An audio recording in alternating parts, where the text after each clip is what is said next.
powers and principalities. There's so much fire inside me. Tragedy struck when part of the largest hillside at the kosher rubbish dump collapsed. It's going to be fun to see how he goes about approaching this game.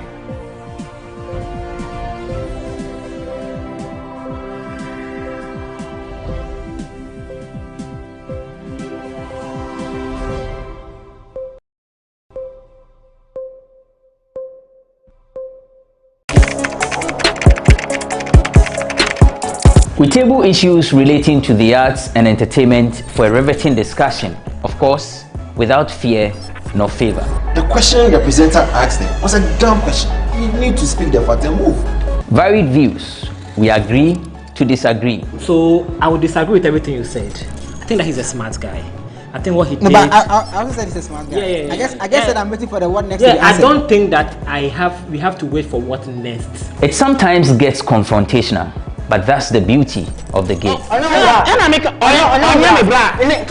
you're funny face. It's not my brother. I don't know him. You don't know funny face. It's not my brother. You don't know funny face. It's a package. We meet, we sit, we dialogue, we learn, we progress. My name is Benefo Wabin Abrantepa, a proud blogger, and this is my forum.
Heads of state and world leaders have been meeting in Glasgow to address climate change. Our President Nana Akufo-Addo spoke at the conference. Climate change is the greatest threat to the realization of the Sustainable Development Goals. It has enormous impact on the fundamentals required for our survival on Earth, and that is why we have converged in Glasgow. Agriculture, water, energy, and the extraction of mineral resources are essential drivers of developments in our countries, but at the same time are characteristically sensitive to changing climate. Street TV takes a look at some of the government's local initiatives to achieve a green and environmentally friendly Ghana. The decongestion exercise at the Abubushi market in Accra is part of government's effort to reduce e-waste in the capital. President Akufo-Addo recently launched the Operation Clean Your Frontage campaign, a clarion call on all citizens to keep the immediate frontage and environment clean.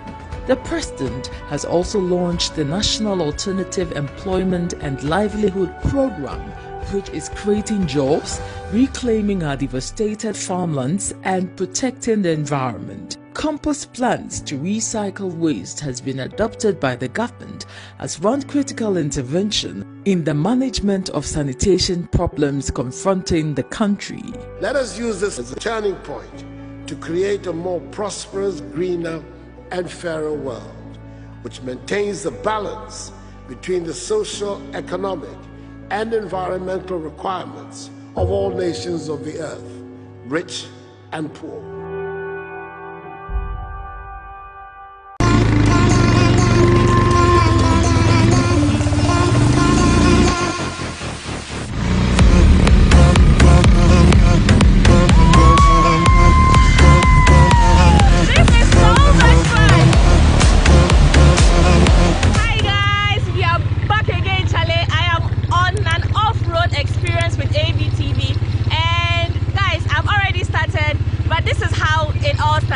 So Laurie Lawson and I decided to go quad biking, and we found a page on Instagram called ATV Ebri that organizes quad biking. It took us about an hour drive from Accra. The best part of the journey is the beautiful landscape you see while on your trip. So guys, this is us. We've been using the off-road. Even though I drive a small car, there is nobody in sight at the moment, and guess what, we are stuck there. We don't know, this is a stream. I don't know if I should cross and get stuck because it looks very slippery, as you can see from here. So the only thing is either Laurie walks in it and tests why don't you? the water, or me, because I'm the one driving and she doesn't have a choice. So she's taking off her shoes. She crosses to see if it's not deep. If it's not deep, there we go. If not, then I don't know, because we are like how many minutes away? About like 2 minutes or 3 minutes. A motor guy. Met me ako. Can't me go. This is disasters of a trip. Guys, guess what? I have a flat tire. And we are stuck here waiting for this. So we are finally here to pick us. Hi, hello. We're stuck. Thank you. Reflector checked. Helmet checked. Costume checked. So guys, do you remember where we got stuck? This is the place we got stuck.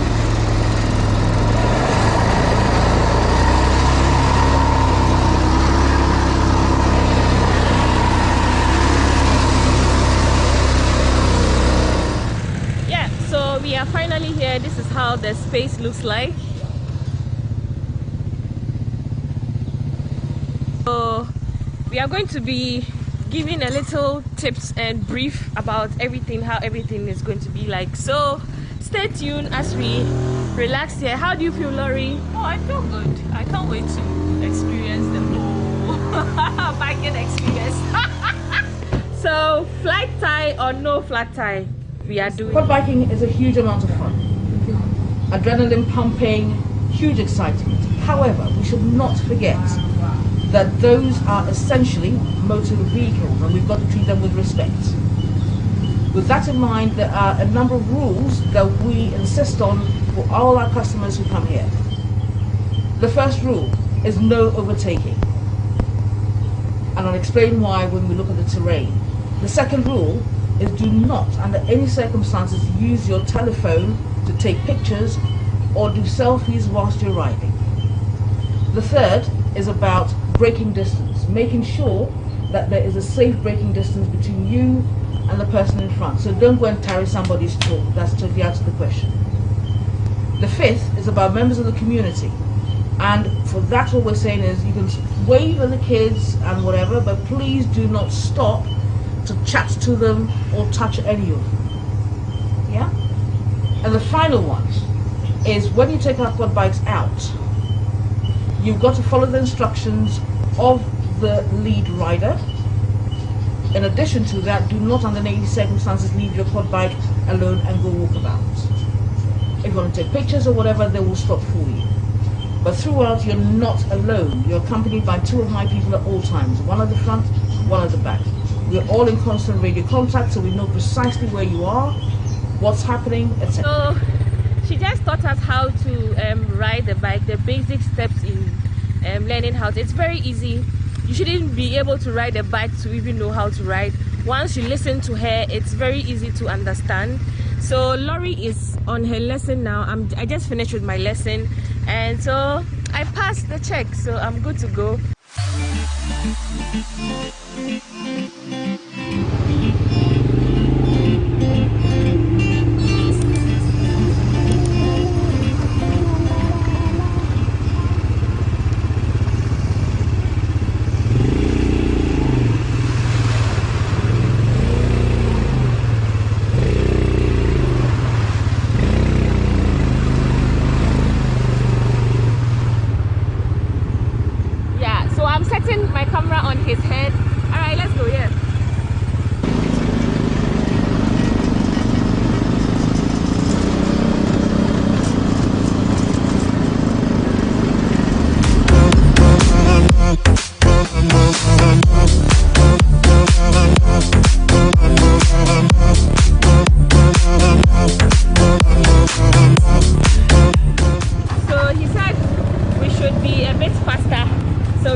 So guys, this scene is Lori falling down and come, are you hurt? Yeah. You're hurt? Oh, so come on, Lori is fine. We are yet to go. So yeah, we go.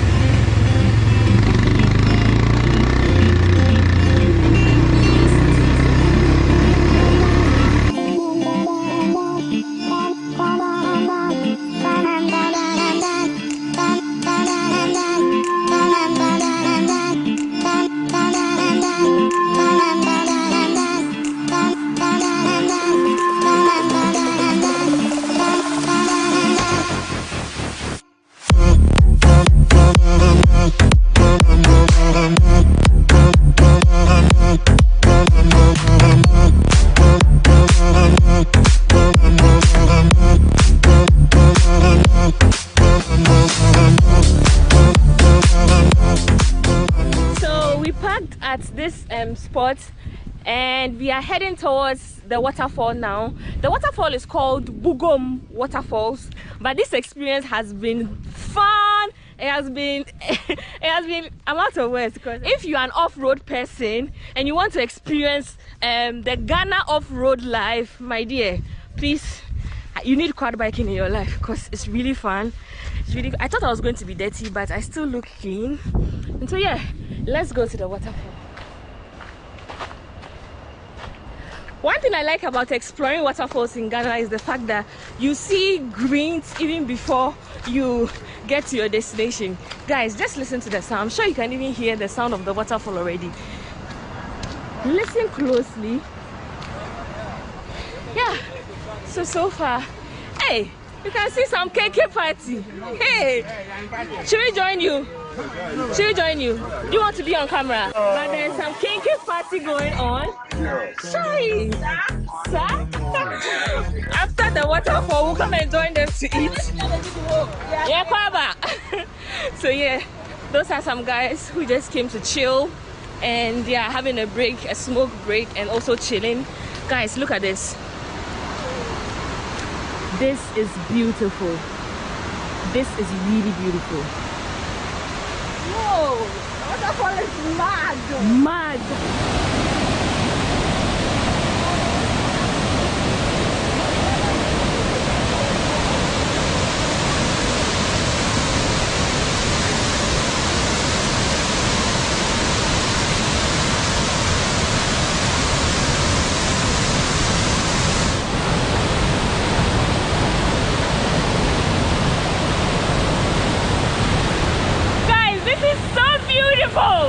So beautiful. Oh my goodness.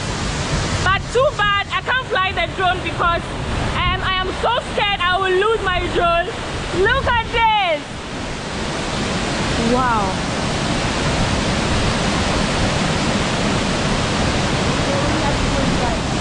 Would you take off your shoes?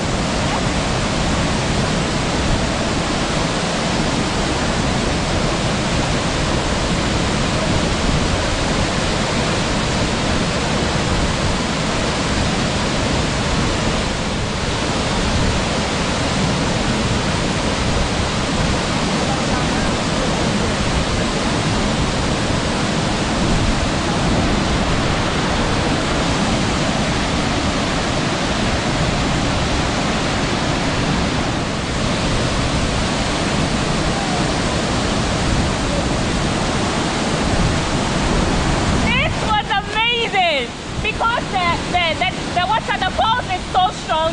I didn't want to get close to it, but it was so fun. I absolutely enjoyed it. Larry, your turn.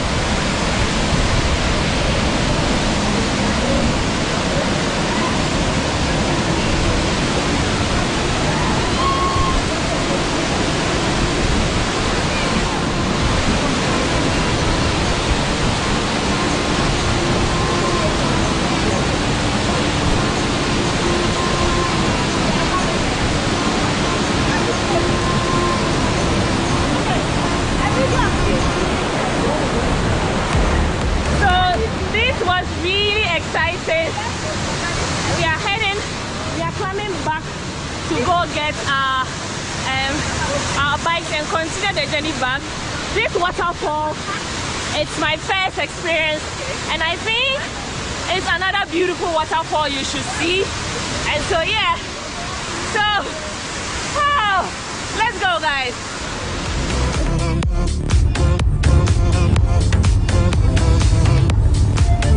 This journey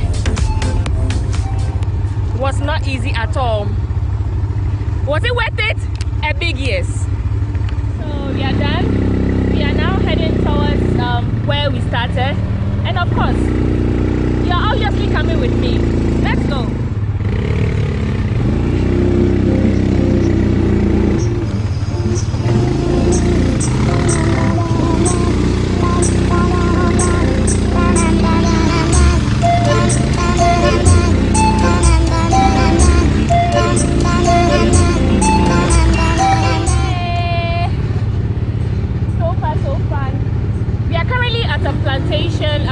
Maize plantation and pineapple plantation. This is how it looks like.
that you get to see beautiful landscapes while on your trip. That's amazing.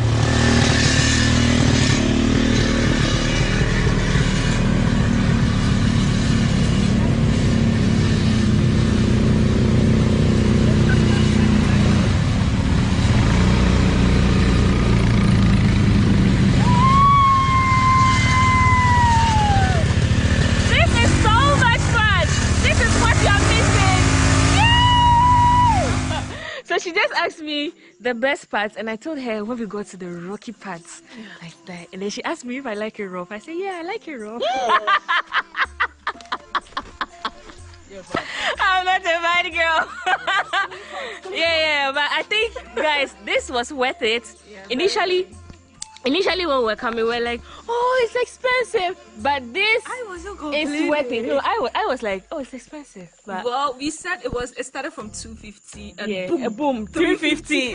So yeah, so we both paid 350 Ghana cedis for this experience.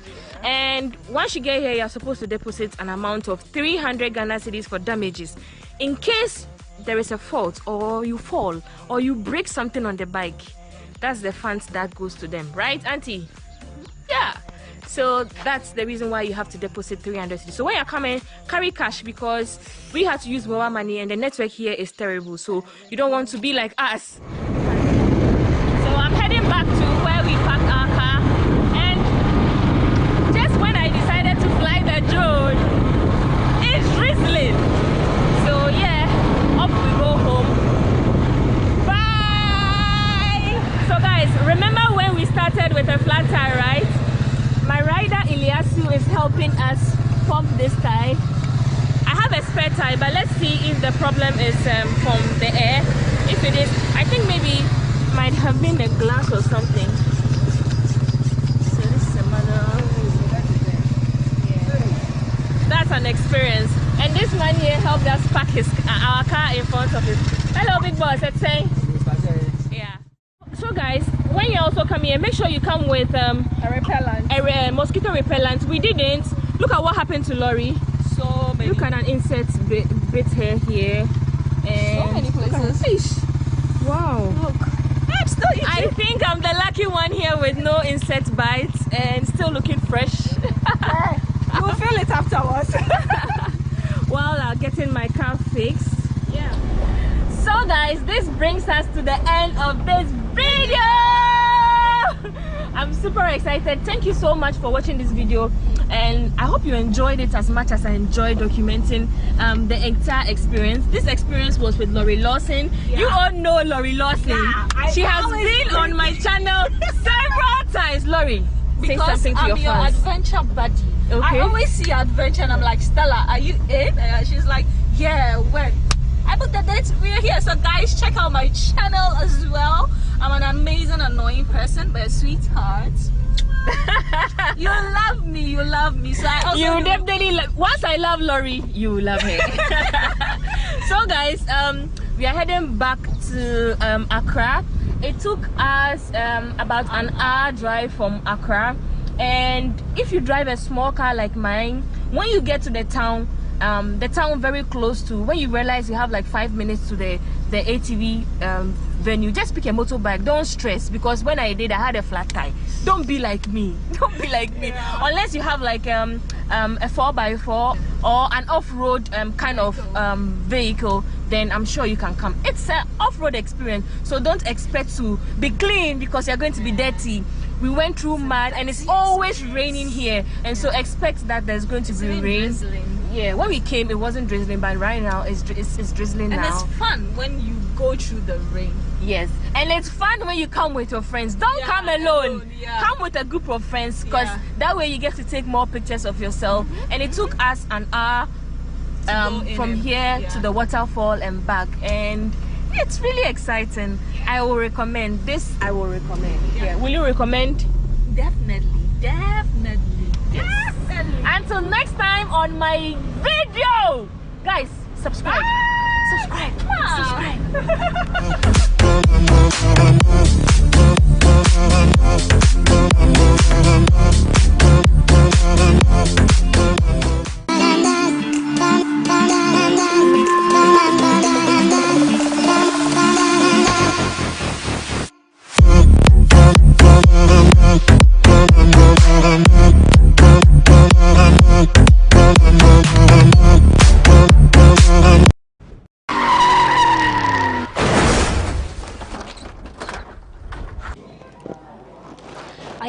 Amina Deda Opoku, host of Moans and Cuddles.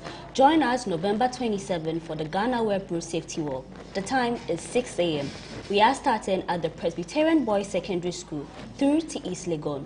Let's walk to save lives. See you there. The GhanaWeb Road Safety Walk is proudly sponsored by Verna Mineral Water.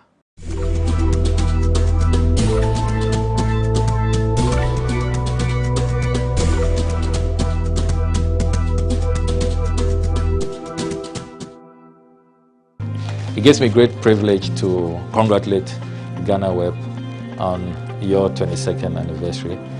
You have been a trailblazer in providing accurate and timely news, and we salute you on all your achievements and accomplishments. We wish you another 22 years of top-notch professional journalism.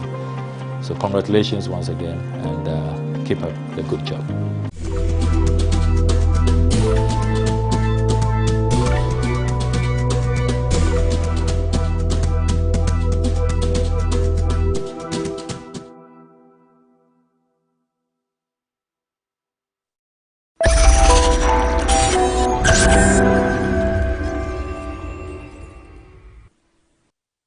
Welcome to another episode of Say It Loud on GhanaWeb TV.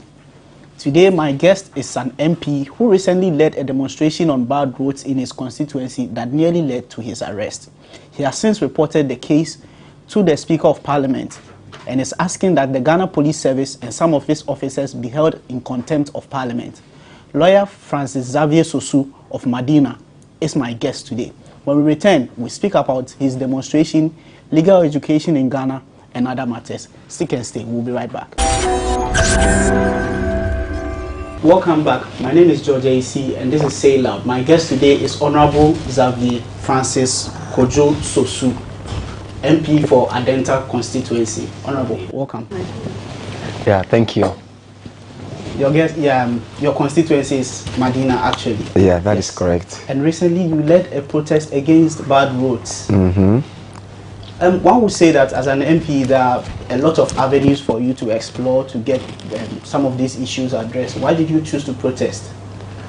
Well, I get surprised when people talk about a lot of avenues. I don't know what those avenues are. The reality of being a member of Parliament and what people think members of Parliament can do is completely different. I'm sure for many people in their community, maybe their MPs are supermen. And I mean, they can just make everything happen. All they need to do is to talk to somebody, and then something will happen. So I think that there is this general disconnect between what MPs do and what MPs can do and what constituents think MPs should do, or the MP's ability. And let me quickly add that demonstrations are part of legitimate constitutional political tools that you can use to press home your demands when need be. So you would have to weigh the options, particularly when you have used all the all the diplomatic means of engaging and following up on things and nothing gets done. Then it means that you may have to draw central government attention to the plight. And we are talking about a road that is about I think 10.5 kilometers long, and then a road that is awarded on contract. And we're talking about 11 million Ghana cedis contract to somebody, and the person has failed to perform. This road was awarded way back in July 2020 and was supposed to be finished or performed by June 2020, and that was not done. And so under those circumstances, you have to use all the legitimate means to get the person to do the job. This one was a project of feeder roads, so we've raised concerns. We've been there with a feeder roads engineer, we've spoken to the assembly, and so the obvious thing that you can do to draw government attention is to demonstrate, and that's exactly what I led them to do. So On that day, on that fateful day, what happened, and then what happened between you and the police? Well, I wish I don't really go into details with that, particularly because the matter is currently before the Privileges Committee of Parliament. So I don't want to say things that would prejudice the work of the Privileges Committee. But quickly to add that this demonstration was a lawfully organized demonstration, because in the first place, it was a demonstration that came out of a continuous community engagement with the people. And so those people have had a chance to talk with their MP. They've raised concerns about how difficult things were for them. Pregnant women were struggling on that road. Many miscarriages recorded on that road, with trotro drivers and taxi drivers complaining about the number of times they need to maintain their vehicles, and among many other complaints. And at the end of our engagement, we came up with a roadmap that all these concerns, we would need to bring them to the doorsteps of the appropriate authorities. By appropriate authorities, I'm talking about the municipal chief executives, the various engineers that are supposed to be working on this road, as well as the feeder roads and the roads ministry. So this communique was made available to all of them, and with a condition that if the citizens or if the community members do not see any action within 14 days, then they will resort to protests and demonstrations. And so this was made very clear to the authorities that be. Unfortunately, after 14 days, nothing came out of the communique. And this communique was dated 27th of September 2021. So after we served the authorities on the 11th of October, we decided to then issue a notice of public action, public protest and demonstration to the police. The police got a notice and invited me, and we had a very fruitful discussion where they pleaded that we change the date. And in fact, we were going to have the protest on the 26th of October, but the police wrote to us and said we should do it on the 25th. And I said, no problem. So I had to just go back, get the other stakeholders informed so that we can do that on the 25th. And that was exactly what we did on the 25th. I know the downside or the unfortunate part of what happened, which really were things that should be expected in protest, was the fact that even before we would even start our demonstration, the people in the various community along that stretch had come out, particularly the youth, and were already blocking roads and burning ties. And if I later got to know that most of the people who were blocking the roads were even the trotro drivers, and some of them were claiming that if they will not go to job, then nobody must go to work on that day. But obviously, as a leader, when I heard that early in the morning, I just assured the police that once I get to the area, we are going to do everything possible to make sure that we de-escalate the situation. So, and when we're going, then we saw roadblocks ahead of us. And that was where we saw the police also. So together with the police, we went there. And I addressed the youth and told them that there was no need for them to remain on the streets, and that all of them should come with me so we can go to Otinibi so we can do the march. So they followed me. I mean, it took some time, to really cool their tempers, but that is what emotional intelligence and situational awareness requires. I mean, when people are angry, particularly in a circumstance of a protest, you just have to work around them to de-escalate the situation. And then from there, I then moved to Damfa. I think it was in Damfa that beyond the blocking of the road, I saw the first tie burning. That was what I saw in Damfa. So again, I had to get down, try to talk them down. But whilst I was talking to them, some of them were still insisting on trying to burn more ties. But of course, like I said, the policemen were there with me, and we had to work with them together to de-escalate the situation and got them to follow us. So at Otinibi, we then took time to address the gathering and began to lead them on the protest. And this protest that we're now going, the police were the people ahead of us that were now, embarking on this walk. And the walk was extremely peaceful, extremely peaceful. And we did that until we got to Imensa, where I addressed the community. And in fact, just when I was preparing to address the community, between that time and the time I started address was when we began the initial conversation, when the police was trying to give me an intel that, or not an intel, to inform me that they would want to have me after the demonstration at the region. And I said that obviously was not going to be possible, because from there I'll come to Parliament. So, and then they said, no, I need to come along with them. And I said, no. At that point, they are not giving you any reason why they were inviting you. No. I mean, and of course, when you are not given any reason for invitation, I mean, you are not bound to respond to such invitations. So I recall that when I took the mic and I was finally speaking to the people, after making all my points, I made it very clear that police had indicated to me that they were inviting me and that I'm declining the invitation. And I want to assure them that they cannot arrest me because I'm not willing and ready to waive my parliamentary immunity for them. If they want to arrest me, they know what to do.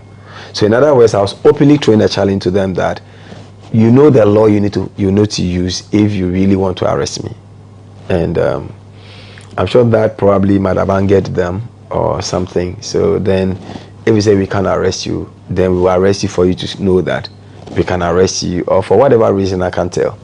But my understanding of the law as someone who have been practicing for some time now is that you cannot arrest a person without telling the person the reasons for the arrest. I know that when you look at the sequence of events that I've narrated, obviously for those who might not have followed the demonstration from the time we began to the time it ended, you can easily confuse sequence of events and think that the real demonstration was the blocking of road and the burning of ties. I am very sure that people who probably were on social media or seeing some of those short videos, maybe at the police headquarters and others, they may be the people who may be calling the people on the ground that why is an MP leading a demonstration and burning ties and blocking roads? So they probably may be directing that if that MP is doing that, then you may have to arrest the MP. Of course, and I agree. If the police saw me gathering ties and trying to spark fire on the road, yes, why not? I can't raise parliamentary immunity under those circumstances when right before them I am committing crime. You understand what I mean? Yeah. But in this case, that wasn't what happened. In fact, when those things began, I wasn't even there. But when I got there, I was the one who led the way to clear those things. And after clearing those things, before we actually started the demonstration. The police's action was largely triggered by the challenge you threw. I'm very sure. I don't think, I don't know. Maybe they probably might have some other reasons, I can't tell. But, the point is that we must understand our jobs. And everything we are doing is regulated by law.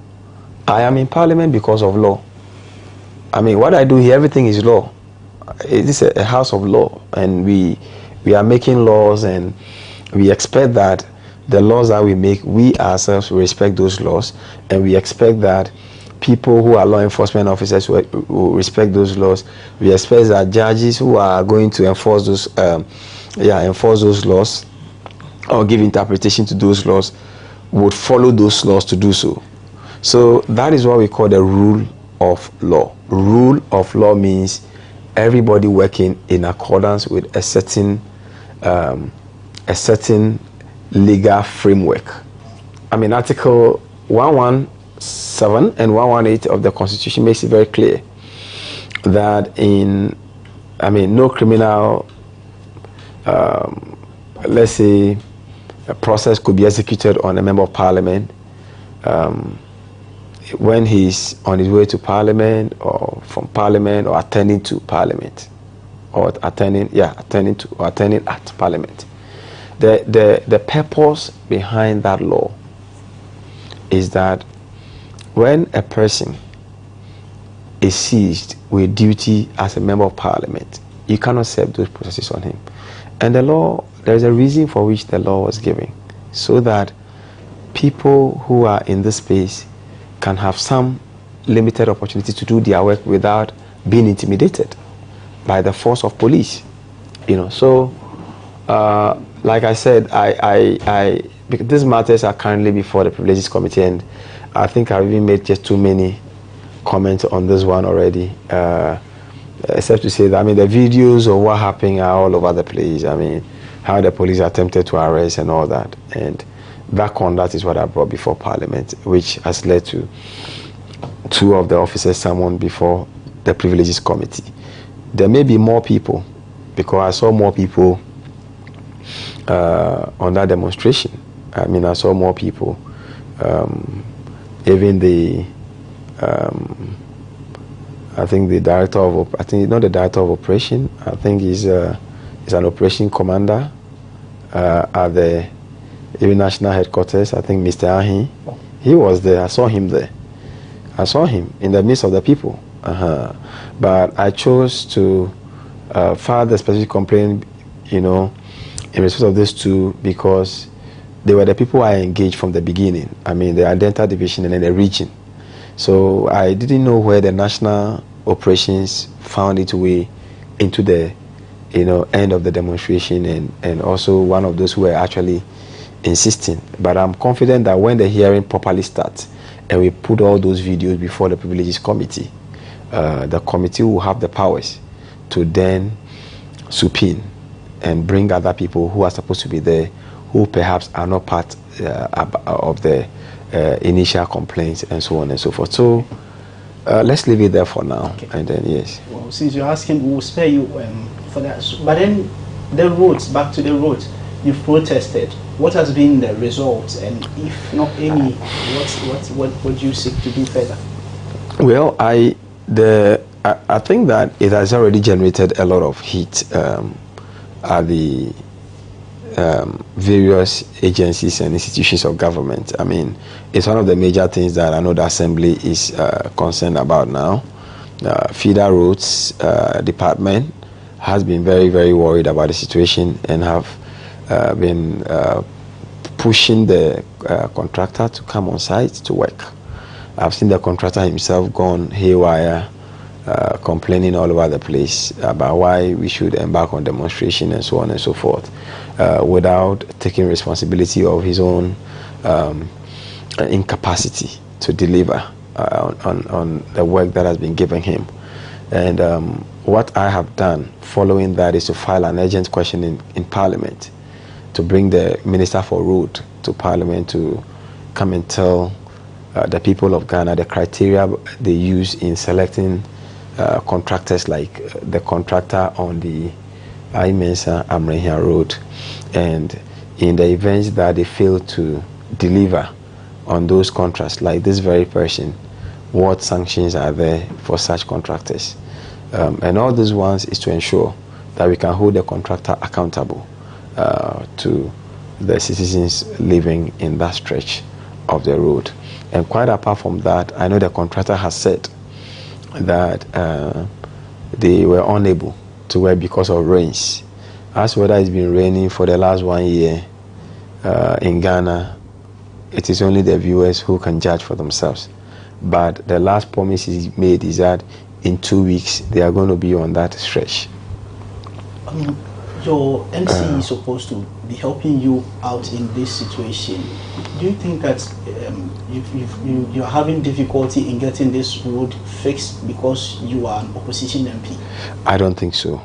I don't think so. I just think that government has not shown commitment to this, its own promises. Remember, it's government that declared first year of road and second year of. It wasn't the MCE. The MCE is only an agent of government. So sometimes I pity her because things are not working, and there is no way she can actually look the government in the face and tell the government anything, because she is essentially an appendage of the government in the constituency. So what can she do? This, for example, this road was given out by feeder roads, a road of 11 million Ghana cedis. Where would the MC? What would the MC do? The MC will only call the contractor. Contractor won't buy site. Into the Mumbai site, the every company say, "Oh, you're ready," and now you're sika. What would the MC do? When I raise a question, she would have to be politically correct by making it look like, oh, maybe because he's an opposition, that's why he's raising it or something. So she would have to do her politics, but that's unfortunate. But that is how it is. So if there is anyone who can stand with the people to demand for work and demand for accountability of government, then it will be me. Because, trust me, if you go to Medina today, there is no evidence of first year of roads. There is no evidence of second year of roads. And so then one wonders, is Medina really part of Ghana? Is it part of the capital? Is the government really paying attention? Do they really want to do something with or for Medina, or they just want to pay lip services to Medina? Yeah, my view is that government has just neglected the entire community, and that is why I am on this mission to get government attention to Medina, and we will continue until Medina gets its fair share of national development. So this is still Say Loud on GhanaWeb TV. We'll take a quick break here, and when we return, my guest remains the Member of Parliament for Medina, Lawyer Francis Xavier Sosu.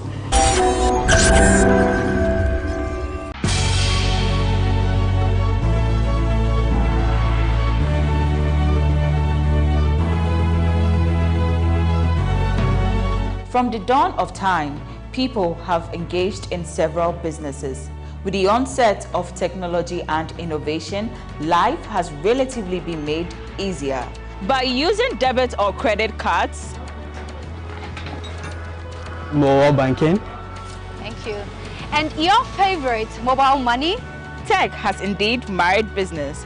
On BizTech, we spend time with faces behind known and upcoming businesses in the country. Learn more about the new technologies and innovation, as well as find out about the trending issues in the world of business. Join us as we serve you with a variety of compelling interviews, projects, and others right here on GhanaWeb TV.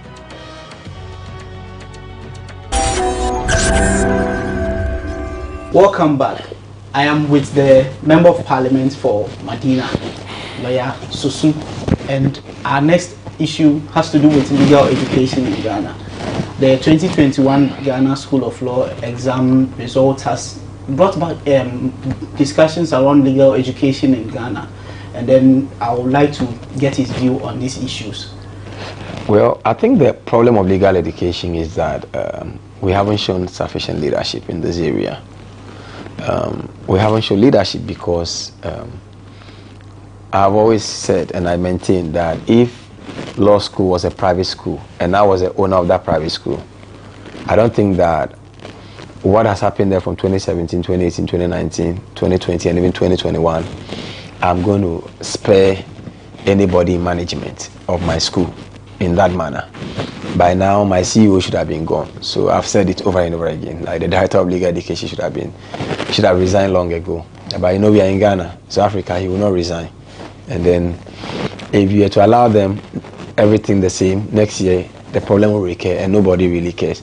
We'll talk about it. It will come down and they will continue as business as usual. So it's a very, very unfortunate situation, and that's why I believe that leaving the situation to them at the law school will lead to no resolution, and that's why we are working very strongly from legislature here to introduce a private members bill to regulate legal education.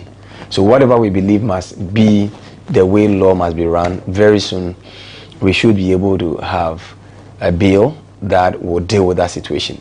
I think that the General Legal Council, as is presently constituted, definitely needs to be dissolved. I mean, we need to replace it with something else. Legal education must be autonomous. It must be standing on its own and having the Council for Legal Education, as the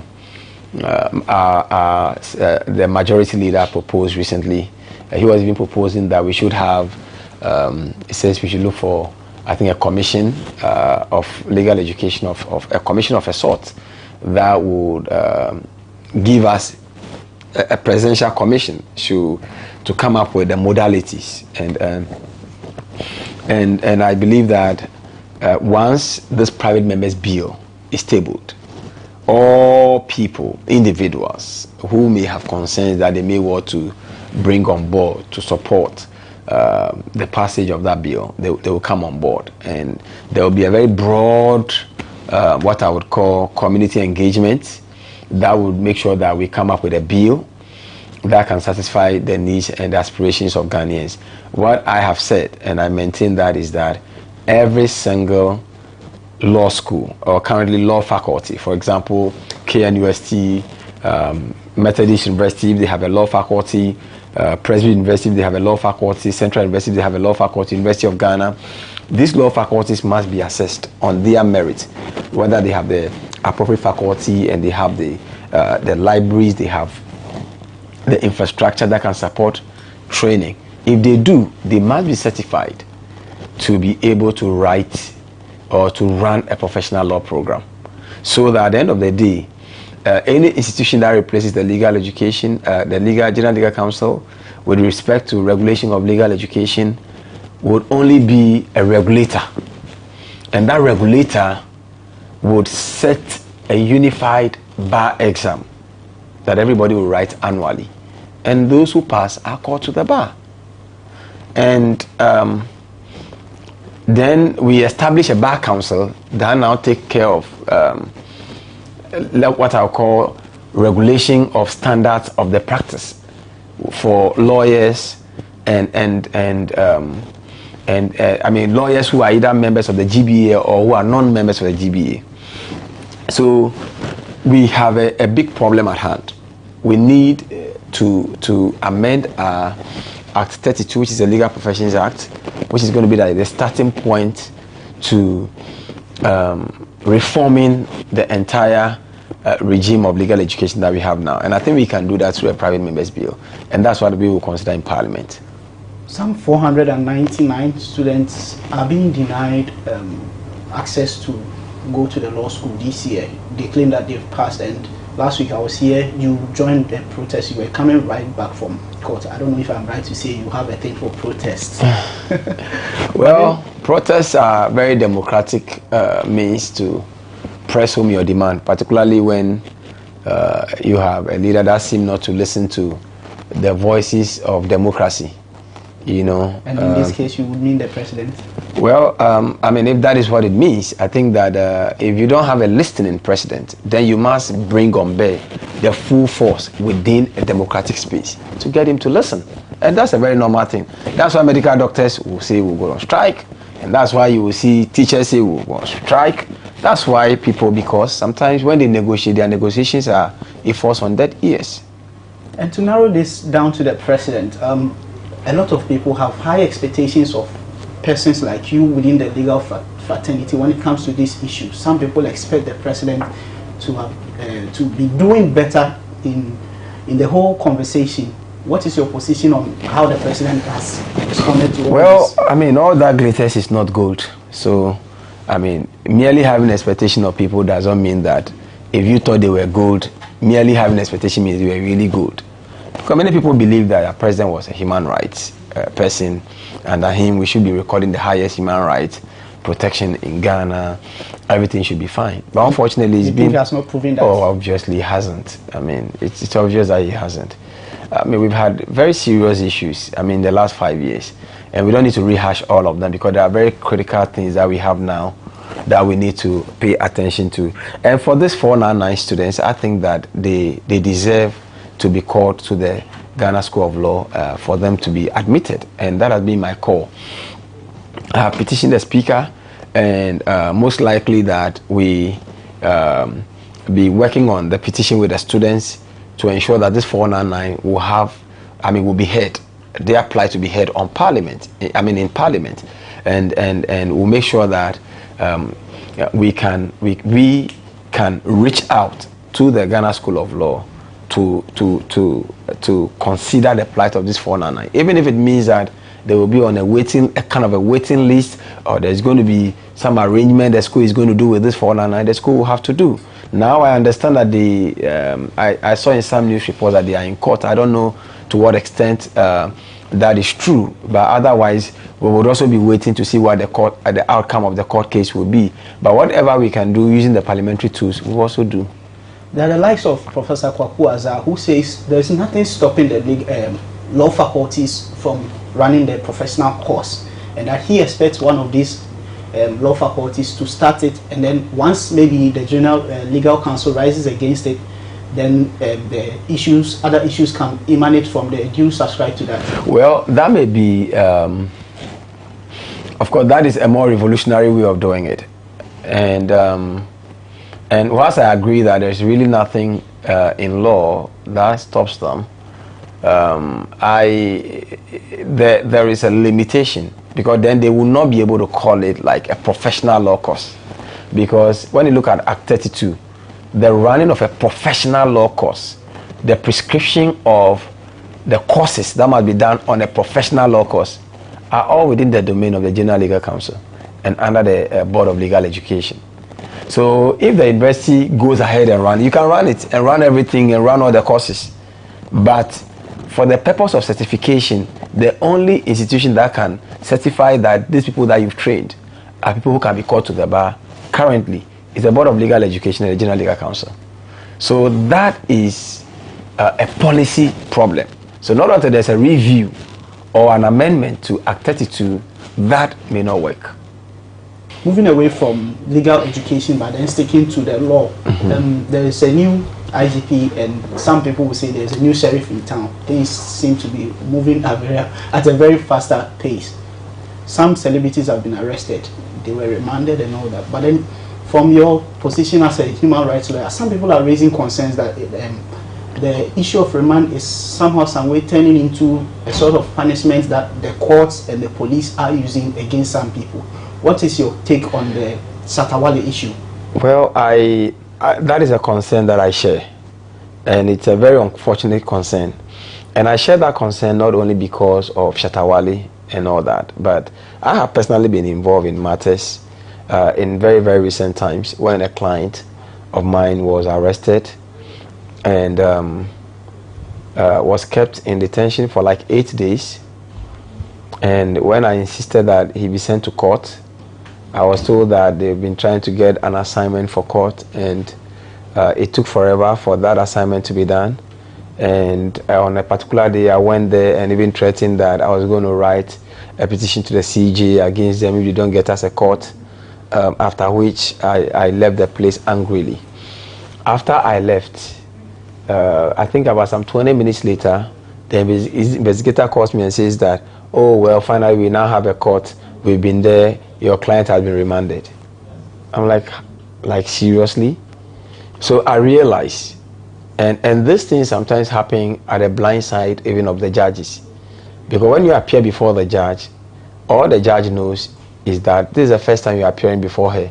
So whatever you are telling her, I mean, she's most likely to oblige.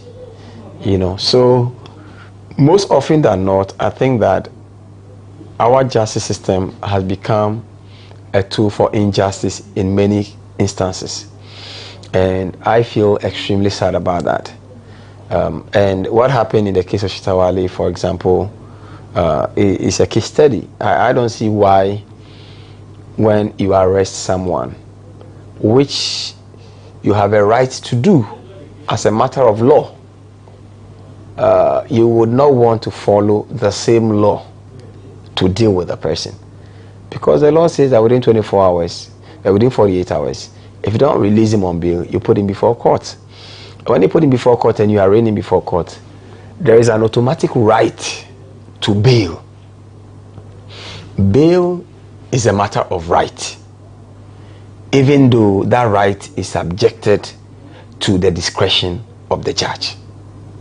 Now, when we say the right is subject to the discretion of the judge, we are saying that there are certain criteria or conditions prescribed under Act 30 that the judge will need to consider to either admit or not admit someone to bail. And if the conditions are satisfied, denying those bail will be an unreasonable violation of the rights of the person. And you would equate the Shatawale's Absolutely. to one of such. Absolutely. Absolutely. So, for example, he says that the person must be a Ghanaian. Is he a Ghanaian? Yes. He says that must have a fixed place of abode. Has he got a fixed place of abode? Not necessarily a Ghanaian. Not, that's the part of a condition. But you must have a fixed place of abode. Has he got a fixed place of abode? Yes, he does. You need to have independent sureties with sufficient means. Has he got independent sureties? Yes. Do they have sufficient means? Yes. He must prove that he would not interfere with investigation. There was nothing that showed that Sitawale was going to interfere with investigation. And in any event, at the time, there was nothing to investigate, because you are simply saying that you made a publication, which you have. So what are you investigating anymore? Are you writing to Microsoft or to Mark Zuckerberg to give you the encrypted whatever? What are you writing? What kind of investigation are you doing? You have nothing extra to do on those matters. You understand? So clearly, denying bail under those circumstances, in my view, was unreasonable violation of his rights. And so, yeah, and that's what I've said. So I think that we must move. Society is growing. The more we behave in this manner, the more we are taking Ghana backwards. Every society is growing and we are moving forward. We must be seen to become more proactive, more receptive to issues of procedural justice and so on and so forth. If you say I'm wrong, no problem. This is what the law says you should do with me. So deal with me in accordance with the law. And then if I raise legal challenge, you don't need to be worried. Be patient and let's go to the legal challenge. After that, you can still go ahead. And that is what makes societies grow. But when we remain as if we are a subtle military regime, where yes, we have the law, but we really do not follow the law. Okay, we believe in constitutional democracy, but we don't believe in constitutionalism. And you think this is where we are tilting towards? Absolutely.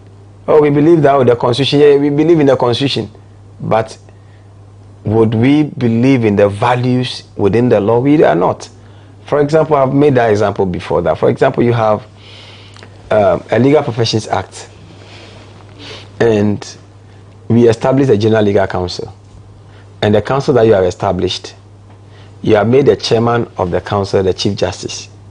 The Chief Justice, who is the head of the judiciary, is the head or the chairman of the General Legal Council. Now, when the General Legal Council takes a decision which is wrong, and you challenge that decision, it's the Chief Justice that will empanel a court to listen to that decision. I mean, are we real? I mean, we need to grow. If you talk about separation of powers, and there is a reason why in every democracy separation of powers is so critical. Because that is the only way you can hold each other accountable without necessarily blurring the lines or the contours between the various institutions. So such duplicity reduces the effectiveness of the kind of checks and balances that must exist in a progressive democracy. So I think that we need to grow. Okay. The president is in his final term, the first year, which will make it 5 years of his under his leadership. What are your comments? Well, I think that the president has done the best that he can. I mean, obviously, what we are experiencing now is the best of the president. So you can be sure that we cannot expect anything more than he has done. And naturally, everything that grows, also dies. It's a natural progression. There is a rise and there is a fall. If this is the best of the president, you can be sure that we can't expect anything. So for the next 3 years ahead of us? I'm not a prophet of doom, and I don't intend predicting doom for Ghana. but it's not going to be any better. I mean, it's not going to be any better because the trajectory of governance does not suggest that there is hope at the end of the tunnel. I can assure you that the biggest win for Ghana would be a vote to change government. So you can put new set of people with new set of ideas, with new set of approaches. And you'll be talking about the NDC. To deal with the issues and the challenges of the people of Ghana. Look, you can take every sector of the economy. Nothing is working. 2024 is, one would say, too far away, but very close. Yeah, but JM is winning. Yeah.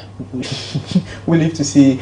But then you fought very hard for your seat. Is Xavier Sosu retaining Medina in 2024? I'll leave that to the good people of Medina. I believe that they will retain me because they will not have done a good job. But I want to leave it to their own discretion.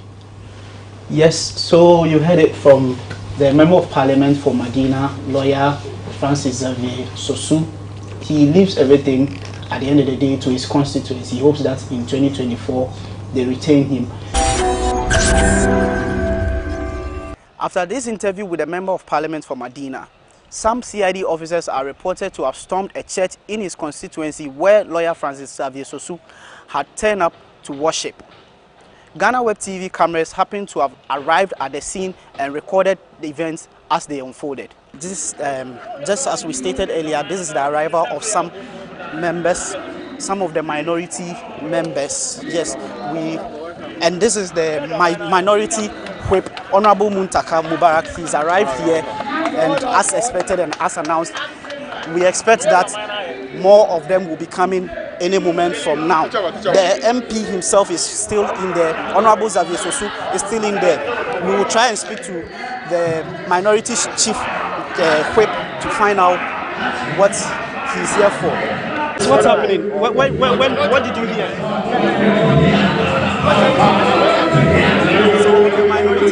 So yes, the MP is actually coming out. He has been brought out by the minority chief whip. And there he goes. He's going into the car.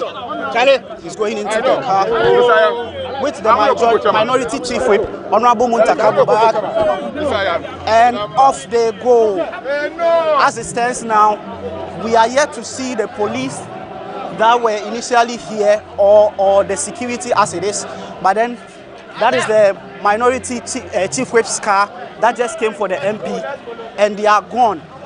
We invited Honorable Francis Sosu. You know, he's a Reverend Minister, so we invited him as our guest speaker. So he was here ministering. All of a sudden we saw a car park, and then armed men came out of the car. There were many. Yeah. No, actually, I think more than 10. Yeah. Were they in uniform? No, they were not in uniform, and then they surrounded the place and were asking for Sosu. He said I should bring him out. And I said he's ministering. So when he's done, then we know what to do.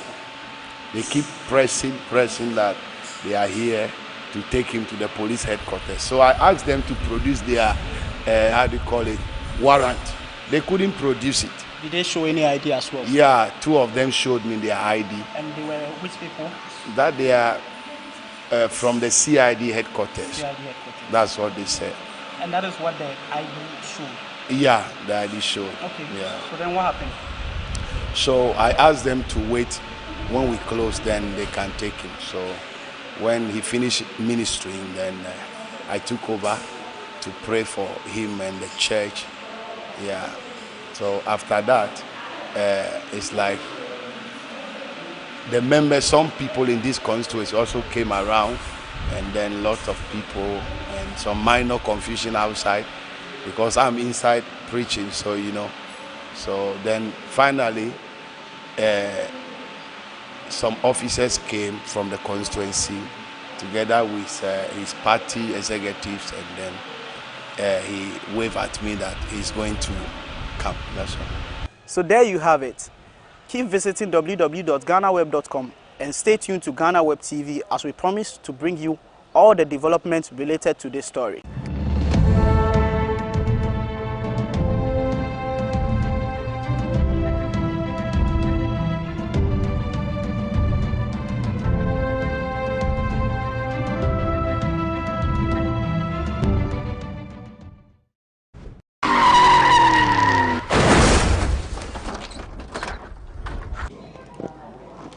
I am Paulina Deda Opoku, host of Moans and Cuddles. Join us November 27 for the GhanaWeb Road Safety Walk. The time is 6 a.m. We are starting at the Presbyterian Boys Secondary School through to East Legon. Let's walk to save lives. See you there. The GhanaWeb Road Safety Walk is proudly sponsored by Verna Mineral Water.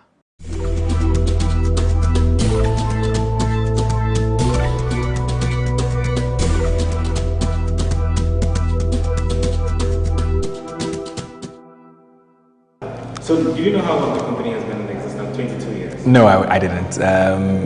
It's when you reached out to us and mentioned that you're 22 years, and I think that's shocking. I've followed, GhanaWeb for quite a while, more than a decade, but I wouldn't have pegged you guys for having been in existence for more than 2 decades, and I think that's really positive for you guys. You've served the nation really well with the kind of contents that you've delivered to your readers over the past years, and I think that it's been a pleasure, having worked with you.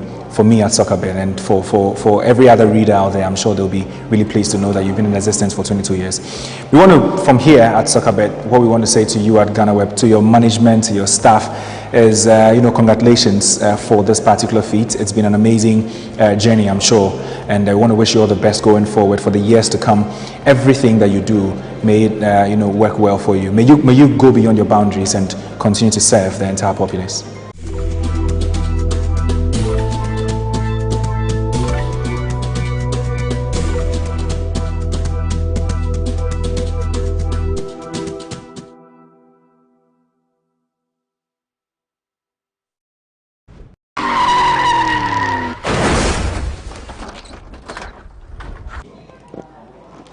I am Paulina Deda Opoku, host of Moans and Cuddles.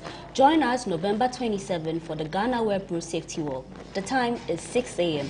We are starting at the Presbyterian Boys Secondary School through to East Legon. Let's walk to save lives. See you there. The GhanaWeb Road Safety Walk is proudly sponsored by Verna Mineral Water.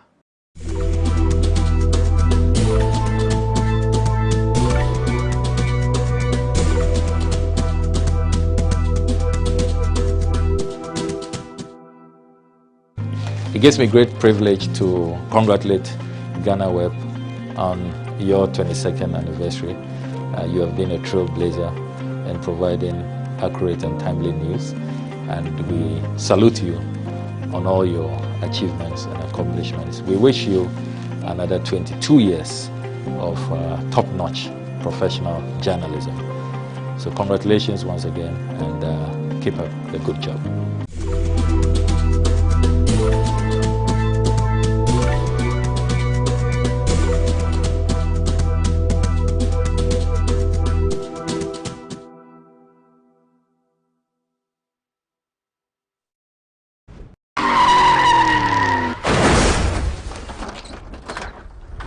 Hello there, my name is Joel Leshen, the host of Friday Debate right here on GhanaWeb TV.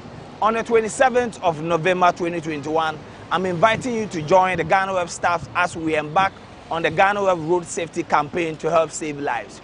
We'll be meeting at 6 a.m. at the Legon Preseg bus stop, and we'll be ending at East Legon.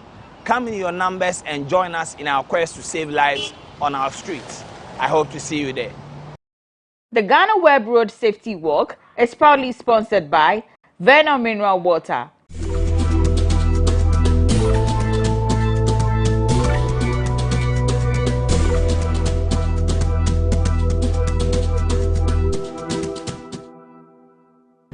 What can I say? Congratulations. The media these days is not easy. I think that you guys are doing your very best. And when I look at the team of people who are doing this work, I can only congratulate you and hope that this team will maintain and move on to achieve much greater things. But congratulations, you're doing a good job.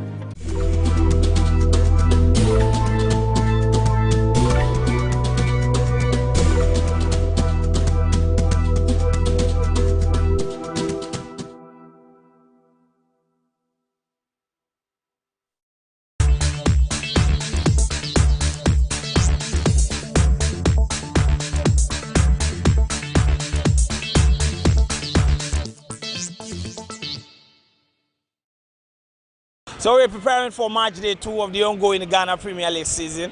Asante Kotoko, Bechem United and Ashanti Gold all had victories on match day 1.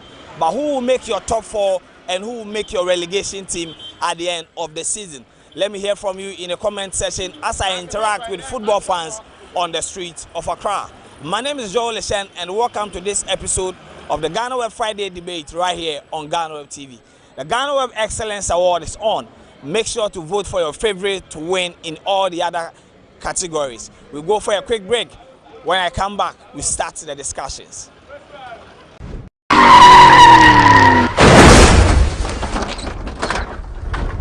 More than 2,000 people die every year from road accidents in Ghana. Apart from these 2,000 people that die, another close to 15,000 are left with injuries. Some they can't walk ever again. Some they can't handle anything with their hands. They have their hands cut off due to accidents. And these accidents are caused mainly by bad roads, carelessness on the part of drivers. You and I being careless on our roads leads to so many deaths, so many fatalities. It's about time we make road safety part of our daily livelihoods, the practice of road safety, abiding by the rules and regulations, and also allowing the police to enforce their laws. Police, enforce your laws wholeheartedly without bending the rules to suit Tom, Dick, or Harry. Road accidents are killing every day. I keep saying it that the seriousness we attach to prevention of COVID-19, if we attach that same seriousness to the prevention of road accidents, we will reduce our accidents rate by more than 50%. My name is Bice Osekofo. Dodona Frame Obuo. Tie Papa Driver. Tie Mr. Passenger. Tie Motor Rider. Yen famo yen home buying. Afe wote kren wo woka mu a memfa mentena woka sti achi no monsa a sign bruni friend accident. Do the right thing, save a life.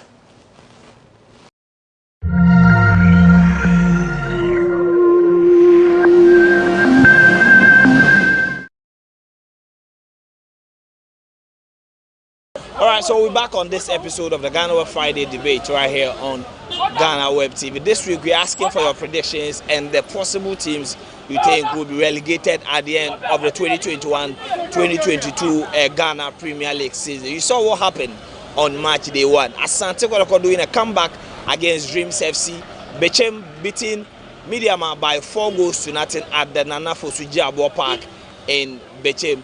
We're here to interact with football fans for especially their top 4 predictions. Memo kwa ba GhanaWeb TV. Yeah, me Joso. Na your friend me Vishiman. Yeah, me phobia supporter. We are phobia supporter. Phobia supporter. Last week we watched a match they won games no. Has into me and win Kotoko winning Ash Gold Bechem. O top 4 and I say why this season it's happening say obey win the Ghana Premier League no. Yeah, c'est ça no tipo because nanka was say has maintain their league title. But nowadays in the nyama kono me no say o ma nya sisema has of folk it maintain one more league title because me prediction no me the to Facebook Vishiman say fallacy for ya no Kotoko na better first has better second. Okay. Ash Gold better third, and I 4 Bay Dreams. Me Vishiman 4. Okay. Mr. Tenko, No. Minkasa, okay. And tell you 4. Kotoko, House of Folk, Ashgold, and Dream Service. All right, in my Misa, we answer Neko. What for Kotoko because has to me winning our first game of the season. But last season, you bought 4-6 games, you know. Kotoko be a 6 point gap, still has catch up edge leg, you know. Yes, in last season, no, now Kotoko, yes, will be said all can. But has no last season, now you DM A1, a Futukote, Benjamin Futukote, the most method that DM in Ghana. But misunderstanding means to know the contract we're in. Wako say some come to Salimaba. Salimusono, Rena Jumano, a Futukote man, went to me yet. Went to me yet in what's your man time. Now, what yes, I Futukote, anytime I can't say House of Folk, a better maintain the title in India, a DM. You were DM, there any problem. But this Salim DM, no, then to me, maintain House of Folk a title. Okay, so a quick one. Sekotoko has Ashgold any mediama. There be Dream Sepsi. Yeah. And about top for teams been about relegation. Relegation the out to you. Out to you. Out to you back relegation. Okay. Out to you. We're killing time come back. Out to you no why. Out to you back. And this team way. Out to you.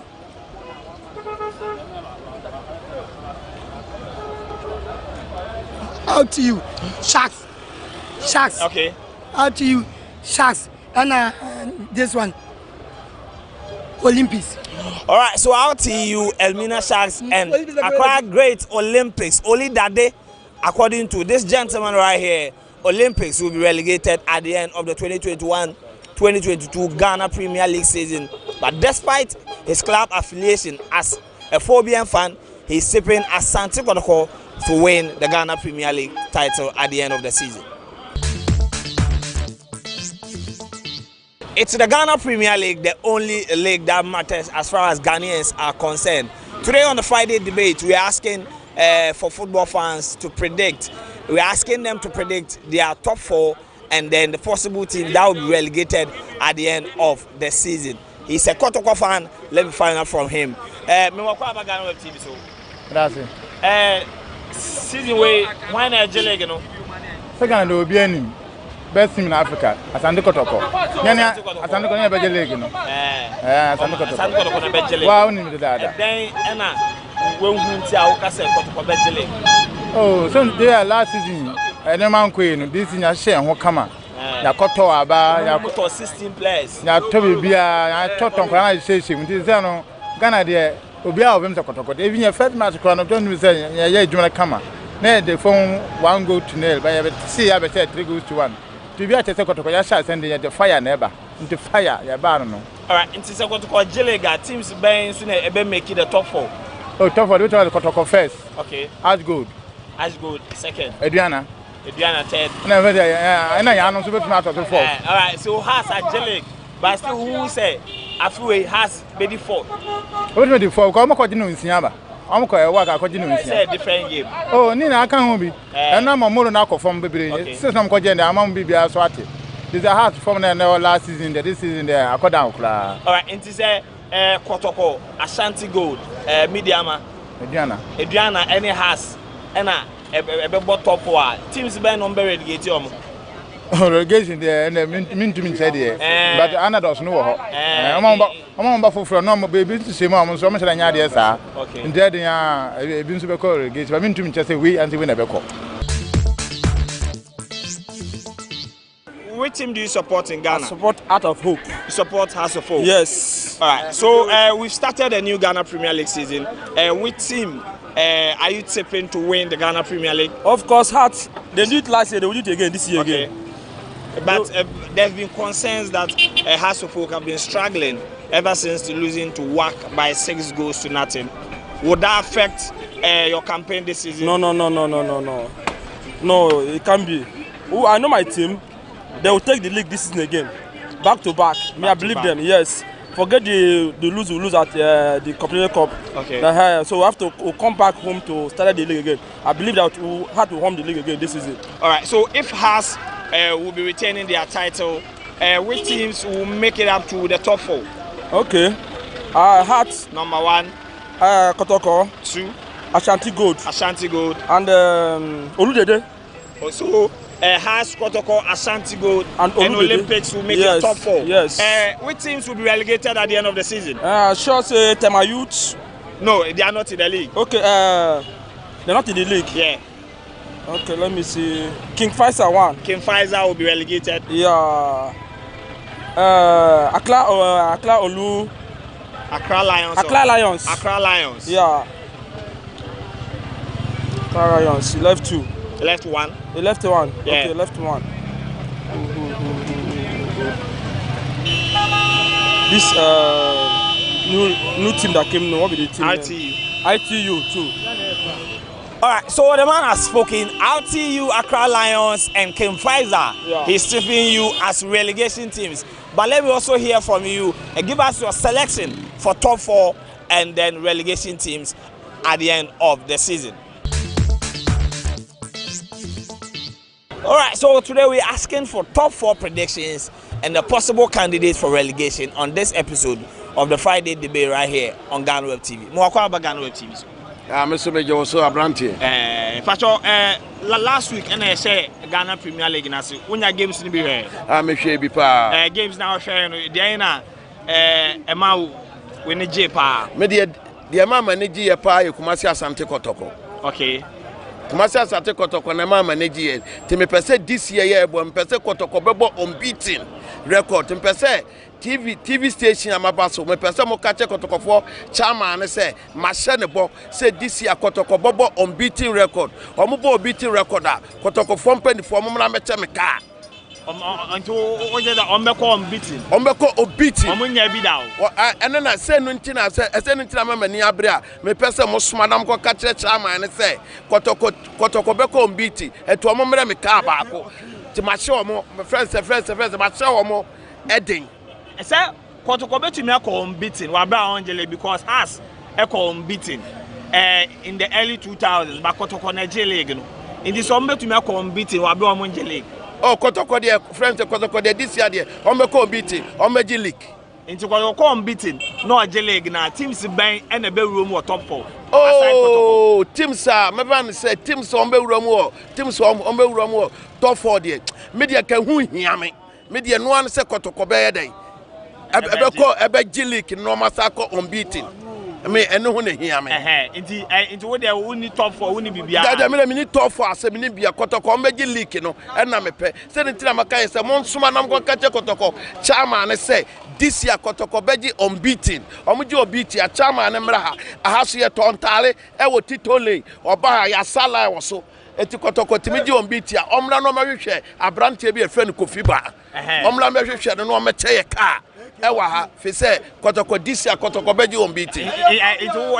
Into what mo be say has coach no Kotoko share da. Say has coach no Kotoko share no Kotoko anhye no. Ye nye 3 point no hia. Ye ne has bo home na way. Krampo a na obi an lose no obi age 1-1 kra na. E ye unbeaten record. Kotoko be dey Betolic no so first. All right, so he doesn't care about any team. He's not predicting for top 4 nor relegation. But to him, he's sending a message to Nanaya Amponsa and his management team that he is prophesying that Asante Kotoko will go unbeaten this season. And if that comes true, he should come and look for him and give him a gift. You heard what the man say.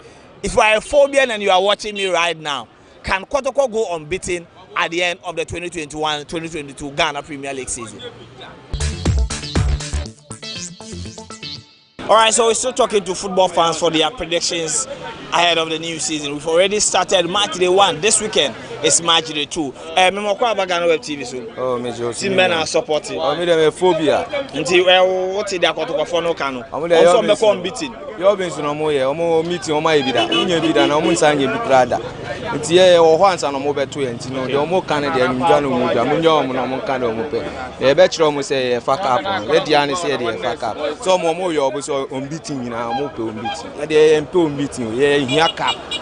Alaji Bruce kan want. We say ye de was me go na mafefe was there be o ka che guy ni say busa ni say was say what player but want to go into one meto go in some free ni che na so ye kire mo say dey go no dey ya to dada nti ye nsuro kire ti ye show mo ye phobia for nsuro bibia nti jaw ma say mo ye ne has for ni because I no say on susu say 6-0 against Waka no aha players no nti na ma mo to be Legon cities oh there be un say match there when you dey I no kire say wa hwe asem no match bi wa obi wa oni ni hia obo brand team sesan kakra I no so kire say enu nti ebe to aso sa da bi ento aso sa ye be kire mo say ye gina na so na. All right, into the house ebe winning league na teams be na ebe make you top 4.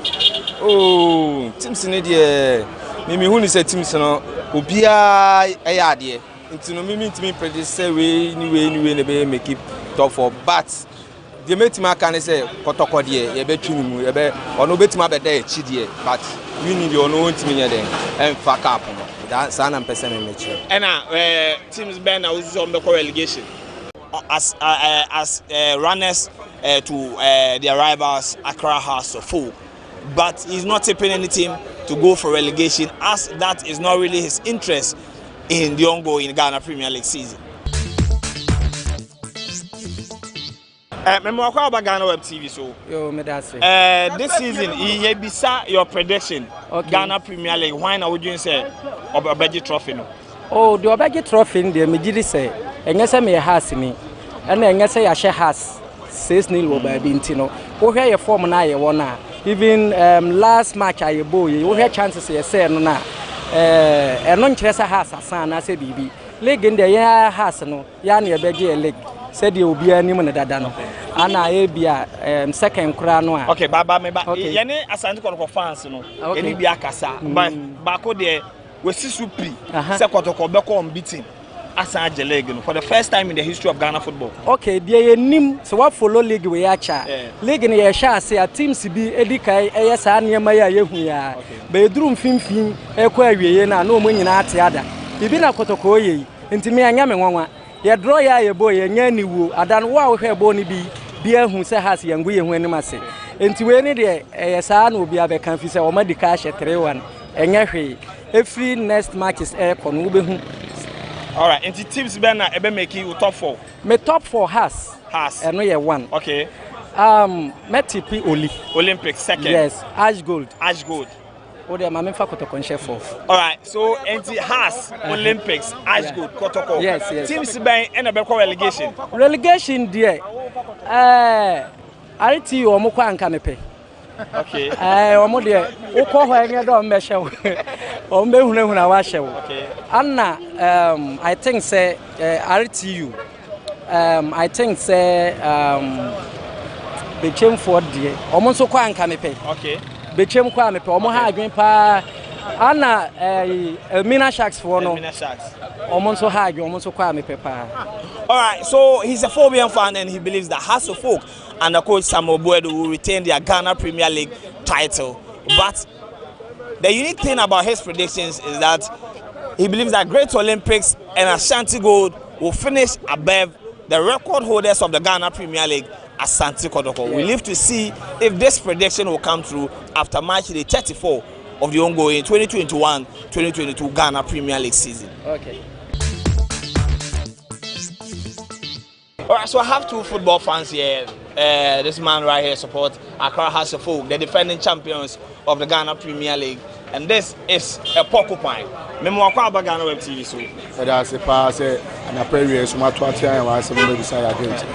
New season as I say why has a bit to retaining the Premier League title nana. Oh sure. So be no ordinance have been go be January okay. And yes, is your best coach.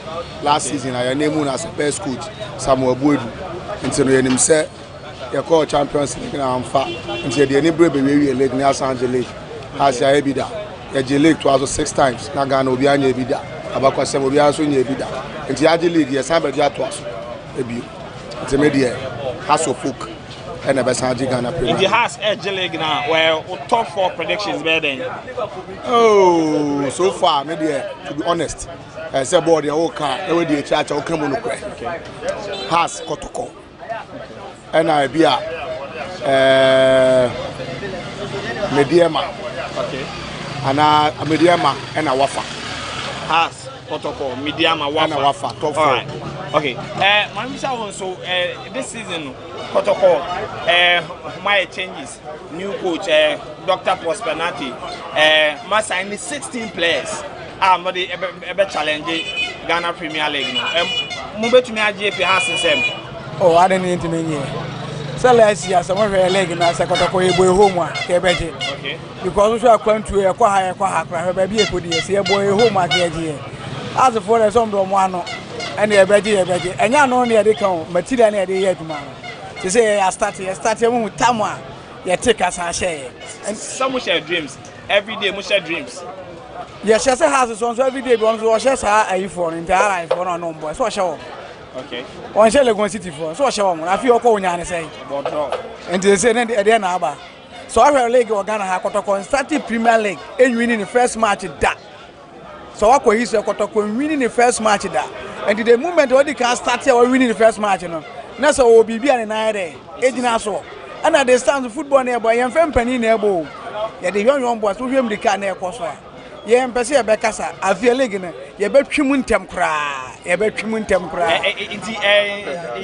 Yanni, way fans be Casaya, Kotoko fans be almost say Kotoko unbeaten. Sana also Kakana. Oh, there be unbeaten the Entimin Cosa. There be unbeaten the Entimin Cosa. Because so bet my boy unbeaten, I used a team in what watch a crack. I'm one who the way I was said, you bet my career next year, bet my ball unbeaten. But this year, yeah, the only guys over unbeaten, Debbie. Okay, in this Kotoko now, top 4 better. Oh, me top 4 by a class of folk. Now go face Yaba. Okay. Now I use Wafa Swire. Kotoko first, House of Folk second, high school, and Wafa. Alright, when likely candidate for relegation? Oh. Relegation don't mean fair entry because a bit my basa Kotoko no I who is a bit my relegation. A bit my basa be a house and a bit my relegation. But say South two teams you know and see that. Be and see that baby be any we are saying to me see be a sida. Be any we are saying see football. Okay. Because e be any who be that. E be o yantimi an favorite team be aka go face another teams come relegation. And the hard comes Kotoko be a bona untimi wini. Now, one want to be winning as a relegation abeko, and now has one to be winning a relegation abeko, and to be obeko there.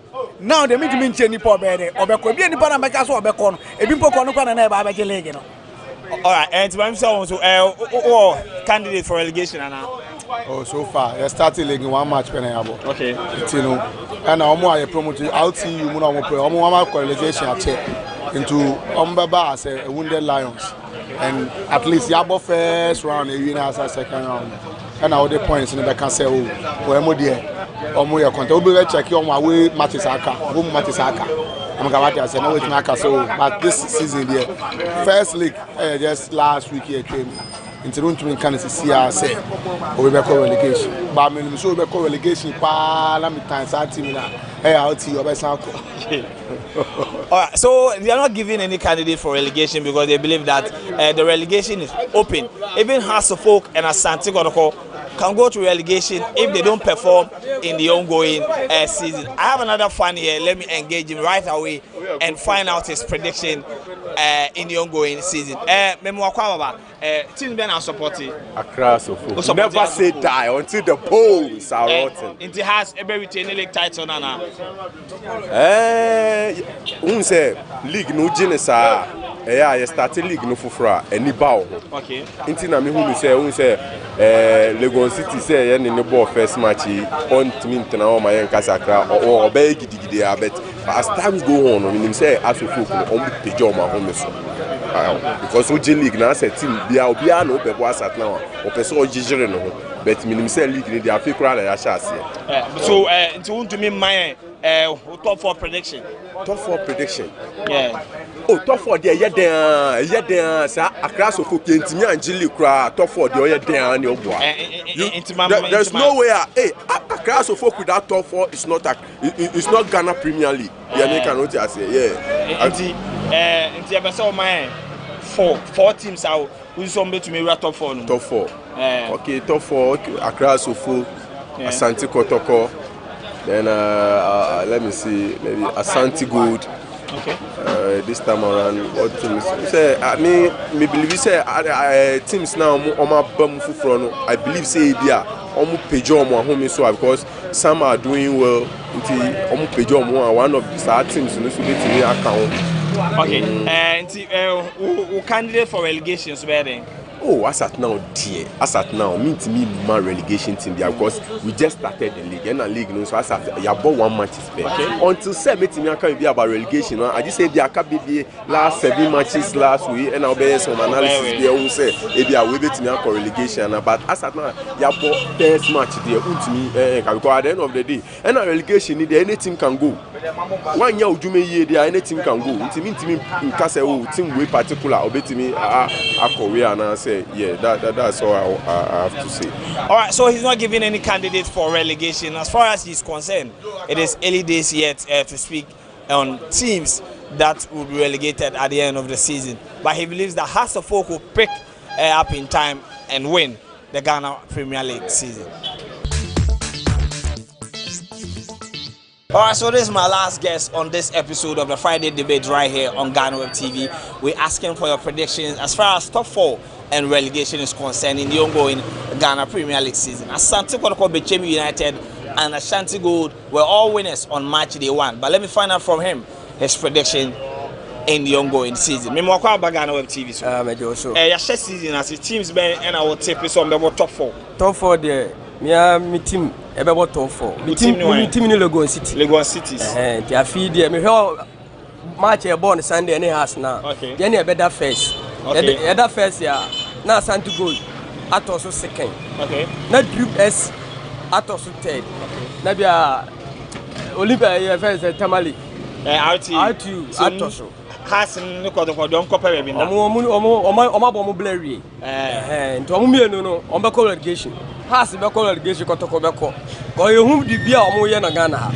Oko Champions League no akwaji 6 May. Kotoko so kwa no akwaji 4. Omo gu anim ase. To Omo hwe ne keto ano so aye ba no. To Omo mi ani no Omba relegation yentumi mo eli. Omo ye hu bla bi Omo ni stadium Omo ni hwe. Omo mo bla bi a to Omo nko na keto ana e ba no. Omo so Omo yiro Omo no Omo ntumi mo ball no. Alright, so this must be an unpopular opinion, but he believes that Accra House of Folk and Asante Kotoko have been disgracing Ghana on the continent. So he's praying that these teams will be relegated at the end of the 2021-2022 Ghana Premier League season, but he's tipping Legon Cities to win the ultimate at the end of the season. This is Friday debate right here on GhanaWeb TV. This week, we're asking for your predictions for top 4 and relegation in the ongoing Ghana Premier League season. You can share your prediction with me in the comment section after watching the video. Don't forget that the GhanaWeb Excellence Award is still ongoing. Vote for your favorite to win the award. My name is Joel Leshen, and this has been another episode of the Friday debate right here on GhanaWeb TV. Do well to subscribe to our YouTube channel, like and comment. Until we meet again, it's bye for now.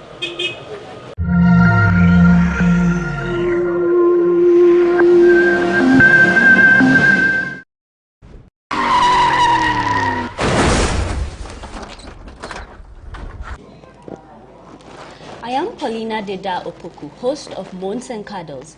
Join us November 27 for the GhanaWeb Road Safety Walk. The time is 6 a.m.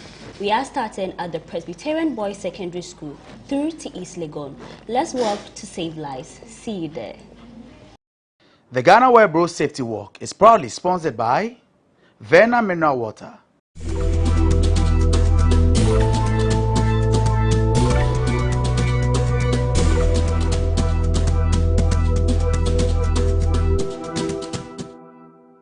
I would want to congratulate management and staff for how far they've come.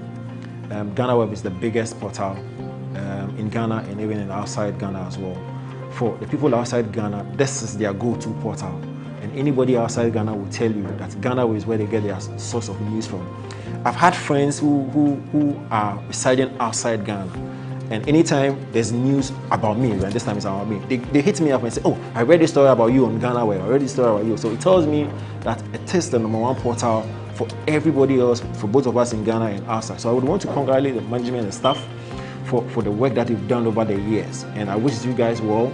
I pray for strength, for for success, for favor, and for special grace that you guys will live on to be 50, 70, and 100 years. Congratulations to you guys.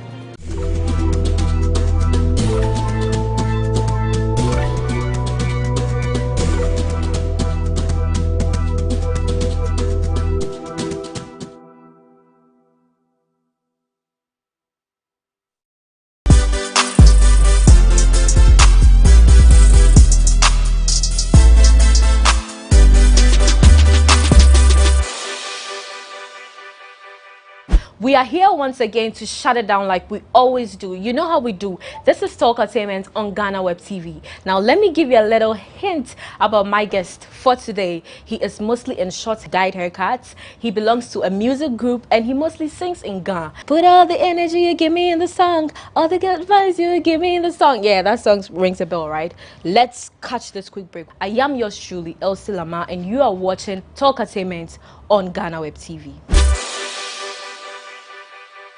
Welcome back from that quick breather. You're welcome to Talk Entertainment. And as usual, this show is proudly sponsored by Cheesy Pizza.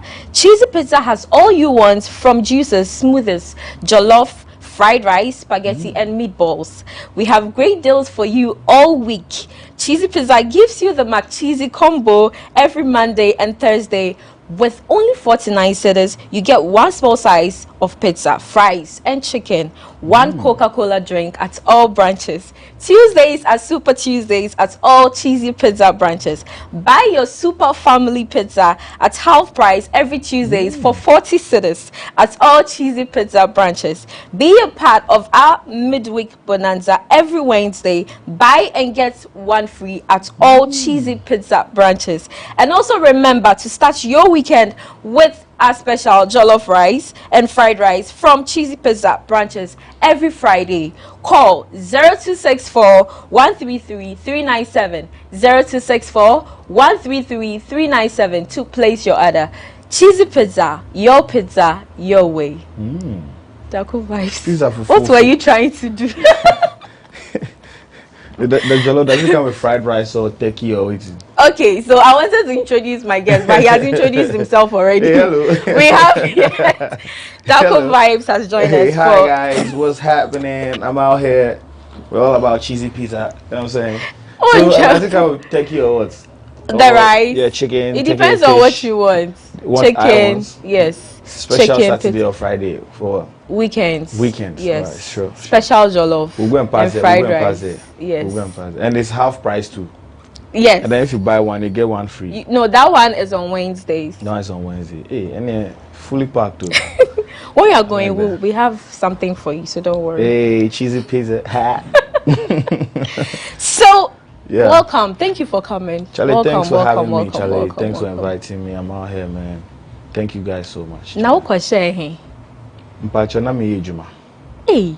I'm working on I've been working on songs, myself, my life, so many other things. It's just working. Okay, I noticed something. Yeah. You are usually in dyed short haircuts. Oh, that was like 2-3 years ago. No, all the time I see Darko Vibes, he's in short dyed haircuts. You haven't seen me in like 2, 3, 4 years. No. But what I saw today is something different. Oh yeah, Charlie.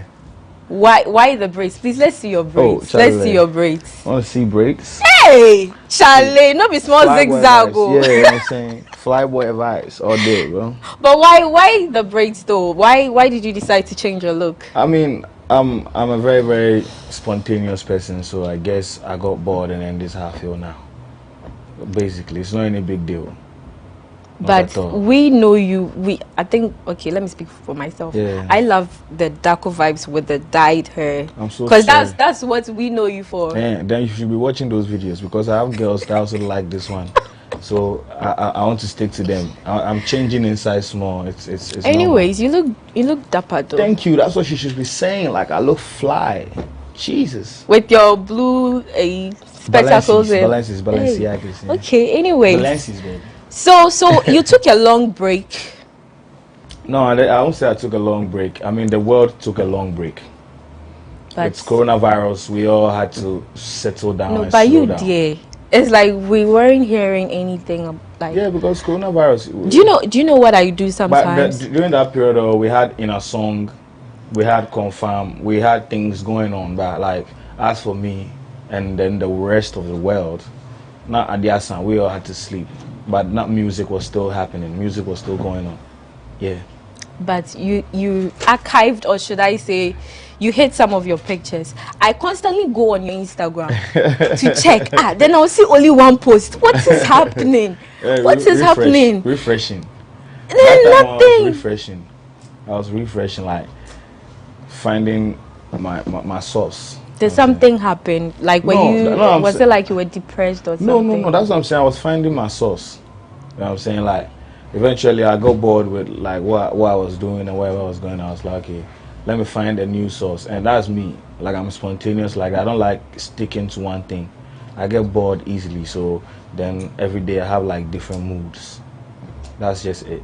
Then boom, after the Jemapel came, all the pictures came back. No, not all the pictures. I've been posting, but I just highlighted some one or two ones that like I went back and was like, okay, these pictures still are powerful, so let me put them back there. But apart from that, I didn't really put like everything back. Okay, your Jemapel song. Yeah. Why Jemapel? Is it that you want to attract the French market? Yes, I do. And secondly, you know, like I've been telling like my friends and other people that Ghana is, and we all know, like Ghana is a very, very friendly country. We engage a lot of cultures out here. So me, as I go to school, I learned a lot of French, and I think French is very sexy. So when I heard the beat, that was it gave me that French energy, that French wind your waist energy. And then while recording, Jemapel just fell inside. I was like, damn, it slaps, and I was like, we move. So, was it difficult getting Davido on that song? I mean, it's first and foremost, Davido is like a big brother to me. He's been like being supportive, like giving me guidelines. Most of his friends are like my friends, and then the team also like really held it down for me. So I wouldn't say it was that difficult. And Davido really came through. Like met him out there in the club. Met him in the club. I was like, big bro, yo, I dig what you're doing. I was like, me too. I feel you. So I was like, big bro, I'm working on my album. Please bless me. It's like, yo, come and visit me in my apartment. Pull up to the apartment. Play me something. Played him a couple of songs. And then I played Jemapel. It was like, damn, I love this one. Hopped on it. Had to come all the way. Come and shoot the video with me. Come and wear kente, struggling. Do you know how heavy the kente was? I saw that spot. Bro, the kente is heavy. That we had to like carry this kente as a bedding and perform it. But he liked it. That's what I'm saying. Yeah. Like, it really came through for me. So I wouldn't say that it was difficult. It was actually a very smooth and very adventurous one, I would say. But I must commend you though. You were repping Ghana in that video. Like the fact that you wore the kente. The video also wore the kente. He spoke Ghana and everything. Yes, he spoke Ghana. Yeah. What was the line he said? Chio ben kemuko ao men sumabo check it out me like how is it me yadabo check it out men check it boy. Oh, I see. So yeah, before I was coming on this show, people asked me to ask you that there's this assertion that they carry that Davido kind of dominated the song. Yes, that's the whole point. The point is so it was intentional. Comparison is a thief of joy, of course. Like it was a collaboration, and the reason why I put Davido in there is for Davido to dominate the song and then throw light on me. Yo, that's Davido. And I'm upcoming as hell to him and like to the rest of the world. So the point was for Davido to dominate the song and then for me to own the song as well. Speaking of upcoming, I think you are not upcoming. You've given us Stay Woke. Yeah. You've given us Tomorrow. I mean, you've given us Ghana hits upon hits. Ghana is a small place. Like looking at like what I'm envisioning. Yeah, I would say that. Okay, I should have asked you this question earlier, but we know you as Darko Vibes. Yes. There's a lot that we don't know about you, including your fans and all of that. Can you tell us something little about your background? So I'm Paul Andrew Darko, that's my name. March born, 14th March born. I grew up in various places in Accra. If you know, you know. Please, we those who don't know. I'm coming. I'll get there. If you know, you know. It's for the crowd still. Okay. So, Labadia Papa. I grew up at Labadia Papa. I grew up at Malang Bawe. I stayed at Kaswa Millennium City for a while. I was at North Carnation with Joey B. At some point, I came to Spintex, Villain Sounds with my guys Lamen, and then still Joey B. I was staying at Jamestown, Ghana House. If you know, you know. I went to Otkas, Accra High Street. It's right across. So, me, my whole life, it's Accra. You be Ghana boy. I'm a full Ghana boy. Hey! I feel like I traveled the whole Accra. Hey, no be small journey from. Yes. Yeah. Wow. What about your parents, siblings? You know. My siblings. Oh, I have a very big extended family. Like my dad likes girls, so it can't happen. So I have my brothers with plenty. You have plenty brothers. I have plenty brothers and sisters. Like how many? I'll start right now. By the time I go finish, you guys say, "Okay, guys, the show has ended. We have to finish over here." And then maybe we won't talk about. Do you even know some, or do you know, or there are some that till now you don't even know? As life goes on, there you never. You keep meeting. You never know. As our fathers are still alive, Your father is watching the show. As long as our fathers are alive, you never know. They are still men, you know. Your mom, your parents are still together. I mean, I lost my mom a few years ago. Oh, okay. Yeah. Bless her soul. Yeah, that's. So you're you're what, the big brother or? For my mom's side, I'm the eldest. For my dad's side, I'm like the third. I don't know. By the end of the year or the end of our whole lives, we'll know if I'm really the third. But as it stands here, I'm the third. Every day shifts. I see. As you were talking, you made mention of Lamem. Are you guys still together? Oh yeah, as a collective, definitely. We're even working on an album right now called True Colors, which you guys should watch out for that. It's going to be talking about our vulnerabilities, our L's, our W's. It's going to be like as real as it gets. And then hopefully we are going to do our concerts, which we do annually. We haven't done it for 2 years. 2 years because of this corona thing, but this year we are looking at doing it, something very intimate and personal for our people. I know you are going to say it was because of COVID, but before COVID, you guys sort of splitted. I don't want to use the word splitted, but we were not together. As a collective, it's like there's Wu-Tang or G unit, and then one guy lives inside, and then you say the G unit splits. No, it's a collective. It's not a group. If let's say VIP 4x4, somebody goes, they split. Right now, there's no 4x4 because it's a group. We are a collective. So whether you are there or you are not there, like, have you heard a song with all of us in it before? No. It has never happened before in the history of mankind. So you should know, like, it's a collective. Let's collaborate. Then we do a compilation. That's what you guys love. But it's not like group thing. It's just to put ourselves together and to define what we stand for, or as a group of people. Do you understand where they come from? Yeah. But I mean, people like to term it as a group and then have their own opinions and everything. But like, as you can see, we are still strong as a collective. Yeah. If you say so. I know so. Okay, so it's time for Discovery segment, and Barbara Boni is on standby. Ye free fee kopesi kabanti na yendai. How are you, Jack? My fine. Zogabana kefedi mini, are you shy? Abua was shaman to this time you can bite. Yes, in the pie, then so you're winning them. Menya bonnet dance so enemy ham. Kusia wapie, sika wadie. My enemies where they plot and plan against me. Plenty evil things we do for my back. Oh, I might not see, but I know.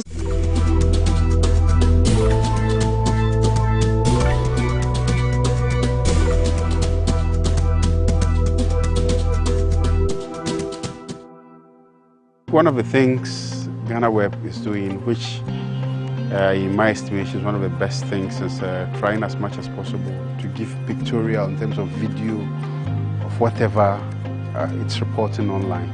Unlike those days where you only had to read about text. This time around, they've gone a step ahead and to ensure that there's a video added to whatever content they are putting out there for readers to also have a feel of the story. One of the things I think GhanaWeb can do is to, apart from the online TV, rather go on a full-fledged TV channel rather than the online TV. I think that would help. I've seen that the online TV is helping, but they should just go in a full channel. Keep up the good work. There may be challenges, but don't be deterred by those challenges. Challenges are bound to happen in every institution, and try and work harder. Focus on whatever you set to do for yourself, and I'm sure as the years roll by, you achieve those challenges.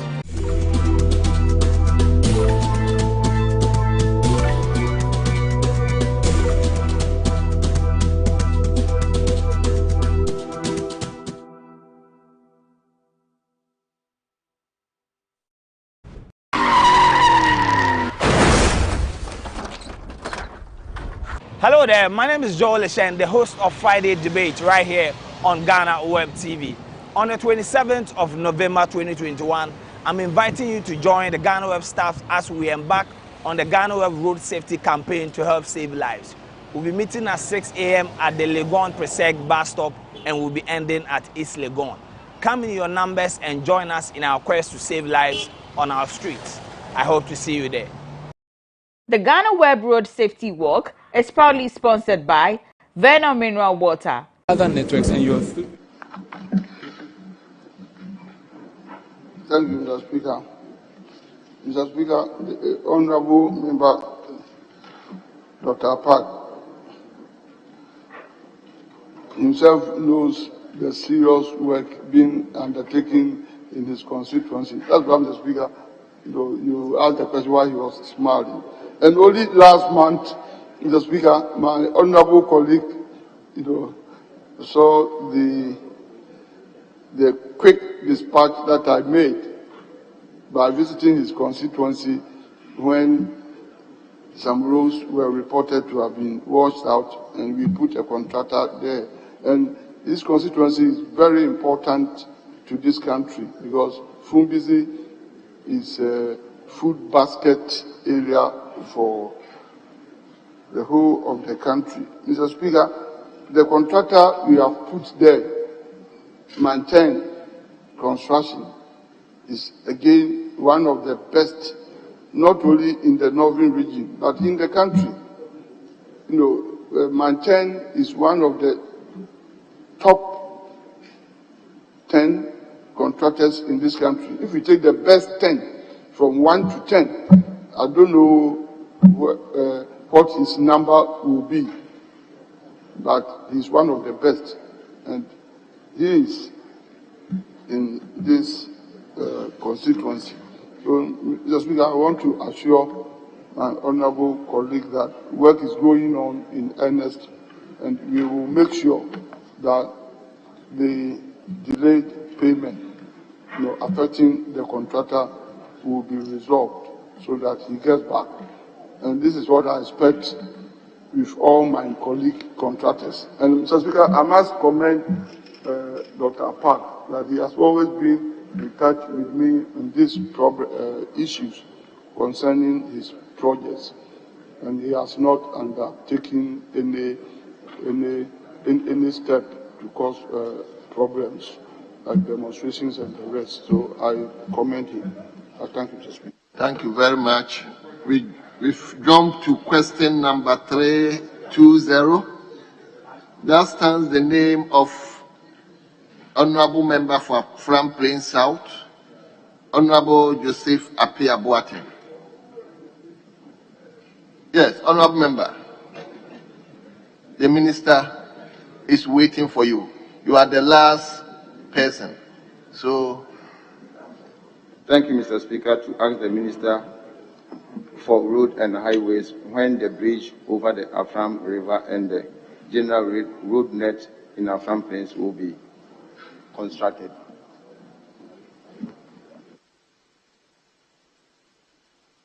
Yes, Honorable Minister.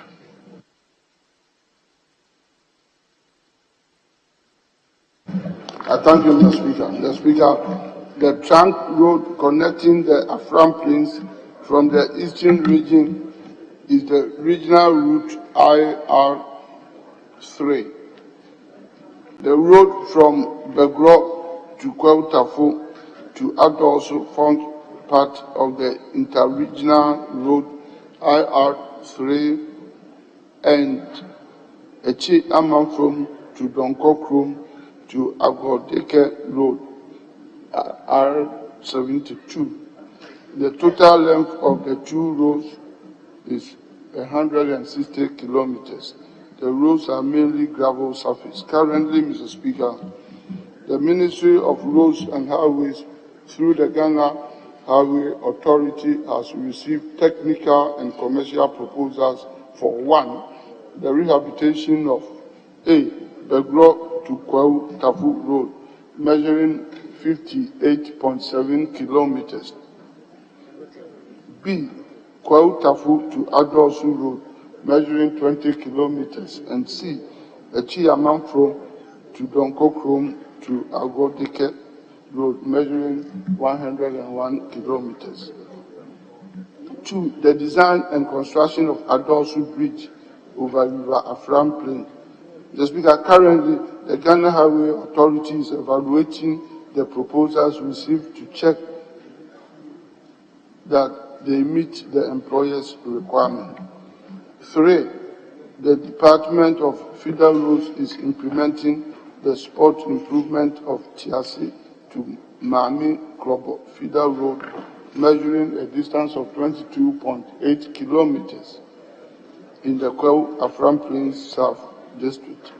The project commenced on 24 February 2021 for 23 February 2022. The project is at 15.5% fiscal completion. Whilst we move into the future, Mr. Speaker, the contract agreement for Project 1 and 2 are expected to be approved and signed by the first quarter of 2022. Works shall commence in the second quarter of 2022. I thank you, Mr. Speaker. Yes. Honorable Member, you may ask your final follow-up question.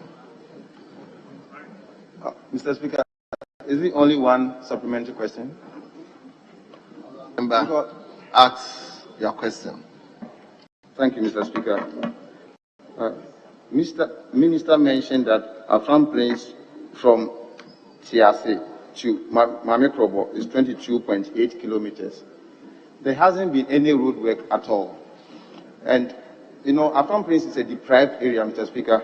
And if you start mention that the road has work has commenced, that means you are lying to us and you are disrespecting us and you are looking down upon Afram Plains, because Afram Plains road is leading to death. So if you are not telling the truth and you are saying that road has been commenced, that means you are not being honest to yourself. But you know that he knows better. You see, okay, my question is, Minister, ever since you assumed office for the past or almost 5 years, have you ever visited Afram Plains before? That's my question. The question is turned down. The Minister will not answer the question. If you have any other question, you may ask.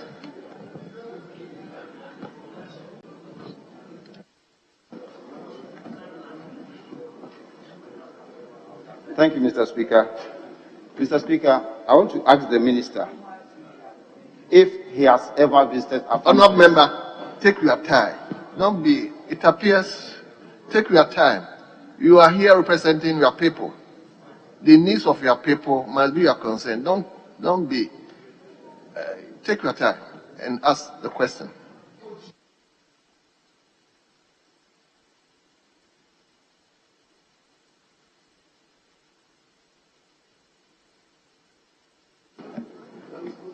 Thank you, Mr. Speaker. I want to know when is the finishing time for the project that they have started? I mean the anticipated time for the project to be completed. Yes, Minister.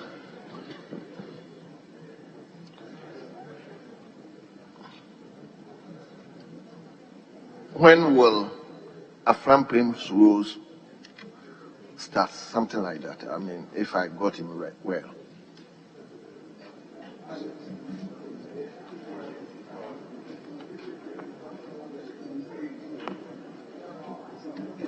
Thank you, Mr. Speaker.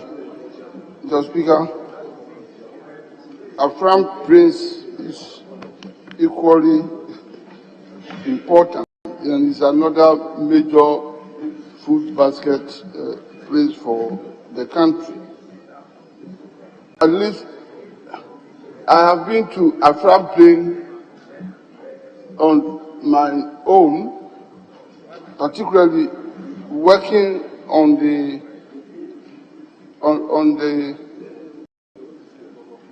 Donko Chrome, the river, Achi Amerado to Donko Chrome. We are trying to build a bridge over the river. There are two bridges that are going to be built.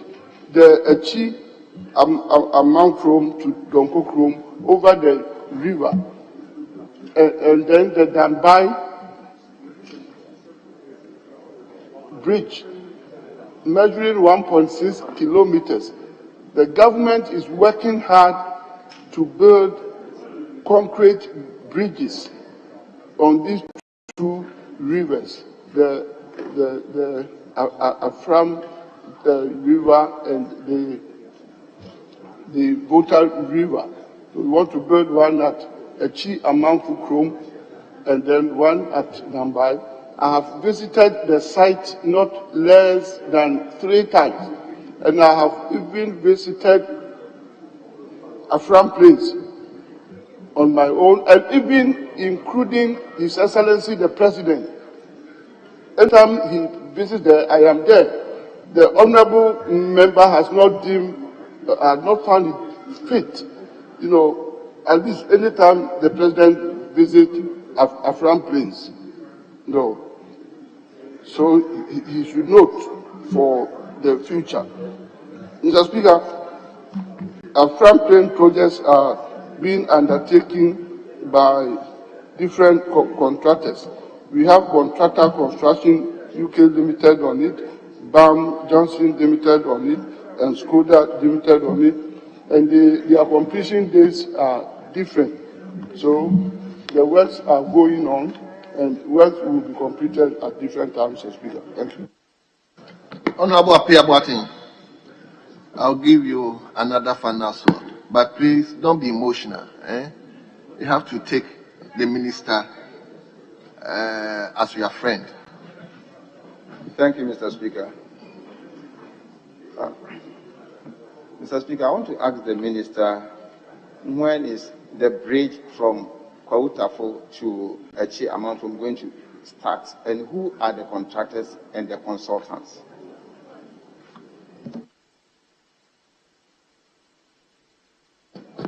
Minister, if it is not a question that you can give a ready answer, then we can ask him to file another question appropriately.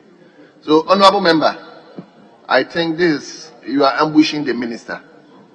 So you can file another separate question with respect to that particular bridge you are talking about, so that the minister will come and answer.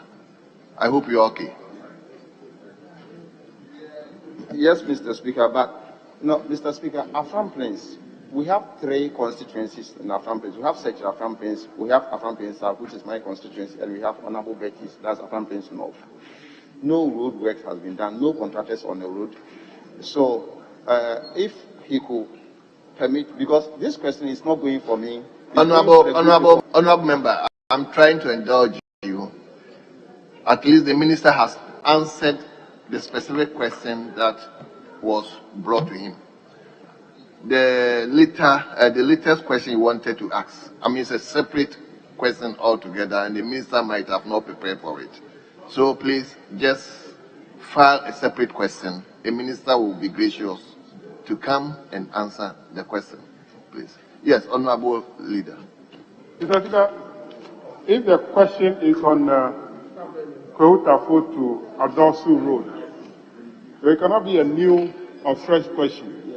Because in the answer to the question by the Honorable Minister, on page 25, he himself says that there is the Ministry of Roads and Highway, through the Ghana Highway Authority, has received technical and commercial proposals for the number of roads, and included in those roads are Kwehutafo to Adosu. So if the member is asking when, there is not a fresh question. It's in response to the answer provided by the minister. Well, Honorable Minister, can you give them tasks?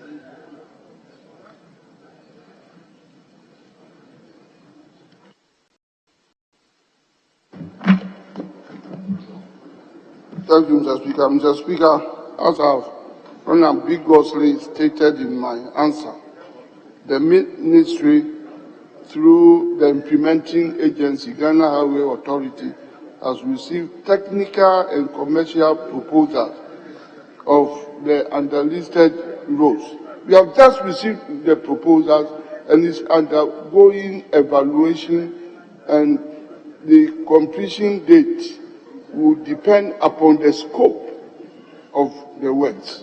So we are now in the process of establishing the scope.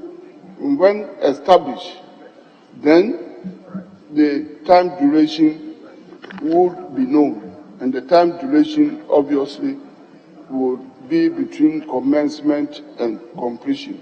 So don't let us jump the gun. I thank you. Leader. Thank you very much. Honorable Minister, thank you for the answer. But what time frame has the ministry set for itself for the completion of the determination? What time frame have you set for yourself? Thank you, Mr. Speaker. Mr. Speaker, the time frame, I wish it had been done yesterday. Thank you. Well. Hold on. Initially, I said specific questions, specific constituencies, but Afram Plains North, and I believe I may indulge you to ask one supplementary question. Thank you very much, Mr. Speaker. Mr. Speaker, as we all know, this is a house of record. And for that matter, a couple of months ago, not too long ago, I filed similar questions to the Minister for Roads and Highways. And in his response, he promised the good people of Afram Plains that agreement, that is contract agreement for the project, will be commencing or probably will be considered in the year 2023. Looking at his response today, it is stated that he expects the contract agreement to be approved in the first quarter of 2022. My question is, why the difference in his response? Mr. Speaker, we all know that Afram Plains happens to be one of the food basket districts in this country.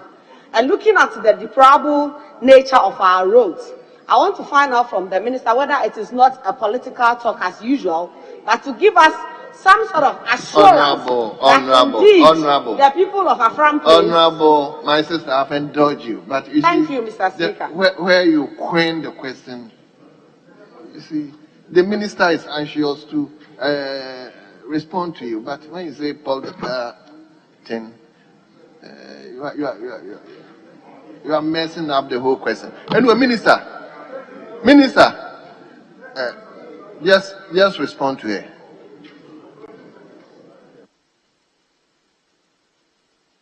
I thank you, Mr. Speaker. Mr. Speaker, my side doesn't understand what she means by political talk. Perhaps her side understanding. We don't know. It's not in our vocabulary. You know, she has to explain what political talk means. Otherwise, it's vague. So she has to explain what is political talk. I don't know it. She has to define it, Mr. Speaker.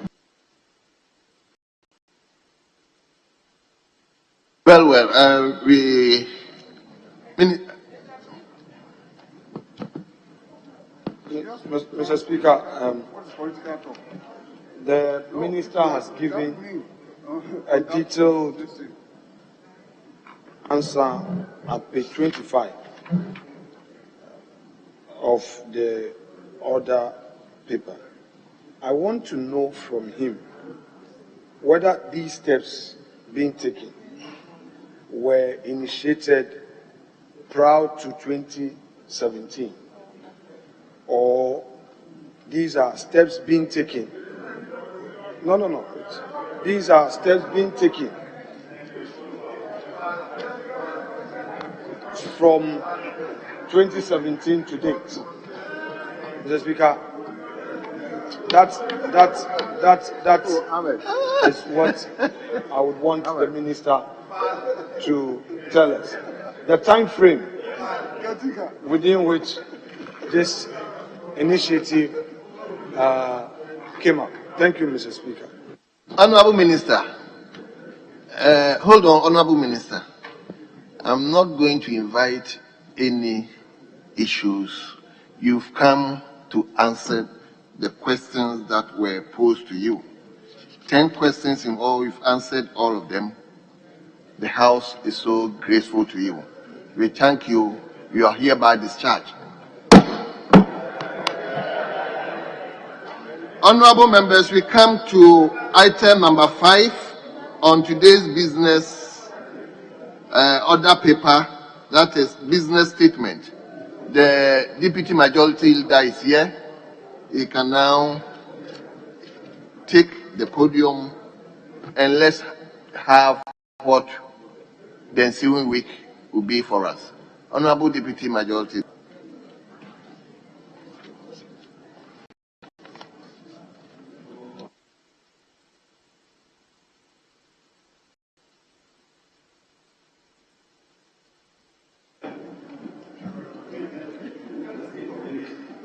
Mr. Speaker,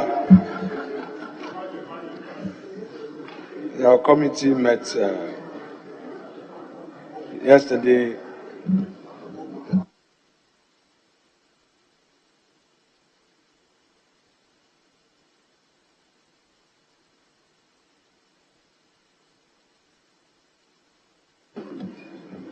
Mr. Speaker, your committee met yesterday, the 4th of November, and arranged business for the ensuing week. Mr. Speaker, annexed to this report is the order in which the business for the ensuing week will proceed, and we have a 7-page document, and it spells out in detail every single item to be considered for the ensuing week. The Speaker, by way of summary, the report as indicates, we're going to have a total of 47 questions, 9 of these urgent and 38 oral. Mr. Speaker, would have an opportunity to allow statement to be read once members submit same in accord with our rules, and these may be done under Order 72 and 72. And Mr. Speaker, on the issue of questions, the committee holds a strong view that members must prepare very well and ensure that their supplementary questions are in accord with our rules, so that we'll be able to do business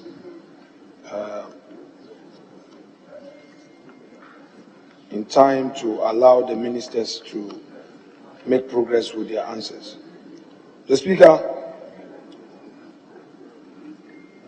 pursuant to Order 75, papers for presentation to the House may be placed on the order paper for laying, and committee reports may also be presented to the House for consideration. Mr. Speaker, having regard to the limited time frame for approval of the budget and Appropriation Bill 2021, the Business Committee and Committee chairpersons particularly those with urgent and time-bound referrals to endeavor to present these reports for consideration as early as practicable before the House is seized with the consideration of the budget statement and economic policy of government. Mr. Speaker, for the avoidance of doubt, the budget statement is supposed to be done on the 15th instead of the originally advertised 17th. I just want to bring this to the attention of the House. And the plan is for us, Mr. Speaker, to enable us go for the post-budget workshop, check-in on the 18th, do 19th, 20th, and leave Sunday 21st morning after breakfast to begin the debate on Monday 22nd and conclude on Friday 27th. Mr. Speaker, I accordingly submit to this August House the order which the business is supposed to be taken and same be adopted by the House. I thank you, Mr. Speaker.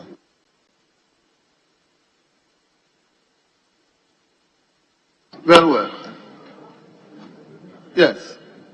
Let me invite Honourable Member for Kita. Yes. Thank you, Honourable Speaker. When you look at in the third meeting of the first session of the 8th Republic, business statement of the second week, ending today, I filed a question and my questions appear on the business statement. Question 351 and then question 394. But looking at the third week of the business statement, only question number 351 concerning catapult appear on the business statement. Because last week we invited the minister, but based on other equally important schedules, he was not able to avail himself to answer the questions. May I know from the leadership why only one question appeared, not the two? Well. Yes, Honourable Member for Bugum. Thank you very much, Speaker. So, Speaker, during the last meeting, I filed some two important questions which were admitted. It's quite clear that I filed some questions that were admitted, scheduled, but due to developments, we did not get the opportunity to ask the ministers concerned those questions. It's to do with a particular project in my constituency that we cannot even locate the contractor. The person came to work, dug trenches, destroyed water supply system in Jasikan. After some time, the person vanished. The assembly cannot trace the contractor. The regional director of urban rules cannot trace. He's not able to provide us any information. So I filed a question. So the Minister for Rules can help us identify the person, and so that even if we can work to restore water for the people. So now it's not been captured. And the way business is going, we may end this meeting also without getting proper answer to this concern. I wish that the business committee can do something about that question. Thank you, Mr. Speaker. Well. Yes. Honourable Lydia. Thank you, Right Honourable Speaker. I filed a question on the 10th of July, 2021. It was advertised, but the minister never came to answer the question.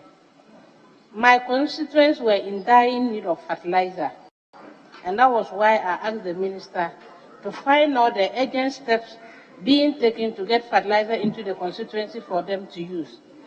Now, the period is over. The period for farming is over, and the question has been advertised. I don't know the relevance of the question being asked today. Thank you.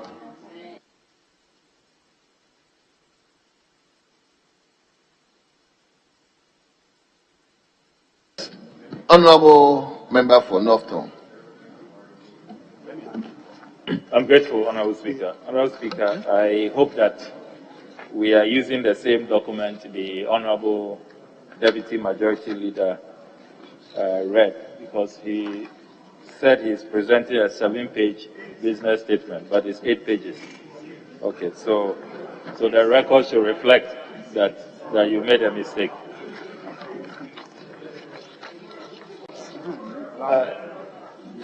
It's a house of records, you know that.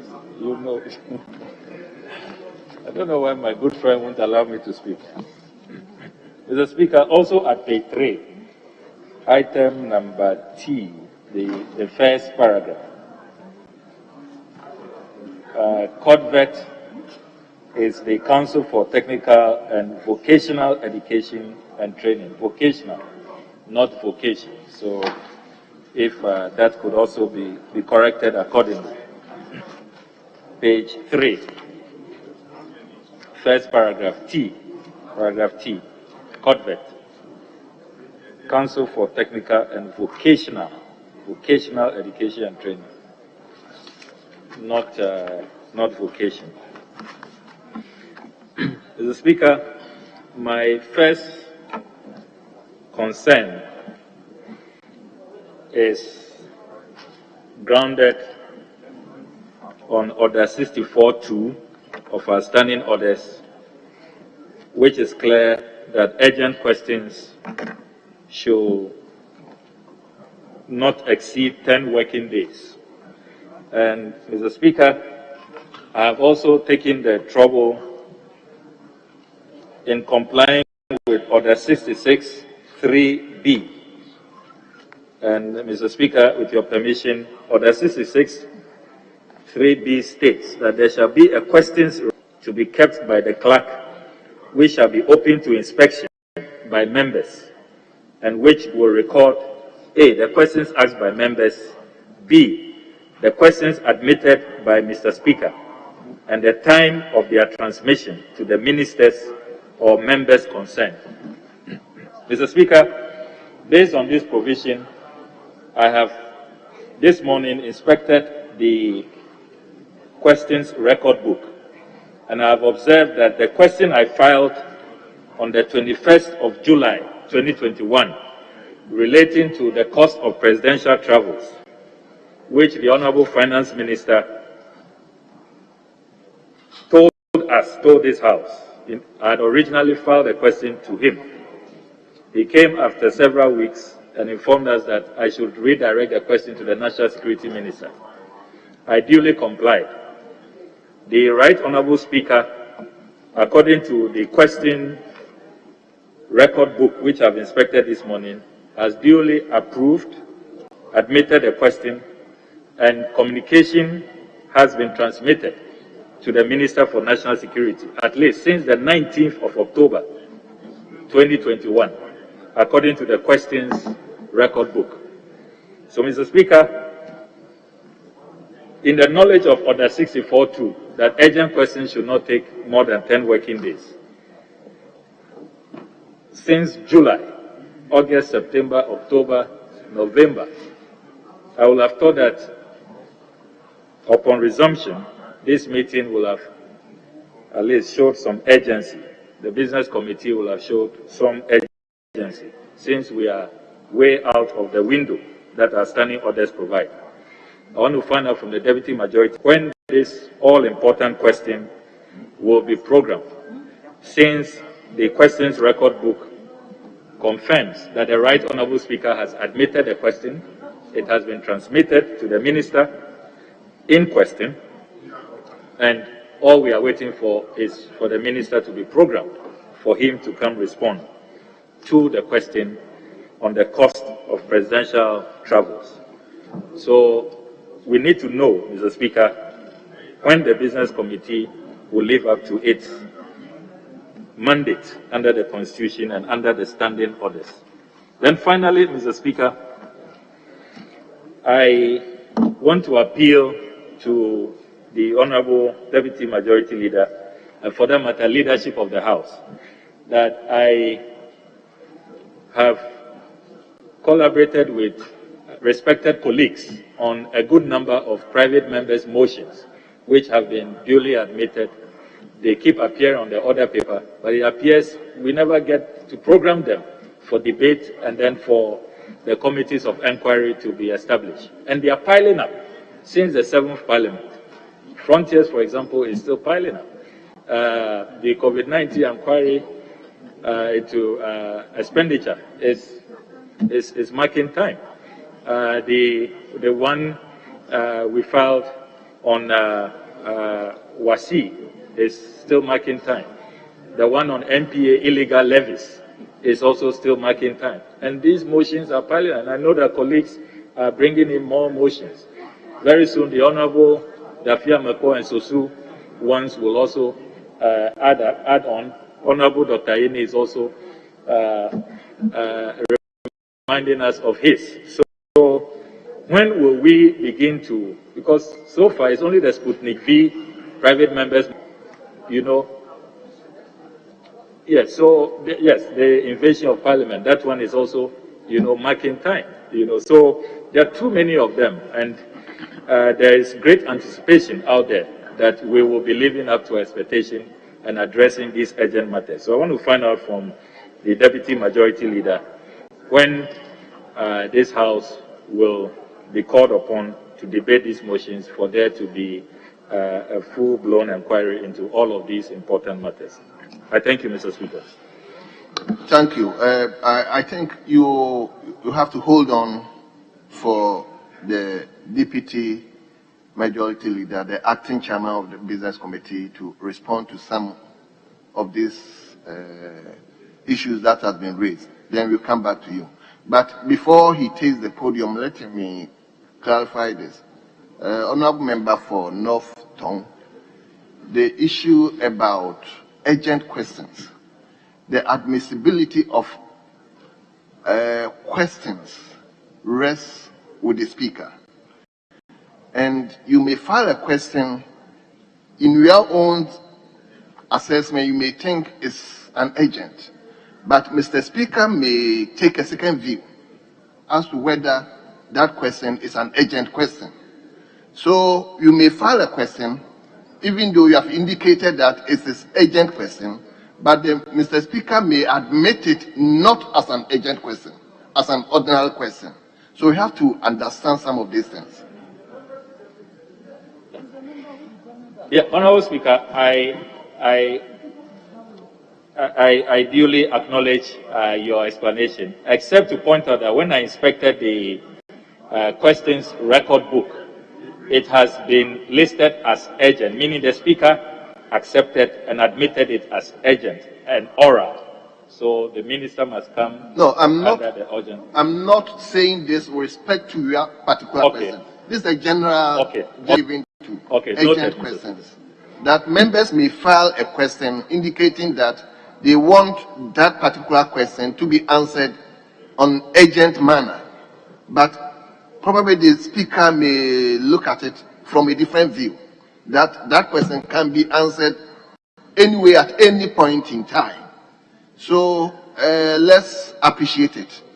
So once you file a question, you may follow up with the table as to how that particular question has been admitted from Mr. Speaker.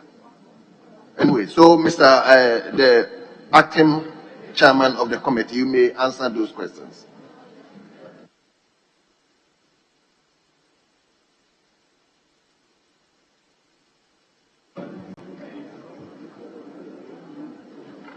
Mr. Speaker, I start from Honorable Ablakwa's concerns. The last time he followed up on a question, he relied on the phrase, the abysmal performance of. You said that the Chairman Sabonsu Afenyo Makin led committee performed abysmally. Those were your words the last time. When I finish, you sit down. When I finish, you can come back. Today, you are saying that we should live up to our mandate. The business committee, quote, must live up to its mandate. Please, with respect, such a phrase today is not appropriate because it is not the business committee's mandate to approve your question. According to you, the question was only transmitted on the 19th of October.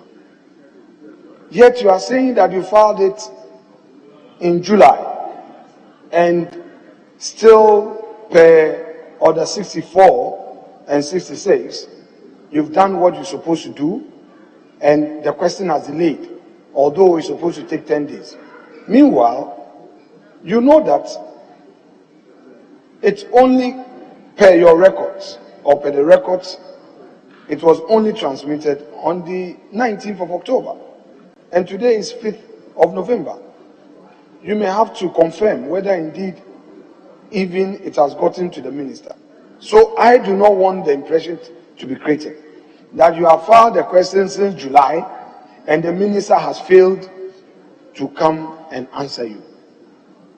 That is not accurate, and I just want the records to reflect that your question hasn't gotten to the minister per the time you were trying to say it got to the minister. If you filed in July and it never got to the minister in July, don't attribute that to him. To say that urgent question must take 10 days, that was the impression that you were creating. Two, on the same point, two, I believe that some of these things, you see, the business committee is made up of the leadership of the minority and the leadership of the majority and some other members. It appears from what you just said that you are not engaged in leadership. Therefore, I will plead with you. You know that as a caucus, we work with our leaders and we consult them. So I believe that some of these concerns that you want to express them on the floor, if you had consulted your leadership, because on the business committee, we have your minority leader, Harun Idrisu, Honorable Muntaka is there, your chief whip, the deputy minority leader is there, the deputy whip, Honorable Ahmed, is also there. If you really want to get these things addressed, it is important that you engage them. And the impression I get is that you've not engaged them enough. Mr. Speaker, the next point.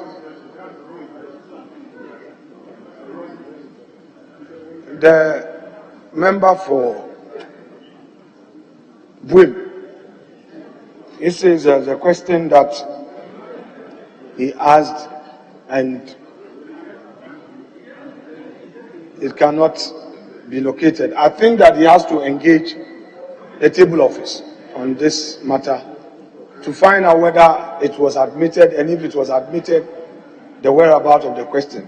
Once it comes to us, we'll take it up. And I will again also encourage you to approach your leaders, because some of these things, they sit in the business committee. Yesterday, we were all there together, so that at least they can address the issue on your behalf. So please, I know you are a new member, but utilize this opportunity. And the member who said she doesn't even know whether a question is relevant or not. Well, I believe that if, honorable member, please pay attention. Someone is taking your attention. If you're of the view that, you know, your question has been overtaken by events, you may as well, you know, withdraw it, if that is what you think. But that notwithstanding, I hold the view that once it's been programmed, it is still important just for the records, so that your constituents will know that you did your side, perhaps administrative bureaucracies caused a delay. So the choice is yours. But if I were to advise you, I would strongly suggest that as it's been programmed, let's have it taken. Mr. Speaker, I thank you.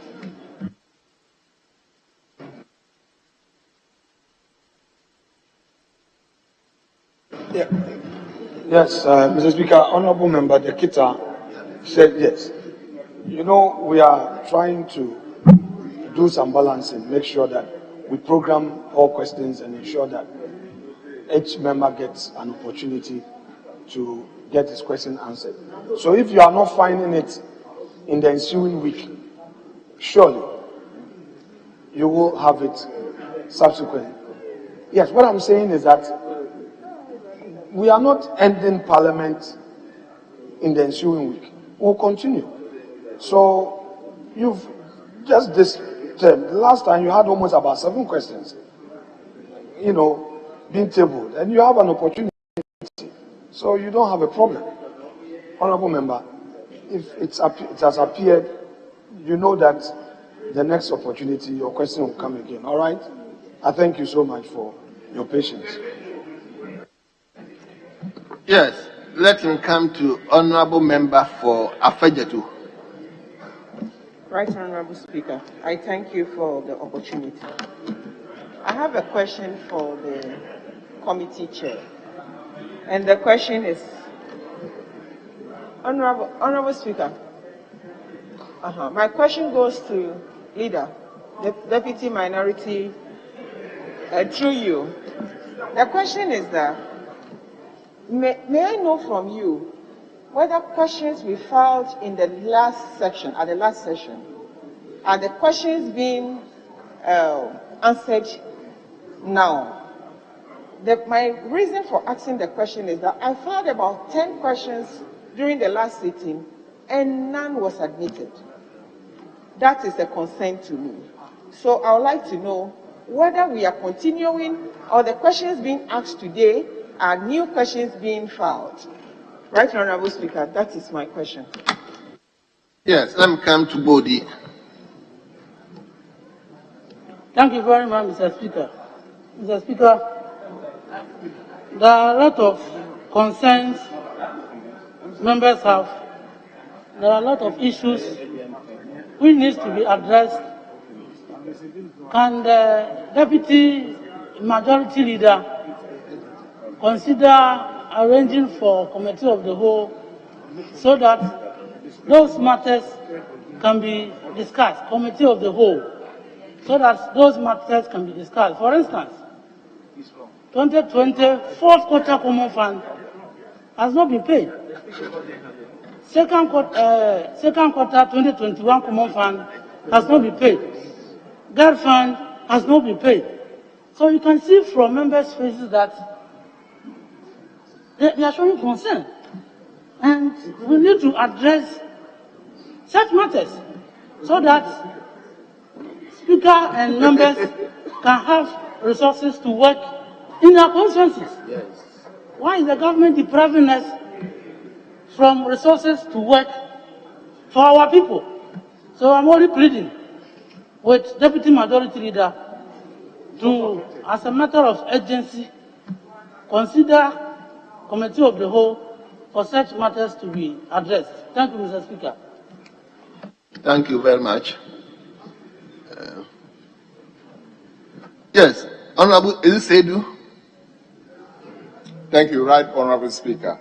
Okay. Right Honorable Speaker, I have a little challenge because since I came to Parliament as a first-timer, the observation is that there's always complaints about private members' bill and questions and statements that are filed.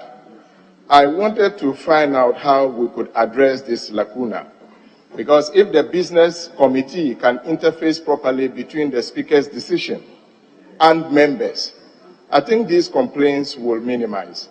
I just wanted to ask for your directions on this one. Thank you. Leader. Okay.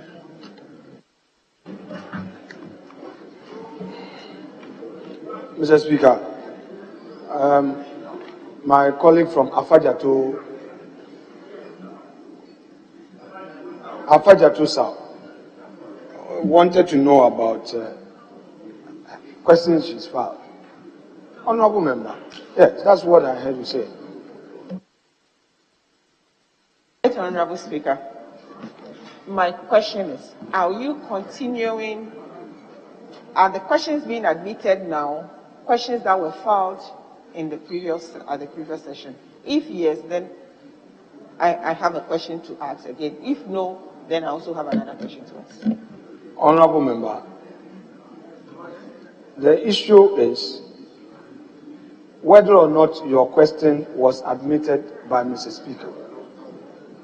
If you ask whether we are continuing, that's the process. All questions that have been admitted by Mr. Speaker are being programmed.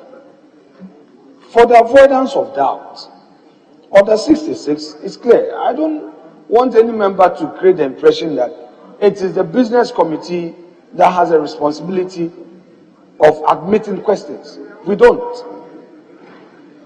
And I think this thing has been dealt with severally. And the member who spoke, after you, saying that he wants guidance and all those things. Those who have been complaining about their question, they don't even find out whether it's been admitted. And that has been the problem. Sometimes we are impatient, we don't want to follow due process. There are things that you can engage your leadership and get the appropriate answer. You wouldn't engage your leadership. You would want to speak for hands up to capture you. Fine, but don't use that to undermine the authority of your own leader or to create the impression that there is no consistency in the way we do our work. Let us first inquire. Like Honorable Ablakwa said, he went to the records book to check. He followed up to be sure whether it's been admitted. But if you file a question and you go on radio, if you file a question, you come here and say, Mr. Speaker, business committee did not program me. When you've not checked whether there is, Mr. Speaker considers your question admissible, it can be our job.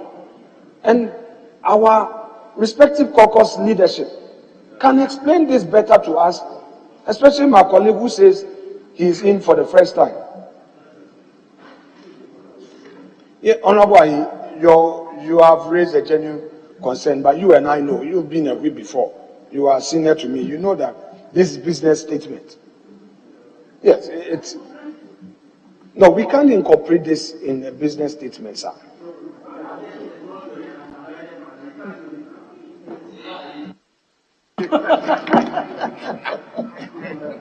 Honorable Akando. Oh, I didn't know. No. I mean, let him finish. He hasn't finished. Okay. Mr. Speaker will call you. No, but I am saying that we should guide the new members. Mr. Speaker, you see, Honorable Member, let me resume my seat. Then Mr. Speaker will call you. But what you are doing is not parliamentary.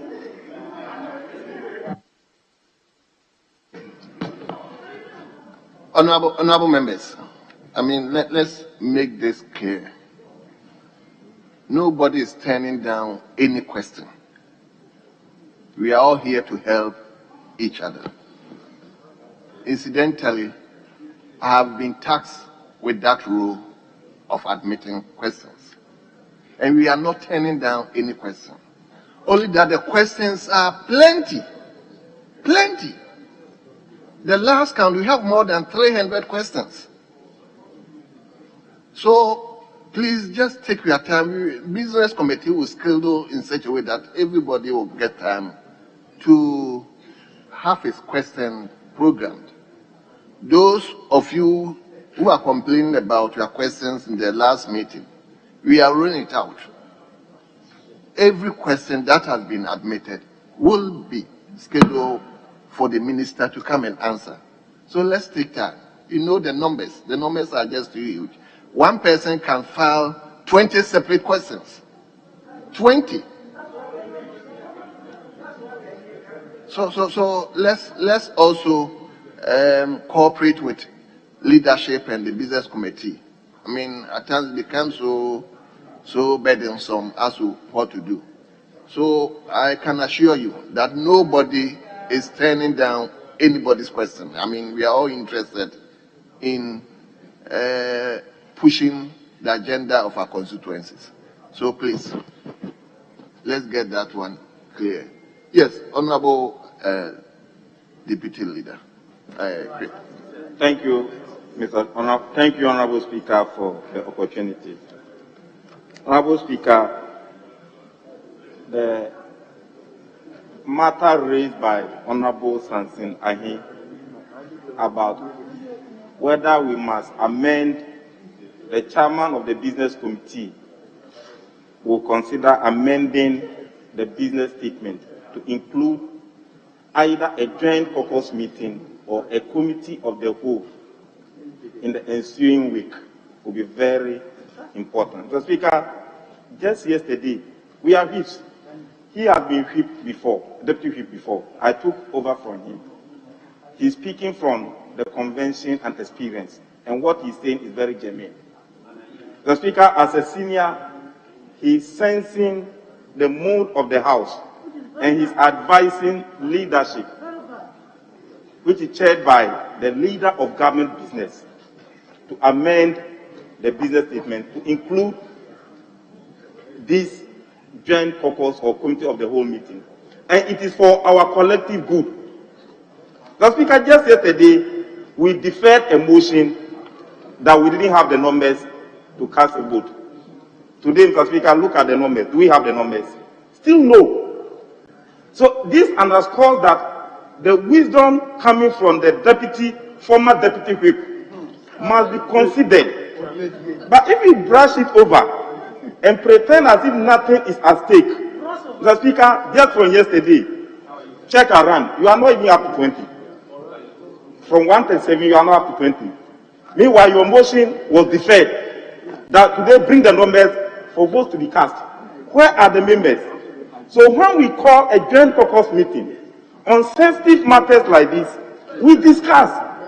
If there are challenges, we let colleagues hear. If you don't do that, and he's saying it, and you say because the business committee has brought this report, this must just be adopted without any input from members, that is not what we do. So it's very germane, and Mr. Speaker, I want to re-emphasize and thank the honorable member for Bodi who trained me.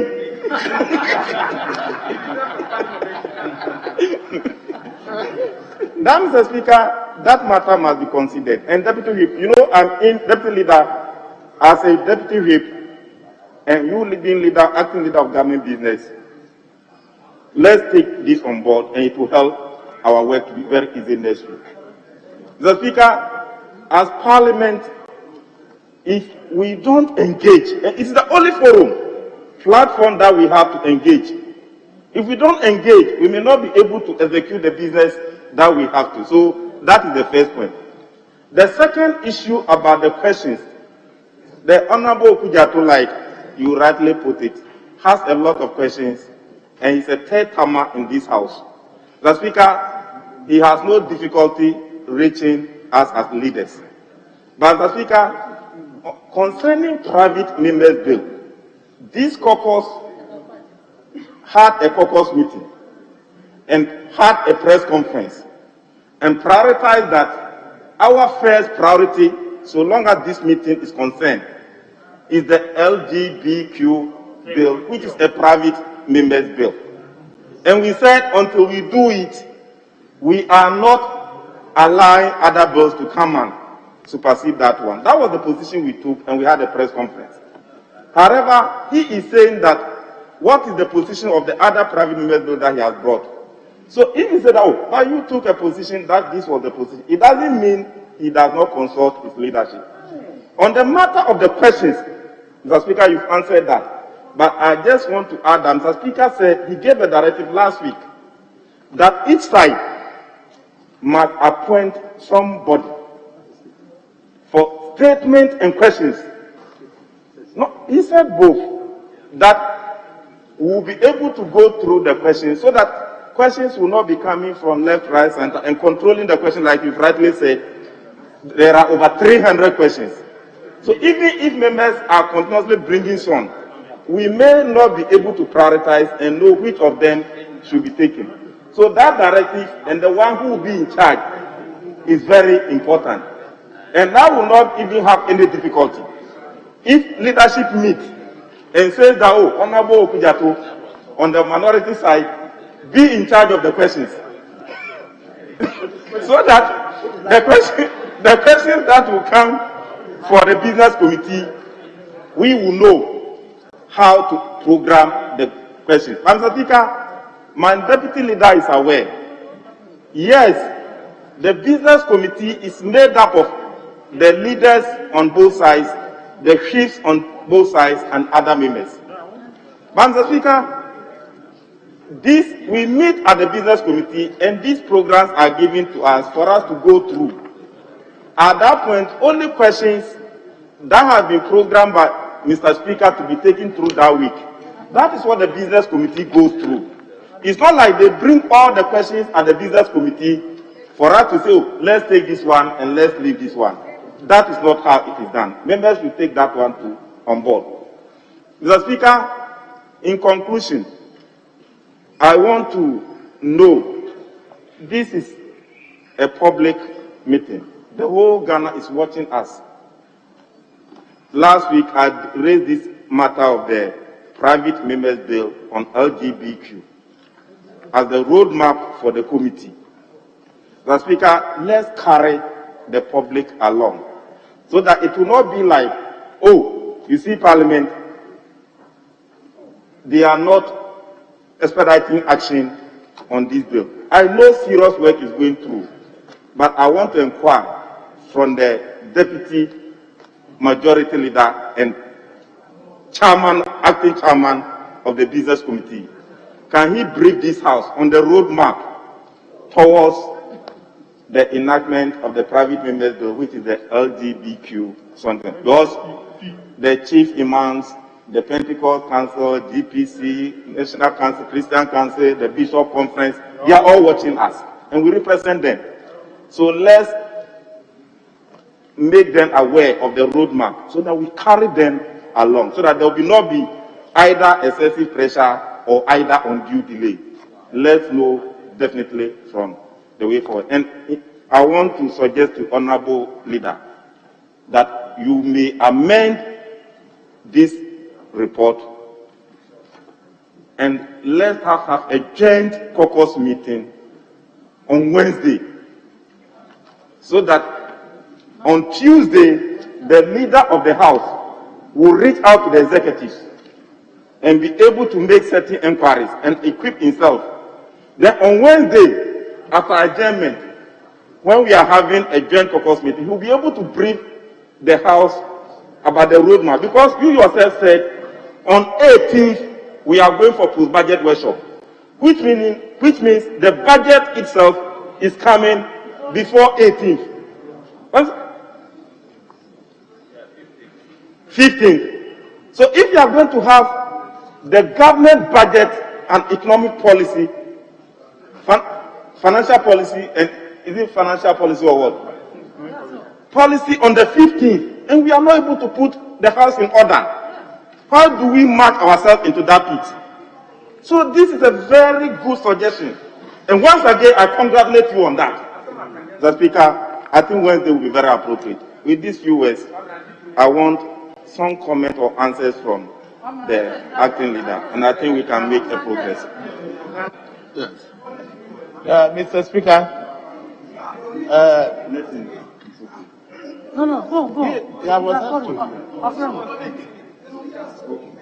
Mr. Speaker, mine is no, I have Mr. Speaker. No, I have to go on. Yes.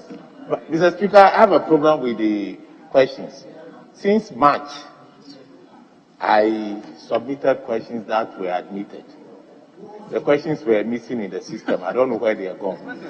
Yesterday, I followed it up to the table office. I was told sometime maybe I'll get it somewhere, maybe December. My question here is, well, I don't know how these are arranged. Since I came to the house, I've never had opportunity to ask a single question. So it's sad. It's not being fair to me. Honorable member, we've heard you. Just follow up with table. They will address your issue. They will program it. I mean, just have patience. Yes, honorable leader, just respond to it and let's move on, please.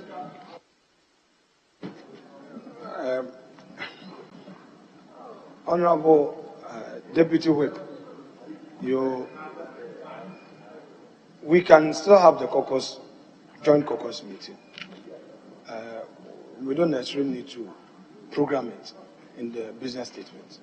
So I agree with you. Let's confer and hold a joint caucus meeting anytime in the ensuing week. Of course,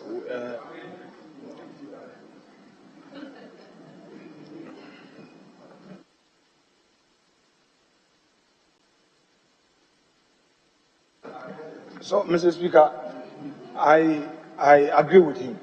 So we'll get it done. On the issue of this LGBTQ, Mr. Speaker, the committee has received over 150 memoranda. I am well informed of steps they have taken so far. They have met and they programmed to hear them weekly. And from next week, they are starting. So if Honorable Ibrahim Ahmed wants us to carry the nation along, then per my calculation, if they are doing weekly, we don't know whether any more memoranda will come. Then it means that we are looking at 15 weeks for a year. Yes, every week they are doing 10, 150, and they want to do 10 a week. So it is important all those who have brought memoranda ahead. It is after that they will now prepare their report and then come and we make progress. So if you wanted some information on that, that is what I know so far. So Speaker, there be nothing more to add. I pray you to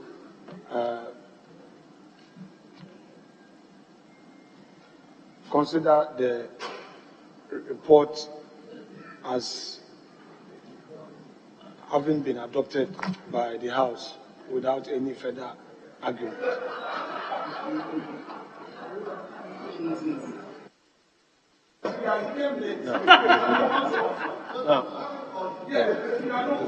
Mr. Speaker, this is an urgent matter. Mr. Speaker.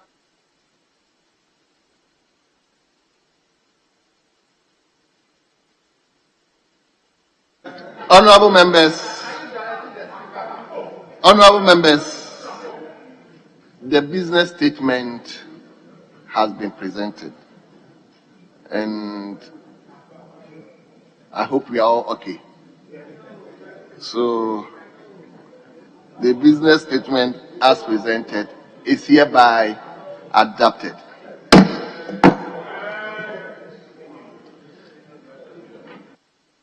Honorable Leader, it's past 1.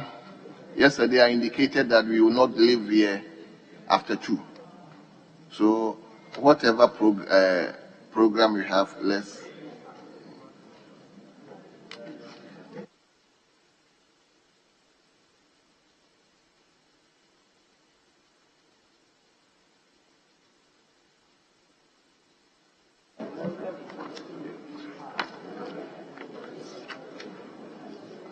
No, not.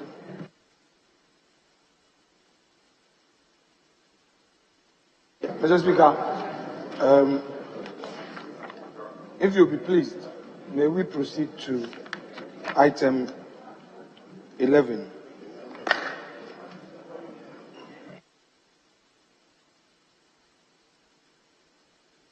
Yes. Mr. Speaker, I just want to draw your attention that since we said we should not invent new rules, we should go by the rules of the House. I want to refer Mr. Speaker's attention to Article 102 of the 1992 Constitution. A quorum of Parliament, apart from the person presiding, shall be 1/3 of all the members of Parliament. Mr. Speaker, we are 275.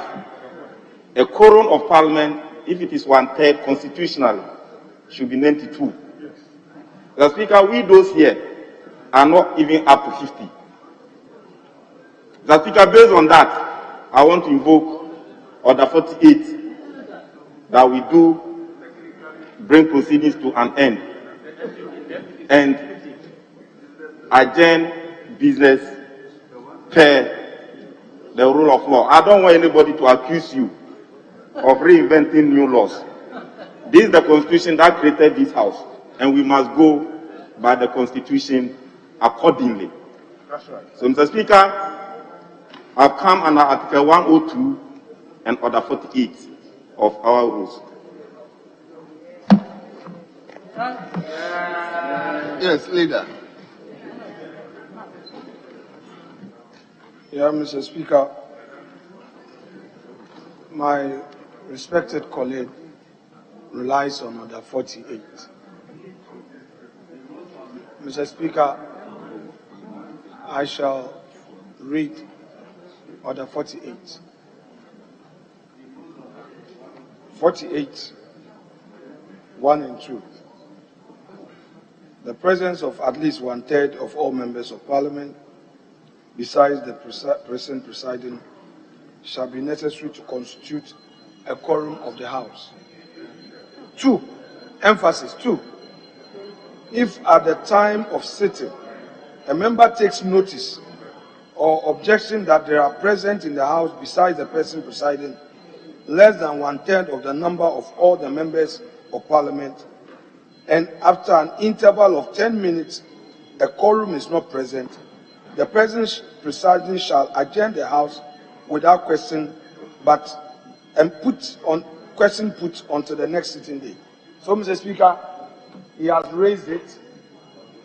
The rule says 10 minutes to see whether we have the necessary quorum.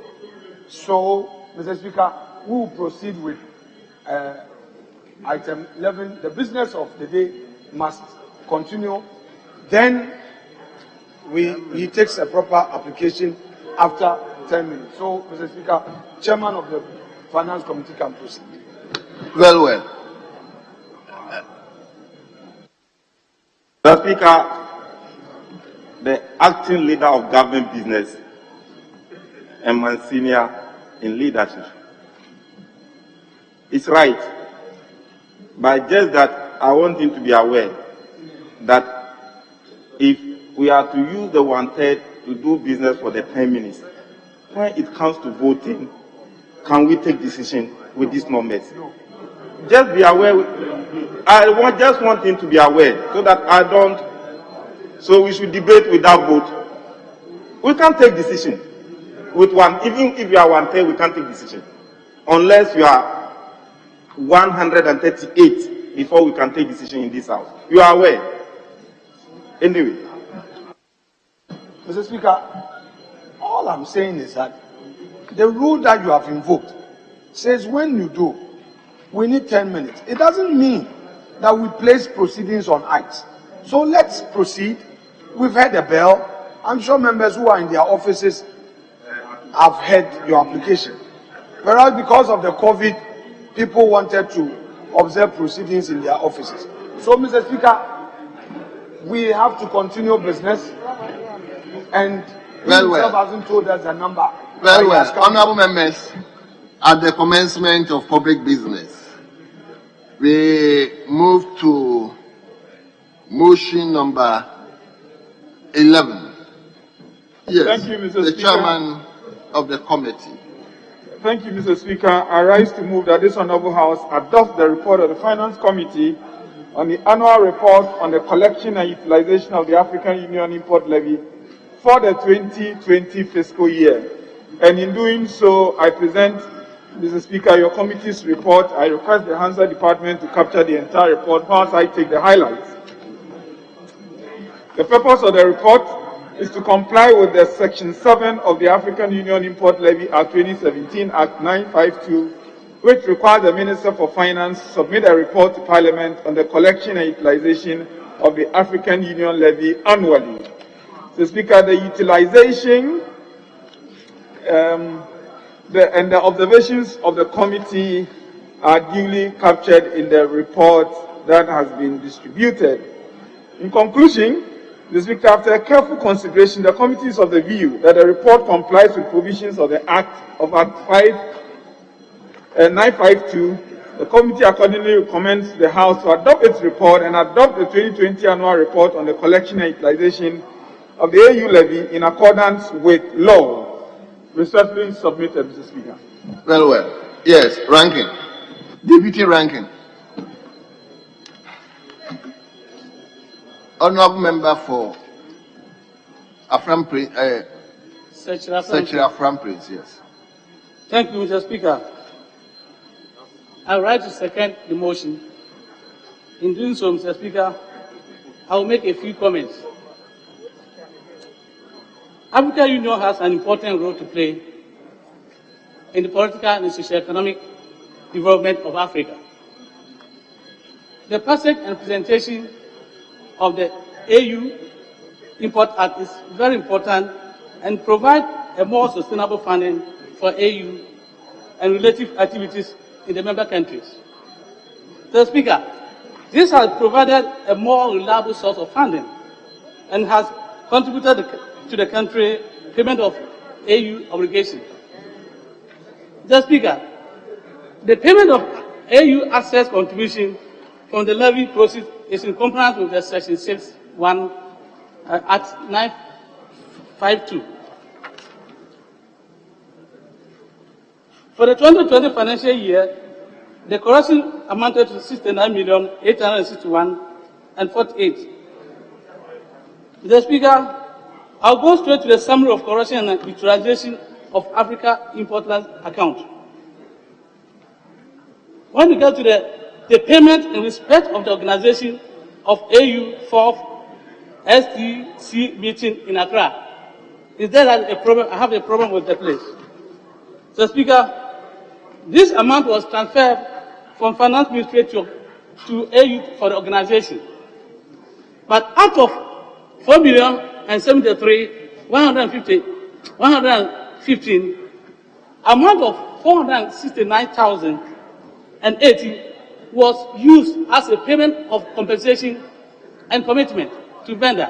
My question is organization, this one is AU money. So if Finance Ministry is organizing such action, they need to pay them through the government checks, but not AU's fund.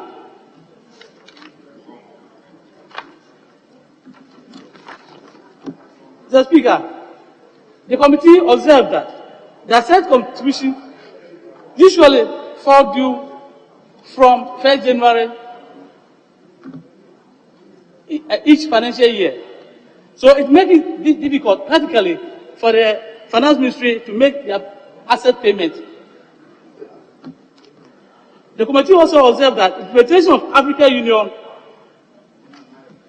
has helped Ghana to settle the asset contribution to AU. So, Speaker, we believe that the Finance Ministry needs to have reconciliation of the account since 2017, so that any correction that they receive should be paid to Bank of Ghana account than to pass through the other side. So that we get actual amount. Any amount we corrected should go to Bank of Ghana, so you can know exactly amount that's in the Bank of Ghana. Mr. Speaker, with a few words, I second the motion. Honourable members, the motion has been moved and the motion has been seconded. It is for the consideration of the House. I'm inviting just one from each side to contribute to the debate. 1 so that we can probably make time with our 10 minutes. 1. Oh, yes. Any member from this side?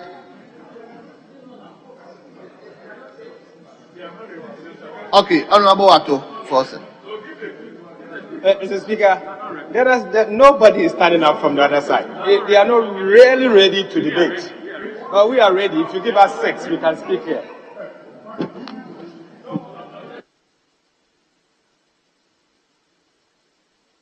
Yes, Chairman. Mr. Speaker, I think I hinted about this yesterday. Anytime I move a motion for a report to be adopted, Mr. Speaker, out of respect for my colleagues on the committee, especially those on the minority side, I try to present the mood and the perspectives of the committee as a whole. And yet I'm never given the opportunity to express my own sentiments. And anytime, invariably, the ranking member gets up to second, he has the opportunity to take this House through. Mr. Speaker. Chairman, you may also have the opportunity to allow your vice or any member of the committee to present the report. If you want to have the opportunity to actually deal into the matters in the report, you can ask anybody. The vice is there, any member of the committee from your side can present. I understand today the ranking decided not to second. That's why. Well noted, Mr. Speaker. So, I mean, we can take it that angle. Thank you. Yes, let me hear from you. Thank you, Mr. Speaker. Mr. Speaker, first let me say this is not the first time in our history where a chairman of a committee has to present the committee's report. And the Honorable Abeji, 8 years in a row, he presented and never had the opportunity to obviously present his own side. But he has the opportunity to give to his deputy to present the report and maybe have the chance to speak for himself. Mr. Speaker, to contribute to the motion that was moved by the chairman, I wish to say that this is a straightforward report. Indeed, it is a report that is to update members of parliament or apprise members of parliament about the performance of a tax policy we passed in the year 2017. So, Speaker, Section 7 of the AU Levy Act says that every year the Ministry of Finance should present to us a report giving us an idea how much has been collected and how much is left in the account, and obviously how much has been used to pay for our subscription. Speaker, my concern with this very tax policy relates to the fact that Ghana, being part of the African Union, had to introduce a tax policy that would be used for the payment of subscriptions for the African Union. Because over the years, a number of African countries are not able to pay their subscriptions to the African Union. And so the African Union decided to introduce a tax policy purposely to impose on all imports coming into the country. And that is why, Mr. Speaker, we have this report. Mr. Speaker, my concern is that after 5 years since the African Union gave the go-ahead for African countries to impose an AU levy, very few of the African countries are implementing the AU levy. And some of them are paying, others are not paying. So I do not understand why oftentimes Ghana is quick in rectifying treaties and others are not that quick in rectifying them.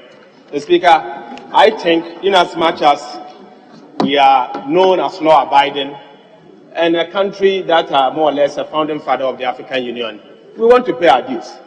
But that does not mean that we should always be used in quote as guinea pigs, as the ones that should tax the ordinary Ghanaian and use the money to run the African Union.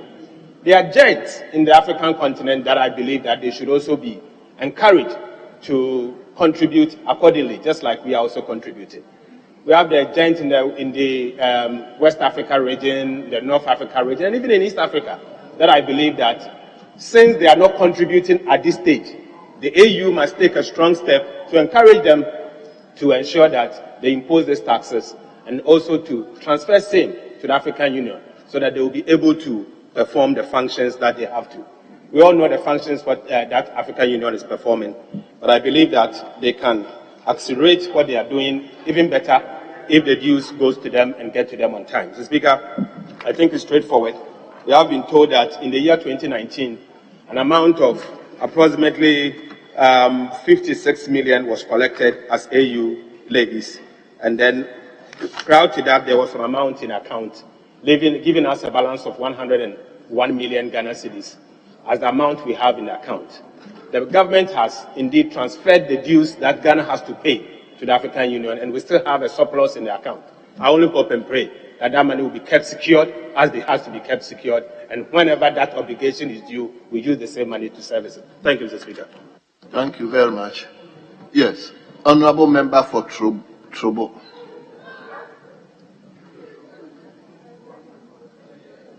No, my 10 minutes is not up, please. Thank you, Mr. Speaker, for the opportunity. Honourable, my 10 minutes is not up. Mr. Speaker, Ghana has led most of the Pan-African positions, and Ghana's contribution to Pan-Africanism is known worldwide.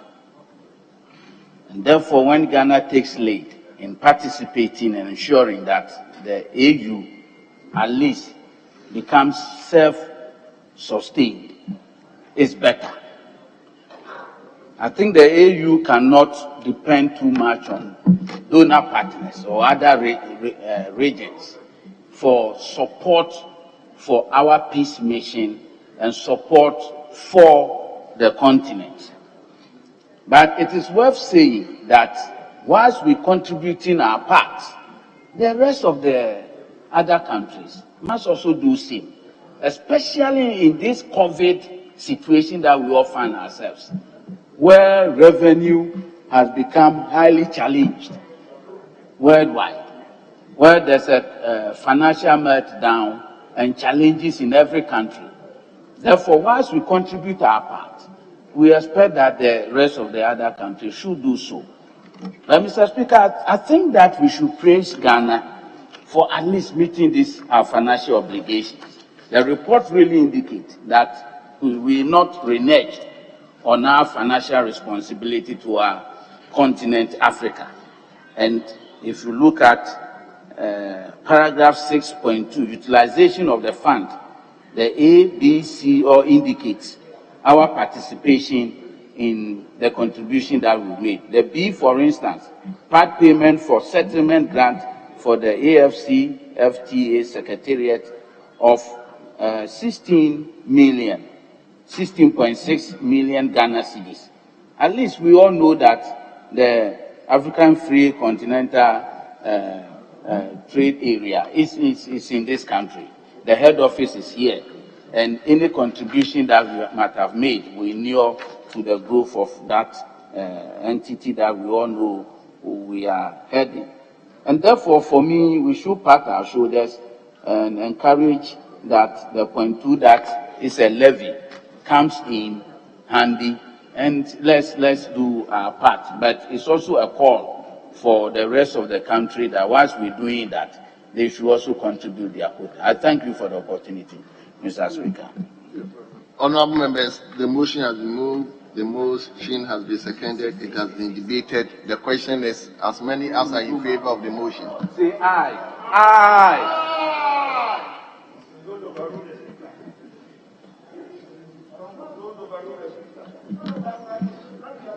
Mr. Speaker, thank you very much for not putting the question. I have few issues to raise before you put the question. Mr. Speaker, the report of the committee says that the balance in the account brought forward in 2019 was 56 million Ghana cedis. And then the collection for 2020 was 69 million, giving a total of 126 million Ghana cedis. Now the payment of Ghana's assessed contribution to the AU for 2019 was 38.6 million. Mr. Speaker, there was also part payment for the settlement grant for the AFTA Secretariat of 16 million. Then another payment of 4 million, giving a total expenditure of 59 million. Now, this gives us a surplus of 67 million Ghana cedis. Mr. Speaker, when it comes to page 6 of the report, under paragraph 7.1, utilization of surplus, Mr. Speaker, let me quote, the committee observed that in accordance with section 6 of the African Union Import Levy Act 2017 at 952, the ministry is undertaking the necessary steps to implement the provisions of the Act in respect of utilization of surplus on the AU import levy account. Mr. Speaker, my concern is that what does section 6 say in terms of the utilization of the surplus? We don't know. The report could have captured the section 6 of the Act so that we know clearly what the surplus is supposed to be used for. Mr. Speaker, now, Mr. Speaker, let me continue to quote. The ministry indicated that it was undertaking the necessary steps to implement the provisions of the Act in respect of utilization of the surplus. My question, Mr. Speaker, is that this Act was passed in 2017. Then the levy collection started. So the whole of 2018, 2019, 2020. Mr. Speaker, if the ministry is not taking steps in the implementation of the provisions of the Act in relation to the utilization of the surplus, for which the report did not tell us clearly, because one needs to refer to the Act to know what the surplus is supposed to be used for. Mr. Speaker, the question is, why should the Ministry of Finance delay for more than 3 years and now taking steps to implement the provisions of the Act? This should be a concern for us, because this 67 million Ghana cedis, whether the money is in the account or not, you and I do not know. They are not taking steps to implement the provisions of the Act, then report to the House. What does the law say in terms of report for the surplus? What does the law say for the utilization of the surplus? So, Mr. Speaker, I want to draw the attention of the Ministry of Finance to that yes, they are taking steps. They have delayed 3 years in taking steps. So, Mr. Speaker, on that note, Mr. Speaker, we of this side of the House want to rely on Article 104 of the Constitution in terms of the quorum and Order 48. And then also, let me quote Article 104. Except as otherwise provided in this Constitution, matters in Parliament shall be determined by the vote of the majority of members present and voting, with at least half of the members of Parliament present. So we need 138 members to be present before we can vote. And majority of that number will then determine whether we approve this report or not. So I want to draw your attention to it. We do not have the number. to take a decision. So we should not vote on this motion. I thank you, Mr. Speaker.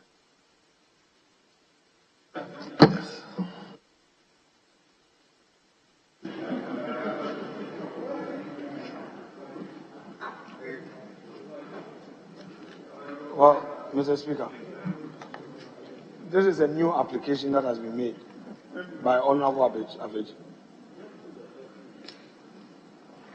So, Mr. Speaker, we have to follow the procedure under 48.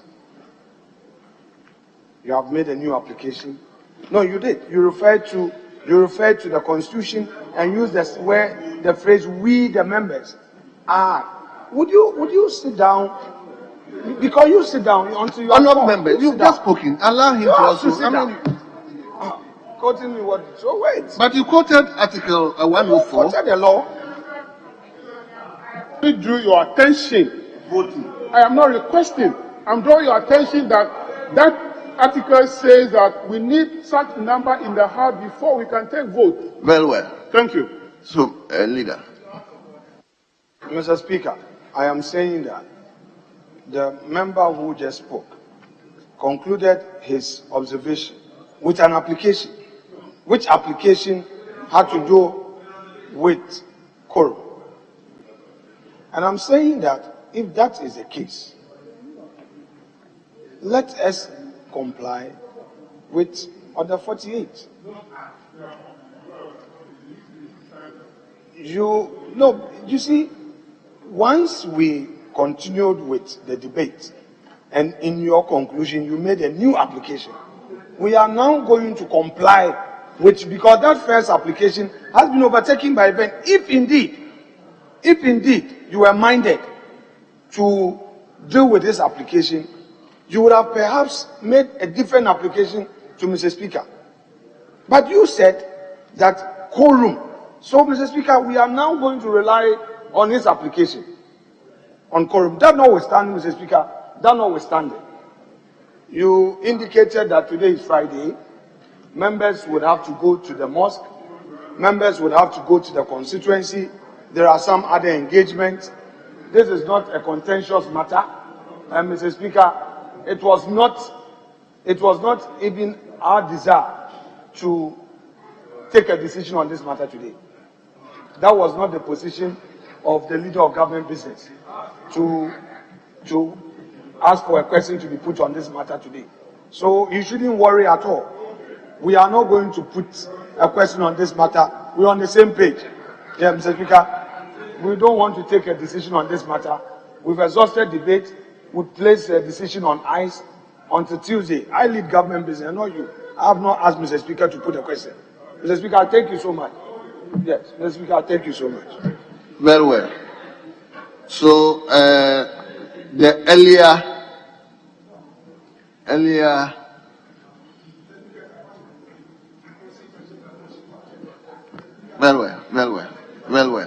Well. But now, Honorable,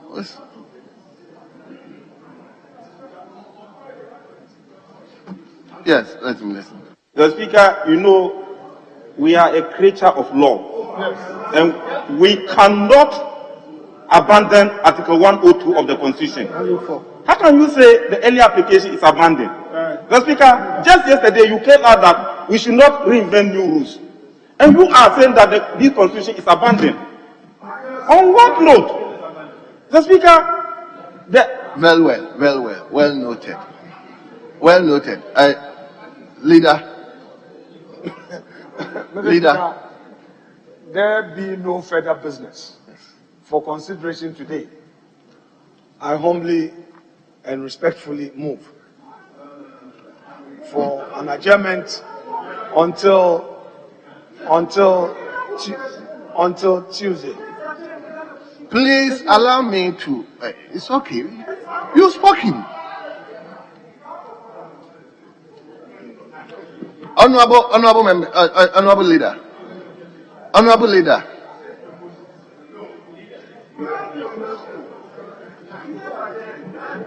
The motion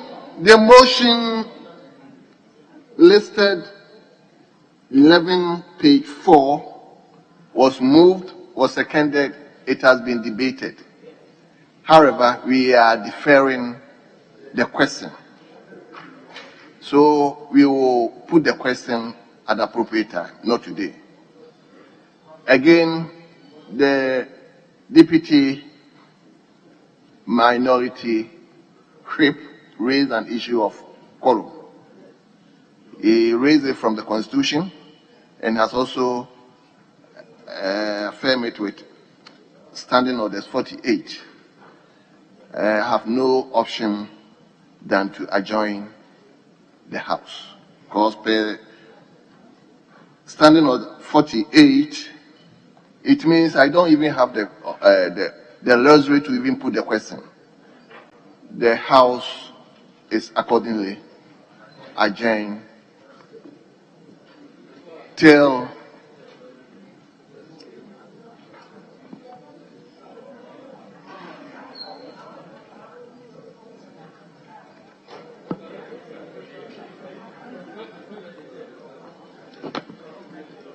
table office. Hold on. Table office. Somebody's challenging that we have a quorum. So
hello.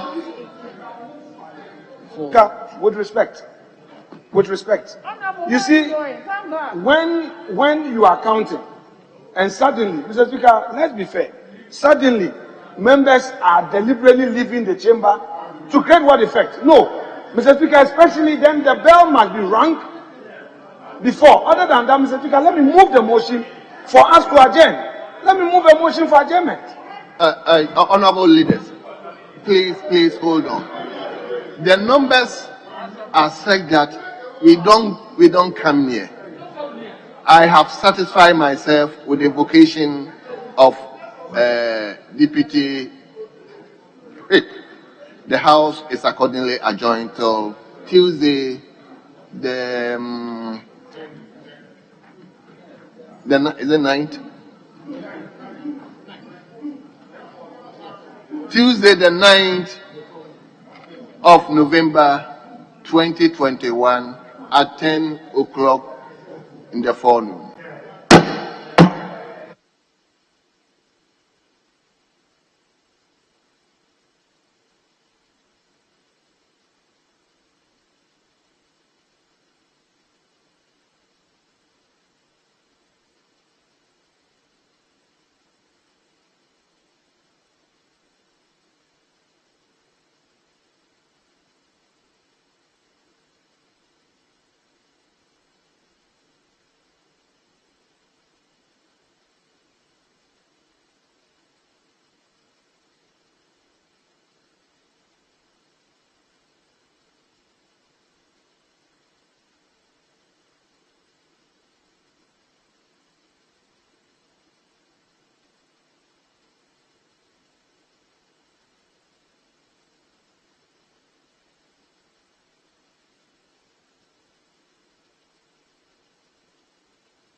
For my mom's side, I'm the eldest. For my dad's side, I'm like the third.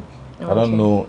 By the end of the year or the end of our whole lives, we'll know if I'm really the third. But as it stands here, I'm the third. Every day shifts. I see. Yeah. As you were talking, you made mention of Lamem. Are you guys still together? Oh yeah, as a collective, definitely. We're even working on an album right now called True Colors, which you guys should like.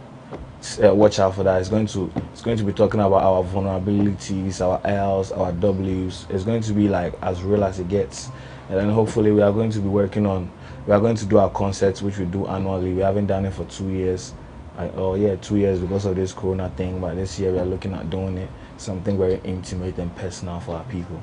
I know you are going to say it was because of COVID, but before COVID, you guys sort of split it. I don't want to use the word split it, but we were not together. As a collective, it's like there's Wu-Tang or G unit, and then one guy lives inside, and then you say the G unit splits. No, it's a collective. It's not a group.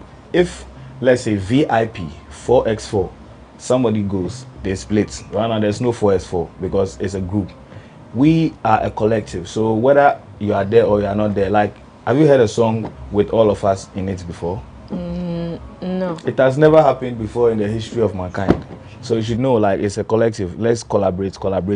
Then we do a compilation. That's what you guys love. But it's not like a group thing. It's just to put ourselves together and to define what we stand for, or as a group of people. Do you understand where they come from? Yeah. But I mean, people like to term it as a group and then have their own opinions and everything. But like, as you can see, we are still strong as a collective. Yeah. If you say so. I know so. Okay, so it's time for Discovery segment, and Barbara Boni is on standby. You free fee kopesi kabanti na yendai. How are you, Jack? My fine. Zogabana kefe di mini, are you shy? Abua washamen to this time you can bite. Yes, in the pie then so you winning them.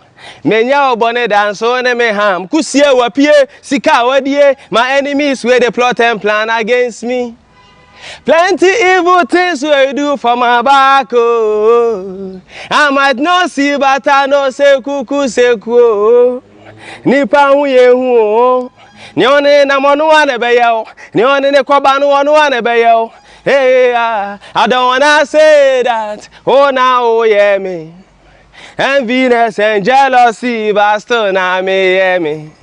Yeah, Coach Onyina. Yeah. Thank you so much for coming to the Discovery Thank segment. you too. Thank you too.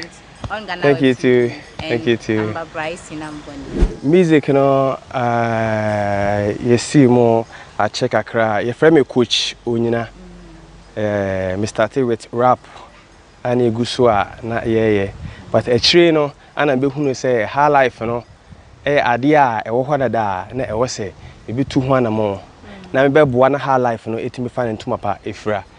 And on the way, no, and a big jai rap, no, and I'm be far high life, no. Be our industry, ni be nim say it's not easy to come out. Obi nim say music na kasana a spiritual thing. Your friend, it's not easy say obi me aka say me trinity ni me hu no. Just say wo pe a desire a spiritual thing. And enye easy o famu aba because you have culture na nature just add no you say bia o ma me bia na papa bi o pe no waja o eti me pi de ehia ne kwan so ni po beboa o ene ade ade because Ghana ye ni label enti nipa na benya na beye obeboa no aboa no ado abeduru bia peso bi say ansa na obenya label bi amana so mu a se why nyum no kra se obi kra be hia ma wona se obe promote a edin ise nipa no wona ewade bi enkwan edin what say enka bom ni ho but ka me susu say yina ye kan ho bom se ba akofo a yebetimi apave amenya label kra o Ghana kese a beboa but say ano enka bom ni ho we bege say we beka te basa na e twa ho na ntini ama ntimi duro bi wo say yekọ ti da bia obi ya edu tambia na say onjai no fan so but music no a big thing enya small o say ka musician say kasa nke duro ba bi but omomma sa kwan because you need kabom unity no it's not there din here KOACH coach no a KO mean strong a Coach Onyina Onyina, Coach Onyina. Yeah, IG, Facebook, YouTube, yeah, hey, what do you see? You free fee, Kopesi Cabantina and die. How are you, Jack? My fine. Zugabana Cafe di Mini, are you shy? Abu, I was sharing to him this time you can bite. Yes, in the pie, then so you're winning them. Menya bonnet and so on me ham. Kusie wapie, Sika wedie, my enemies where they plot and plan against me. Plenty evil things where you do for my back. Oh. I might not see, but I know say cuckoo, say cool. Nipa huye hu. The only na one ebeyel. The only ne koba no one ebeyel. Hey, I don't wanna say that. Oh, now, oh, yeah, me. Enviness and jealousy, but still, na me, yeah, me. What do you see? 1,000 years, no puncher. You get bad mind, no be say you be baddest. Kwama wa telewo wajimanche. One yellow when guru one day. Money sweet but get me the problem. Open your mind, be your awareness. No one knows you all, we never back oh. Roll the enemy up, smoke like ganja. Jungle party is a link up. Chill bank chemical. Oh, minsumable. Check it out, me at tabo. Check it out, J my pal, J my pal, J my pal, J my pal, J my pal, me pal, what's it? My pal, J my pal, J my pal, hey, oh, your body choco, so tell me what's the cocoa? Be like I don't jogo, you got a body ever sexy, ooh, high grade city. Ooh, yo, man, new single Je m'appelle featuring Davido. Go check it out, guys. Go check it out. So we are back. We are back after that interesting discovery segments with Barbara Bonnie. Of course, Darko Vibes ushered us in with Je m'appelle. You should go check it out. It's the newest and hottest single in town. You should go check it out. Darko Vibes. Yeah. All through the Je m'appelle, not all through the Je m'appelle, but I've realized that you like incorporating the Ghana language in your songs. I'm Ghana, like I can't even help it. I can't even help it. I've been trying very hard to like put English in my songs because certain times, like the way I'm trying, like the things that I want to say and how I want to say it in Ghana, I'm going to feel it in my spirits more than I say it in English. But right now, I'm learning to like connect to the English part of it too more, so that we can sell it to the world. But I cannot help it. Like there's always going to be Ghana in my shit. I thought maybe you want to toe Chinese lane, or you want to toe Adams lane, or you want to toe, you know, you want to represent the Ghana. That's what I'm saying. They're tribe. Legends. They're legends, and they started something very important. Fast forward, I'm still feeding off their energy. So yes, I want to carry what they started. I want to take it to the next level. Yes. I see. Proudly. Earlier you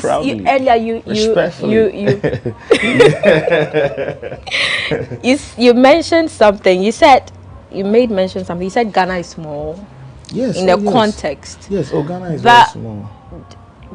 People come here when they want to blow, especially Nigerians. because Ghanaians are very, very influential. We have very, very good taste. We don't do quantity. We do quality. So everybody understands that. So when they come here for that quality taste, it's not that they want to blow. They're already blown, but they know that when they come here, they are going to go away from all the noise and then come and acquire taste. Do you understand? And that's what they are selling to the world. But what's your take on the fact that Ghanaians, you see how Nigerians troop into the country to sell their stuff? I feel like Ghanaians too should go there more. Why don't they go there? What do you think the problem is? Why are we not going? Why are we not going? Why are we not going? I've asked them. But I mean, they go. Okay. I've asked them, but I mean, I go sometimes. You go there? Yeah, I go sometimes. I mean, I'll be going there like next week to continue my media run. So I go to Nigeria. I mean, I haven't been there for 2 years, but every year before Corona, I was going to Nigeria. So before you continue talking, it's time for us to munch on our pizza. Scrumptious. You see, because it's cheesy pizza, the cheese. I have such a cheesy. So but I'm extremely full. Oh, if I no, try. you at least a No, bite. Bite. One bite. We beg you. Let me take my own. I'm taking it for you. Oh, let me take it for you. Okay. Oh, take your own. Buy you 2 bites. Now you're coming to feed me. No. Feed yourself. Niamu. Take some. Let me hold it for you right here. Okay, let's do pizza cheers. Right? Pizza cheers. I like It tastes nice, right? Tasty and delicious. Cheesy pizza. Mu ya de. Nemi pia juice kaka and shit.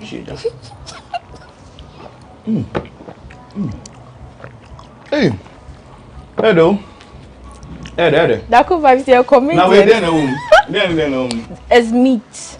Yeah, I see the meat. It has meat, all kinds of chicken? meat. I see chicken. Yeah, I see. So it's assorted pizza. Yeah, assorted meat pizza. Hey. Yeah. Hey. Oh, can I tam box nam de am? Oh, that be. Okay, skanky. Uni kwale so wa kwale. Salako. We know that now. We know that now, boss. Okay, let me close it. Packaging. The coffee there ain't fine. The coffee there ain't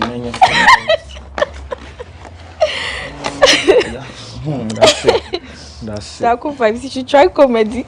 You say, let's real. But you come on there. I can pizza for home. Say come you. And I make sure. So now open share me. I've enjoyed it. Your tree is bad. Very, very bad. It sucks. But I mean, my tree people love it. They love the fact that I'm trying to like understand and speak like them. So, okay, yeah. I'll ask you a question in tree. Bisa. Into Ghana for. See, I'm acting like my tree is better, but it's not any good. But I don't know what you want to say. I'll keep quiet. So, in Ghana for pushi or for. I think that's a personal question. Yeah, sure, say a personal question. I feel like Obiambisa ne hunsa question. Obiambisa ne because me dear, I cannot tell. In artist space, no. What do you think the problem is? Artist space. Oh, I'm getting all the support too. Charlie, all my friends are holding me down. When I see Kitty posting it every day, Black Sherry wasting it the way. Obiambisa, I'm cool. But you have my support is so cool. You have monitored that there's this. You know, I've monitored and I've seen that the love is great and I'm enjoying it. Darko vibes, die rough, no. And you're rough now, me new deal. Me catch you no credit. You should check online because I'm posting. Jackie is dancing to it. Promise knows the lyrics before the song drop. They're all in your camp. Jackie is not in my camp. Okay, Promise. Jackie is my sister. But that's what I'm saying. But he still likes it. See Black Sheriff. Look at this one. Oxlade, me know. He sang the song with me. I consider remix. He sang the gun. No, yeah, he did some backing, some ad-libs, and I was like, damn, why didn't I think of this? Do Ghanaians do quality music? Yes, very, very well. Oh, like people come here to come and study quality music from ET Mensa, them at time too. So and yeah. Are you sure? Very, very extremely but sure. People come out to say, yeah, the songs we produce are not of good quality, and that's why we don't get awards internationally. But Sarkodie has been getting awards internationally. Grammy, no, and you're not saying I'm Crawford started so much. And you're my home record. Why? Obeja my own. That was Yesu. Amen. That was Yesu. It's all about support. Like you guys should just support, keep pushing Ghana music, and we to the artists, no. More pay free stuff, no more jai. Yeah, bruh. Jesus. I noticed that on your Pan Logo album, you were doing directing. I was doing it. You were doing some directing on some of your songs. Placebo. Did you direct Placebo? Oh, we direct most of our videos, like almost all, because during the recording process, we already kind of like know the kind of video we want to shoot for the song or the kind of mood that I want to like give to the. So you're not just an artist; you direct as well. I don't take. But you're not taking it pleasure in that as saying that I'm a director. I just love art. And it is my piece of art that I'm working on. So I just like to collaborate with other creatives to bring it into manifestation. What's your view on spending so much on music videos? Do you think that we should put in... Spend on it. Yeah, spend on it. Wear the clean clothes. Iron it nice. Let the AC blow on you. Let your skin tone. Let them grade it well. Let them give you the best camera, best lighting. It goes a long way. And in terms of props, money, flashy cars. If you want to put flashy cars in there, flash that thing. Flash it all up. That's how I feel. If you can afford it, if you cannot afford it, go for the minimal approach. But still, let it be clean. Let it be nice. You know what I'm saying? Yes, now Papa say person or suffer. Me papa, yeah, me papa, they're not person me and Yama P.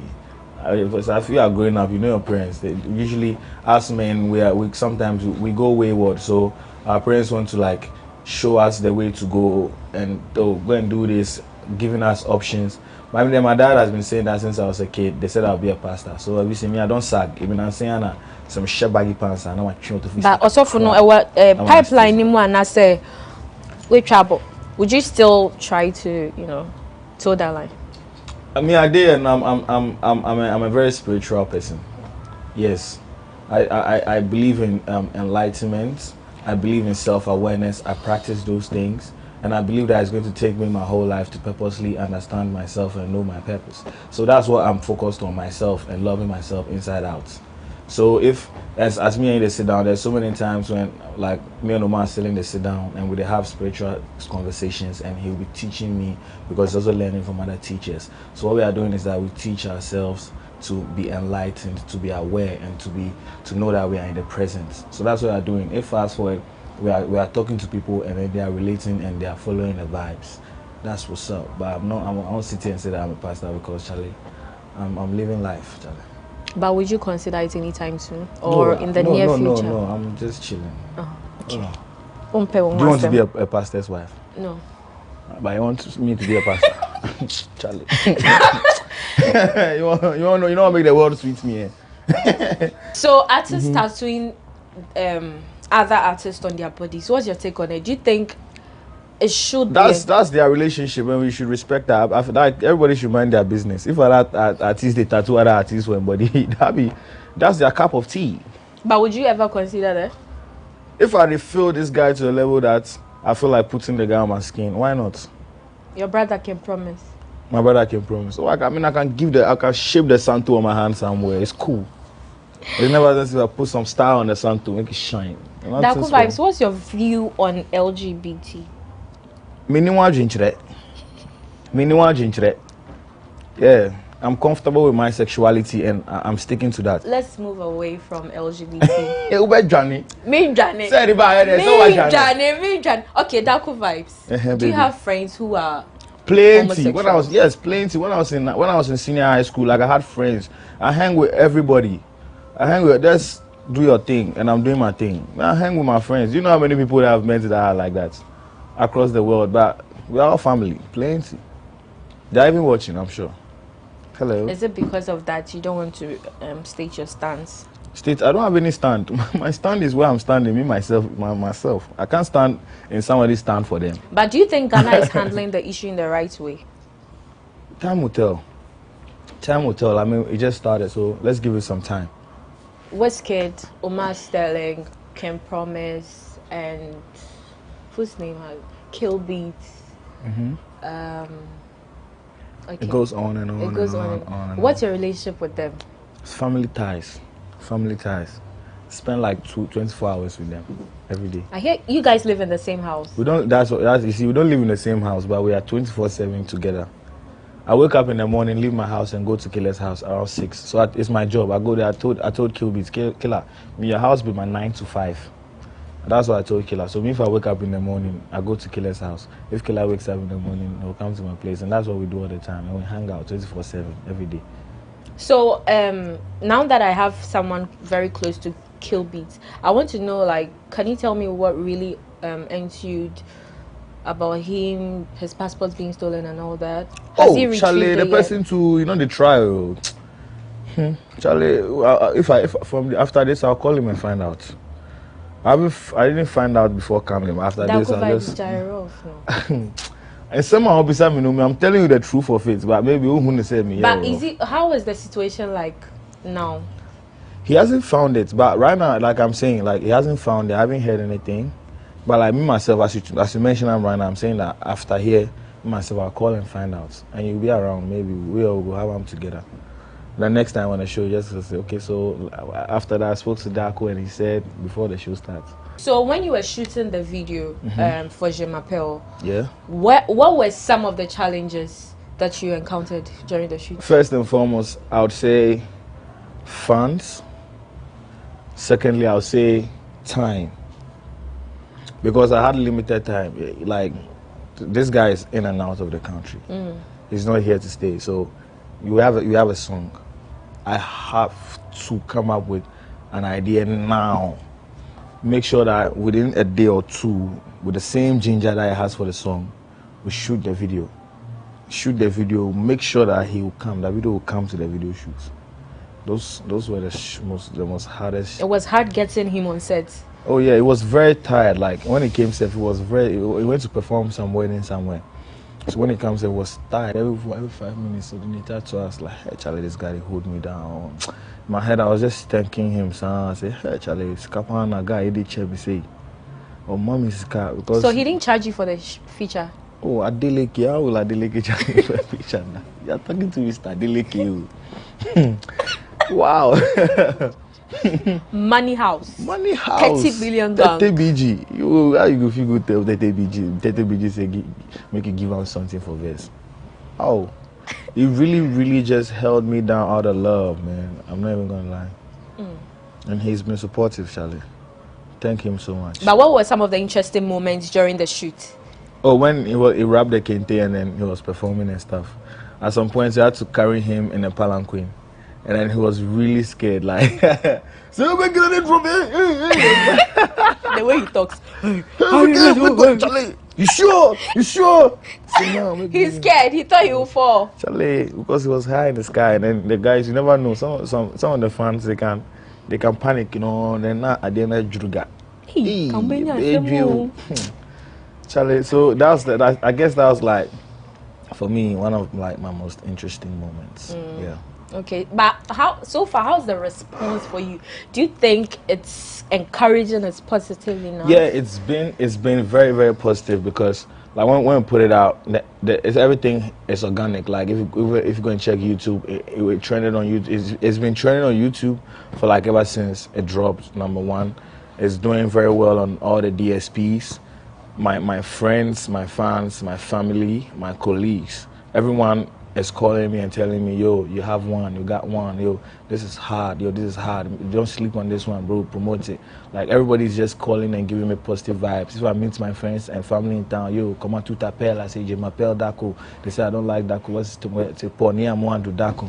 So this is like the French interactions that I'm having with my friends, fans, and family now. So I'm going to even go and tighten and broaden my French a little bit, because I need it, it's important.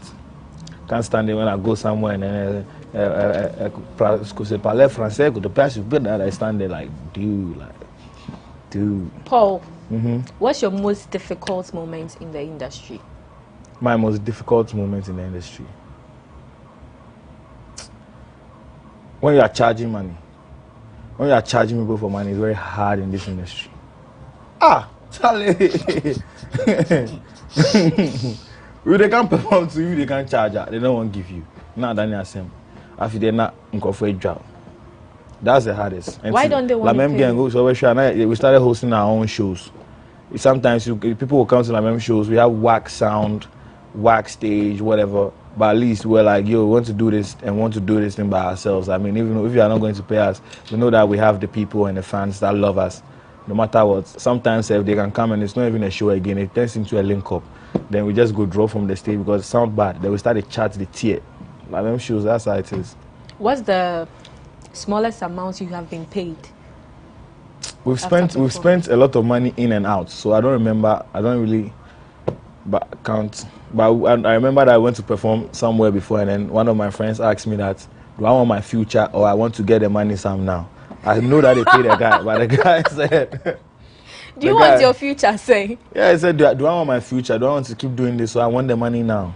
I've been saying that, so do I want to save this money so that we save it, maybe invest it or whatever it is, or I want to chop the money now? And we didn't get anything from this guy till today. But what did you choose among the two options? I chose my future. What else? And the future stuff you don't get out. Yeah, they sit here today at the chop inside. The future, and I don't do inside. Can you imagine this life? What's the way forward for you?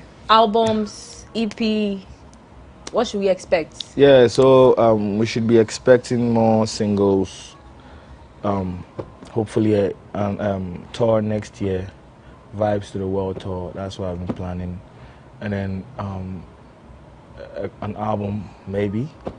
You never know, but like the only way is up. That's like the only way we are going, like all the way up.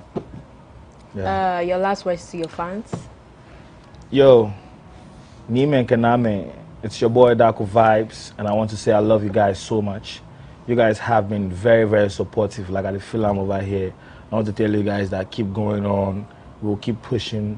We are going to change the narrative.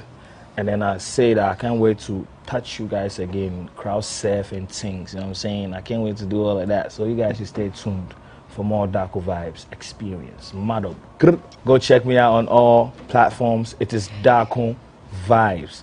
Darko Vibes, one word, on all media platforms. It's very easy for you. I didn't want you to stress. I'll say that, okay, go here and then there's some underscore, pass here and then there's some. No. All is one word. Darko Vibes, Snapchat, Instagram, IG, that's the Instagram, right? Facebook, FB, that's Facebook, right? Yeah, all of them. OnlyFans. Go check. Oh, no. Hey, you are on OnlyFans. Hey, she's on OnlyFans. So, hey, we're a bad bee. We're a bad bee. Hey. Passion mini OnlyFans. Oh, no. Where can we stream your music? So you can check out my music on all media platforms.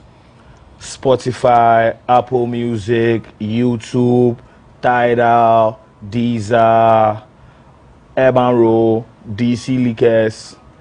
The song is there everywhere. If you want to download for free, go and download for free. If you want to stream and support me,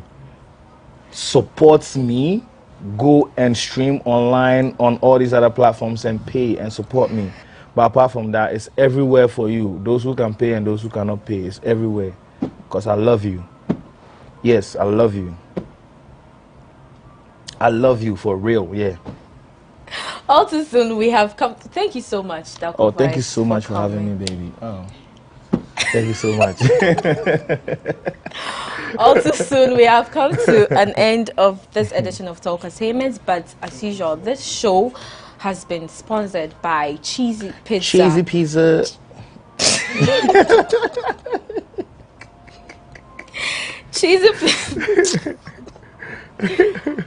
Cheesy Pizza has all you want from juices, smoothies, jollof, fried rice, spaghetti, and meatballs.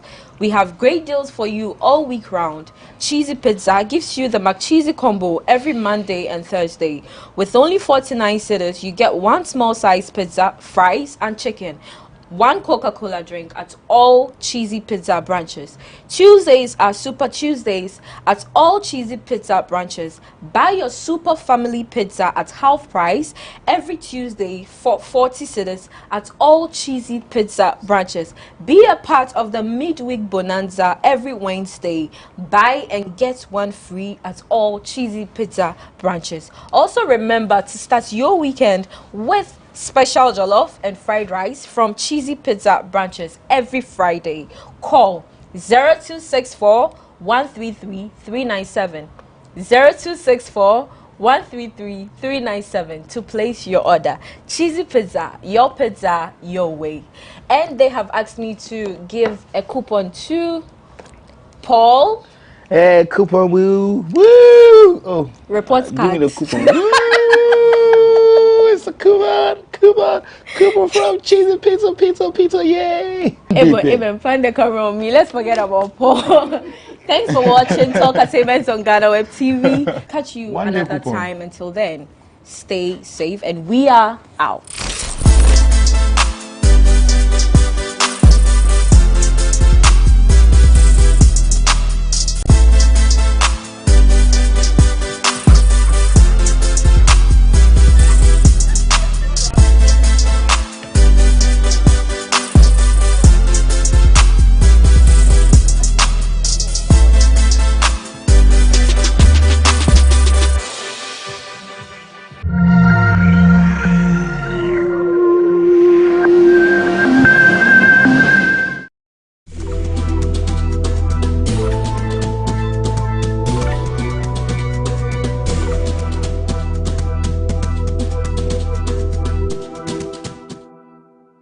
One of the things GhanaWeb is doing, which in my estimation is one of the best things, is trying as much as possible to give pictorial in terms of video of whatever it's reporting online.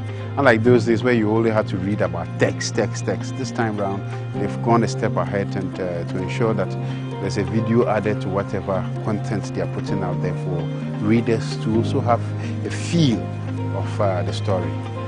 One of the things I think GhanaWeb can do is to, apart from the online TV, rather go on a full-fledged TV channel rather than the online TV. I think that would help. I've seen that the online TV is helping, but they should just go in a full channel. Keep up the good work. There may be challenges, but don't be deterred by those challenges. Challenges are bound to happen in every institution, and try and work harder. Focus on whatever you set to do for yourself, and I'm sure as the years roll by, you achieve those challenges.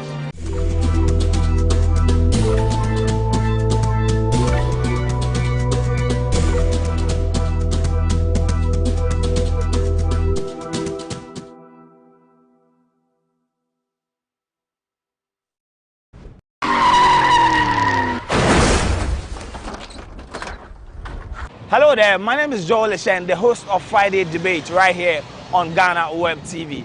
On the 27th of November 2021, I'm inviting you to join the GhanaWeb staff as we embark on the GhanaWeb Road Safety Campaign to help save lives. We'll be meeting at 6 a.m. at the Legon Preseg bus stop and we'll be ending at East Legon. Come in your numbers and join us in our quest to save lives on our streets. I hope to see you there. The GhanaWeb Road Safety Walk is proudly sponsored by Vernon Mineral Water. Other networks and you're good. And for me, that's a breakthrough for me, and that's the most exciting one for me. It is easy for me. I can use it to pay for any service, even though unfortunately I might say there are places you go to and the person says we don't accept Momo, or we cannot accept Momo, or we cannot load money onto your wallet. I was in Kenya and I saw how the M-Pesa system was working, and it's very smooth. And I think over here is something we should, everybody, in fact the motor rider, they called it tuk-tuk over there, they were all accepting this. They were on an Uber platform and you pay using Momo, and I thought that was beautiful. So for me, that's my pick. I would ask you all to pick Abdul first. Which one of the digitalization and digitization agenda jumps nicely? I'll start by taking off from where you have left off in terms of the mobile money interoperability. But for me, 10 years ago, if anybody had told me that mobile money, indeed that telecommunication companies will be receiving more money from the public than banks in Ghana collectively would, I wouldn't ever have believed it. But today, off the top of my head, I can tell you that MTN, Vodafone, Tigo, Airtel, and so on a daily basis, receive more money and have more business to do with money than maybe GCB and the other banks that we are aware of. And for me, that is exciting because not everybody had access to these traditional banks. You go to the very remote areas of Ghana where they also need, and you have just given an example of your own mom and so on. These were persons who were totally cut off from banking, but mobile money has presented that opportunity for them also to be banked. So where they would ordinarily have been denied of certain opportunities because there would have been a delay in trying to get the money through to them, by which time whatever they would have needed the money to attend to would have been too late. Now it's timely, and it's also does not even depend on which network you are on. So practically, my mom didn't have to pay lorry fare now. Doesn't have to pay lorry to come and collect money. Yes, and it saves the climate because you don't burn fossil fuel. But on the flip side, are we also looking at the other disadvantages that so the banks are no longer employing like they used to? In 2008, 2009, banks were the major employers in Ghana. Today, people go to do national service with the hope that when they perform well, the banks would employ them. Does that happen? No, it doesn't happen any longer. At best, they give them a contract. After 2 years, the contract expires, different group of people come. Those who were on contracts become unemployed. And so I think even as we go on the digitization and digitalization drive, we must also be looking at the flip side, the repercussions that come along with these processes. But the question again I want to ask is it not too early for us to start talking about digitalization? Have we already digitized, going by the definition? So there's a lot of backlog that has to be dealt with. I mean, there are so many people who have not yet been converted from the analog system onto the digitized the digitized system. And so there's a lot of tongue twisting. Take your time. At what point is it really convenient to stop talking about? Because we understand that over 60% of Ghanaians, even as we speak, are still illiterate, people who can't read or write. And so if they cannot read or write, and the process of digitization and digitalization involves a lot of reading and writing, it means that these people are automatically cut off. And for me, that's where. So, Emfa, what's your pick among the top issues that we have? So we have the Ghana card is there. There are issues with the Ghana card, of course. The banks rejecting them and so on. But which one is your pick? There's the paperless ports when you import your car. I know you import your car and so on. So these issues, which one is your pick? I'm yet to import the car, but there are issues about the NIA, of course, like you've mentioned. Just recently, we heard from the civil servants, public servants, for instance, the issues about the Accountant General wanting them all to have it. As it stands now, I don't know if all of you have already registered your SIM cards with the NIA, because I don't have an NIA card just yet, but it's something that I need to work on. But one thing that excites me also is the Ghana.gov. Recently, I had to apply for a passport for my children. And before, you would need to, engage government. You need to get people who would just fill the form for you because it's a bit cumbersome because of the biometric processes. But now, all you have to do is to just go on Ghana.gov, get onto the Foreign Affairs page, and then you're able to just fill the form. They give you a date. In fact, you have to just pay. It gives you, it reroutes you to a place that you just pay, and then that's it. They give you a date for you to just pick up your passport, and that's it. But the NIA is also the issue, the Ghana card. Like I mentioned earlier, issues about forcing all of us to get it at some point. What really is the plan when it comes to, we know about the processes now and all, but really we have other cards. I see that SNIT, you have to have a Ghana card for you to migrate onto it. A number of issues that have come up with it. But of course, I'm sure along the line, I'm hoping to hear something more when it comes to this. But the paperless also, the paperless port, we are supposed to know how much revenue really we've been able to get compared to previously. Exactly. Compared to previously, because we've been told that we are migrating to the paperless system such that we are going to block all the loopholes when it comes to using the manual processes. But since we started, this is a very laudable idea, but really we need to, what I would want to hear from the Vice President is to know how much exactly, whether we've seen an improvement in terms of the monies we've been able to make, whether blocking the loopholes in terms of the revenue. It's something that I would want to hear. So it's not all rosy, we would say. And already there's a lot of talk. We've heard the minority, at least the NDC, during this week when we heard that Vice President Bawumia is going to be speaking about digitalization and digitization. Already the issue about who takes the glory has already come up. But I'm hoping that the Vice President is not going to have a politicized speech when it comes to this agenda, because we started this journey from Kwame Nkrumah's time up until now. Like Mumen said, we are still in the digitization stage. We need to look at the impact. It's still the process that we are on, but really we need to know the impact of where we are when it comes to digitization and digitalization. If talking about what you're expecting to hear from the Vice President, let me just say that we are just the anchors for this program, but it's not about us. The students here, we are coming to you from Ashesi University at Brekusu, and we are going to hear from the students pretty soon.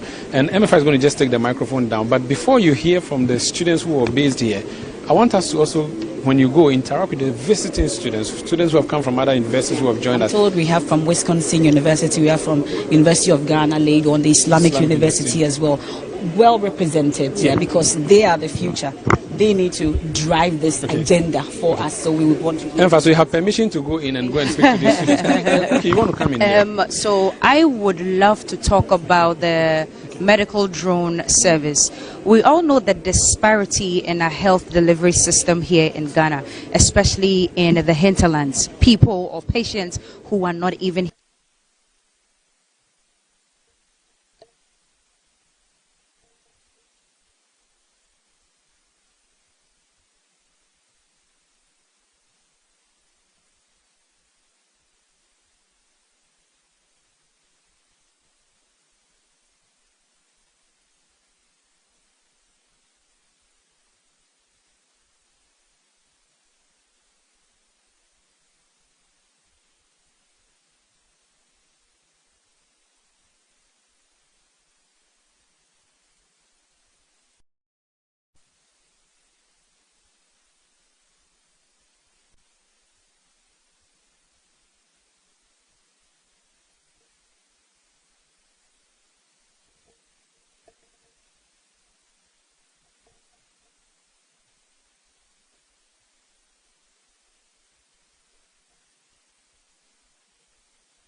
zip line here in Ghana. Very laudable, fantastic. It sounded impossible at first. Exactly. Sounded very impossible till I saw it on TV. I was like, this probably can just be done in the West. But when I saw the drones being flown all the way into the hinterlands, I was like, nah, this thing is very, very possible. So one of the initiatives when it comes to digitization that I'm very, very happy about, I'm just hoping that the medical delivery system or the health delivery system in Ghana will be bridged. The disparity is huge. The loopholes are large. Government has been doing a lot, and even individuals and institutions have been doing a lot to bridge the gap. But hopefully this drive towards digitization will be able to bridge the gap. Health is wealth. So yes, we may want to pay a lot more attention to that. Exactly. Which one is your takeaway?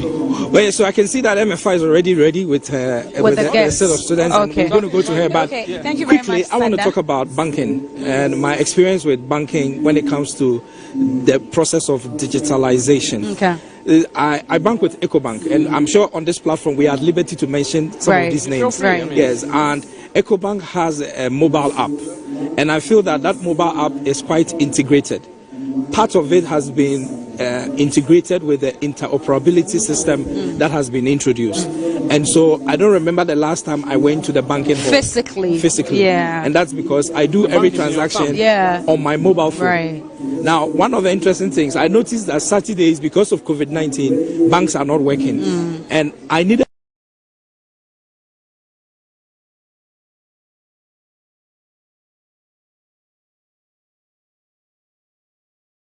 Ministry of Information. Now at 5:30 we have a team of radio and TV The Ghana presenters. story so far. But like Sanda said earlier, I'm here with a number of students drawn from various universities. Later we'll get to interact with the Ashesi University students who are hosting us tonight. But I have SC Dombo, I have University of Ghana, Legon, I have the Islamic University, and of course Wisconsin University. But I'll start with the ladies all the time because women in ICT, go women. So I'll start with UG. I have the president of Dombo here, but let me start from University of Ghana since they are also the landlords when it comes to digitization, you know. Your name, please. It's okay. My name is Amtu Akumfiameyao. I'm USAG Women's Commissioner and I'm lead for Girls in ICT Tertiary. So I'm sure you have an expectation coming here tonight in terms of this far-side interaction with the Vice President. Yes, please. I mean, for me, I'm testimony of what digitization in Ghana is like. So I just want to hear more about it because being lead for Girls in ICT, I now understand some of the integral things like how NITA works, like how data protection works, very basic things like how NIA is integrating the SNIT and NHIS, and sometime later we are hoping to do driver's license and all of that. So for me, I'm impressed and I want to listen to other things that I haven't heard or I'm not aware of. And I think one of the basic things, aside all the things I'm seeing that are impressive to me, is interoperability, because before, if your mom wanted to send you money and she was like using Vodafone, like a token and you have to walk all the way, but then right now she can send it to me from Vodafone on MTN. It's just like an impressive thing. So I'm here and I want to hear from the person who is behind it, and as it were, appreciate it a little more. Back to you because you lead the Girls in ICT as well. But my dear. Yes, I'm super excited to be here all the way from the north, and I hope to learn and then go back to my university and my community and share with them what I've heard here. Especially, I'm sure my girls will be interested in ICT and to know that the Vice President has brilliant initiatives to share with us. That's a very good one. Okay. Sweetheart, you are from the Islamic University. Your name again? My name is Al-Hassan Dania. Because up until you're here for the fireside conversation, what exactly would be your expectations from the Vice President as he gets ready to deliver? Asked me, say, the ministry, is it the Ministry of... Here is to experience... He said digitization, and I said no, it is digitalization. So, because I've and never he said no. Here before. This is my that's what I've checked. So you went to check and he came back and said... Get something from it in order to educate others on what we... I'm sure you have experience with all that has been said in terms of our digitization agenda, NIA, Ghana.gov, which one of them would you say excites you, for instance? Okay, let's say the Ghana National Identification Card. Yeah. Yes. Okay. I'll come back for your experience with it. Let me just come in between you here and interact with Wisconsin University. Your name again? My name is Prince A.A. Sadat. Let's hear about your brief expectations, and then you can give me your experience with what you've seen so far with the digitization agenda. Oh, okay. My expectation tonight, as usual, we all know the Vice President to be very vocal and always at it when it comes to the microphone. We don't expect anything less than that tonight. Okay. Yeah. How about you, my dear? Your name again? My name is Ahmed Arafat from Islamic University. You would want to share briefly with us what your expectations will be for tonight? Well, I expect nothing but great opportunities from the Vice President to brief us on digitalization. I do hear a lot about digitalization, so I'm here to learn much more about digitalization. Yeah. Well, but like I was asking, your own experiences when it comes to this, because we know about the NIA card, we know about the Ghana.gov, where now you can log on and then apply for your passport.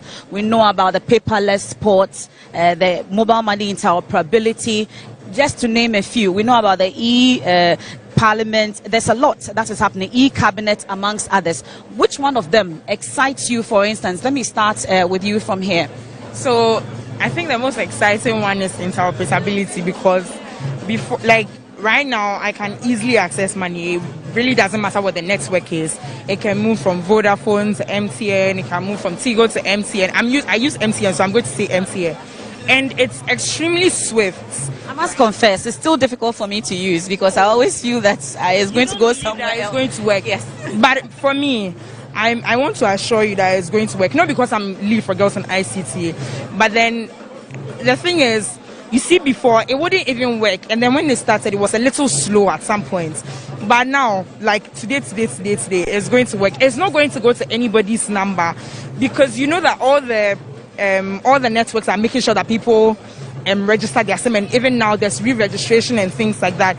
And it will interest you to know that even for SIM card re-registration, if you are one of the people that happen to buy your SIM card from the roadside and it's already registered, if you not go to report that that's what happened, they will not allow you to even do the re-registration your own. So I think that interoperability is fantastic. I need my money fast, and I'm happy that it's coming to me fast. Do you all have NIA cards? Yes. Oh, you all do? Oh, then I'm late. So you've registered your SIMs already? Hey, okay, so then my late. Interesting. Okay, so let's talk about the process, for instance, that you had to register your Ghana card. How smooth was it? Well, I did mine in Kumasi, and I think that it wasn't really tedious. You just had to get up early, come through the queue, and then you get registered.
was previously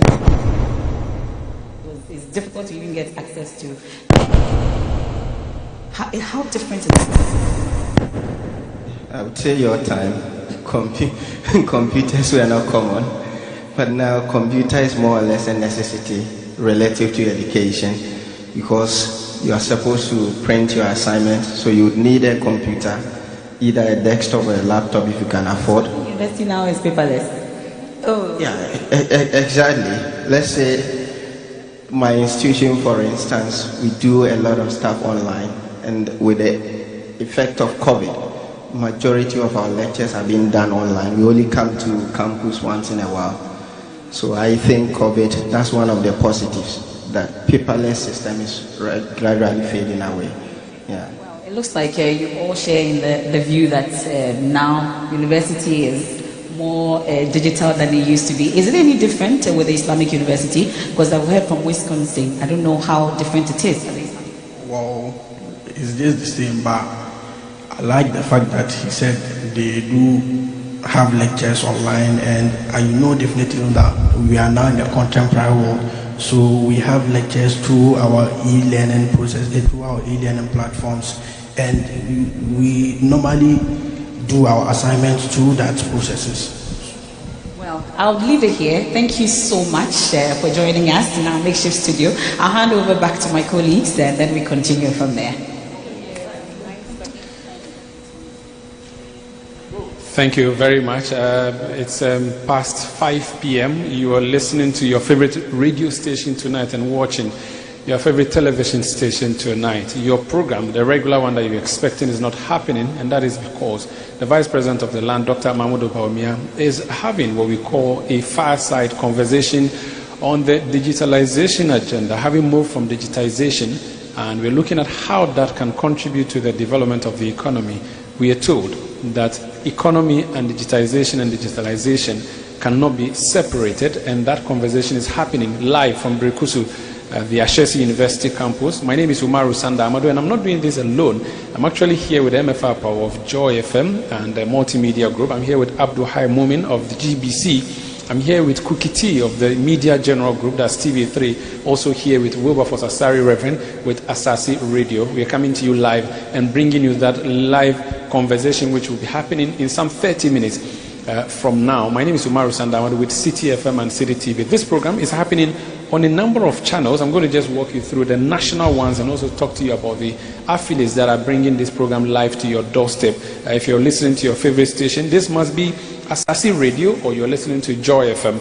You possibly are listening to City TV or watching City TV. That is, listening to City FM or Oman FM or watching Net2 television. You're possibly on GTV, the state broadcaster, or watching us on Metro TV, or following us on Adum TV, or you're following these proceedings on Kingdom FM.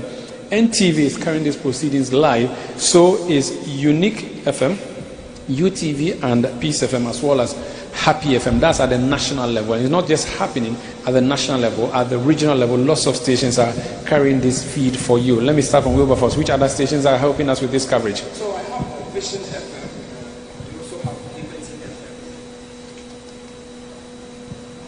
FM. So I have Vision FM. We also have Liberty FM. They are located in the Western North region, and there are other stations in the Eastern region, such as... So before you move, yes, Stylish Radio in Bibiani, also in the Western... Yes, Stylish FM, yes. Okay. Stylish Radio, right. I should say. Mm-hmm. Yes, there is in the Eastern region, you will have Obuoba FM in Koko, and Efiema FM, also in Koforidua. We have the Republic FM also in Koko.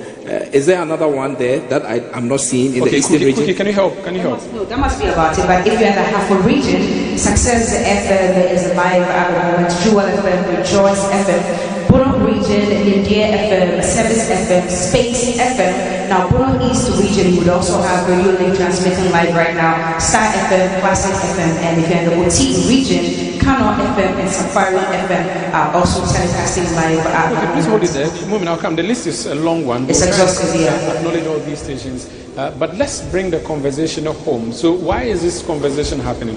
What is the Vice President trying to send across? And the Vice President is doing this on behalf of the government of Ghana. The chief spokesperson of the Akufo-Addo government is the Member of Parliament for Fuasi Ayerbi, Kojo Opon-Nkrumah. He's actually joined us. We've dragged him in here, even though he's busy trying to organize things there. Kojo Opon-Nkrumah, you're welcome. So you have 5 journalists actually who are going to interview This feels like an assault. That's it.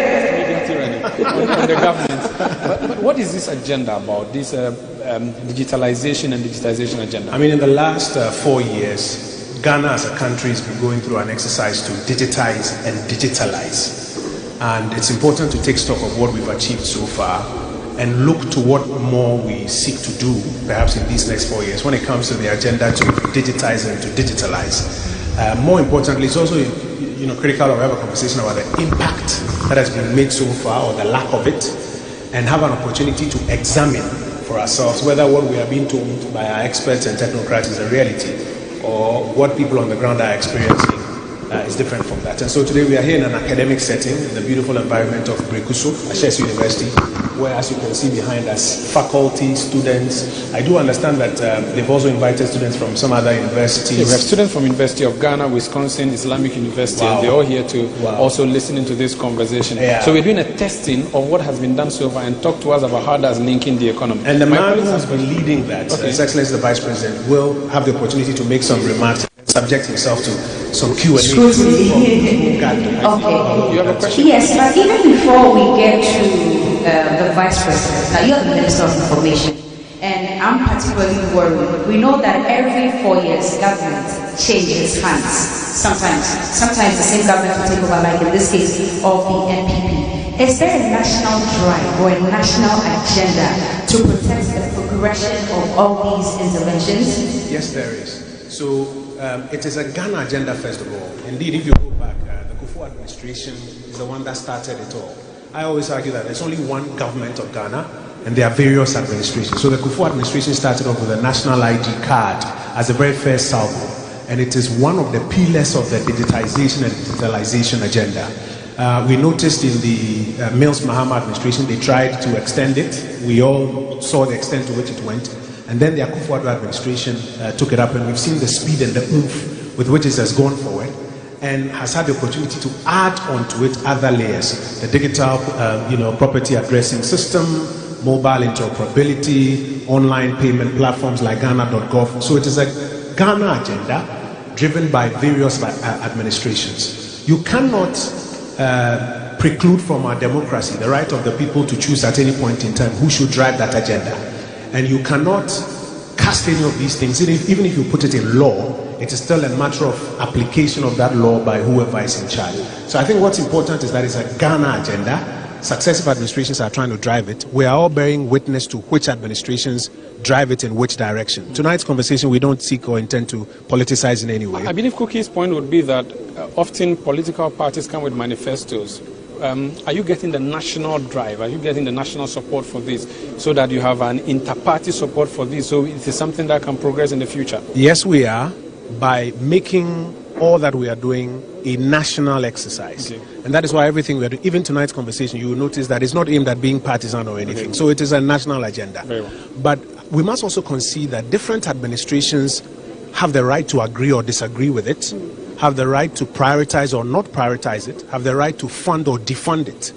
And we must allow our democracy to allow that to play. What is important is that the people of Ghana, at the end of the day, look to it and ask themselves who is best placed to execute this agenda and who believes in this agenda. Yeah. But that is a political conversation. For us, what we are doing is aimed at putting the structures in place to help us leapfrog some of the gaps that we have had. And we're trying to carry the whole country along with us. Abdullah, come in. What is the level of penetration of the digitalization and digitization process, given the fact that we still have in some areas erratic electricity supply? Digitization depends mainly on constant power and connectivity. Now you want me to give you parts of the Vice President's speech before he comes up? No, but I think if you look at mobile phone penetration, if you look at access to internet connectivity across the country, if you look at electricity coverage in this country, Those are all matters that there's data clearly to outline. And he will speak to some of that data hopefully tonight about what? 80-something% plus for electricity, for mobile phone, it's over 100% because people have more than one phone. So all of those, or all of that data is available. But I think one of the key things is what is the level of uptake for each of these interoperability or digital platforms that is being rolled out? What is the level of subscription and usage? Again, he will hopefully outline a bit of that data. But we must also understand that for technology, early adoption is usually low, but it is through forums like this, as you drive and stimulate it some more, that you then get a lot of people running. Take Momo. Early days, very low adoption, but today, billions. Everything else. Yeah. Just to be a quick follow-up before I hand over to some of my other colleagues. Before you came, we were discussing the issue of literacy, for example. Literacy and digitization go together. Over 60% of our population is still illiterate. How are we serving them in this entire process of digitalization? Two things I'll say to that. One, it will shock you that a lot of people who are not lettered still use a lot of these technology platforms. If you look at Momo, I mean, there are so many people who are using Momo who may not necessarily be lettered.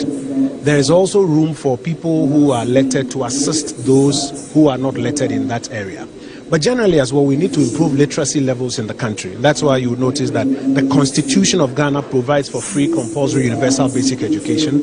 Various administrations have been introducing programs aimed at making it happen. So you have the capitation grant from the Kufuor administration, you have the free senior high school from this administration, you have the e-blocks from the Mills Mahama administration, so that we generally up the literacy levels.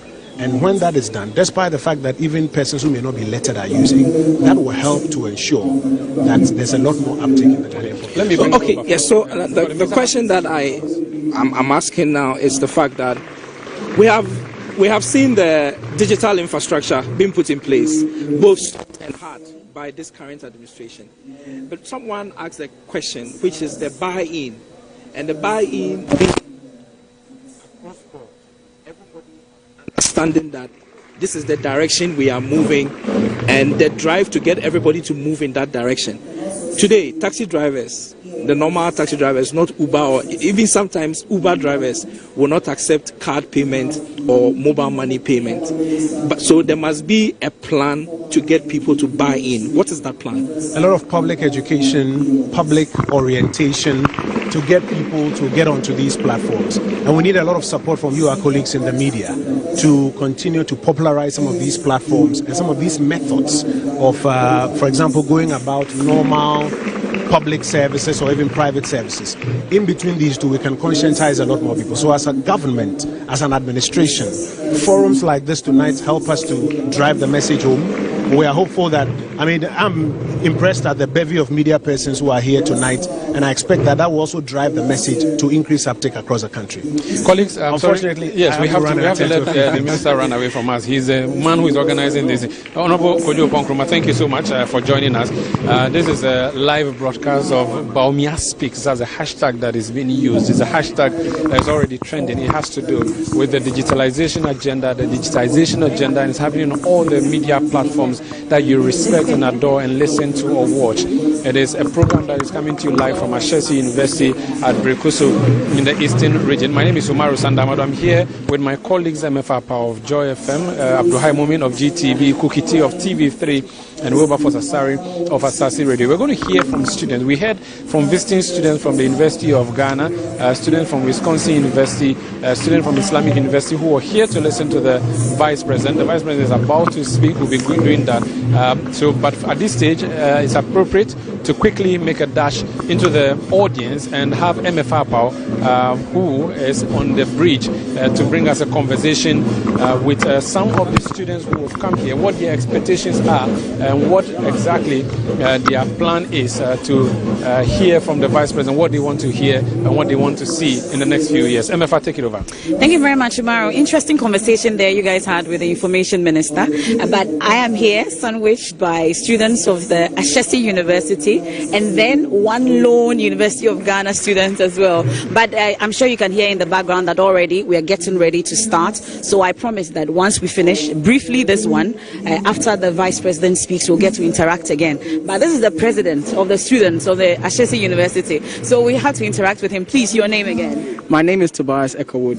Okay. Yes, well, Echo, I'll choose to call you Echo. I'll leave the Tobias out. And then I know Berima here, I know Ayeyi, but I don't remember the rest, so please forgive me. So we'll go to, but let's start with your leader at this point. Thank you very much for joining us once again. So let's talk about your expectations briefly and why you allowed the Vice President to come to your university. Yes. I mean, so with regards to our expectations, it's such a crazy experience to have the Vice President come to us here to have a conversation with us. It really does feel like he's pushing forward for the leaders of tomorrow. So I'm really expecting that a lot of plans will be made, and it was actually scheduled to inspire the youth, right? To inspire us over here to be able to have these conversations and move forward and act on it in the future. Okay, great. So that's the expectation. Berima, let me quickly take your expectations as well briefly. So once again, as Toby said, it's a crazy experience that he's actually here, and we expect that first of all you tell us more about his plans for the upcoming years in regards to digitalization. Now, he's done a great job over the past 4 years, and we certainly want to hear more about that and what especially we as students are going to derive from that.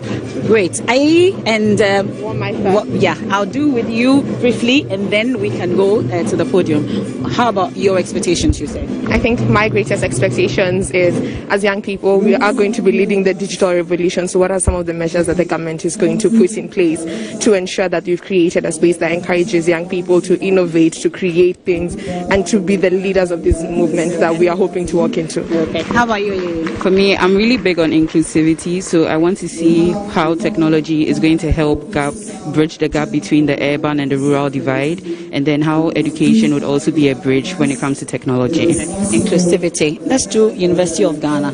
How about you? I'm expecting more of such digitalization policies to be rolled out in the coming years, because it's really helping us to reduce the level of fiscal cash circulating the system. Okay. Yes, I'm expecting more. Okay. Well, we will talk about University of Ghana more, because I don't know how you sat down for Ashesi to now become the most digital university. But how about you, sweetheart? Oh, I'm interested in learning about how the various infrastructure will support the digitization movement, in particular whether it's energy or transportation, how these can be leveraged. Yeah. Okay. All right. So I'm sure, Echo, one of the questions I'm sure you'll be posing should be about your road, because that road, your road, definitely. Definitely. Okay. This road is something we've been looking forward to, so we're hoping to get that question across. Okay. All right. Thank you. So these are students of the Ashesi University and the University of Ghana. Once we finish this fireside conversation, I'll get to interact. I promise. We'll interact again. Then you tell me whether your expectations were met. So it's a deal. We'll talk again after that. Over to you, Mara. Thank you. Thank you so much, MFA Apau there of Multimedia, having a conversation with students of Ashesi University. If you're listening to Joy FM, City FM, any of the stations, GBC Radio it is. If you're listening to 3FM on the general media general platform, if you're listening to Asasi Radio, these are your uncles who are bringing you the lecture that is coming through from Ashesi University. I'm here with my colleague journalist, and we are having a quick preview of the Vice President's address, which is what we have been told by handlers as a by the far side conversation. I'm going to get 1 minute each from my colleagues what we expect to hear from the Vice President before we go to the podium. Wilberforce first. What do you expect to hear from the Vice President? Well, yeah, so I expect that the Vice President of the Republic will give an account of the digitization and also digitalization drive that he has championed in the Akufo-Addo administration. And again, I expect to hear what is next, because largely we have infrastructure in some places, but there remain a lot more to do to move our country fully on.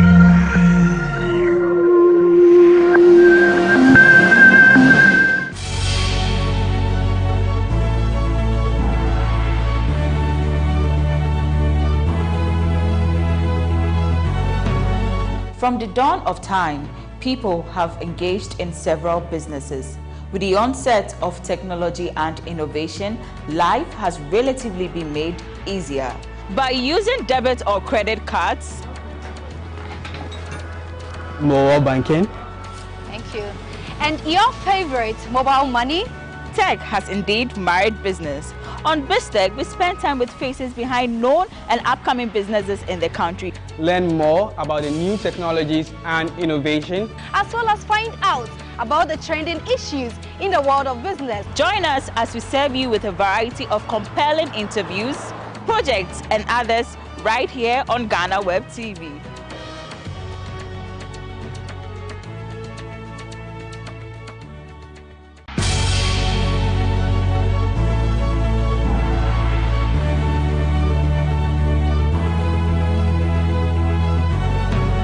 From the dawn of time, people have engaged in several businesses. With the onset of technology and innovation, life has really...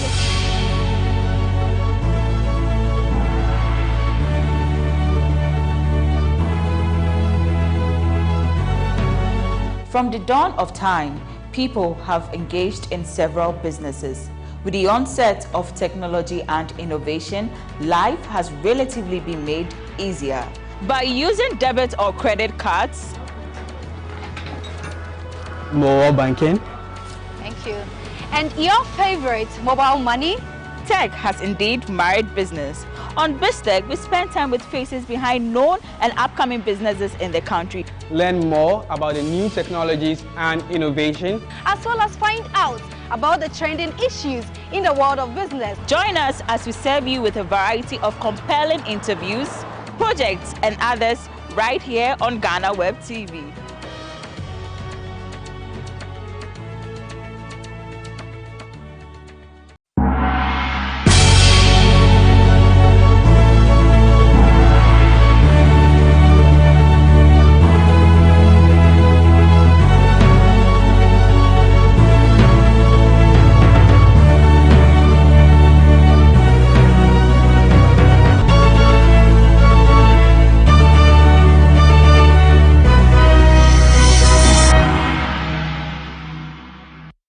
It's another edition of BizTech on GhanaWeb TV, and we have a lineup of business news that made headlines during the week, as well as an insightful interview. My name is Na Oyukwote.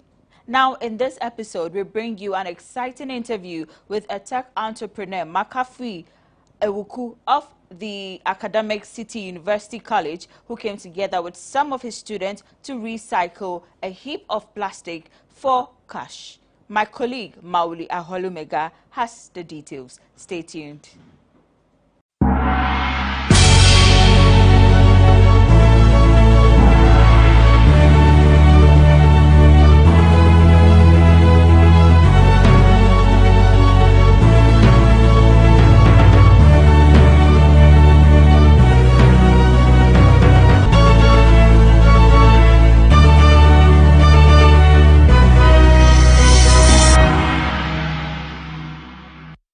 As part of efforts to deal with the plastic waste menace, a student-led group has designed an innovation known as the Sustain City Project. It seeks to recover waste generated by the community and then sent through a weighing program and then resold to recycle companies. On this week's edition of BizTech, I'll be engaging the team lead of that project and also some students who took part in the project. Before I introduce my guests, I'll take a quick break and we'll be right back. Welcome to BizTech on GhanaWeb TV.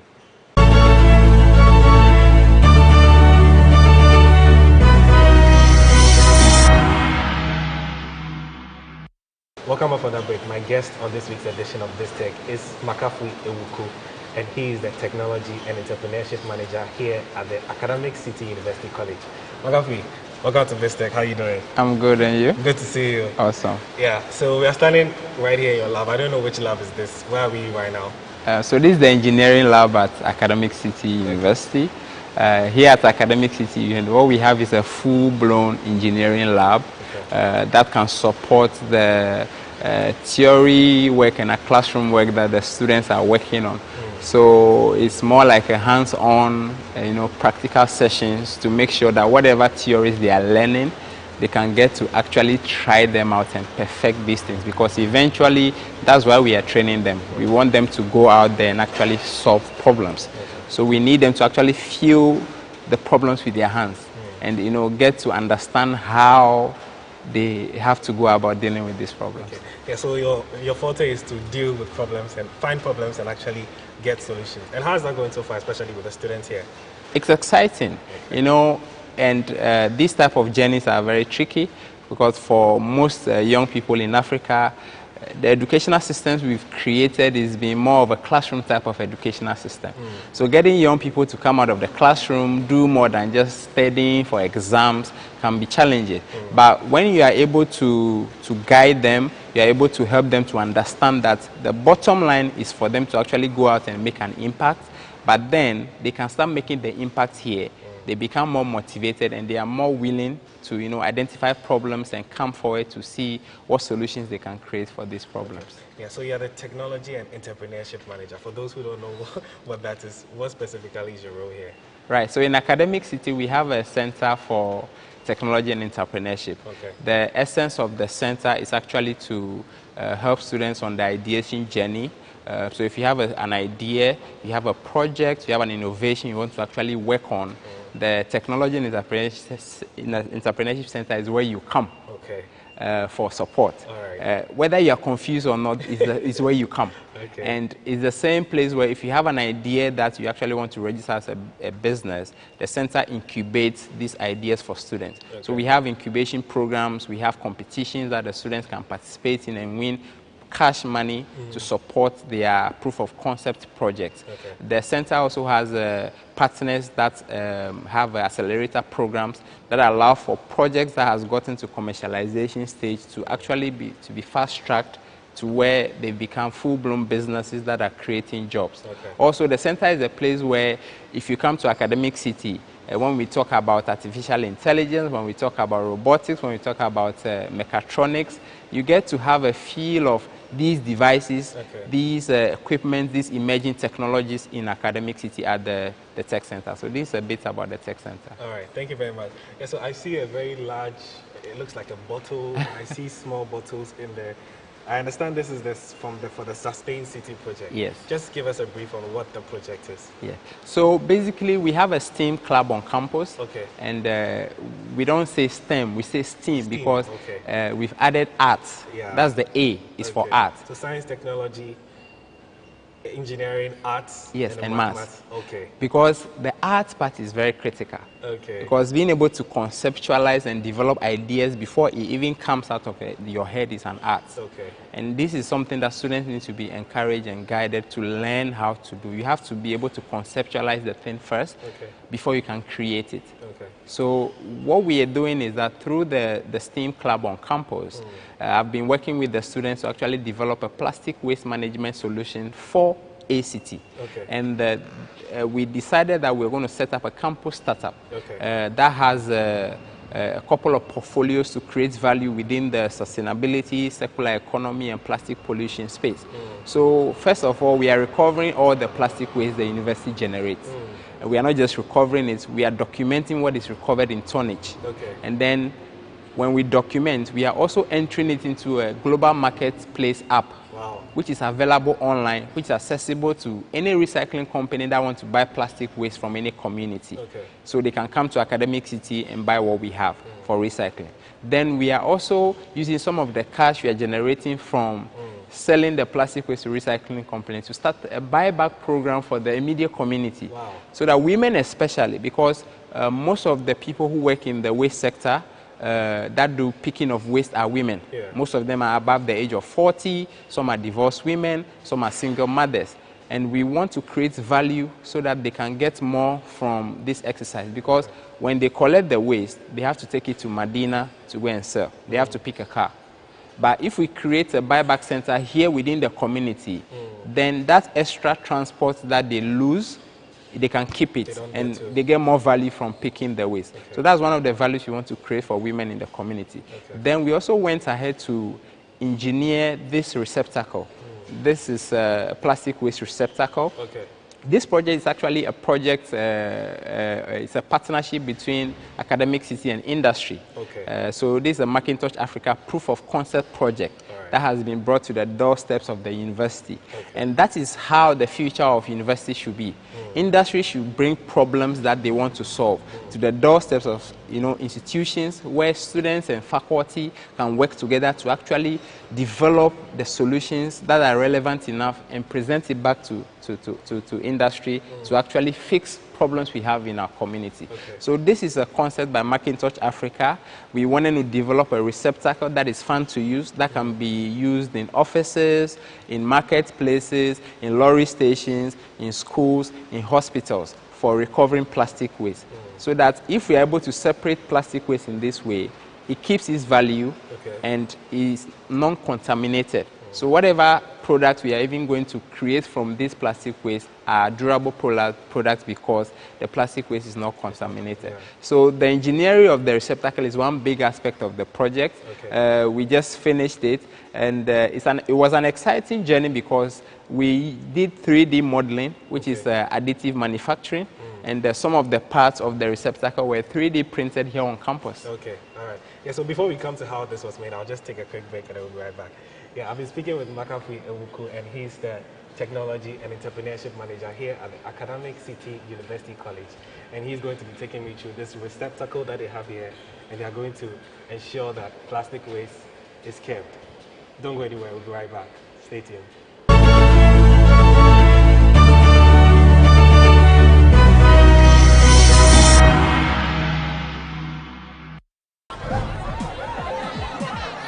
Powers and principalities. There's so much fire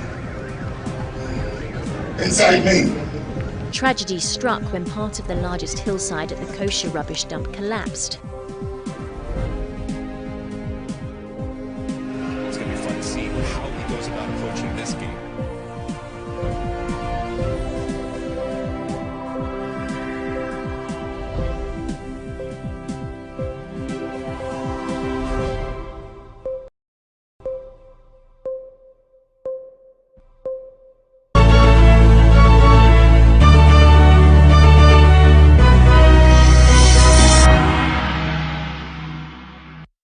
Welcome off on our break. My guest on this week's edition of BizTech is Makafui Ewuku, and he's the Tech and Entrepreneurship Manager here at the Academic City University College. Makafui, you've been giving me some very big words, receptacles and all of that, yeah. Now, this is the receptacle. Yes. How did you guys come up with this? So what we wanted to create was, in essence, to change people's behavior. Okay.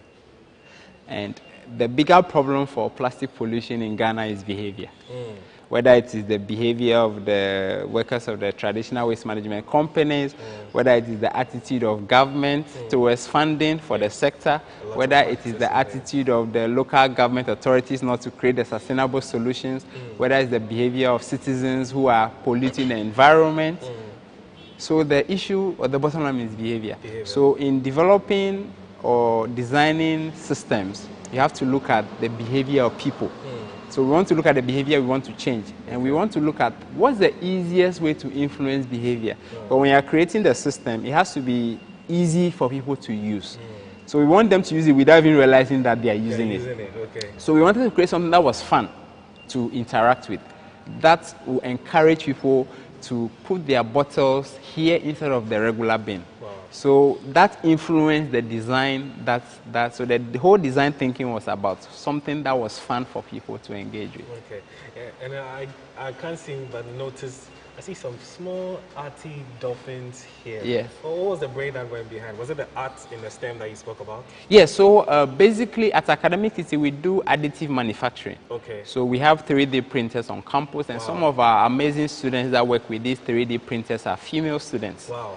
And what we do is that when we are working on any project, we do 3D modeling, and we eventually do 3D printing to support the project. And all this is done in-house? Yes, all this is done here. Wow. So this is what we wanted to do. We wanted to create a narrative, a very powerful narrative about the problem we are trying to solve.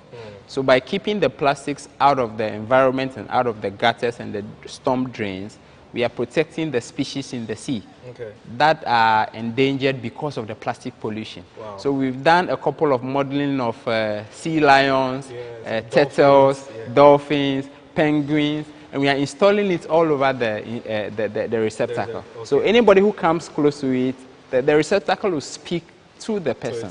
Yes. Okay. But how long did it take for you guys to build this? Right. So this was a proof of concept project. Okay. It's the first time we are building something like this. Right. So a lot of thinking went into the design, and when we go along the journey, we get somewhere, we want to change the design, we want to change the approach. Yeah. So it took a long time. And then one key thing about this project is that we also wanted a lot of students to participate in the installation. Okay. So we created a participatory design. Okay, so you invited them to Exactly. So the design will determine whether somebody can join in or not.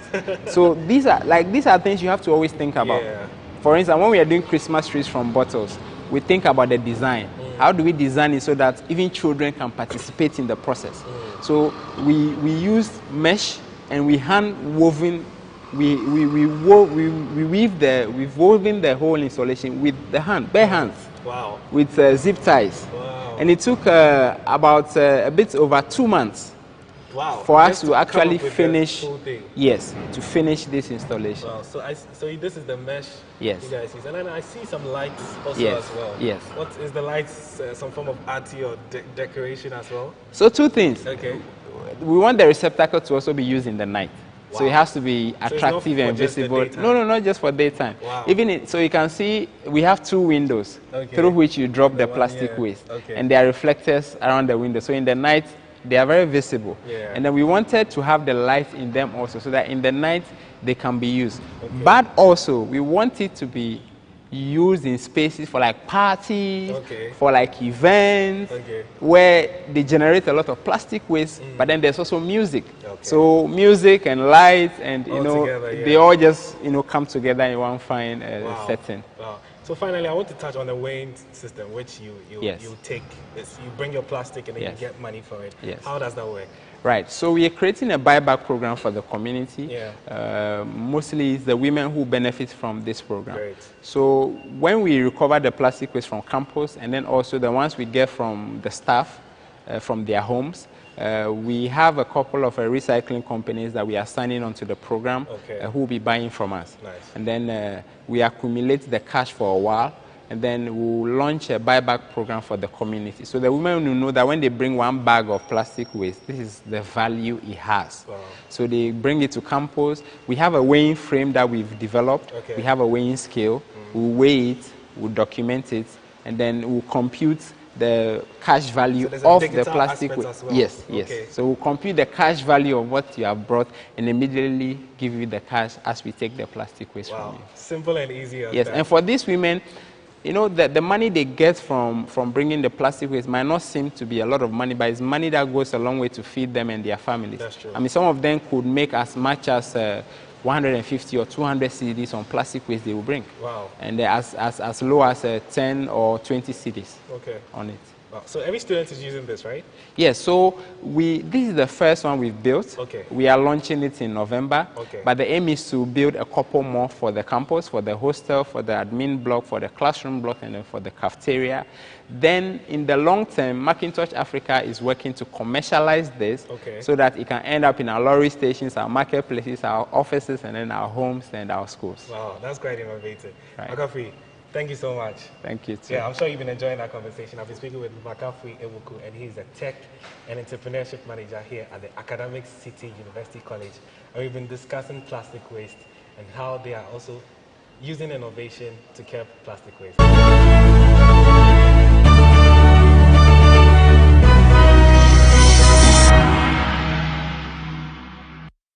So I have here with me one of the students who took part in the receptacle for the Sustain City project.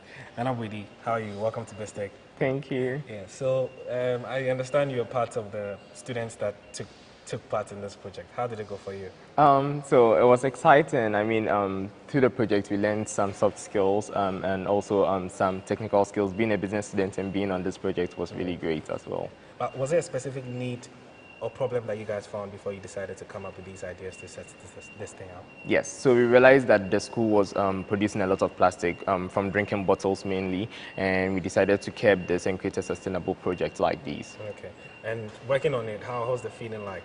It was quite an exciting one, with everyone coming on board and also seeing like people from different courses, so business students, engineering students, and also journalism students coming on board to help work on it. Okay. I'm sure you have other projects in the pipeline. Can you share some of them with it? Yes, so presently we've worked on a plastic shed made solely out of plastic and wood, and we are thinking of creating a Chalote bus stop as well from Chalote waste. So those are like a few of the projects in line. Okay, all right, Nana, thank you very much. Thank you too. So that has been Nana Boidi, and he's one of the students that took part in the Sustain City project, and they are seeking to curb plastic waste in the country. This has been this week's edition of BizTech on GhanaWeb TV. My name is Maunia Hodmega. Thanks for watching.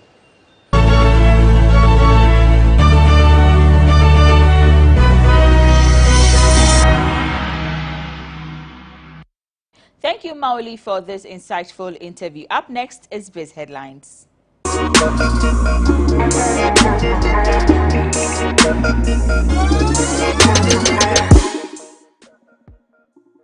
So to our very first story on the aviation sector, Vice President Mahamudu Bawumia has stated that the Ghana card will by the end of the first quarter of 2022 be accepted as an e-passport in 197 borders globally and 44,000 airports in the world. According to him, the unique biometric identification card issued by the Ghana National Identification Authority will ensure Ghanaians in the diaspora can effectively travel.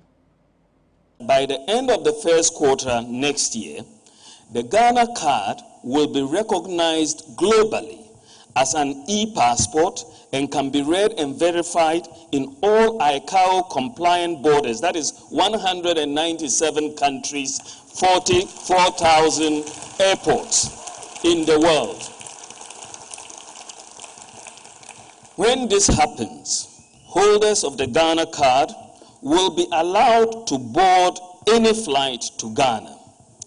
Furthermore, the good news for diasporan Ghanaians is that when the Ghana Immigration Service is linked to the NIA architecture, and that will be soon, diasporan Ghanaians who hold the Ghana card should not have to obtain visas to return to Ghana. The National Petroleum Authority has assured of fuel price stability on consumers once the price stabilization and recovery levies on petrol, diesel and LPG takes effect. The levy, which is yet to be approved by Parliament, missed its implementation date for November 1, 2021 at the House, is required to pass the legislation. Chief Executive of the authority, Mustafa Hamid, speaking to journalists on Tuesday in Koforidua in the Eastern region, assured that once the PRSL is approved, consumers will not witness astronomical jumps in the prices of fuel.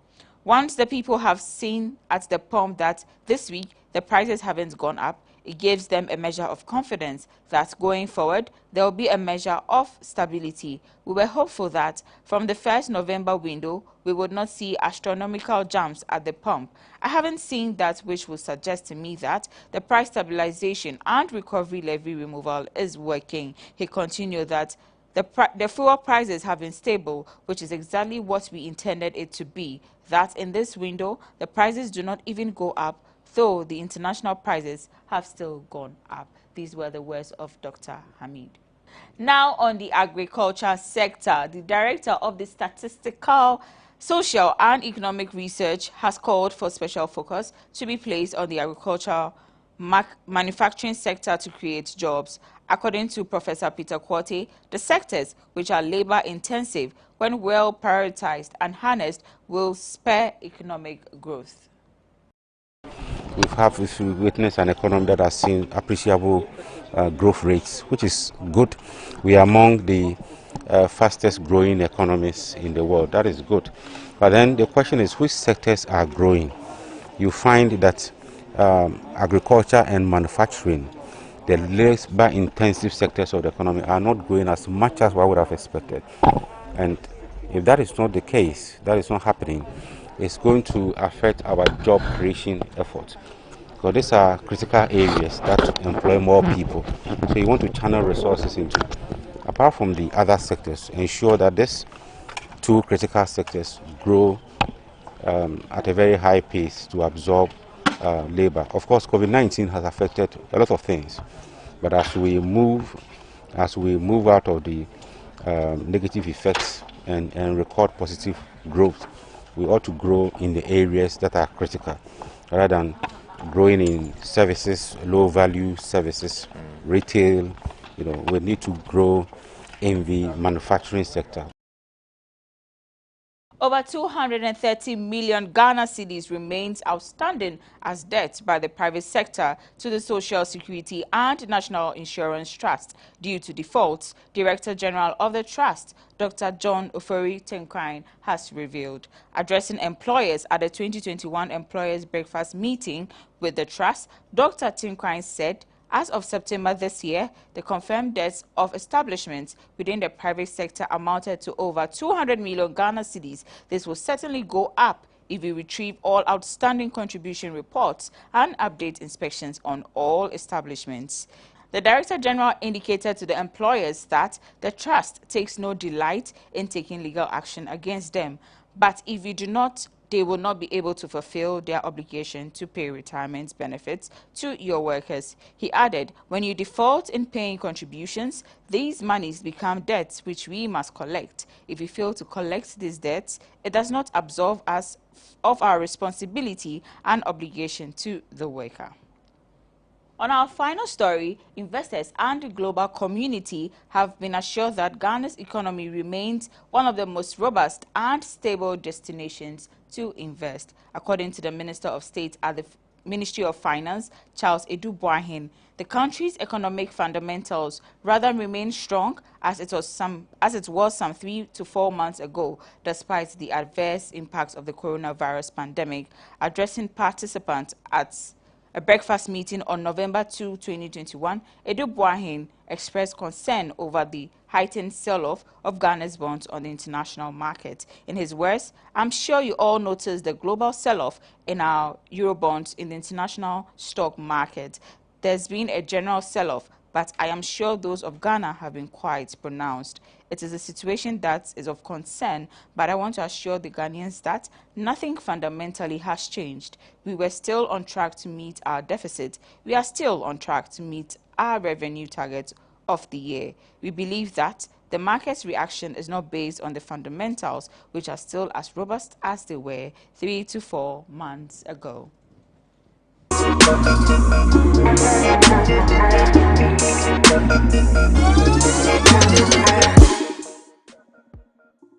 It's a wrap for this week's edition of BizTech on GhanaWeb TV, but log on to www.ghanaweb.com for more news. Get interactive with us on all our social media platforms. On Facebook, Instagram, and Twitter, we are at the GhanaWeb. Also subscribe to our YouTube channel. We are GhanaWeb TV. Thanks for making time with us. Have a splendid weekend. My name is Na Oyokwoti.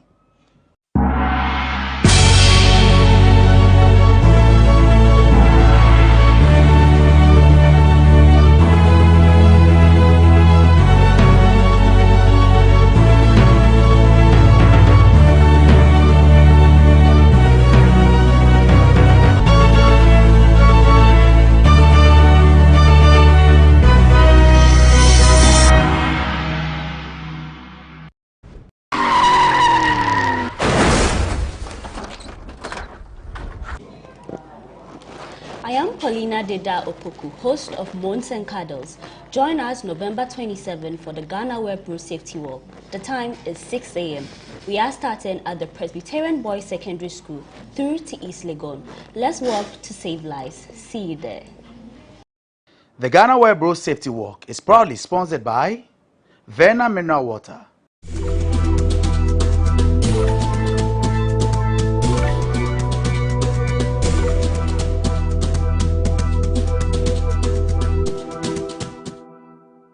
I would want to congratulate management and staff for how far they've come. GhanaWeb is the biggest portal in Ghana and even in outside Ghana as well. For the people outside Ghana, this is their go-to portal. And anybody outside Ghana will tell you that Ghana is where they get their source of news from. I've had friends who are residing outside Ghana, and anytime there's news about me, and this time it's about me, they hit me up and say, oh, I read this story about you on GhanaWeb, I read this story about you. So it tells me that it is the #1 portal for everybody else, for both of us in Ghana and outside. So I would want to congratulate the management and staff for the work that you've done over the years. And I wish you guys well. I pray for strength, for success, for favor, and for special grace, that you guys will live on to be 50, 70, and 100 years. Congratulations to you guys.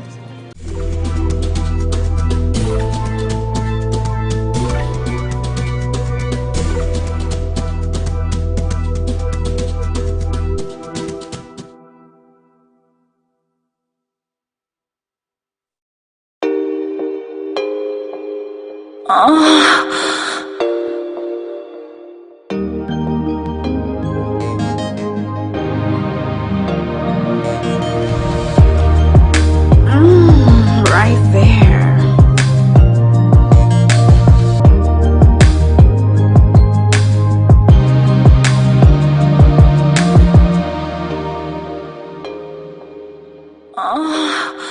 I don't cook, I don't clean, but I tell you what, I got this ring. This is according to rapper Cardi B. But are men expecting their girlfriends to play wifey duties whilst they are just in a relationship? And is a man obligated to cater for a woman whom he's not married to? Well, on this episode of Moans and Cuddles, my guest and I discuss why some men and women feel pressurized to, perform wifey and husband duties in a relationship. My name is Paulina Deda Opoku. We'll be right back.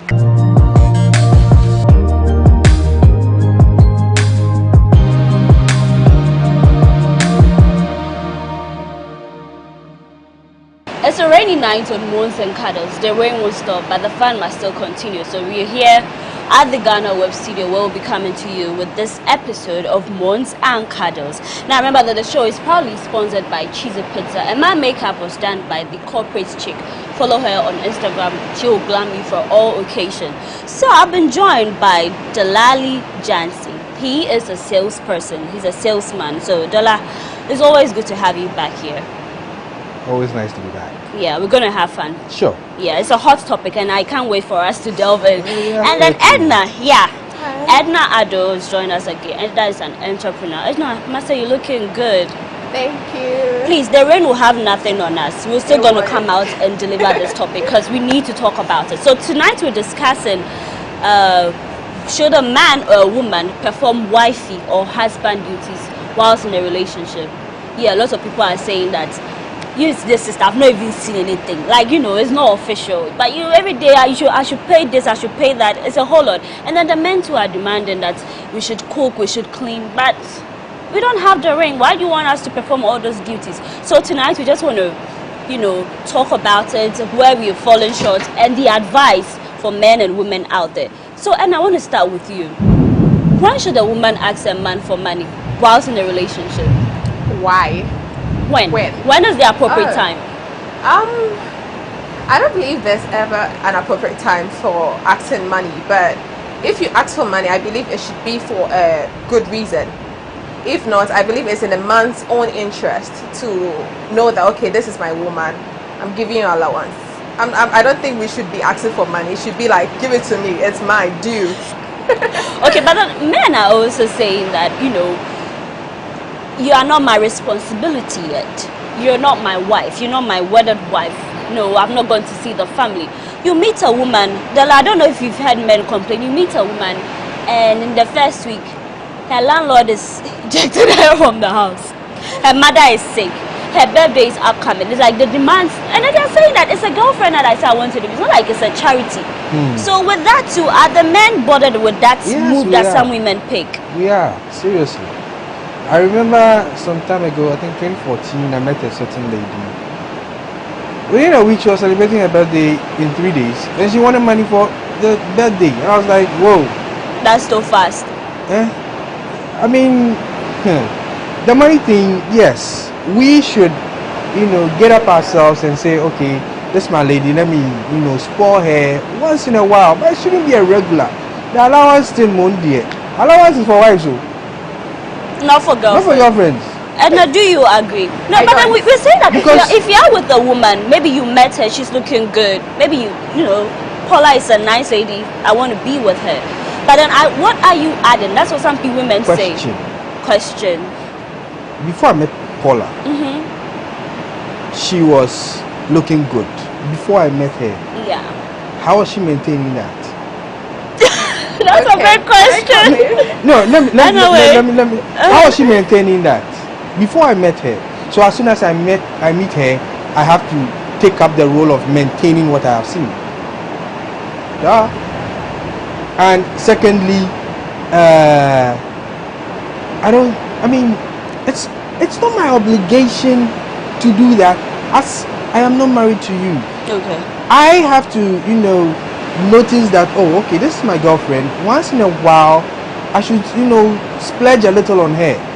But it shouldn't be a regular, maybe weekly amount of money. But then if it doesn't come once in a while, if it doesn't come once in a while, as you suggested, should a woman be alarmed and go like, is everything all right? They usually go alarmed, you know, they are usually alarmed by it, they speak to it. I quite remember some ex-girlfriend of mine, she actually reported me to my mom that I don't give her money. I was like, why do you think I haven't married you yet? Yet you're going to report me to my mom that I don't give you money, making me look like some stingy dude. But no, I'm not a stingy dude, you know. But you know, if it's not stinginess, how can you describe that? It's what? It's the fact that I am not obliged to take care of you. We are in a relationship. Okay. You know, it's a mutual beneficial relationship whereby we like each other, we probably end up falling in love. You know, that's certain. But it's not about money. Fine, the sex too, like me, I always say, you are not obliged to give me sex if you choose not to. Okay. I'll understand. Right. If I can't stay in that, you know, kind of relationship, I'll find my level to somewhere that I'll get what I want. All right. So I feel like Edna is dying to come in. Before I go on and say what I want to say, he said if he's going to, if we are not obliged to give the sex, he would find his way somewhere. Would you be okay if the girl also finds her way somewhere to where the money is? What I'm trying to say is this. I am not obliged to give you money. Neither are you obliged to give me sex in the relationship. We have to have that understanding. Unfortunately, that understanding is never there. Okay, so... And about me jumping up to him, that one, you know, it's one of these crazy man things. Okay. Would probably be in love with you and everything, but because of that single little aspect of it, maybe I'll try and get it somewhere, but you be my main chick. That's what it is. Okay, so... You're living in a crazy world. Seriously. So this is where I come in, okay? So I think we have to come to the understanding that none of us are saying it's a must for a man to give we women money. As you said, we had a certain image we had before you met us, and we need to maintain it. Before we met, you were maintaining. However, if I should buy my hair, 3K, I buy my heels, I buy my shoes, I buy my bag, I buy my clothes, and I follow you with it, you are looking good, isn't it? Yeah. So what happens? So what about me? So no, wait. I drip in my 3-piece. Yeah. I drip in my bling.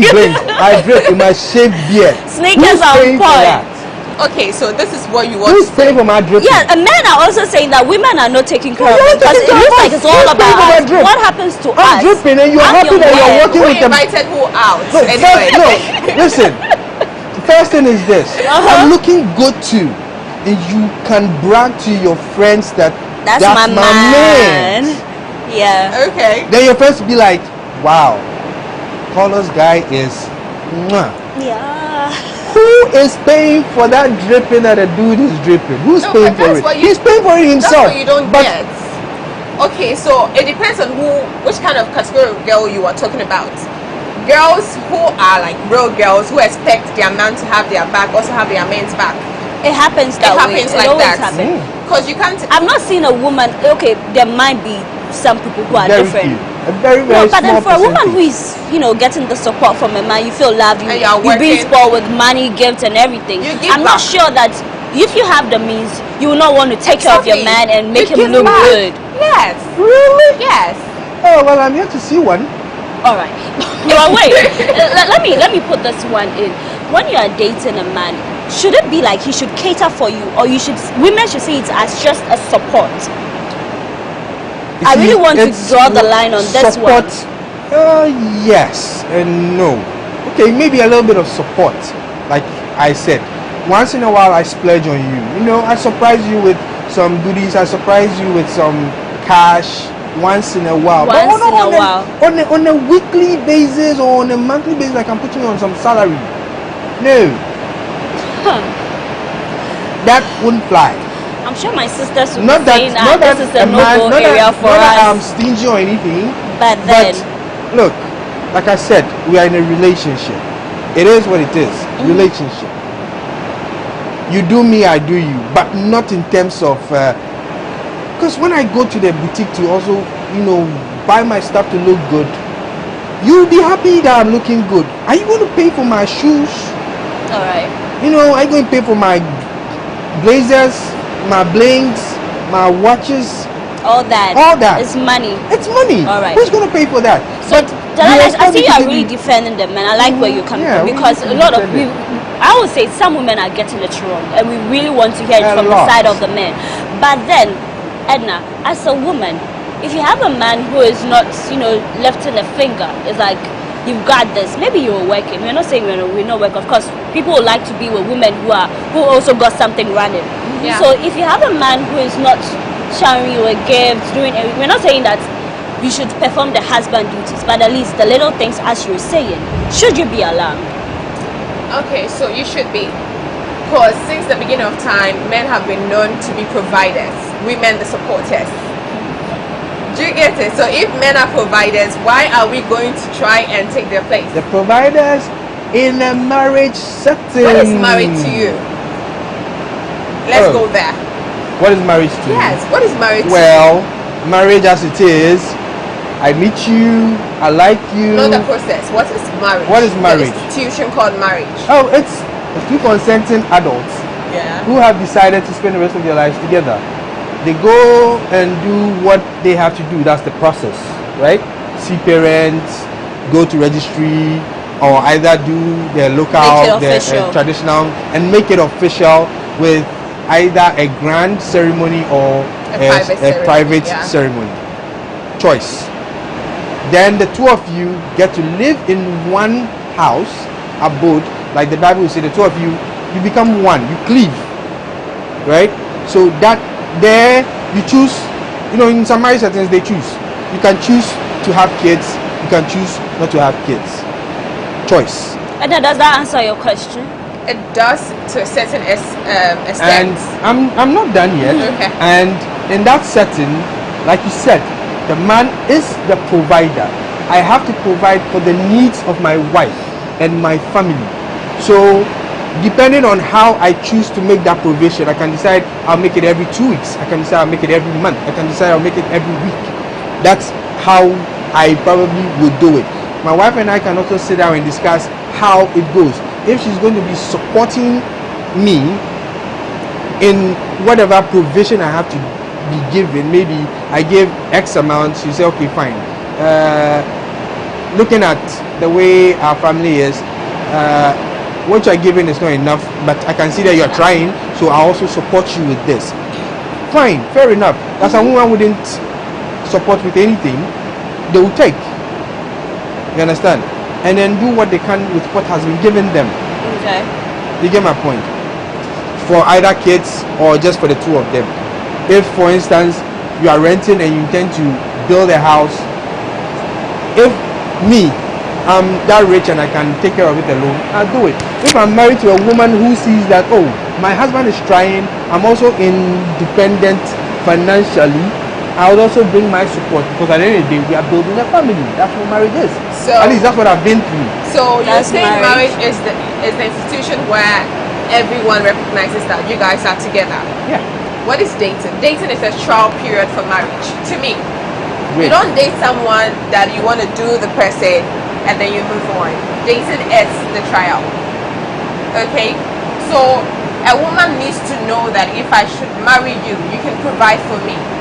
Same goes for a man knowing that, okay, so if I marry this lady, she's supportive. Yes. So dating to me is a trial period, and you should be able to provide. No, it's not dating, it's courting. Okay, courting, yeah. Courting, dating. Dating is when, I can choose to date all 3 women, yeah? But the courting is when, like, it's probably when you and I have become an item, and we have a goal at the end of the day that we want to meet. That's courting. I think that has made it even more clear. Yeah. So if you are in courtship, it's a trial period for marriage. A lot of us are in courtship, and what happens is you don't see anything from the man. It's as if you're dating him. First of all, he doesn't make any effort to give you anything or any sort of allowance. Okay. How do I know you're going to provide? Dating, as you were saying, is you can date all 3 girls anywhere and it's still okay. Not without sex. Dating without sex. I see you. No, listen. No, yes. That's why. No. You see, we make a very big. We create confusion with this dating courting thing. That's how I see it. Because if I am dating you, I take you out, go to a restaurant, maybe go to the movie. It's the knowing me, knowing you stages of everything. I do that with you. I do that with her. I do that with her. I do that with her. Then out of the 4 of you, I find the one who has the best qualities for me. Then I choose to move a step further into the courtship level with that person. That's just what it is. Okay, so Paula, what I've gotten him to get to is when you're dating a girl, if you are not giving anything out, it's getting to know you, knowing me, knowing you stage. Fine. When you are courting, which most girls are doing with the current Ghanaian man, please give alawa. It's very necessary. Let's just so you can provide. No, but they took care of us from a certain extent. Once you reach a certain stage, your father can't come fuck you. Sorry to say this, but your father can't do it. Your father is not doing you. Yes, you are doing me. So I told you in the first place that me doing you or you doing me is not obligatory. No, but that is it's something we decided to do. Okay. Besides, at the end of the day, so we can go on and on with this. So right now, what we're trying to say is that sometimes when you're in a relationship, you don't expect your man or woman to perform wifey or husband duties. So if you find yourself in such a situation, how do you politely tell your partner that, babes, I think you're trying to make it look like I'm your husband or your wife already. In a case where a woman, your man is saying you should cook, you should clean, you should support him and all that, and then a man to a lady keeps on saying, as Edna puts it, alawa. It's not like your national service. And then you want allowance and stuff like that. How do you politely say that this is husband and wife duties? I'm not there. So can we just stick to the court or the dating thing that we do? The thing is this. We are called those kind of women who nam pe job women. Those who come to clean and wash and do that. It's not per job. I haven't actually, you see, I don't remember. There was this girl who came once. She came and she was like, I'm going to change this. I'm like, hey, now you bad, but when you come when did you come? When did you come? Stuff. Hey, how? Then no. After she left, that was it. I don't want pressure.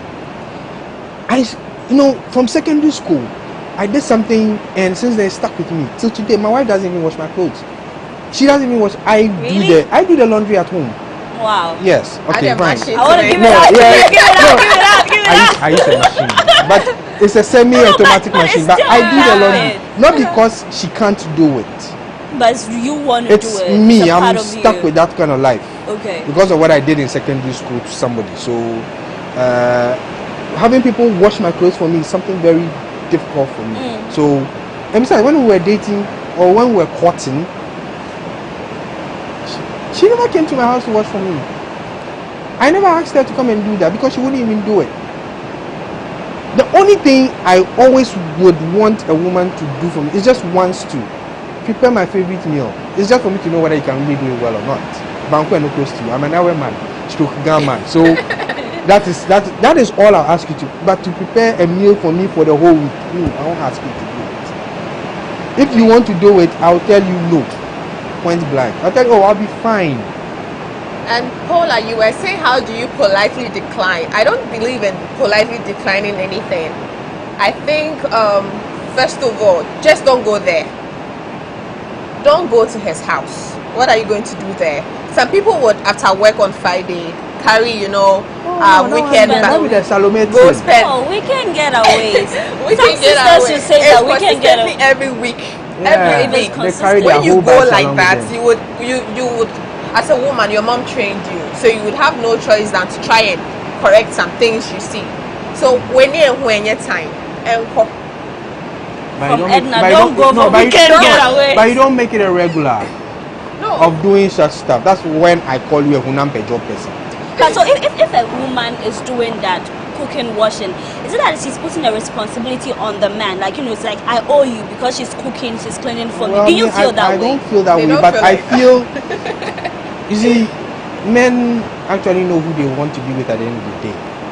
Please, if I know, men know the woman they want to marry or the woman they want to be with. It's not the cleaning there. It's not about the cleaning. Okay. You see, the thing is this.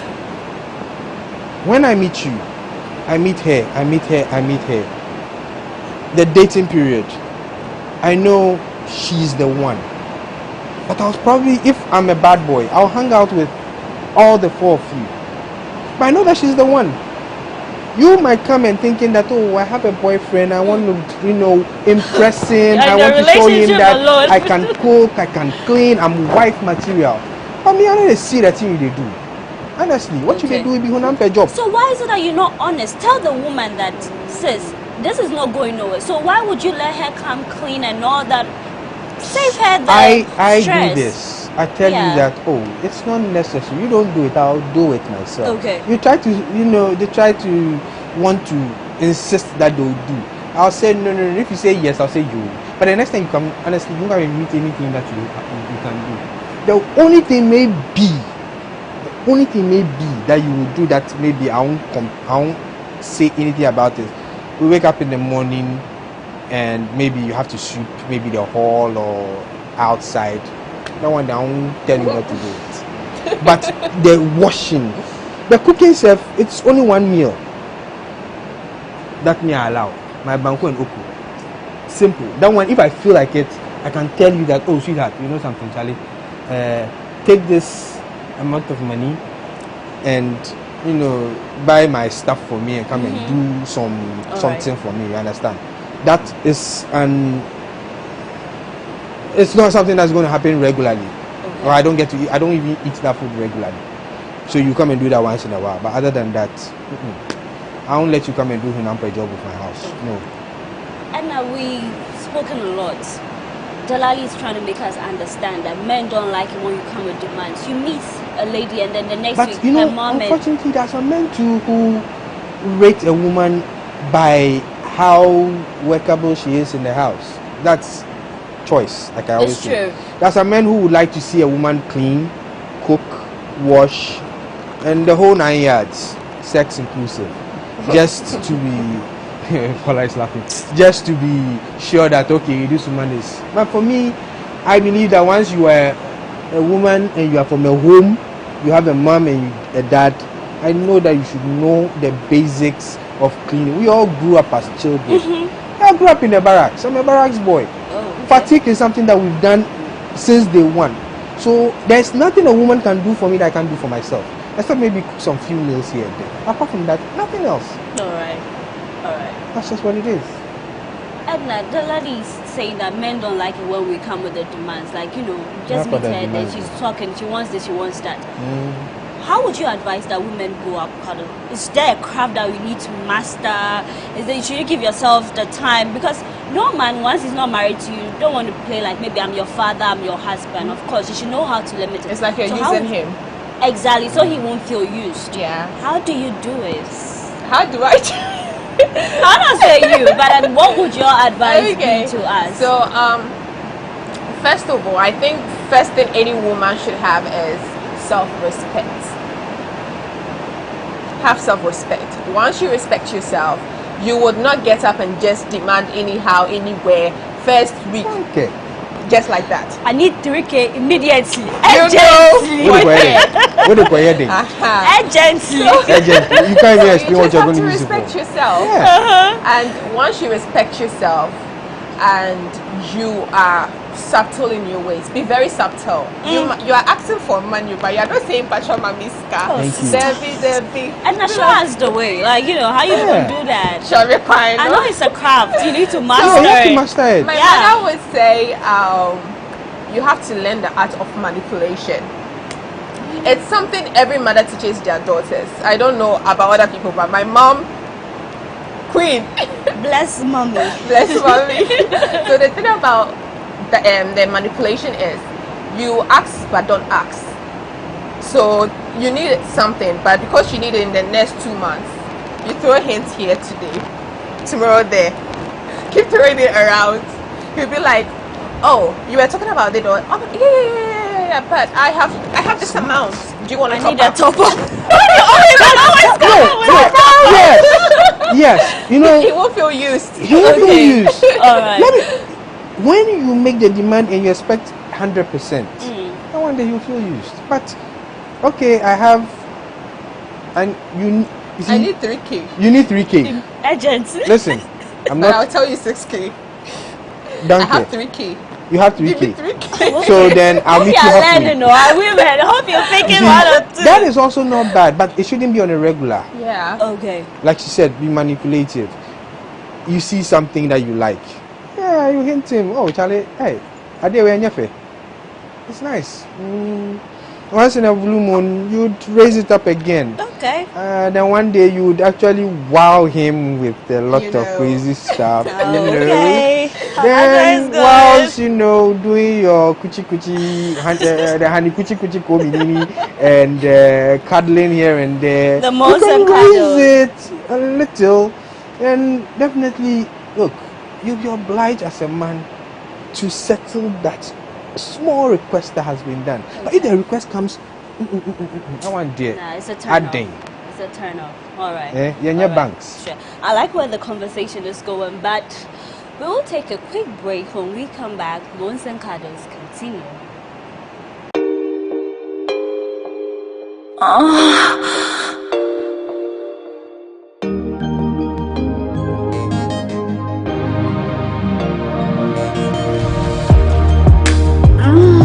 Right there.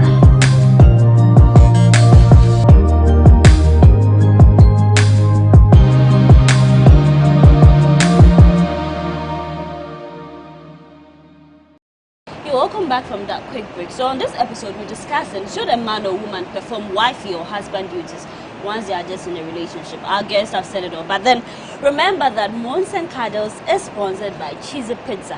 Cheesy Pizza has all you want from juices, smoothies, jollof, fried rice, pack, and meatballs. We have great deals for you all week round. Cheesy Pizza gives you McCheesy combo every Monday and Thursday. With only 49 cedis, you get one small pizza, fries and chicken, one Coca-Cola drink at all branches. Tuesdays are Super Tuesday at all Cheesy Pizza branches. Buy your family pizza at half price every Tuesday for 40 cedis at all Cheesy Pizza branches. Be part of the midweek bonanza every Wednesday. Buy and get one free at all Cheesy Pizza branches. And also remember to start your weekend with special jollof and fried rice from Cheesy Pizza branches every Friday. Call 026-413-3397 to place your order. Cheesy Pizza, your way. So I think we should have it our way. So I'm gonna let's have a bite and then let's see how it goes. Edna, this is your allowance here, but you could help yourself. Allowance, no. Allowance, yeah, girlfriend allowance. Hey, if you will move, allowance, ma.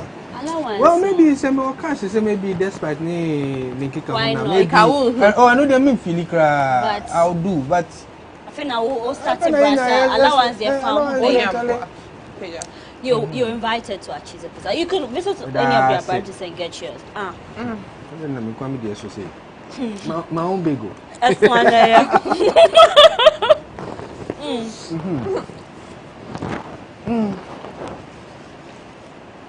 Okay. There's one thing too. I don't know whether you know it, but there's something called love language. Yeah, you should know your partner's love language. If Good. it's money. There's a woman who they desire gifts. My wife like this. Her love language is gifts. Just buy something small and get to her. She'll be so appreciative of it. Yours may be what they call that word affirmation, always telling you you are beautiful, I love you, you are looking. That's all you want. That's all you want. I think there's this other one. I think there were 4 or 5 love languages. What if some of us like all of it? Oh, naturally you can't have all. You can't be all. I like all. You like all. Yeah. Well, you and you know. Yeah. Okay. Yeah, but like I said, allowance on a weekly.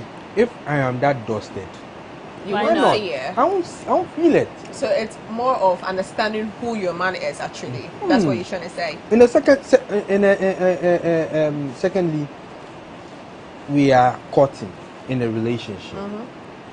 You know my capabilities. Yeah. Are you going to overstretch me? So are you going to say that because you know my capabilities? Probably I am not that rich. I'm doing a 9-to-5 job, not taking so much money, and once in a while I give you something. You are probably working or not working. You have something that you're doing. Unless maybe you are not working, you decide not to work. But we the men, them women, we know they work. We know the role plus. People don't like men who also don't work. Yeah. You understand? We know they like them women who know they work. You should be doing something. Alright. But Paula, I think what you are even saying should even make it more clear. A girl courting a man doesn't stretch him. You shouldn't. It's just it's like one if that we you've want seen it to now use you have been. Yeah. It's let me want tell to you, use a you. lot of girls do that. Maybe a man has been on your tail. He keeps on saying he likes you and all that, but you just trying to get him off because we know that men don't like. Yeah. 25K, 6K, 3K, 10K. 10K, agent. You're You've not seen a determined man who wants to get you. He'll give you the 5K, 6K, and you get what he needs. Yes. All right, but then once I have that 6K, 5K, 10K to give you. Once I get what I want. I want something. No, but it's a target. No, yeah, child bill. Also, you are saying target, but if me child bill, me child me send to me, like I know you're rich. Let's say you have a Range, you have BMs, you have all of those cars. So then I'm not going to give you 10K cedis. I'll give you dollars. It's a stretch. No man would give it to you just like that. So you know definitely I'm going to get something after. Oh, now wait. See, now women don't say it as the thing that men say that, okay, I slept with her.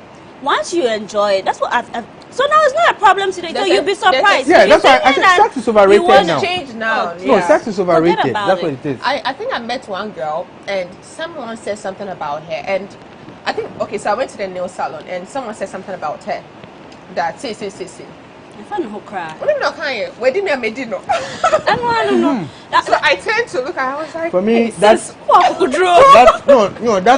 chop hair. No. For me, it's lame.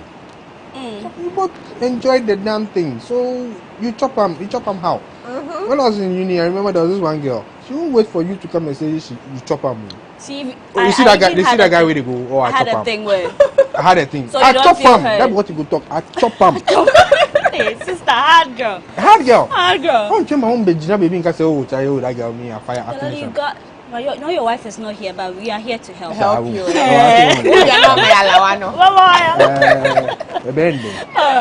then we can say a lot about the fact that whilst you are dating or courting, you shouldn't do all the husband or wife duties. But there are some people who see it as a dress rehearsal. Like, if I'm with a woman, I need to see if she can cook. As Lali said, or penny ben cleaning kruma. It's in a situation like that for men who look out to that, because if you come to me, Paula, I'm okay. Like, you might say that, okay, you love me, I love you, we support each other. But then there's certain things I'm not so comfortable with. I will find a polite way to tell you, say, this, it's not about the cleaning and the cooking. Even if my mom or my sister should find out that I'm in your house doing, they'll be like, training in us and I'll be disappointed us. So, in a situation like that, for men or women who want to see all the things during the courtship or the dating period, what would your advice be to them? Should they slow it down and then accept that we are not all the same? You will not get a woman who is okay with the cooking. Cardi B said, I don't cook, but I tell you what, I got this ring. So we should get the ring without doing all those wifey duties. How I find out you can do all that kind of stuff. I'll visit you at home. Visit. Okay. I have something to say to that. And through visiting you at home, I'll know whether you can cook, you can clean, and go the whole 9 yards. Okay. That's my way of knowing. At what stage of the relationship would you guys be in that you are visiting her house? Because one is official. One is official. Sometimes the man can come and see you in the house where you can cook. If it's not yet official, I doubt. Of course, yes. If it's not official, to enter the gate. If we are just testing waters and doing the knowing me, knowing you, fine. I can come and visit you once in a while. But when we are actually courting, I've probably introduced you to my family. No, but Kokoko is courtship, right? In our local thing. It's a prelude to the marriage thing. But during the courtship, right? We do kokoko unknowingly because I take you home. Yeah. That this is my girlfriend. But the kokoko, no, the official thing about kokoko is that my family will go with a drink just to let your family know that when you're looking for your daughter or your son, that kind of thing. That's the notion. But then for the men who are also looking out for, I have to see if the lady can cook. When you come to my house, when it's official, and then my mommy cooks for you, you should know that it's part of it. Debbie, your mother in handwriting will be your handwriting. Are you sure? My mother born me. Your mother born you, but you know your mother way to do the something. You understand? So listen. For me, it's simple as this. I visit you. I don't tell you I'm hungry. If you cook for me to eat when I come to you, fine. If you don't, I'm cool. Somebody will come, or maybe he's coming, what would you like to have? Then he'll say what you want to have. Me, I always say my banko neko stew. That's what I'll say. I don't ask for fried rice and cooking. I mean, they may start boom. Which I say, If you do it and I come and you have it done for me, I'll go like, wow, nice. Your food was top notch. And you're this way. And you're there. Well, but then partner, if your partner is fine and in your da, well, that is where I'm. And you're there. The only way you can tell your partner that your food is not nice and she won't be offended is when the two of you gel so much that I can tell you just anything. And you can also tell me something, just anything. But when it's not in that stage, it's hard. How can I come and tell you that your children they be? Hey, that one there, it be hard. Okay. I go shy you. All right. So I would say, yeah. Yeah, be funny, sir. Yami betray. Me come yami betray, but yeah.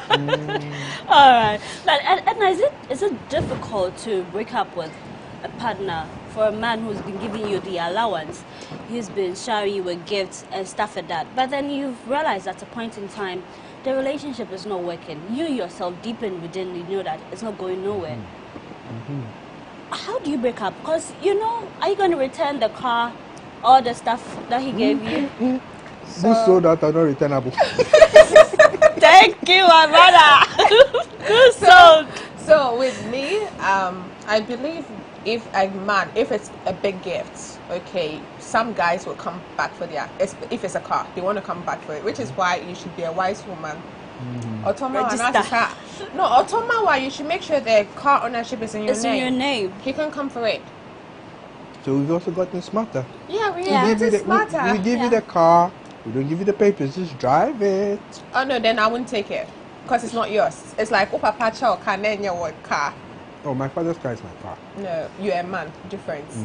But what I'm saying is, once a man gives you a gift and you realize the relationship isn't going anywhere, it's a gift. He didn't loan it to you.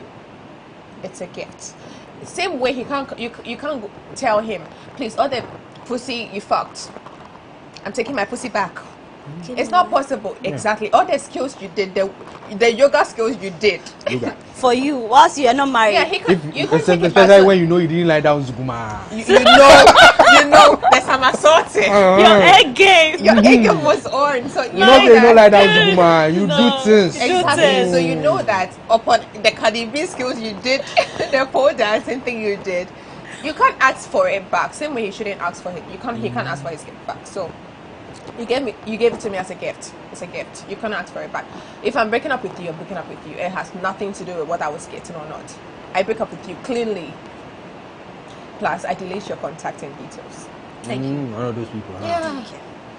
Cut off all forms of communication. Why talk to your ex? Oh, for me. Why can't I do back? Oh, then. I'm still friends with my exes. I don't get to see you them. are a man. But a wise man once told me that it's not advisable to keep, because once you know, he knows your weak points. Exactly. He knows where to hit. Exactly. And once he knows where to hit, it's not as if you went there that, oh, today let's do a quick one. No. You guys went for a program and maybe he's sitting by you and attach here. Let me drop you off. You know, my rule is this. We didn't even plan that. It didn't even happen in a room. Don't meet them. You can talk to them on phone, but don't meet them. So you advise that you keep. You can keep, because an ex-girlfriend gave me a good contract some time ago. Okay. It's because we had a good relationship after. Okay. But I didn't get to see her even during that whole transaction. But once you know how to manage the thing, you know that.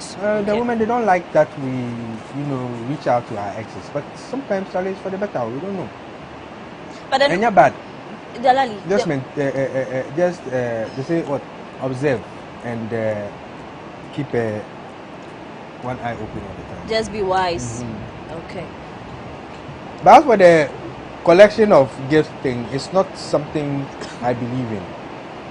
There are some gifts, like you said, a vehicle is a grand gift. Now, if for a woman you are being gifted something like a car, and it's registered, and he gives you the documents and tells you can change ownership. The ownership, good for you. All the better if he gives you a car that is not registered and expects you to go and register it yourself. That you know that it is for you for life. Yeah. But if he gives you a registered vehicle without a document, it's not yours. No, it's not yours. As soon as the relationship goes out, he'll come for his car. Sweetie and Pebble. Sharp. We need to wise up and get the car registered in our name. We don't want any wahala and bring me back. How are you going to do that? Go with me to the car shop. I want to choose my car. Give me a budget. Let me fall within the budget. Yeah. So this one doesn't fall in the husband or girlfriend duty. So it depends on the relationship you have. If you are doing Indomie relationship. There's nothing called Indomie relationship. Don't say that. Which one is and I define the Indomie relationship. Which one be the Indomie? I've only heard of Indomie generation. That's not Indomie. You know why she's calling Indomie? Tell me. Cash no day like that. Oh no, that's not why. So there are some men that the only gifts they know how to give is food. That's a natural thing. Yeah, so. No, it's but not you girls, you guys were the same people say a boyfriend who can buy you food when you're hungry. Is that one to a boyfriend? Now we are buying that you was food. That was a very young girl, SS girl. So the love money is different. Well, not because I'm an SS young teenager. Speak for yourself. You shouldn't say. She's speaking for herself, but you're not. She's speaking for her generation. Her generation. Okay. Thank you. So those times you say when the girl call restaurant, that's what you say. When is got better with Janama now? No, I jam to bear 2 bottles of money. Now then that would be a wrong move for me. Oh, mommy, more to comment them. It's some what you do. Sister, I know you on a different scale. Yeah. Anyway, back to our conversation. A lot of women hold the mentality that once you clean and once you cook, he will pop up the question. So maybe if you're in a relationship and then the popping up is delaying, you should start, lowering your standard, as some people say. So if there are certain things that you say you are not doing, and then people unknowingly, I don't see it as cool. Once maybe they claim that you passed the stage, you entered into your 30s, you should not be all about I don't do this, I don't do that. You should lower your standard. Edna, please, how can you hammer on it enough? Because I feel like it's not right unless you beg to differ. No, I don't beg to differ in any way. So there are traditions that I believe in and there are traditions I don't believe in. Okay. Yes, women, when you have a husband, it looks good, you have kids, that's the big bonus. But I don't believe age should be a limit for whether you should be able to get a man or not. And because of your age, let's say you are 35, you reduce yourself to take just about anything that everybody has decided not to take. Yeah, that's true. Yeah, because most times when a man reaches that certain age, there's a reason for him not being married. There's a reason for every man not being married at a stage. So if you are going to go like, oh, because I'm 35. Same applies to women. Exactly. So if you decide that you don't want to, you want to reduce yourself and do the wifey duties just because you want to get the ring. They won't wife you, and that's the truth. Dennis, they won't wife you. I said earlier on that a man knows the woman he wants to marry. It's not your wifey duties that will make you marry. Okay. So we should get that clear. Should get that clear. And if you're in a relationship and the question is not being popped up, right? You should know your stance in the relationship. How the relationship. There are some men who honestly they have a phobia for getting tangled. They have a phobia for that. Maybe he wants to do it, but there's this cold feet thing that dwells once in a while.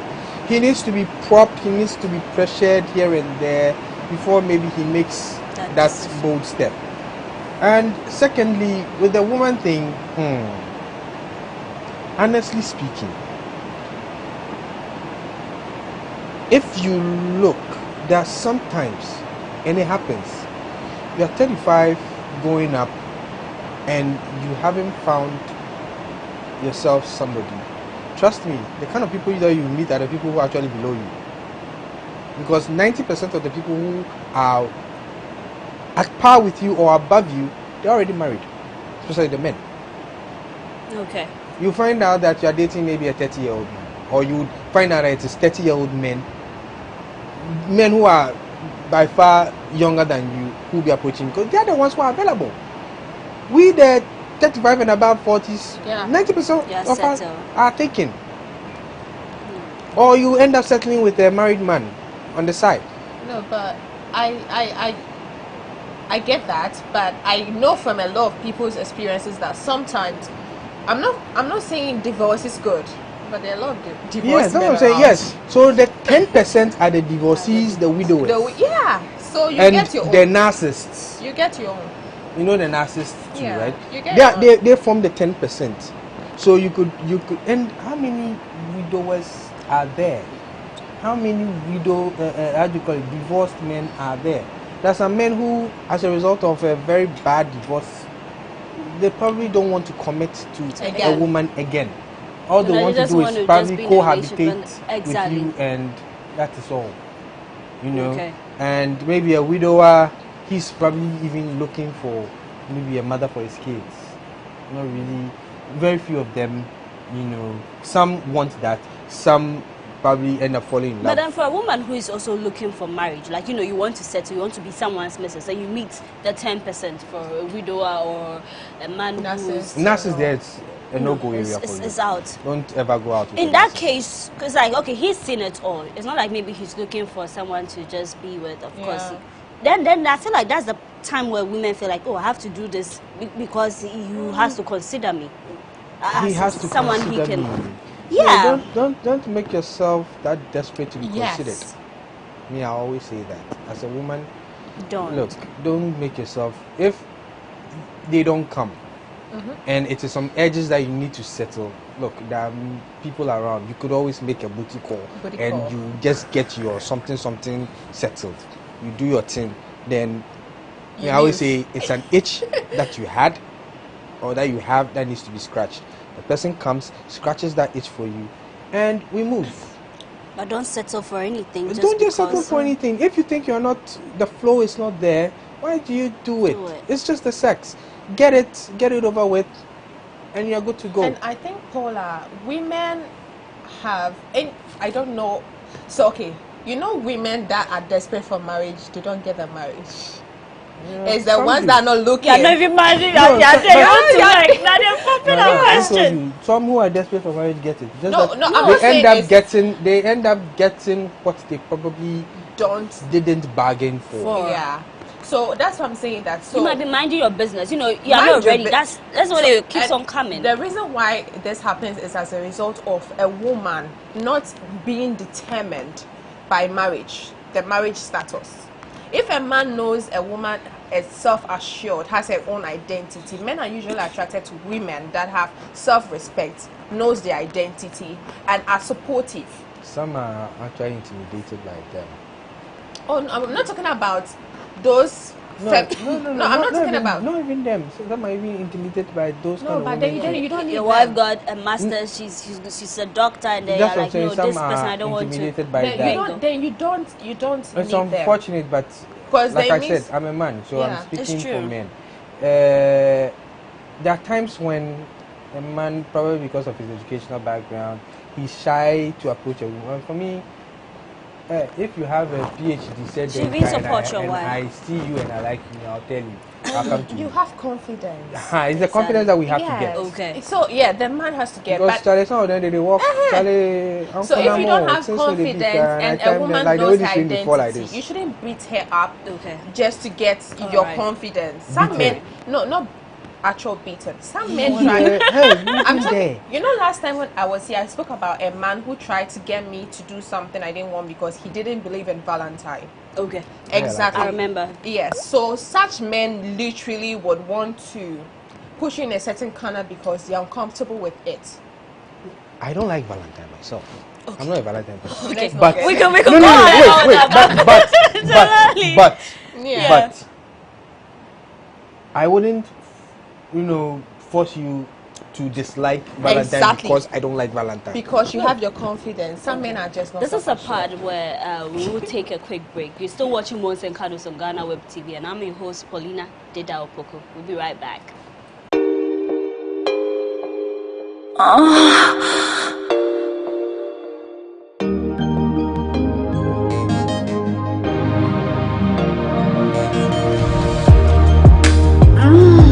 Right there.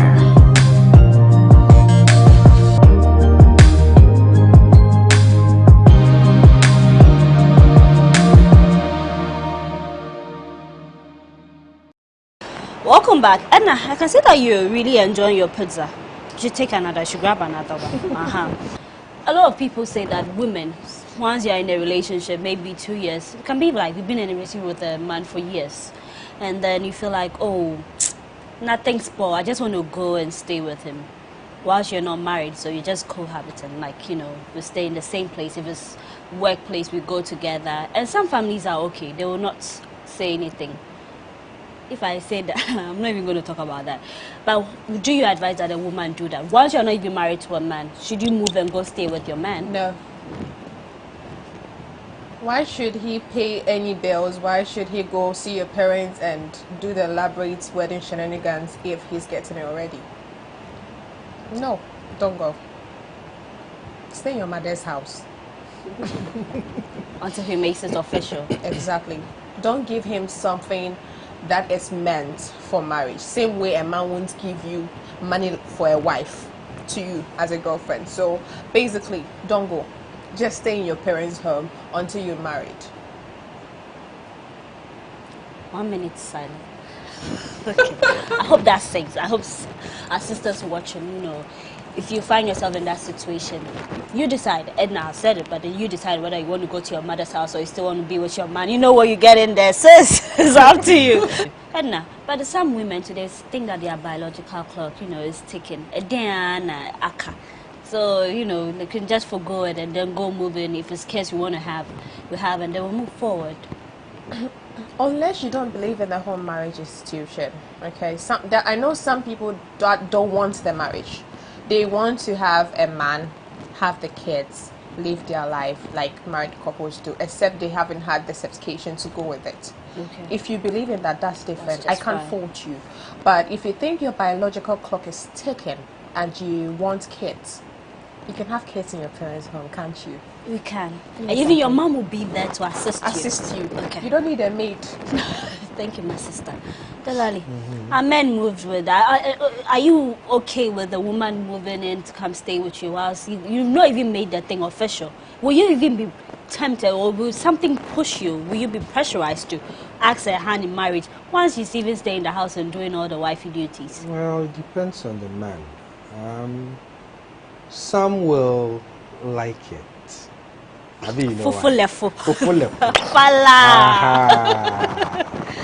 You see, some will just, grab it. The morning afternoon something, it will happen. I know pathway. Sorry, na copra. Very cheesy. Just like very cheesy. You see, so that is there, but some too will feel that there's too much pressure. Come to stay with me. They can't give me pressure. I mean, it's like, why, madam? Enjoy your space. Stay your day. Make a day my day. Let me enjoy my space. You enjoy your space. Maybe a weekend, Friday, Saturday, Sunday. You leave on Sunday. You go. Okay. That's understandable. But to come and live near there, that cohabitation thing there, I like. You're not ready for it. The pressure now also do. No, I'm not ready for it. Sometimes some of the men, they have overspeed that they do somewhere. Then you come and stay inside and come and spoil everything. You are playing much in there and you want to do World Cup. What's that saying? You hear what? You're both much in there.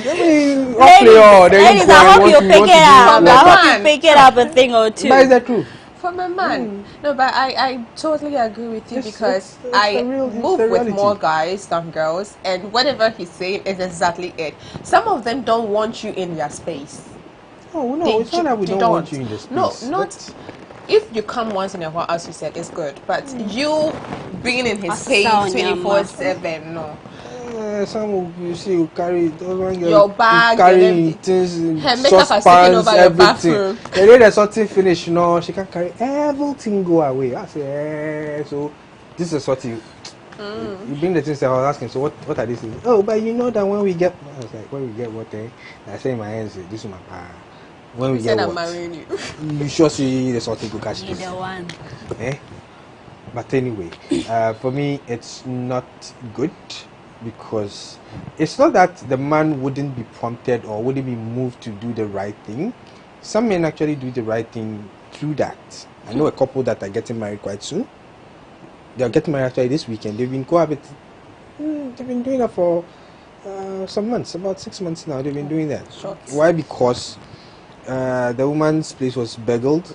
She had armed robbers worrying her. So she ended up moving in with her fiancé boyfriend, and now they're getting married this weekend. By then they were doing the whole counseling thing at church, right? Where they shouldn't have been. My pastor will say, do not. What's the word that he uses? He says, well, do not soil your matrimonial bed or something. Like I said, right now, that thing, like I said, sex is right now is overrated. Yeah.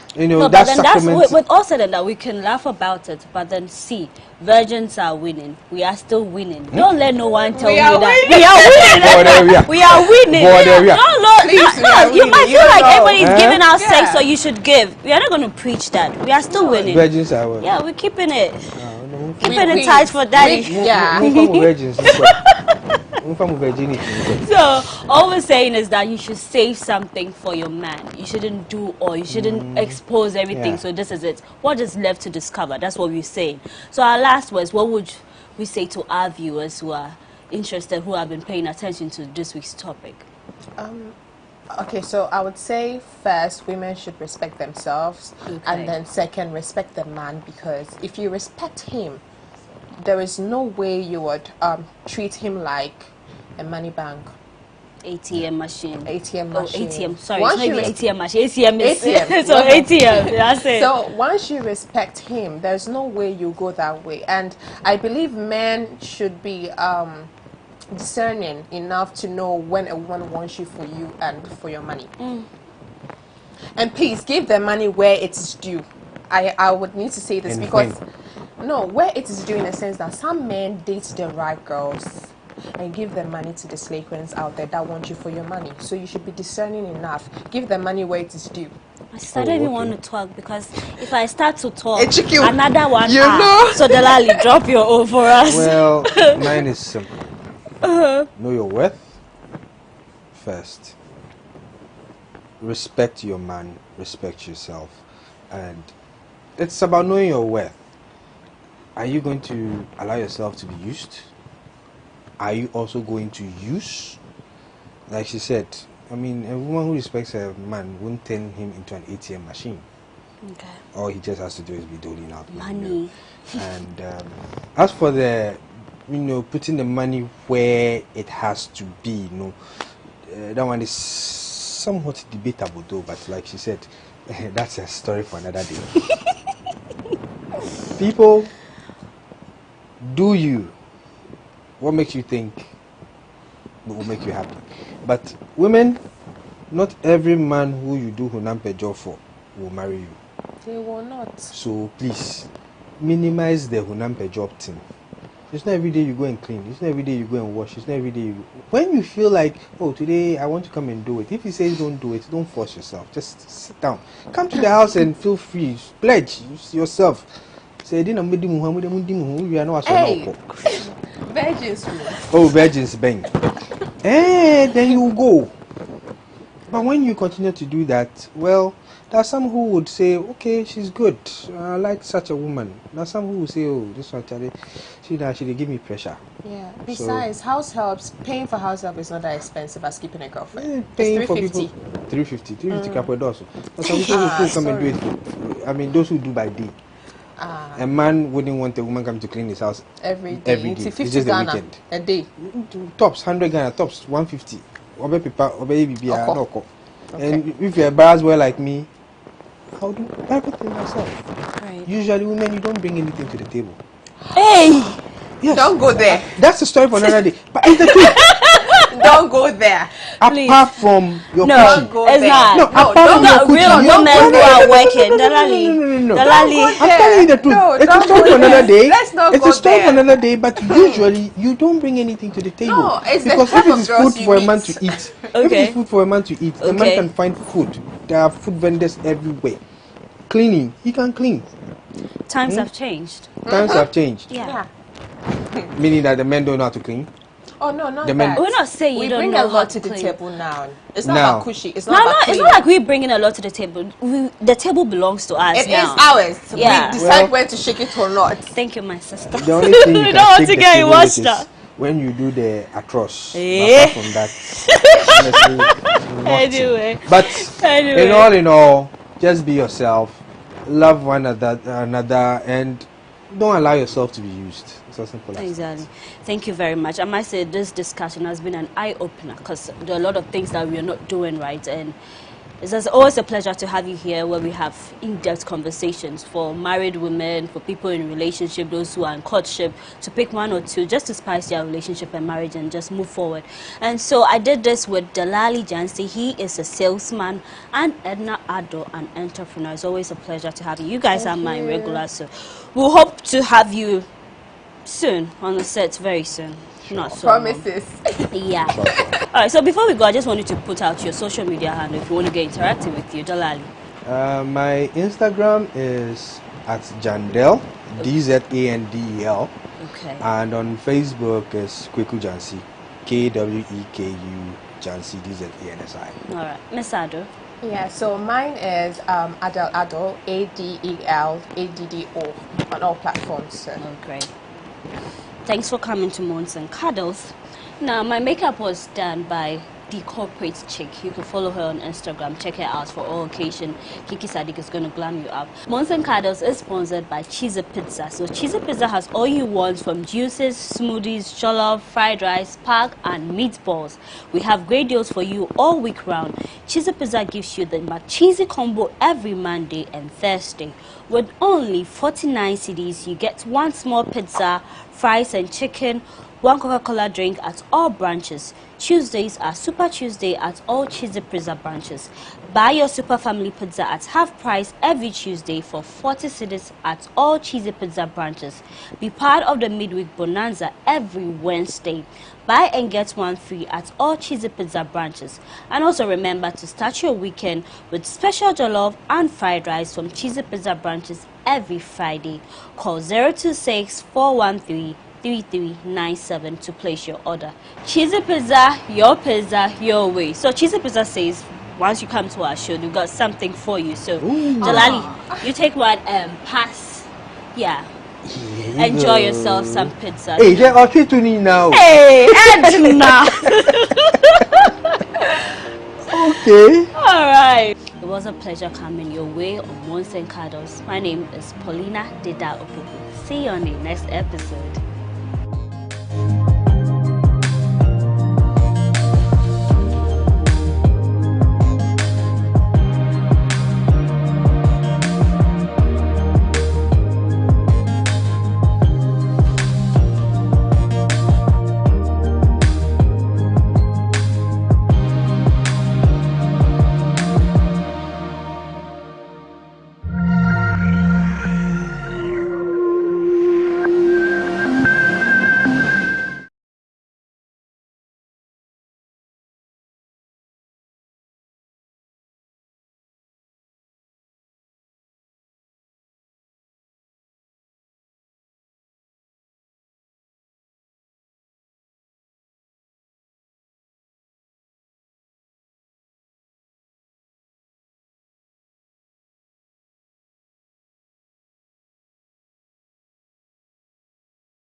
other networks, and you're good.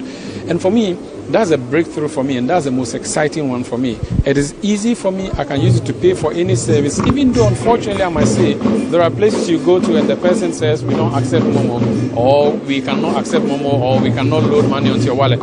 I was in Kenya and I saw how the M-Pesa system was working, and it's very smooth. And I think over here is something which everybody, in fact the motor rider, they called it tuk-tuk over there, they were all accepting this. They were on an Uber platform and you pay using Momo, and I thought that was beautiful. So for me, that's my pick. I would ask you all to pick Abdulhai first. Which one of the digitalization and digitization agenda jumps nicely? I'll start by, taking off from where you have left off in terms of the mobile money interoperability. But for me, 10 years ago, if anybody had told me that mobile money, indeed, that telecommunication companies will be receiving more money from the public than banks in Ghana collectively would, I wouldn't ever have believed it. But today, off the top of my head, I can tell you that MTN, Vodafone, Tigo, Airtel, and so on a daily basis, receive more money and have more business to do with money than maybe GCB and the other banks that we are aware of. And for me, that is exciting because not everybody had access to these traditional banks. You go to the very remote areas of Ghana where they also need, and you have just given an example of your own mom and so on. These were persons who were totally cut off from banking, but mobile money has presented that opportunity for them also to be banked. So where they would ordinarily have been denied of certain opportunities because there would have been a delay in trying to get the money through to them, by which time whatever they would have needed the money to attend to would have been too late. Now it's timely, and it's also does not even depend on which network you are on. So practically, my mom didn't have to pay lorry fare now. Doesn't have to pay lorry to come and collect money. Yes, and it saves the climate because you don't burn fossil fuel. But on the flip side, are we also looking at the other disadvantages that so the banks are no longer employing like they used to? In 2008, 2009, banks were the major employers in Ghana. Today, people go to do national service with the hope that when they perform well, the banks would employ them. Does that happen? No, it doesn't happen any longer. At best, they give them a contract. After 2 years, the contract expires, different group of people come. Those who were on contracts become unemployed. And so I think even as we go on the digitization and digitalization drive, we must also be looking at the flip side, the repercussions that come along with these processes. But the question again I want to ask is it not too early for us to start talking about digitalization? Have we already digitized, going by the definition? So there's a lot of backlog. There's a lot of backlog. I mean, there are so many people who have not yet been converted from the analog system onto the digitized. The digitized system. Yes. And so there's a lot of time twisted. Take your time. At what point is it really convenient to stop talking about? Because we understand that over 60% of Ghanaians, even as we speak, are still illiterate, people who can't read or write. And so if they cannot read or write, and the process of digitization and digitalization involves a lot of reading and writing, it means that these people are automatically cut off. And for me, that's where. Yes. So, Emfa, what's your pick among the top issues that we have? So we have the Ghana card is there. There are issues with the Ghana card, of course. The banks rejecting them and so on. But which one is your pick? There's the paperless ports when you import your car. I know you import your car and so on. So these issues, which one is your pick? I'm yet to import the car, but there are issues about the NIA, of course, like you've mentioned. Just recently, we heard from the civil servants, public servants, for instance, the issues about the Accountant General wanting them all to have it. As it stands now, I don't know if all of you have already registered your SIM cards with the NIA, because I don't have an NIA card just yet, but it's something that I need to work on. But one thing that excites me also is the Ghana.gov. Recently, I had to apply for a passport for my children. And before, you would need to, engage government. You need to get people who will just fill the form for you because it's a bit cumbersome because of the biometric processes. But now, all you have to do is to just go on Ghana.gov, get onto the Foreign Affairs page, and then you're able to just fill the form. They give you a date. In fact, you have to just pay. gives you, you know, it reroutes you to a place that you just pay, and then that's it. They give you a date for you to just pick up your passport, and that's it. But the NIA is also the issue, the Ghana card. Like I mentioned earlier, issues about forcing all of us to get it at some point. What really is the plan when it comes to, we know about the processes now and all, but really we have other cards. I see that SNIT, you have to have a Ghana card for you to migrate onto it. A number of issues that have come up with it. But of course, I'm sure along the line, I'm hoping to hear something more when it comes to this. But the paperless also, the paperless sport, we are supposed to know how much revenue really we've been able to get compared to previously. Exactly. Compared to previously, because we've been told that we are migrating to the paperless system such that we are going to block all the loopholes when it comes to using the manual processes. But since we started, this is a very laudable idea, but really we need to, what I would want to hear from the Vice President is to know how much exactly, whether we've seen an improvement in terms of the monies we've been able to make, whether blocking the loopholes in terms of the revenue. It's something that I would want to hear. So it's not all rosy, we would say. And already there's a lot of talk. We've heard the minority, at least the NDC, during this week when we heard that Vice President Bawumia is going to be speaking about digitalization and digitization. Already the issue about who takes the glory has already come up. But I'm hoping that the Vice President is not going to have a politicized speech when it comes to this agenda, because we started this journey from Kwame Nkrumah's time up until now. Like Mumen said, we are still in the digitization stage. We need to look at the impact. It's still the process that we are on, but really we need to know the impact of where we are when it comes to digitization and digitalization. If we're talking about what you're expecting to hear from the Vice President, let me just say that we are just the anchors for this program, but it's not about us. The students here, we are coming to you from Ashesi University at Brekusu, and we are going to hear from the students pretty soon. And MFI is going to just take the microphone down. But before you hear from the students who are based here, I want us to also, when you go, interact with the visiting students who have come from other universities who have joined us. I'm told we have from Wisconsin University, we have from University of Ghana, Legon, the Islamic University as well. Well represented, because they are the future. They need to drive this agenda for us, so we would want to... So you have permission to go in and go and speak to these students. Okay, you want to come in here? So I would love to talk about the medical drone service. We all know the disparity in our health delivery system here in Ghana, especially in the hinterlands. People or patients who are not even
zipline here in Ghana. Very laudable, fantastic. It sounded impossible at first. Exactly. Sounded very impossible till I saw it on TV. I was like, this probably can just be done in the West. But when I saw the drones being flown all the way into the hinterlands, I was like, nah, this thing is very, very possible. So one of the initiatives when it comes to digitization that I'm very, very happy about, I'm just hoping that the medical delivery system or the health delivery system in Ghana will be bridged. The disparity is huge. The loopholes are large. Government has been doing a lot, and even individuals and institutions have been doing a lot to bridge the gap. But hopefully this drive towards digitization will be able to bridge the gap. Health is wealth. So yes, we may want to pay a lot more attention to that. Exactly. Wilberforce, which one is your takeaway? Well, so I can see that MFI is already ready with the set of students. Okay. And we're going to go to her. But Thank you very quickly, much, I want to Sanda. talk about banking and my experience with banking when it comes to the process of digitalization. Okay. I bank with EcoBank, and I'm sure on this platform we are at liberty to mention some of these names. Right. Yes, and EcoBank has a mobile app, and I feel that that mobile app is quite integrated. Part of it has been integrated with the interoperability system that has been introduced.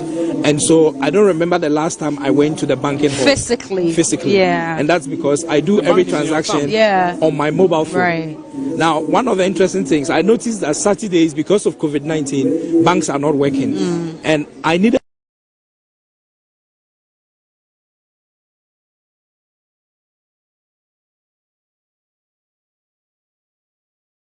the Ministry of Information. Now at 5:30 we have a team of radio and TV The Ghana presenters. story so far. But like Sanda said earlier, I'm here with a number of students drawn from various universities. Later we'll get to interact with the Ashesi University students who are hosting us tonight. But I have SC Dombo, I have University of Ghana, Legon, I have the Islamic University, and of course Wisconsin University. But I'll start with the ladies all the time because women in ICT, go women. So I'll start with UG. I have the president of Dombo here, but let me start from University of Ghana since they are also the landlords when it comes to digitization, you know. Your name, please. It's okay. My name is Amtu Akumfiameo. I'm USAG Women's Commissioner and I'm lead for Girls in ICT Tertiary. So I'm sure you have an expectation coming here tonight in terms of this far-side interaction with the Vice President. Yes, please. I mean, for me, I'm testimony of what digitization in Ghana is like. So I just want to hear more about it because being lead for Girls in ICT, I now understand some of the integral things like how NITA works, like how data protection works, very basic things like how NIA is integrating the SNIT and NHIS, and sometime later we are hoping to do driver's license and all of that. So for me, I'm impressed and I want to listen to other things that I haven't heard or I'm not aware of. And I think one of the basic things, aside all the things I'm seeing that are impressive to me, is interoperability, because before, if your mom wanted to send you money and she was like using Vodafone, like a token and you have to walk all the way, but then right now she can send it to me from Vodafone on MTN. It's just like an impressive thing. So I'm here and I want to hear from the person who is behind it, and as it were, appreciate it a little more. Back to you because you lead the Girls in ICT as well. But my dear. Yes, I'm super excited to be here all the way from the north, and I hope to learn and then go back to my university and my community and share with them what I've heard here. Especially, I'm sure my girls will be interested in ICT and to know that the Vice President has brilliant initiatives to share with us. That's a very good one. Sweetheart, you are from the Islamic University. Your name again? My name is Al-Hassan Dania from the Islamic Because you're here for the fireside conversation. What exactly would be your expectations from the Vice President as he gets ready to deliver? Asked me, said, the ministry, is it the Ministry of... here is to experience... He said digitization. And I said, what is about it is digitalization. So, because I've and never he said, no. Here before. This is my That's what I checked. So you went to check and he came back and said... Get something from it in order to educate others on what we... I'm sure you have experience with all that has been said in terms of our digitization agenda, NIA, Ghana.gov. Which one of them would you say excites you, for instance? Okay, let's say the Ghana National Identification Card. Yeah. Yes. Okay. I'll come back for your experience with it. Let me just come in between you here and interact with Wisconsin University. Your name again? My name is Prince A.A. Sadat. Let's hear about your brief expectations, and then you can give me your experience with what you've seen so far with the digitization agenda. Oh, okay. My expectation tonight, as usual, we all know the Vice President to be very vocal and always at it when it comes to the microphone. We don't expect anything less than that tonight. Okay. Yeah. How about you, my dear? Your name again? My name is Ahmed Arafat from Islamic University. You would want to share briefly with us what your expectations will be for tonight? Well, I expect nothing but great opportunities from the Vice President to brief us on digitalization. I do hear a lot about digitalization, so I'm here to learn much more about digitalization. Yeah. Well, but like I was asking, your own experiences when it comes to this, because we know about the NIA card, we know about the Ghana.gov, where now you can log on and then apply for your passport. We know about the paperless ports, the mobile money interoperability, just to name a few. We know about the Parliament. There's a lot that is happening, e-cabinet amongst others. Which one of them excites you, for instance? Let me start with you from here. So I think the most exciting one is interoperability, because before, like right now, I can easily access money. It really doesn't matter what the network is. It can move from Vodafone to MTN. It can move from Tigo to MTN. I use MTN, so I'm going to say MTN. And it's extremely swift. I must confess, it's still difficult for me to use because I always feel that it's going to go somewhere else. It's going to work. Yes. But for me, I want to assure you that it's going to work. Not because I'm lead for girls on ICT, but then the thing is, you see, before it wouldn't even work, and then when it started, it was a little slow at some point.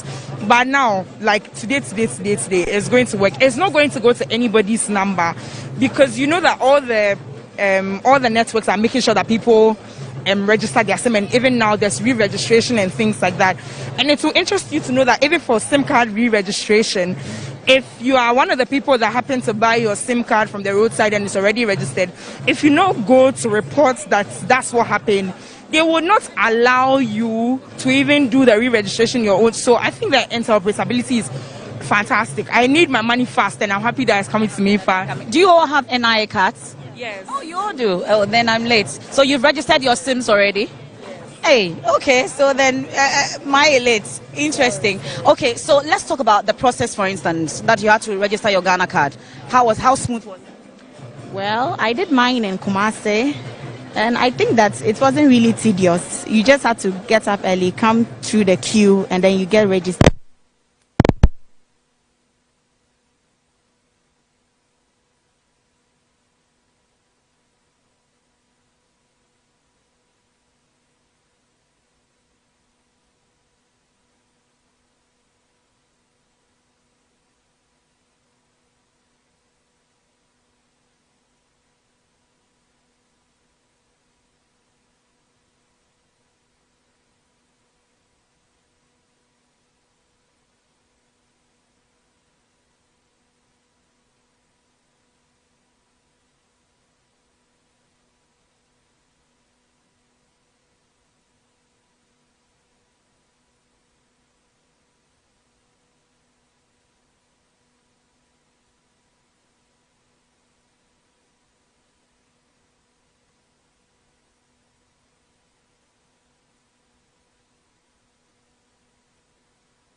Previous, it's difficult to even get access to. How different is it? I would say your time, computers were not common, but now computer is more or less a necessity relative to education, because you are supposed to print your assignment, so you would need a computer, either a desktop or a laptop if you can afford. University now is paperless. Oh. Yeah, exactly. Let's say my institution, for instance, we do a lot of stuff online, and with the effect of COVID, majority of our lectures are being done online. We only come to campus once in a while. So I think COVID, that's one of the positives, that paperless system is gradually fading away. Yeah. Well, it looks like you all share in the view that now university is more digital than it used to be. Is it any different with the Islamic University? Because I've heard from Wisconsin. I don't know how different it is. Well, it's just the same, but I like the fact that he said they do have lectures online, and definitely know that we are now in the contemporary world. So we have lectures through our e-learning process, through our e-learning platforms, and we normally do our assignments through that processes. Well, I'll leave it here. Thank you so much for joining us in our makeshift studio. I'll hand over back to my colleagues and then we continue from there. Thank you very much. It's past 5 p.m. You are listening to your favorite radio station tonight and watching your favorite television station tonight. Your program, the regular one that you're expecting, is not happening, and that is because the Vice President of the land, Dr. Mahmoud Bawumia, is having what we call a fireside conversation on the digitalization agenda, having moved from digitization, and we're looking at how that can contribute to the development of the economy. We are told that economy and digitalization cannot be separated, and that conversation is happening live from Brekusu, the Ashesi University campus. My name is Umaru Sanda Amerado, and I'm not doing this alone. I'm actually here with MFR Power of Joy FM and the Multimedia Group. I'm here with Abdul Hai Mumin of the GBC. I'm here with Kukiti of the Media General Group, that's TV3. Also here with Wilberforce Asari Reverend with Asasi Radio. We are coming to you live and bringing you that live conversation which will be happening in some 30 minutes from now. My name is Umaru Sanda Amerado with City FM and City TV. This program is happening on a number of channels. I'm going to just walk you through the national ones and also talk to you about the affiliates that are bringing this program live to your doorstep. If you're listening to your favorite station, this must be Asasi Radio, or you're listening to Joy FM. You possibly are listening to City TV or watching City TV. That is, or listening to City FM or Oman FM or watching Net2 television. You're possibly on GTV, the state broadcaster, or watching us on Metro TV, or following us on Adum TV, or you're following these proceedings on Kingdom FM. NTV is carrying these proceedings live, so is Unique FM, UTV, and Peace FM, as well as Happy FM. That's at the national level. And it's not just happening at the national level, at the regional level. Lots of stations are carrying this feed for you. Let me start from Wilberforce. Which other stations are helping us with this coverage? So I have Vision FM. We also have Liberty FM. So I have Vision FM. We also have Liberty FM. They are located in the Western North region, and there are other stations in the Eastern region, such as... So before you move, yes, Stylish Radio in Bibiani, also in the Western... Yes, Stylish FM, yes. Okay. Stylish Radio, right. I should say. Mm-hmm. Yes, there is in the Eastern region, you will have Obuoba FM in Koko, and Efiema FM, also in Koforidua. We have the Republic FM also in Koko.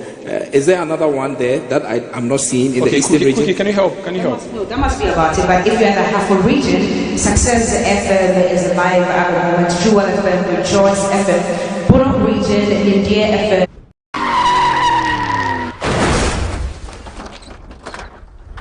Hello there. My name is Joel Leshen, the host of Friday Debate right here on GhanaWeb TV.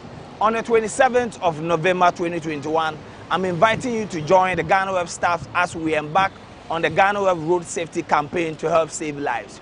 We'll be meeting at 6 a.m. at the Legon Preseg bus stop, and we'll be ending at East Legon. Come in your numbers and join us in our quest to save lives on our streets. I hope to see you there. The GhanaWeb Road Safety Walk is proudly sponsored by Verna Mineral Water.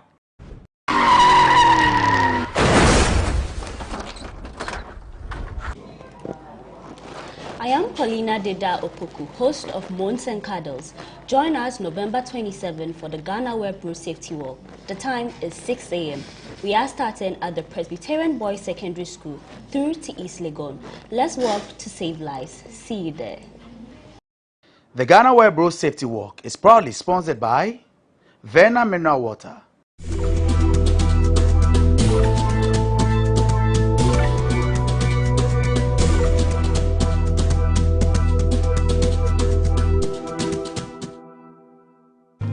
It gives me great privilege to congratulate GhanaWeb on your 22nd anniversary.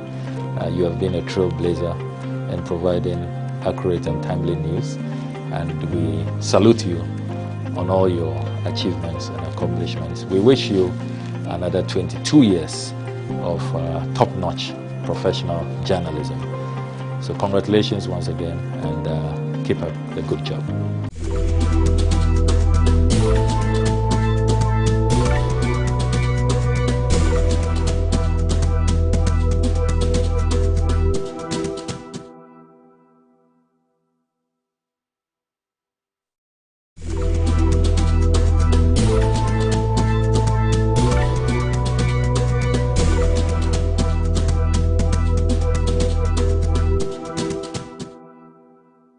So do you know how long the company has been in existence? 22 years? No, I didn't.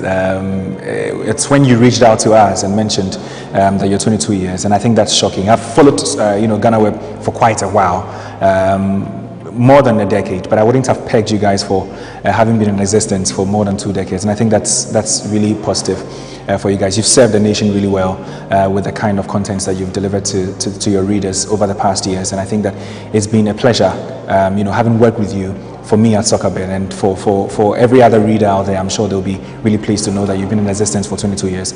We want to, from here at Soccerbet, what we want to say to you at GhanaWeb, to your management, to your staff, is congratulations for this particular feat. It's been an amazing journey, I'm sure, and I want to wish you all the best going forward for the years to come.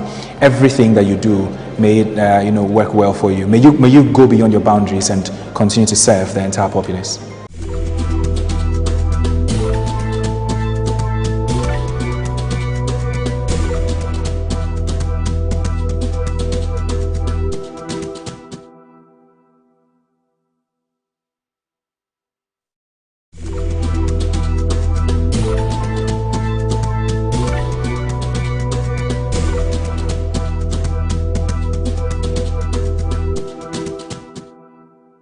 I would want to congratulate management and staff for how far they've come.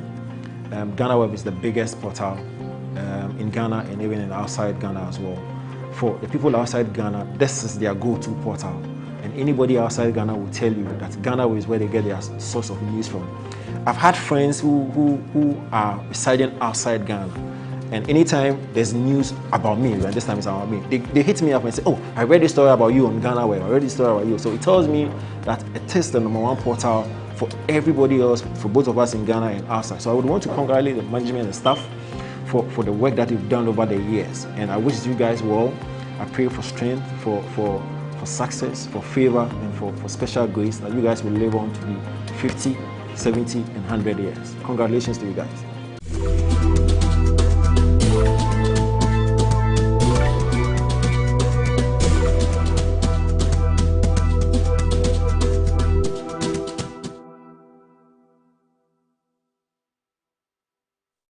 Other networks, and you're good.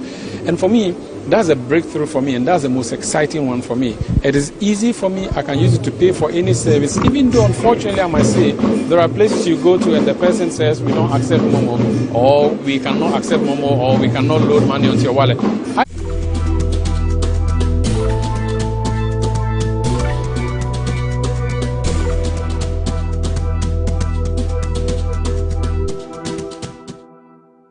I would want to congratulate management and staff for how far they've come.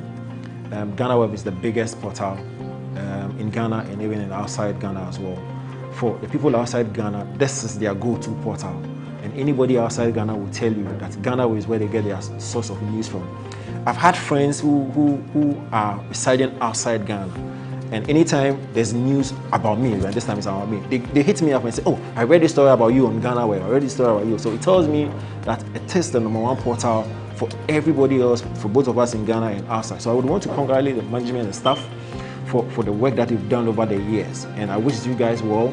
I pray for strength, for success, for favor, and for special grace, that you guys will live on to be 50, 70, and 100 years. Congratulations to you guys.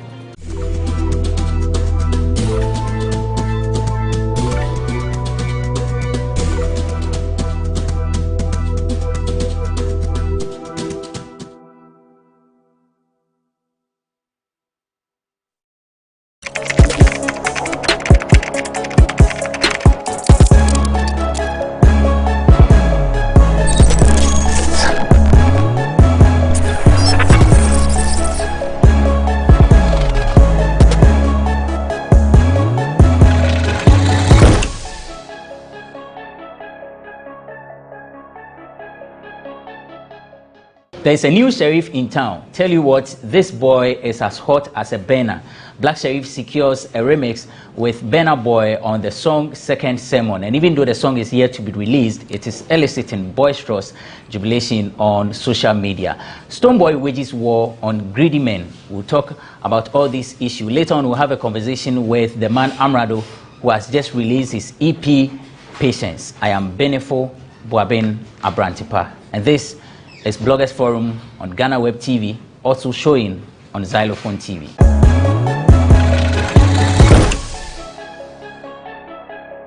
Thanks for joining us. It's Bloggers Forum on GhanaWeb TV. The show is proudly sponsored by Cheesy Pizza. Cheesy Pizza has all you want from juices, smoothies, jollof, fried rice, spag, and meatballs. We have great deals for you all week round. Cheesy Pizza gives you the McCheesy combo every Monday and Thursday. With only 49 cedis, you get one small pizza, fries, and chicken, one cola drink at all branches. Tuesdays are Super Tuesdays at all Cheesy Pizza branches. Buy your Super Family Pizza at half price every Tuesday for 40 cedis at all Cheesy Pizza branches. Be part of the midweek bonanza every Wednesday. Buy and get one free at all Cheesy Pizza branches. And also remember to start your weekend with special jollof and fried rice from Cheesy Pizza branches every Friday. Call 026-413-3397 to place your order. 026-413-3397 to place your order. Cheesy Pizza, your way. My guests are seated. The man who appears on Moons and Cuddles and prefers to be called Mystic Mike because he wants to be, you know, romantic and sexy. But when he comes here, he says he's Black Pepper. Black Pepper of blackpepper.com. Black Pepper, welcome. Many thanks for having me. Everything cool? We are on the grind. Nice one, nice one. I like your smoke. Yeah. It's very nice. You should be getting me one. Thank you. Nice. And a lady with, you know, nice combination. Also a Grammy, but me no Grammy, unya ubia because me no bia. I say, by the do tomorrow boating and green hair. Fine pa. Last year now sisi who so way year go one. I just say okoje ana.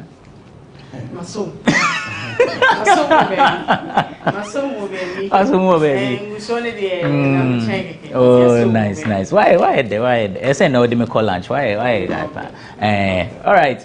Amerado is on standby with the tidbits in Komoho.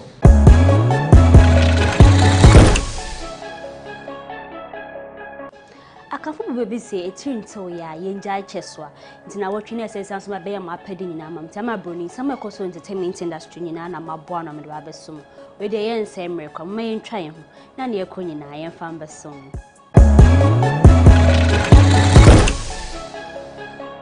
Yes, I said the moment I am fast the dead the way in the can. I knew to me kidding eyes to say there was set a record with break record for crowd Ghana has say. I didn't know touch it. I Golden Boy album. No my back where was so touch it. And then they shut up and bend over. I got TikTok about the year videos, the YouTube book so many views. They say they all do any try Spotify that I kid no touch it. And the most played song with 20 million a year plus a year play. So they said there was a kid why I did my penny. Say to us the amount by address and I watch you and Bebom Kumobi say a actor funny face and watching I what no course I catch your hospital and concussion and gym no see you okay. So a funny face nearby and I didn't send be to or threaten any former wife, I any ex-wife, Samson any baby mama Vanessa and some day baby cast and could be you with you. In seminary police pussy what any say what no course I catch your hospital say yeah Kaneshi District Court I 1 man a year 20,000 Ghana cedis bill and a psychiatric hospital where you not with you into what is say there what training your memory but one catching say yes our social media how no ban no battery phones in so no kasakasa bebree onja is adjuman I can for sans baby say we say aware kwangware ankasa I we say okwa aware abisa na obi okum so bi wonu ma okwa aware ma na wa aka so we share how bin tie ne onye biem obesan abani ma me fianan papa fi eye actress I sans ye presenter Zandi Camel now worry at say do 2 years cry recently anom we renewal of vows na dey so we dey goals ankasa sister dey abe to just say ye nukunu I can ninja or your sports presenter also offer nechi na mpenade da obi a na o hye ne bo say anko ne nyi hwe on ne ntala bio na na wo ye nyina wo gya wato sister is afede wo kwa wade wa kwa gye ring then na wo pe onye ma na hyedi nyina sede so ye te so ye wa ya ma empema gore wa ya ma aduan wa no ama sisi de ofhwe ho se ni kunu etwafa na echi an twafa ho ibi wo se na nkofo ka wo se ye marima suban but sister untumi nye faithful to kunu na kunu san so ntwa fa ho sa nti zandi ka ma o se enya nto enya ntua nta ware no onye biem na odi nsem yi betu dwa na eja eye ekrapim polo actress so zandi yes akrom ha ye wo yi de wiase aye wo onim se marima se ye fa ye nyire chi de eye normal eye ade a wo ye dedaw nti chi ndi wukunu echi nka so wa fa wo echi ba ko ebie miense bi nti wo ja aware o se baby sister kwatena ho sa so mbro wo de a ene hu ni ho asem bia na nsem ye betu dwade ko bread one no atu eye radio presenter ohema wo ye je onu so chema Zandi Camel aware kwan ware no efutu opetu so no nso so yo ware fu okita ba ne se aya mfa wa asem betu dwa koso be ka se we de ankoye na bia we hie ha wa na de ba betu dwa na wakasa kasa nkofo na watufu ni na wo serew nti o kirema aya aware enye for girls small girls aya mia women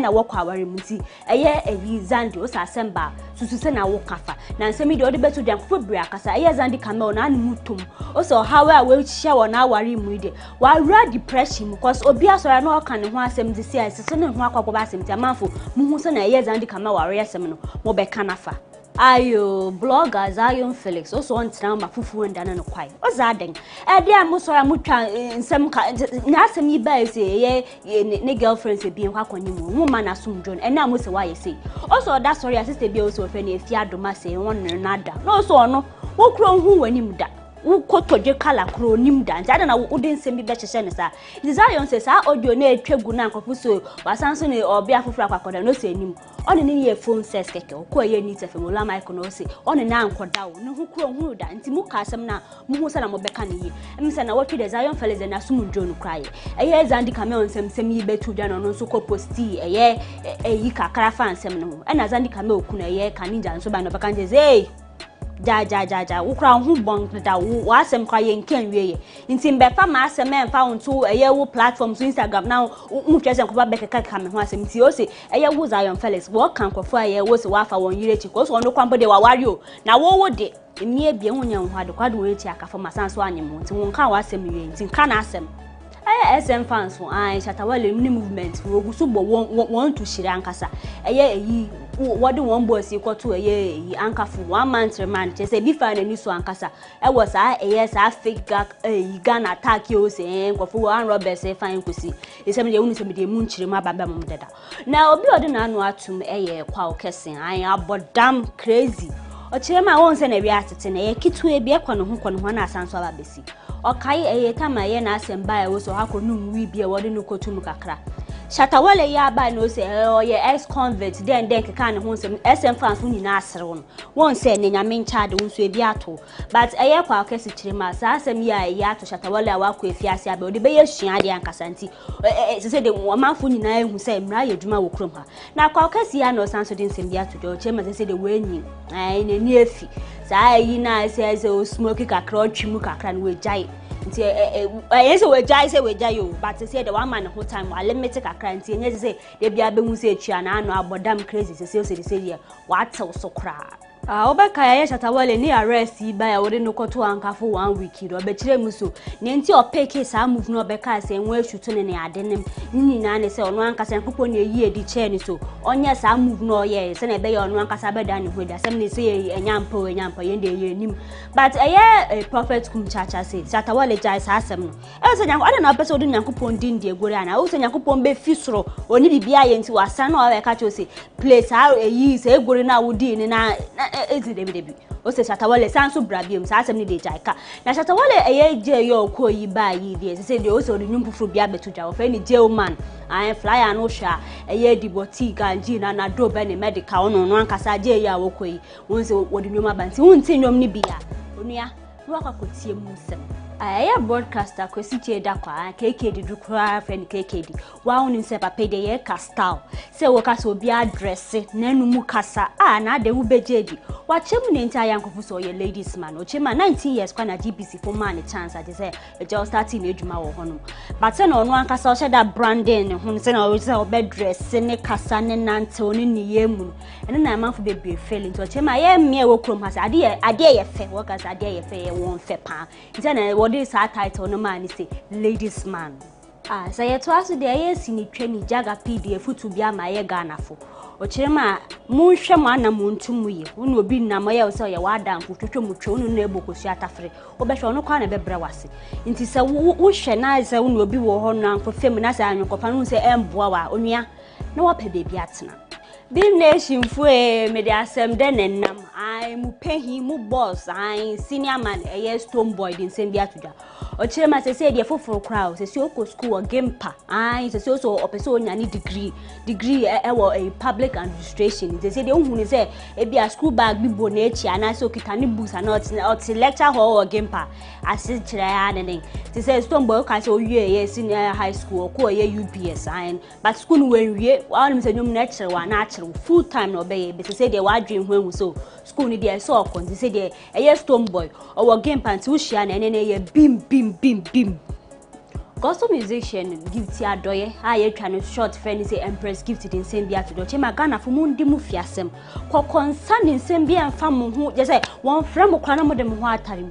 Also, on money page and cofa, but no say Gifty who was such a then can't some or about Cocoa, de Bia Manasumujum. Also, any crew was such a and your Ghana for your muco concern from Munamabe catching. Ochema side check from one is an issue, so they be to side take for Ochema, page may be Obikuna. I also have a jai, Nayan Abawarden, oh wow, just a side check for smart now mudim. Would a more harm, Kakanka, Mumrebeba. I'm Tamafu said, Dr. Ewan, so pepper, then you will be one casa, Chrome had him, so was a one casa. Now what you say, send the name we had get. Near Corne, Judge, I'm a body message in Amdabasum. Sabans one will be that Munsum Namun Twas of mine, that's a ne, a becobia, your driver soon.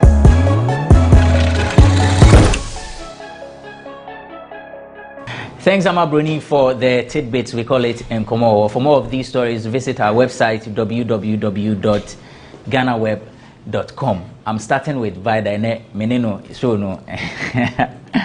Vida's will come but or see in the last show, but Vida, Mammy will find out where say. We'll find out where I find out where they started. Okay. What it is, they say, tidbits now. Amabroni tidbits now. I think say kudos to Kiddy. Touch it, you know, the challenge working wonders out there. You might India for you can imagine a great change. Now, Funny Face is charged from psychiatric hospital. Charlie, I don't know. I feel sad about Funny issues. I mean. We thought say a traversing park area now there. He's on path to recovery near there.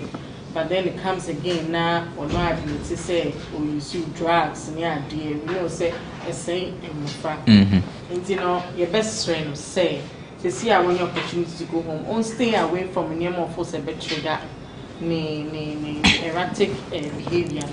Many videos of Vanessa also on social media or than home. I don't know. I stand to be corrected if they are old videos now for fully ever and but say most recent I feel say as a tease will be once I can know you do cook crack as such a boy kutia otias. Charlie and Collab for school fees no any joke. And yeah, service down on social media and a school fees a real. In Tibema now, no account when I'm modern back as I see so. If there's anything you can do to you know aid or pay up in the recovery now, that is what I feel as a woman you should do. Someone penny BM Crampona help him now until me and said yes said Bema womba. Into say be out here me or your interview be say Obian Fana Samuko, what they assemblation say why be why say Tiafani Obian Fana Samukono. Oma will catch on some Fana Samuko. Obi are no cram one a day bow. If you are telling Obian Fana Samuka, you cram one should ever train of 1 hour. Video now no one said them now. I think that one name for attacking. So it was her way of responding to it. Okay. Yeah. So said yeah, check on that reporting my movie I answer live stream. We are tempted to believe that we're crowd when somebody baby now you can fend for yourself. I'm telling you, even mom won't be the cram for channel in that form. Indeed, if there's anything she can do, no better man on in a fact or in our won't no teenager and I so why in Juma no the own penny be my yet saying, but Buano no soon to me and also not offer fees. and then Palanation man so ember. Only fan is so no a year. They see our watch ya to say you ya bipolar name sem. What for who's who dear attempted susu. Now our band so on ya but I am so bad support. Now when you recovery. Now Zandy Camel Charlie. Our game, who am and I unattractive, Mama, you won't be crying, but you see anything. Right, and fan question. No, dear baby, because a be moon so warrior a fair corner. Into bit mamma, obey my direct to attention alcohol. But if you a how so, when the swearing in chair, if you know it's my chain, said it on the enjoy power feeling. It's making it look. I don't show. That's unattractive. Now, if twice to say, yeah, every how I am actually pride, value being an added to some, a bit here, because then it was some no, yeah, I don't so do. Nana observation being a my year, say, a man, so we are banners a one or wire, and although call altar no so, no shall cover. It doesn't mean say all the other women now will jump walk or you know, or money papa. Obia Mashe will say Bema Bia will motive or they worry a particular woman. In our circles, no, me funny say Obi or fat a particular or bad because of ni fame bia or a bia na wajidi. True. Enti or be 2, 3 be one chenya, ye ban and ma or mutimishe fie or mo bra mo wan say yo me juma dia. A bia na other ones now or drop your mono. Almost have good qualities, no. But because focus, no, as at that time, no, a fame, no, or show me and sana, or show me a waji din na or the nako altar, and send a bear, sa selfish gain now, or shosheno, nin sabeka. And it told no battery, no, nya, sa selfish gain now. Now, Jane said, no, my main call back, other 2 nami giant, almost some more good qualities, beer. A faina, me here, sa good qualities, no. Me worry 2 years ago, they na me chase fame. Me nsaka. But se see me po ba me chin a obetine fit me ahwe mofra achichiri me fie ama me. And that woman with the fame na me fa 2 years ago and possesses her qualities na. Into no person oba na chi. No be fa me enu bia na ba ku bi oja na wo to fill up gap now full cyber beto na brabo.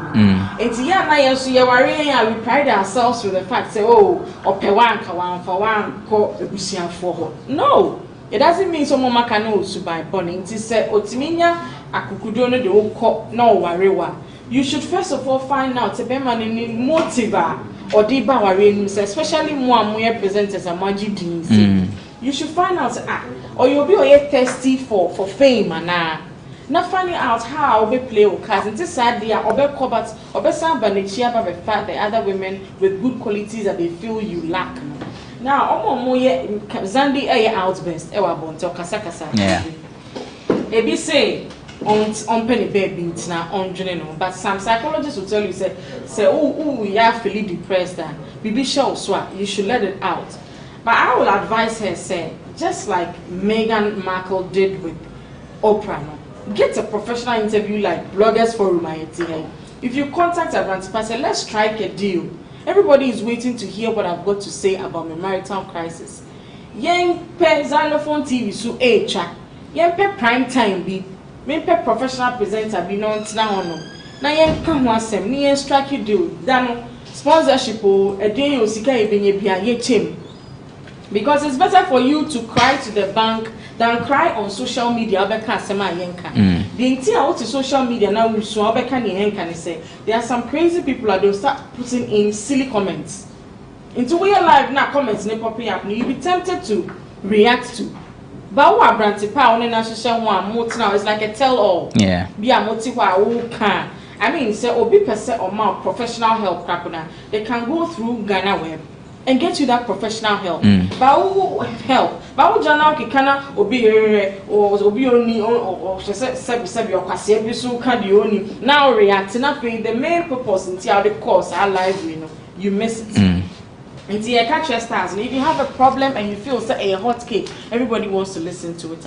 Seek professional interview. Say na sike bi ebebe bia monche because when you if you cash out on that now if I saw was so sense you just be saying things anyhow now me a bite on Shatawale incident on this show yeah I remember I promised you said that baby I think say kum chacha ka say onya o kan nsem hunu na man in fact na kupon di embe bata I think say the primary goal Nuntia and for a hailing no and say they feel say we're waging war against fake prophets. Then I ask myself, how do you determine obia or ye fake prophet?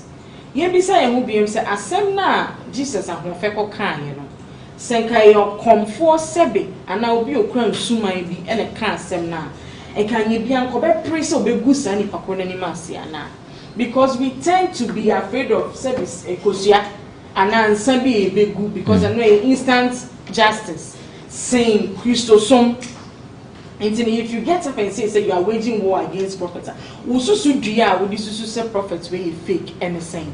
Actually, I know enke pa ngine ti hena ki ama esa prophetic gift no ebi.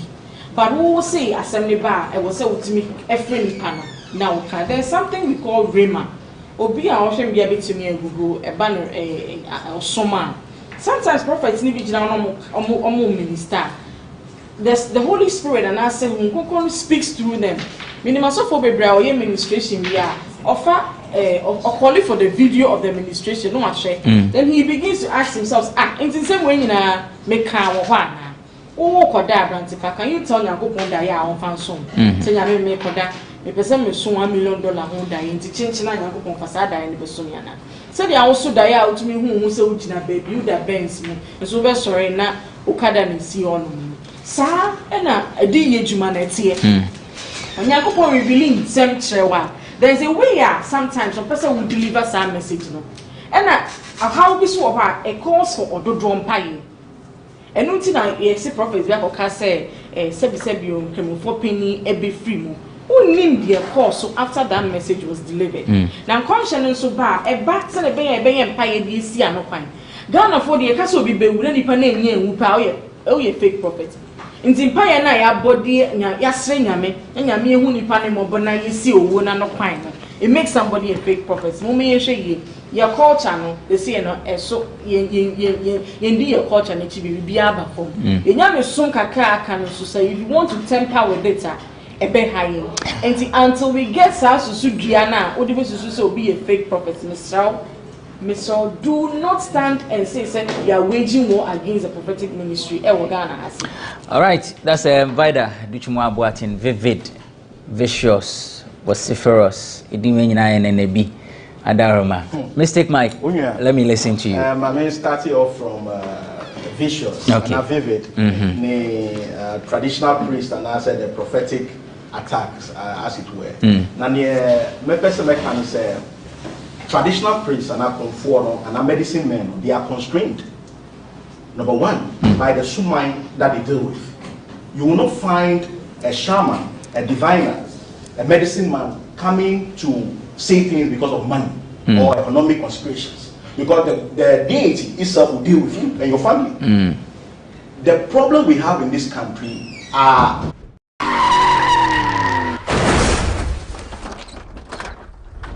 Hello there, my name is Joel Eshen, the host of Friday Debate right here on GhanaWeb TV.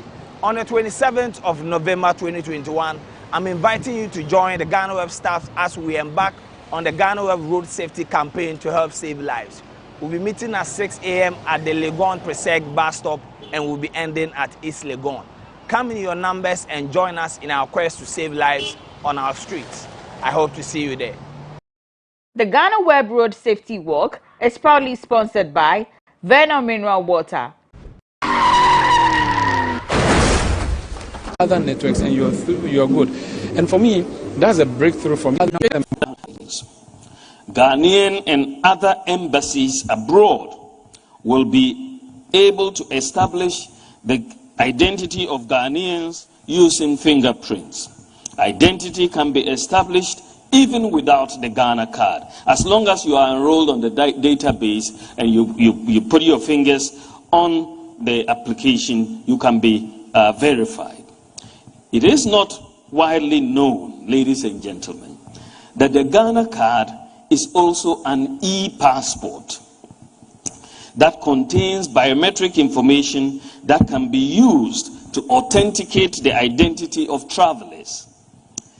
The government, since this year, has been working with the International Civil Aviation Organization, ICAO, to globally activate the e-passport function of the Ghana card. And I'm happy to announce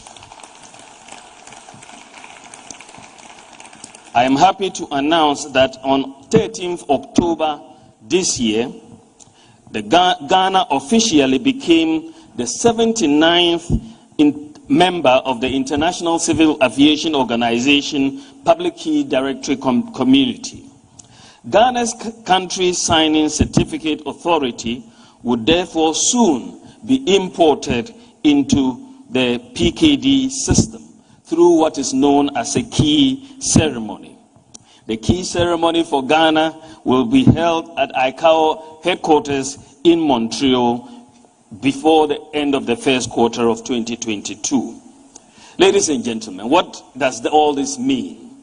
This means that by the end of the first quarter next year, the Ghana card will be recognized globally as an e-passport and can be read and verified in all ICAO compliant borders. That is 197 countries, 44,000 airports in the world.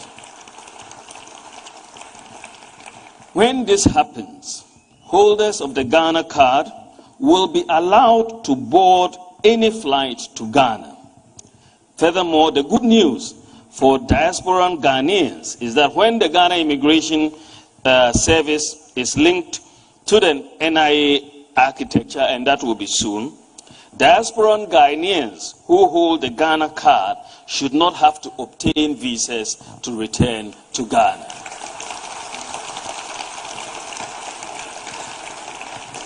And the Ghana card project, we're quite proud to say, was implemented by the NIA and a local Ghanaian company. It's a world-class company. And this is Margins, IMS, and we're proud of them.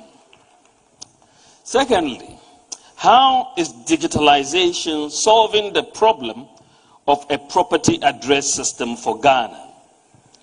Ladies and gentlemen, the absence of an address system in Ghana has resulted in an address system based on landmarks. And this is not only in Ghana, it's in many African countries.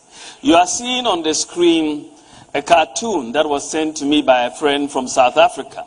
I think that was yesterday.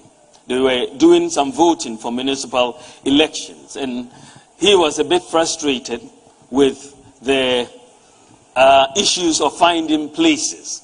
So this cartoon, this is from South Africa, says they're directing this woman to a voting station. It says, pass the disused clinic, go around the best pipe, cross the potholes, left at the crack house, right at open toilets, you can't miss it.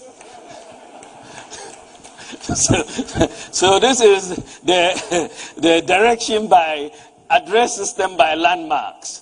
Okay, in Ghana, we will say, pass the cocoa cellar, the blue house, the yellow house to the right and whatever. But it's the same landmark address system. To solve this problem of a lack of a working address system in Ghana, we have leveraged on GPS technology to implement a digital address system for Ghana, capturing every square inch of land in Ghana. In the process, the Land Use and Spatial Planning Authority, LUSPA, has identified 7.5 million properties in Ghana across the villages, towns, and cities. 7.5 million properties. And we have provided all these with street names, house numbers, and digital addresses. And right now we are in the process, LUSPA is in the process of affixing the address plates to all these properties. It's ongoing. It's a major achievement for Ghana. We engaged with Google last year. We engaged Google last year with a request to integrate our digital address system into Google Maps. I know all of you students, when you go to look for a location, you immediately go on WhatsApp and get to Google Maps and forward it and so on. We said to Google that we wanted to integrate our digital address system into Google Maps. They did their due diligence, and this year they agreed for us to do so. So we will do so by the end of the year. So when you enter, once it is done and you enter and put the address of any property or the digital address, Google Maps will take you there. The digital address system, again, was executed by LUSPA, the Ghana Post, and in collaboration with a local Ghanaian IT firm. How is digitalization addressing financial inclusion and the dominance of cash payments? One of the biggest problems that was impeding financial sector development in Ghana is the issue of financial exclusion. This means that most of the population is excluded from fully participating in the financial system because they are unable to open and operate bank and financial services accounts. And this reinforces the dominance of cash payments. When we assumed office in 2017, we decided to use digitalization to solve this problem. The data showed that about 70% of people in Ghana had no bank accounts, but about 80% of the population, adult population, had mobile phones, and they had 30 million mobile money accounts. It was also not possible at that time to send money to customers of different mobile money service providers. So we asked the following questions. Why can't we make it possible to send mobile money across different mobile money service providers? And also, why can't mobile money, the mobile money account function just like a bank account by making it interoperable with bank accounts? The answer to these questions was the implementation of the groundbreaking mobile money interoperability system by the Bank of Ghana and the Ghana Interbank Payment and Settlements Services. Mobile money interoperability has made it possible to transfer money seamlessly between different service providers and also between a bank account and a mobile wallet. And because the mobile money account performs just like a bank account, as a result of mobile money interoperability, we have practically solved the problem of financial exclusion in Ghana. I should note that Ghana is the first country in Africa and one of the few in the world to achieve this type of interoperability between bank accounts and mobile wallets. Even in the United States of America, the Federal Reserve Bank does not have interoperability in its real-time payments network. The American Bankers Association, in a letter to the Federal Reserve in September 2021, called on the Fed to strive towards interoperability with the real-time payment network. Therefore, achieving mobile money interoperability in Ghana is no small feat, especially at the cost we did it. The data shows that because of mobile money interoperability, Ghana is also the fastest growing mobile money market in Africa. Banks are also responding to the competition for the unbanked from the mobile money service providers. Next month, all banks in Ghana will launch the bank-wide mobile money wallet, which will be available to customers and non-customers through a mobile app. It is similar to other mobile apps from Vodafone, Airtel, Tigo, or MTN. The users of the app will be able to move money from any bank or mobile money account into this wallet. I think this will bring a healthy amount of competition between the mobile money service providers and the banks for the mobile money business. Ladies and gentlemen, today, the payment system reforms we have put in place as a country has made it very easy to open a traditional bank account. For many banks now, anyone can open a bank account remotely through their mobile money, their mobile phones, without even visiting the branch or filling out forms. Clients need only a valid national ID card and no documentation. You dial a USS code, put in your national ID card number, and pronto, a bank account is open for you. This is progress. As stated, in the informal sector, which is dominated by cash payments, most merchants are reluctant to accept other forms of payment for reasons of cost and convenience. To address these challenges, the Bank of Ghana and the Ghana Interbank Payment and Settlement Services recently rolled out a universal QR code that allows all merchants and service providers as well as individuals to receive payments instantly on their mobile phones, as customers can just scan the QR code or dial a USSD for those who have YAM phones. The universal QR code is very conducive for merchants because all they need is the mobile phone. They don't need a point of sale device, and when payment is made, it goes into their Momo or their bank account instantly, and they will receive an alert instantly. While QR code payments exist across the world, universal QR code systems, where all the banks, all the mobile companies, all the fintechs are on one platform with interoperability between mobile money accounts and bank accounts, is a rarity. We don't really have many of such examples. Ghana, again, is the first in Africa to implement such a universal QR code payment system. To deepen the digitalization process, the Bank of Ghana has started the process to launch a central bank digital currency, the ECD, next year. The ECD is simply a digital form of the physical cedi in circulation. It is legal tender, issued and backed by the central bank. It is not a cryptocurrency. With the digital currency, citizens will hold currency in the form of a digital wallet.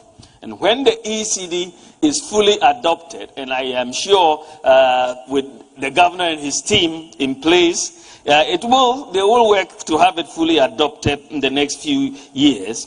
When it is fully adopted, ladies and gentlemen, the incidence of fake or counterfeit currencies and bullion van robberies will be a thing of the past.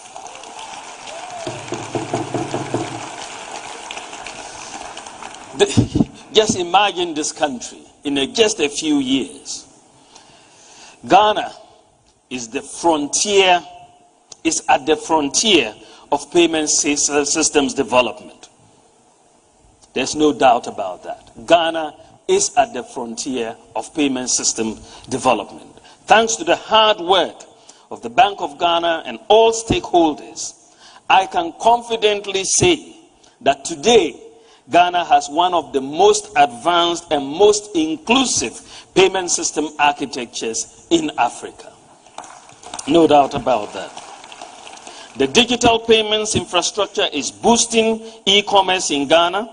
Businesses are booming over the Instagram, Facebook, Twitter, and so on. And many people who cannot afford to rent or build shops are able to do business on the internet at little cost, with deliveries held by the digital address system and payments made using mobile money interoperability. Ladies and gentlemen, how is digitalization addressing the issue of efficient public service delivery and corruption? Our approach to improving the delivery of public services is to minimize human contact as much as possible. Therefore, we embarked on an aggressive digitalization of the process of service delivery across public institutions with coordination from my office. Look at the passport office. We went to the passport office.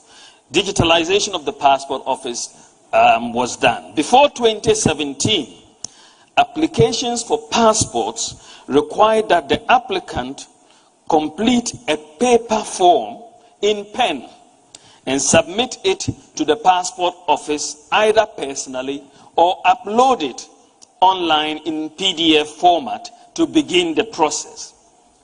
It was therefore still a manual process.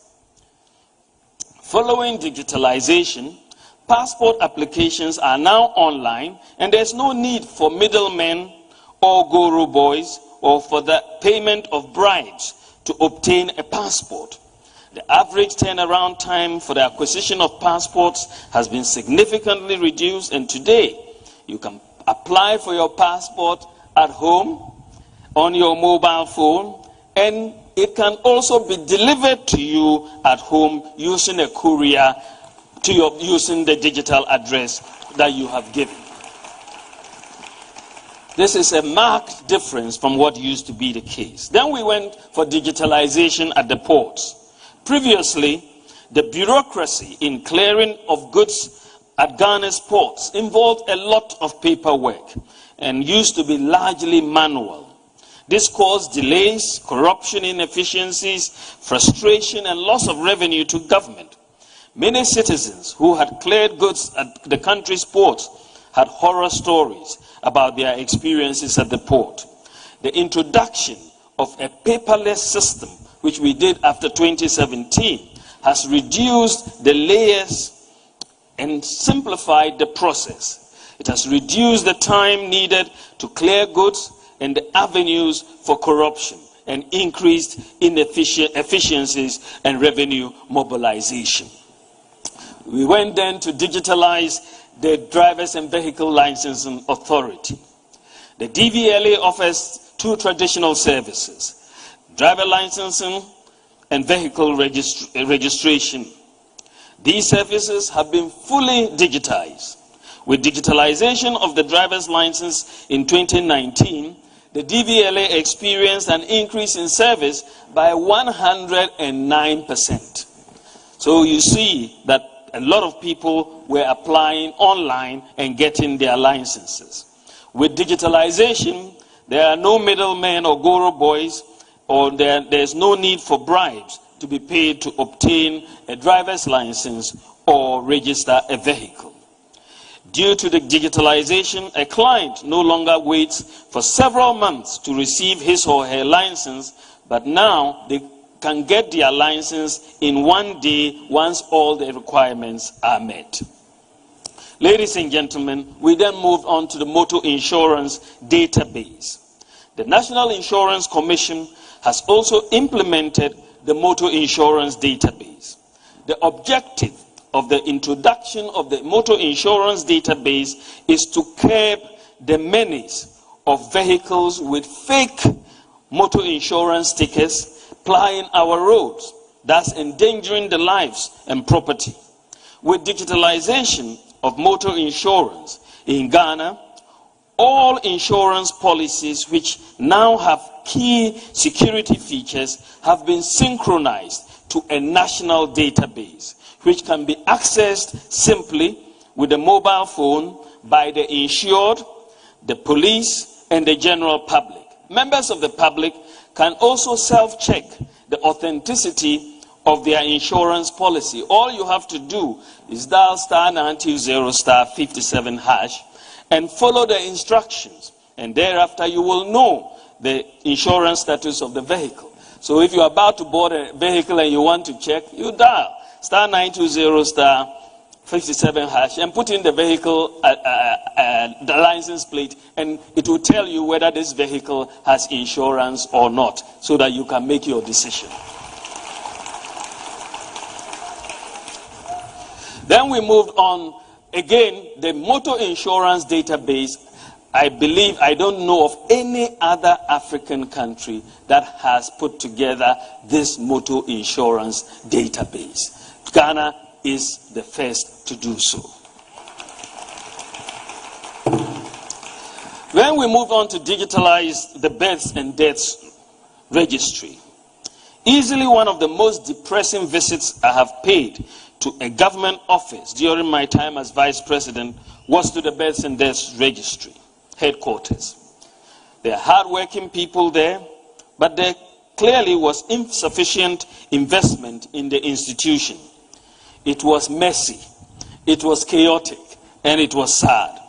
It turned out, after we engaged the births and deaths registry, that they had 3 separate databases for births and deaths registers, and none of these 3 separate databases were talking to each other. They were sitting in silos. It is therefore not surprising that corruption and fake birth certificates thrived in this environment.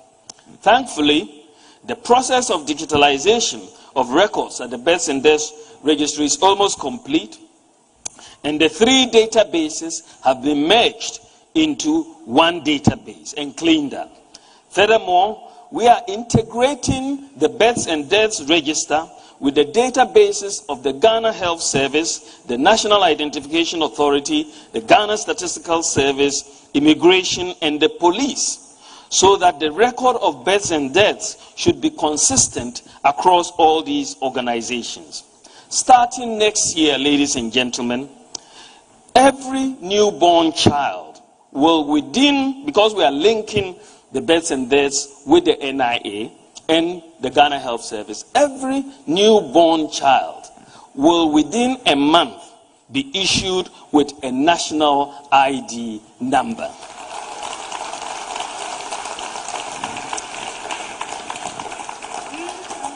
And so when you are issued at birth, you will have your national ID number, and that will be your number until death. But you can only be issued a card when your biometrics are fully formed. That is after you are 6 years old and going. Then you will get a card. But for now, you will have a paper card to give you your national ID number, which you will use all the way in life. We also moved to, and I'd like to thank the Ghana Statistical Service for providing 13,000 tablets to the Ghana Health Service to use for this exercise. We then moved to digitalize the Scholarship Secretariat. In the past, candidates applying for scholarships usually had to travel from all parts of Ghana to Accra to take part in the application process. This caused a great deal of inconvenience for applicants seeking government sponsorships. The manual processes of the Scholarship Secretariat in an inefficient administration of scholarships in the country. With digitalization of the Scholarship Secretariat, candidates can now apply for scholarships from the comfort of their homes, take an aptitude test, and be interviewed in their own districts. Then we moved on to implement the Ghana.gov platform. To make it easy to access government services, government has also launched the Ghana.gov portal, which is a one-stop shop for accessing government services. All government institutions are expected to be on the Ghana.gov platform by the end of this year. All government institutions. This means that you should be able to apply for and obtain any government service online through the Ghana.gov platform. The mobile Ghana.gov app is now available on Google Play Store and Apple App Store. So I encourage everybody, because you will find this very useful in dealing with all government institutions. Everybody on their mobile phone should download the Ghana.gov app. This is going to be your interface with government. If you don't have a smartphone, you can still interface with government on your YAM phone through the USSD. So nobody will be left out. With the Ghana.gov platform, all payments to government on the platform will go directly into government accounts. It also provides a feedback feature, to enable users to report problems with public services to the relevant authorities. Again, the Ghana.gov platform, when we decided to put it together, was implemented by the Ghana Revenue Authority, again in collaboration with a consortium of Ghanaian IT firms. Just fantastic group of firms that have put this platform together. It's a world-class platform. How is digitalization addressing the issue of domestic revenue mobilization? This has been a headache. Ghana has a major challenge in the area of domestic revenue mobilization. The tax to GDP ratio is 14.3%. Compared, that is in Ghana, our tax to GDP ratio is 14.3%. In South Africa is 27%, and in the OECD or the advanced economies is 34%.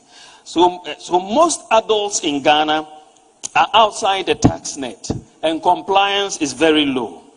At the beginning of 2017, only 4% of the adult population had tax identification numbers. Only 4%. So broadening the tax net is very imperative. In this regard, a number of digital initiatives have been implemented to broaden the tax base and to increase and to create a vehicle for domestic revenue mobilization. To increase the number of people with tax identification numbers, we took the decision to designate the Ghana card number as the tax identification number. So immediately you get a Ghana card, your number is also your tax identification number. In doing this, we increased the percentage of adults with tax identification numbers from 4% to 86% in one go. And this is only going to get higher by the end of next year. So at the end of the year, we can tell who has filed their taxes and who has not filed their taxes. We can also tell where those who haven't filed their taxes live, because we have your digital addresses. Then we looked for, because one of the big challenges is the process of filing taxes. So we wanted to digitalize the tax filing process. Many people, including highly educated people, find the process of filing taxes complex. To make it easier and less cumbersome to file taxes, I challenged the GRA last year to come up with a very simple to use mobile application. So enable ordinary people to file and pay taxes using their mobile phones.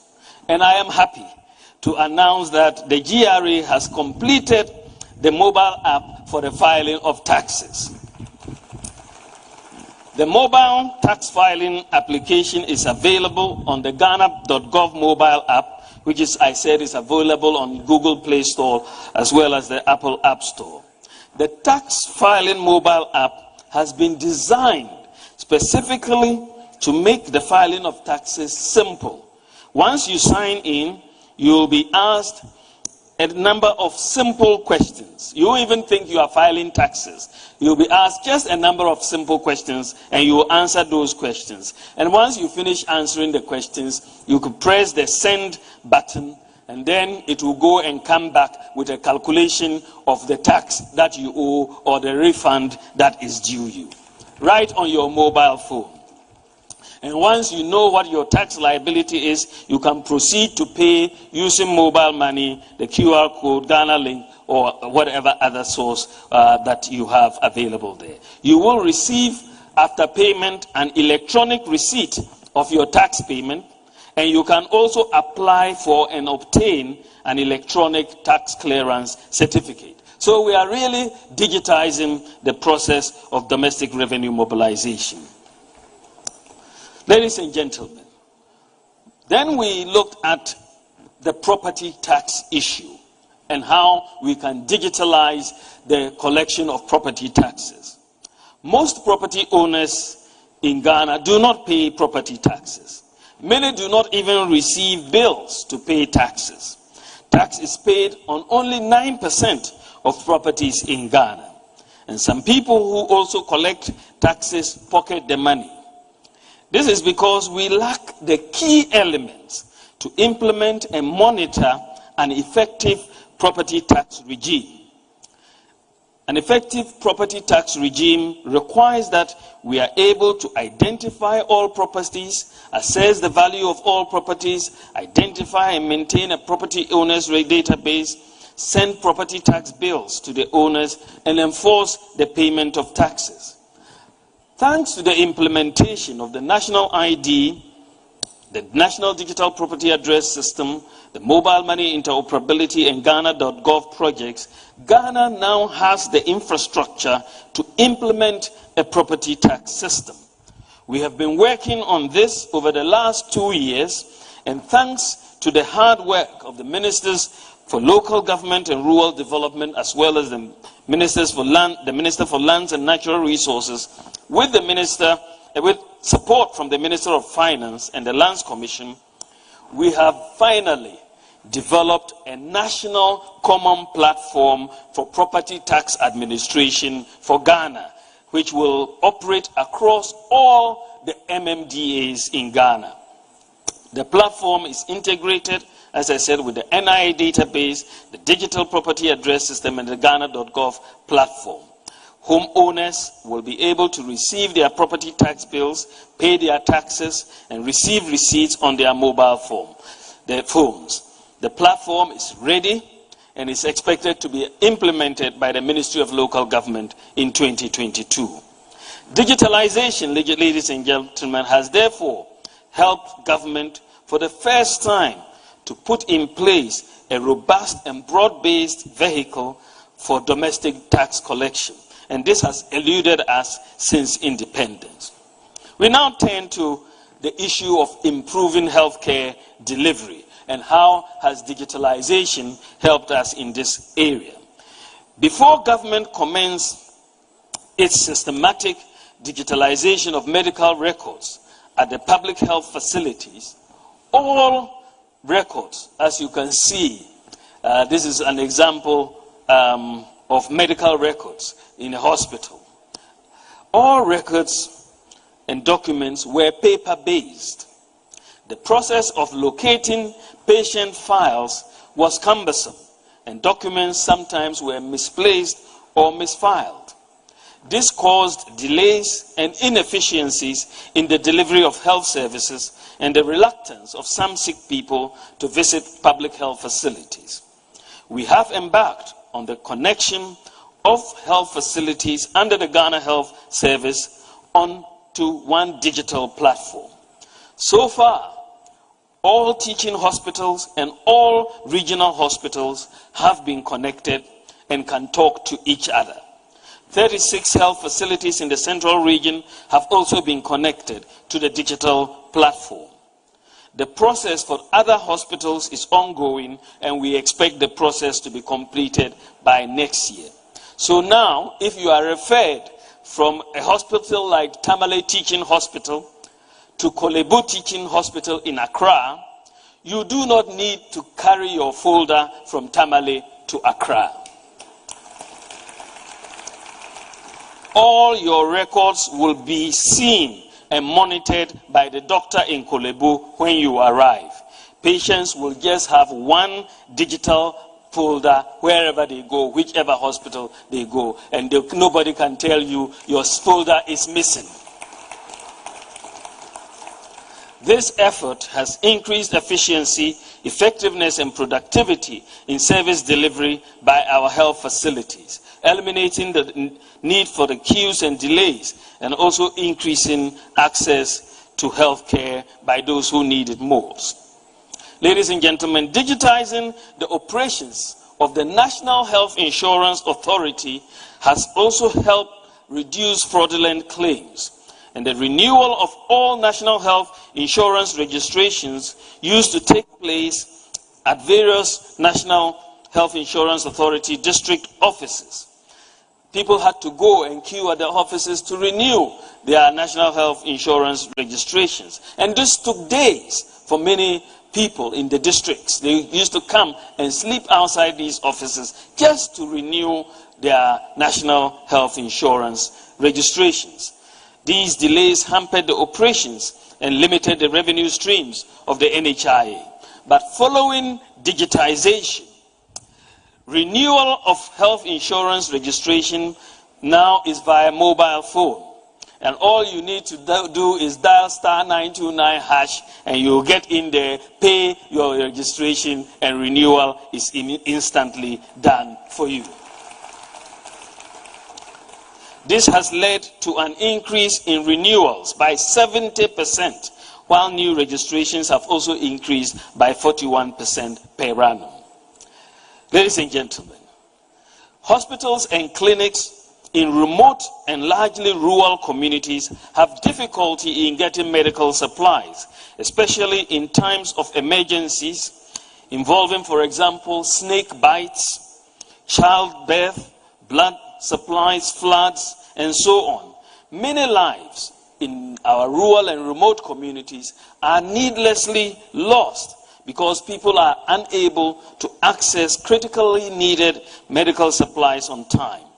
To address this problem, Ghana opted to partner Zipline, the world's largest automated on-demand delivery service for medical supplies.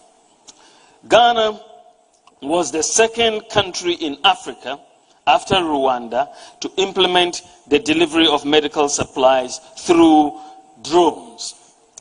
There are 4 Zipline distribution centers currently in Omenako, Mpanya, Vopsi, Sefiwioso. And these 4 centers deliver about, on average, they do 100 flights a day. This December, we will add 2 more centers at Enum in the eastern region to cover all of the Afram Plains and 90% of the Volta region. And then we'll add a center in Ketikrachi, which will cover Oti region, and 3 districts in Bono East and Northeast Gonja district of Savannah. The next 2 drone centers will be in Funsi in the Upper West region and Kintampo in the Bono region in 2022. And this will bring Zipline drone coverage to virtually all of Ghana by the end of 2022. I should add that Ghana, our country Ghana, has the largest medical drone delivery service in the world. In the world.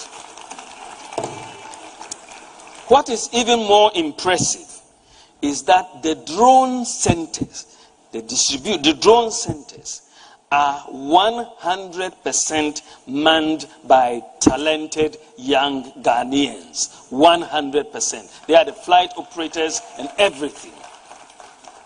And it is really a sight to behold when you see them in action. Many lives have been saved as a result of medical drones.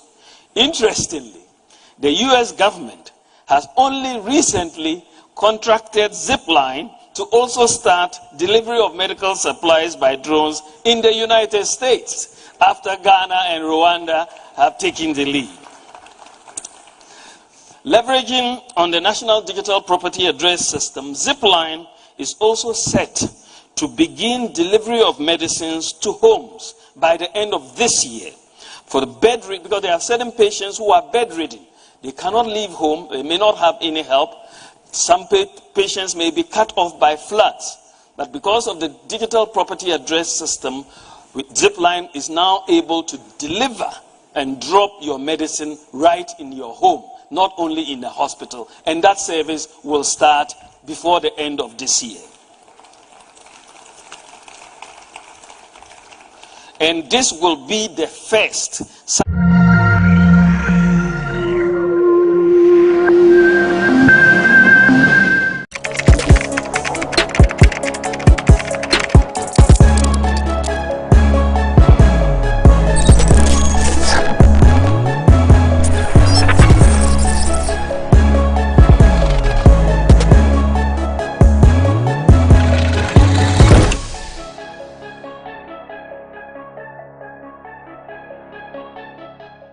There's a new sheriff in town. Tell you what, this boy is as hot as a burner.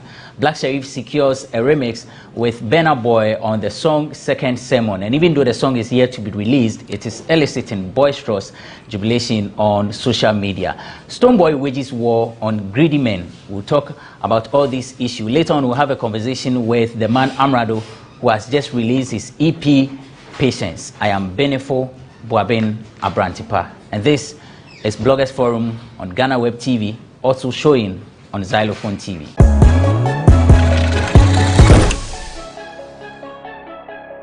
Thanks for joining us. It's Bloggers Forum on GhanaWeb TV. The show is proudly sponsored by Cheesy Pizza. Cheesy Pizza has all you want from juicy smoothies, jollof, fried rice, spag, and meatballs.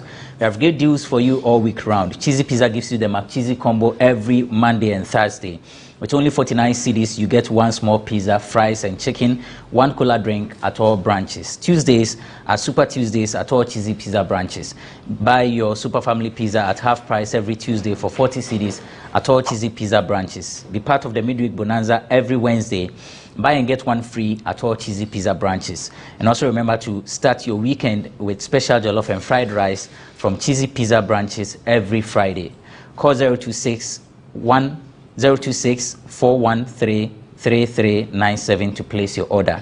026-413-3397 to place your order. Cheesy Pizza, your way. My guests are seated. The man who appears on Moons and Cuddles and prefers to be called Mystic Mike because he wants to be, you know, romantic and sexy. But when he comes here, he says he's Black Pepper. Black Pepper of blackpepper.com. Black Pepper, welcome. Many thanks for having me. Everything cool? We are on the grind. Nice one, nice one. I like your smoke. Yeah. It's very nice. You should be getting me one. Thank you. Nice. And a lady with, you know, nice combination. Also a Grammy, but me no Grammy, unya ubia because me no bia. I say, by the do tomorrow boating and green hair. Fine pa. Last year now since you who way ye go one, that is a okoje ana.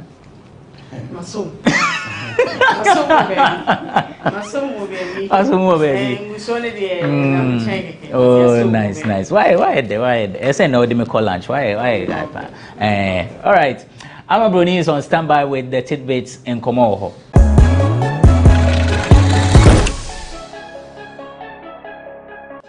Akafu baby say a tune to ya yenjai cheswa.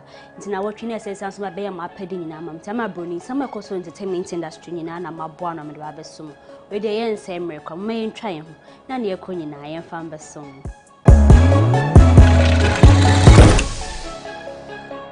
Yes, I said, the moment I am fast, the dead the way in the can. A young to me kidding eyes to say there was set a record with break record for crowd Ghana has say.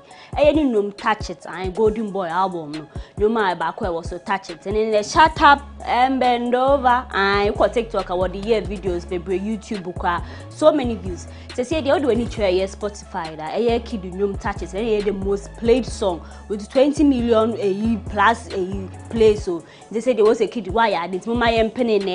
Say to us the amount by audience and I watch you and Bebom Kumobi say a actor funny face and watching I or the no course I catch your hospital and concussion and gym no see you okay. So a funny face nearby and I didn't send betuja or threaten any former wife, I any ex-wife, Samson any baby mama Vanessa and some baby break cast and could be you with you.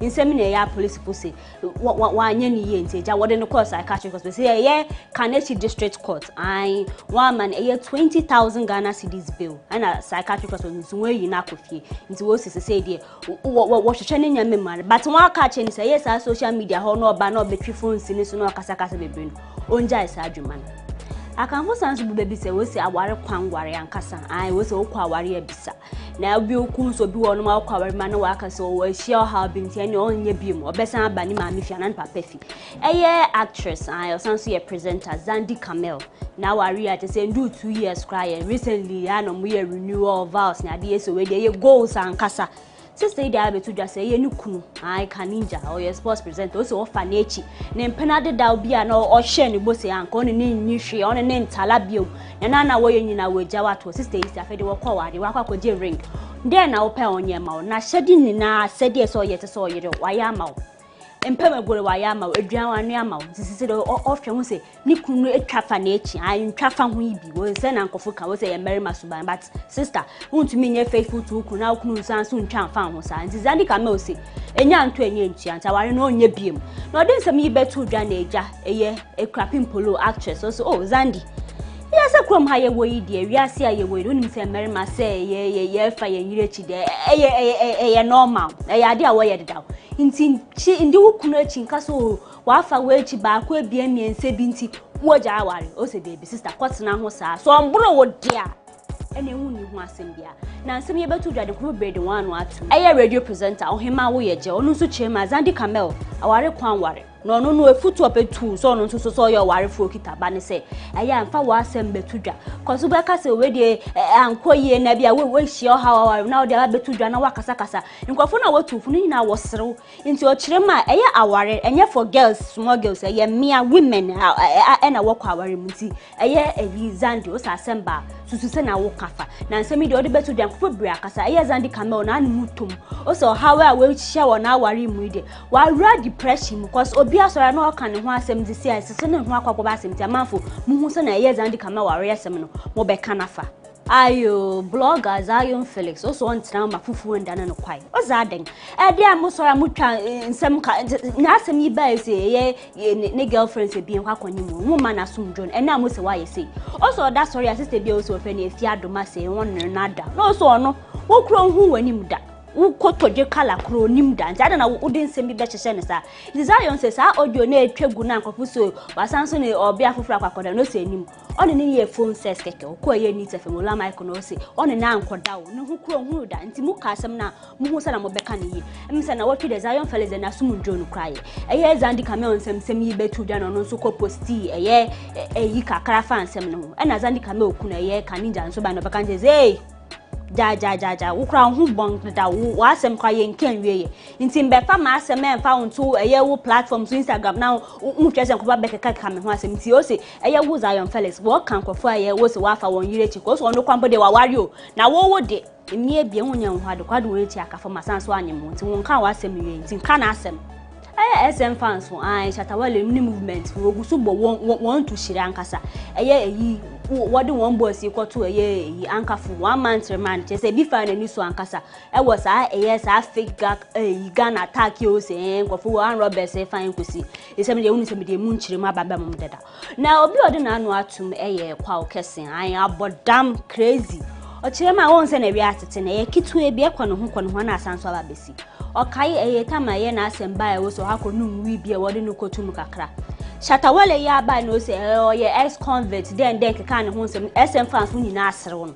won se ne nyame nchaade won so ebi ato but kwa akesi kire ma sa asem ya ato Shatawale awakọ efiase aba odi be ye hua de ankasa nti se de amanfo nyina ehu se mra ye dwuma wo krom ha na kwa akesi ya no sanso de nsem bia to de che ma se de wenyi na ni efi sa yi na se o smoke kakra otwimu kakra no we jai nti yes we jai yo but say the one man whole time wa limit kakra nti enye say de bia be hu say etua na anu abodam crazy say wa tew so kra obeka ya Shatawale ni arrest ba ya wode no koto ankafo 1 week do be kire mu so ne nti opeke sa move no obeka say enwa hwuto ne adenem nyina ne say ono ankasa nkopɔ ne yi edi chair ni so onye sa move no ye say na be ya ono ankasa be da ne ho da sam ne say enyampo ye de ye nim but a prophet kum chacha say Shatawale jai sa asem no e say nyanko ada na pese odu nyankopɔ din de egori ana o say nyankopɔ be fisoro oni bibia ye nti wasan no wa ka cho say place how yi say egori na wodi ni na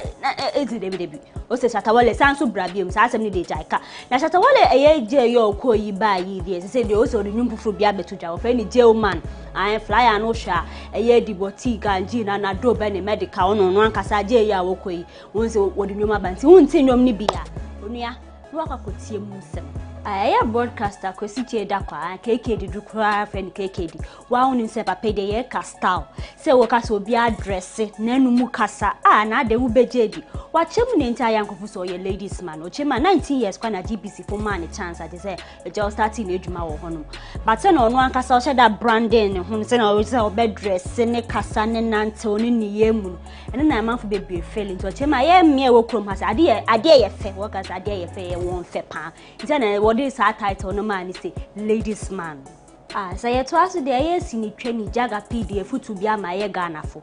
Ochirema munsha mana muntumuye unu obi na moya wo se ye wada mfu twetwe mutwe unu na eboko si atafre obehwe no kwa na bebra wase nti se wo hwe na se unu obi wo ho na mfofem na se anyokopa no se emboa wa onua na wo pe bebi atena Bim nation fu me de asem de nenam ai mu pehi mu boss ai senior man stone boy din sem bia tuja ochirema se de foforo crowd se oko school o gempa ai se so opeso nya ni degree wo a public administration se de ohunu se e bia school bag bibo na echi ana se okita ni books ana ot lecture hall o gempa ase kire ya nene se stone boy kan se owie senior high school ko UPS ai but school no wie wan se nyum na kire wa na full time no be be say dey wa dream when so school ni dey so okon say dey stone boy or game pant wo hia na ene bim gospel musician gift ya doye aye twa no short friend say empress gift din sem bia to do chema Ghana fo mu ndi mu fiasem concern sem bia mfa mu hu je say won frem kwa na mo de mu ho atarim also ho na mani page nkofo aba na o say gift ukunu wa search den kan sem ore ba kokko ware de bia mo mana sum dwom o se ni kunu wa search enye Ghana fo nya mu kokko fo mo na ma be ka chen o chema sa search fo mo nim say ni show ni so de bia o to search fo o chema wo page me bi nye obi kunu akotare den ko say o so wa bejai na yire na wa be ware de na wo bua o so search fo so ma na mudi mu wo de mo ha mu kaka mo mo re beba amtema fu se Dr. UN se o pepa de ne wo be hu ankasa krom ha de me se waso be ye hye wankasa na watwi unim se nsem ne mu ye de ne ekọ na ejeje ama brodi ma hye nyam da besom se abantwa na abedafo mu nsom na mo nto asoman da se ne ebekọ bia ye do abesom.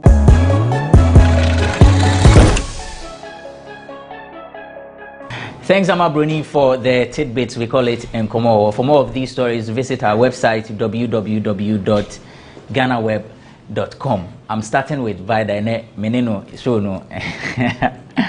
Vida's word coming, but or see in the last show, but Vida, Mammy will find out where say. We'll find out where I find out where they started. Okay. What it is, they say, tidbits now. Amabroni tidbits now. I think say kudos to Kidi. Touch it, you know, the challenge is working wonders out there. You might India for you can imagine a great change. Now, Funny Face is charged from psychiatric hospital. Charlie, I don't know. I feel sad about Funny issues. I mean. We thought say a traversing park area now there. He's on path to recovery near there. But then it comes again now or not to say or you use drugs near there. We know say a saying in fact. And you know your best friend say to see I want your opportunity to go home. On stay away from any more force a bit trigger erratic behavior. Many videos of Vanessa also on social media or than home. I don't know. I stand to be corrected if they are old videos that for fully ever and but say most recent I feel say as a teasing be once I can know you do cook crack as such a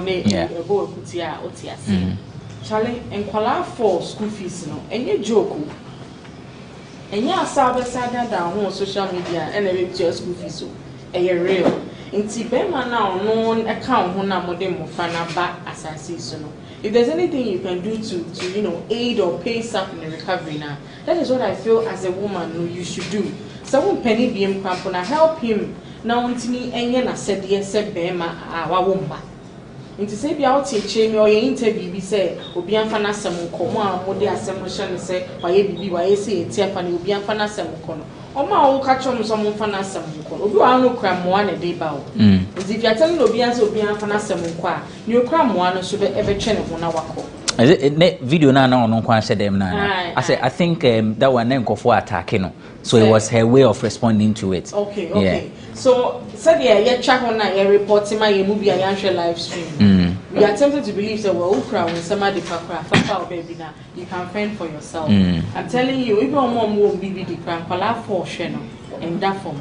Indeed if there's anything she can do no be boa be man na oni na fa oni na wo kwala no wetimi agina ne nan so why na juma no de on penny be ma yet say but boa no nso ntimi agina ne nan so na on fa fees ene nkwala ne hwe niema no so emba onu fa no so no eye desi a wo waje atum se bi o yare bipolar ne nsem wa fa ho so di attempt do susu na awba no so onya abotoye mu so ba be support wo na onya wo recovery now Zandi Camel chale our game who yama na on attractive ama ye mu bi cry ever you say enye den right enfan question no the be because ebi mu so aware a efe akono nti obetima direct attention akọ dey chair no so ho but if ye how no so obe ne so ware nche if you no betimi a chair said they on the enjoy power feeling it's making it look I don't show. That's unattractive. Now, it tries to say, yeah, everyone worry no actually pride, value, being an edit to so no. A bit here, because then it was some no, yeah, I don't so do. Nana observation being a my say, a man, so we are banners a one or worry, and although call altar no so no shall cover. It doesn't mean that all the other women now will jump walk on, you know, or money papa. Obia mahwe hu se bema bia wo motive or they worry a particular woman in our circles no me fa ne say obi wo a offer a particular oba because of ni fame bia o e bia na wagidi true enti owo be 2 3 bi won chen a ye ba ne ma o mutimi hwe fie o mo bro mo ho ase ye o madwumadin a e bia na other ones na o drop ye o mo no was our good qualities no but because focus no as at that time no eye fame ninti no ohwe me ensa na ohwe ne awagi din na kode na ko all time se ne be ya sa selfish gain na ohwehwe no ne nsa beka eni nti ode no ho bata owie na onya sa selfish gain na gyen ne se no mame ko back other two na me jai no so mo good qualities bia afei na me hia sa good qualities no me worry 2 years ago dey na me chase fame me nsaka but se a me po ba me chin a obetena fie ti me ahwe mofra achichiri me fie ama me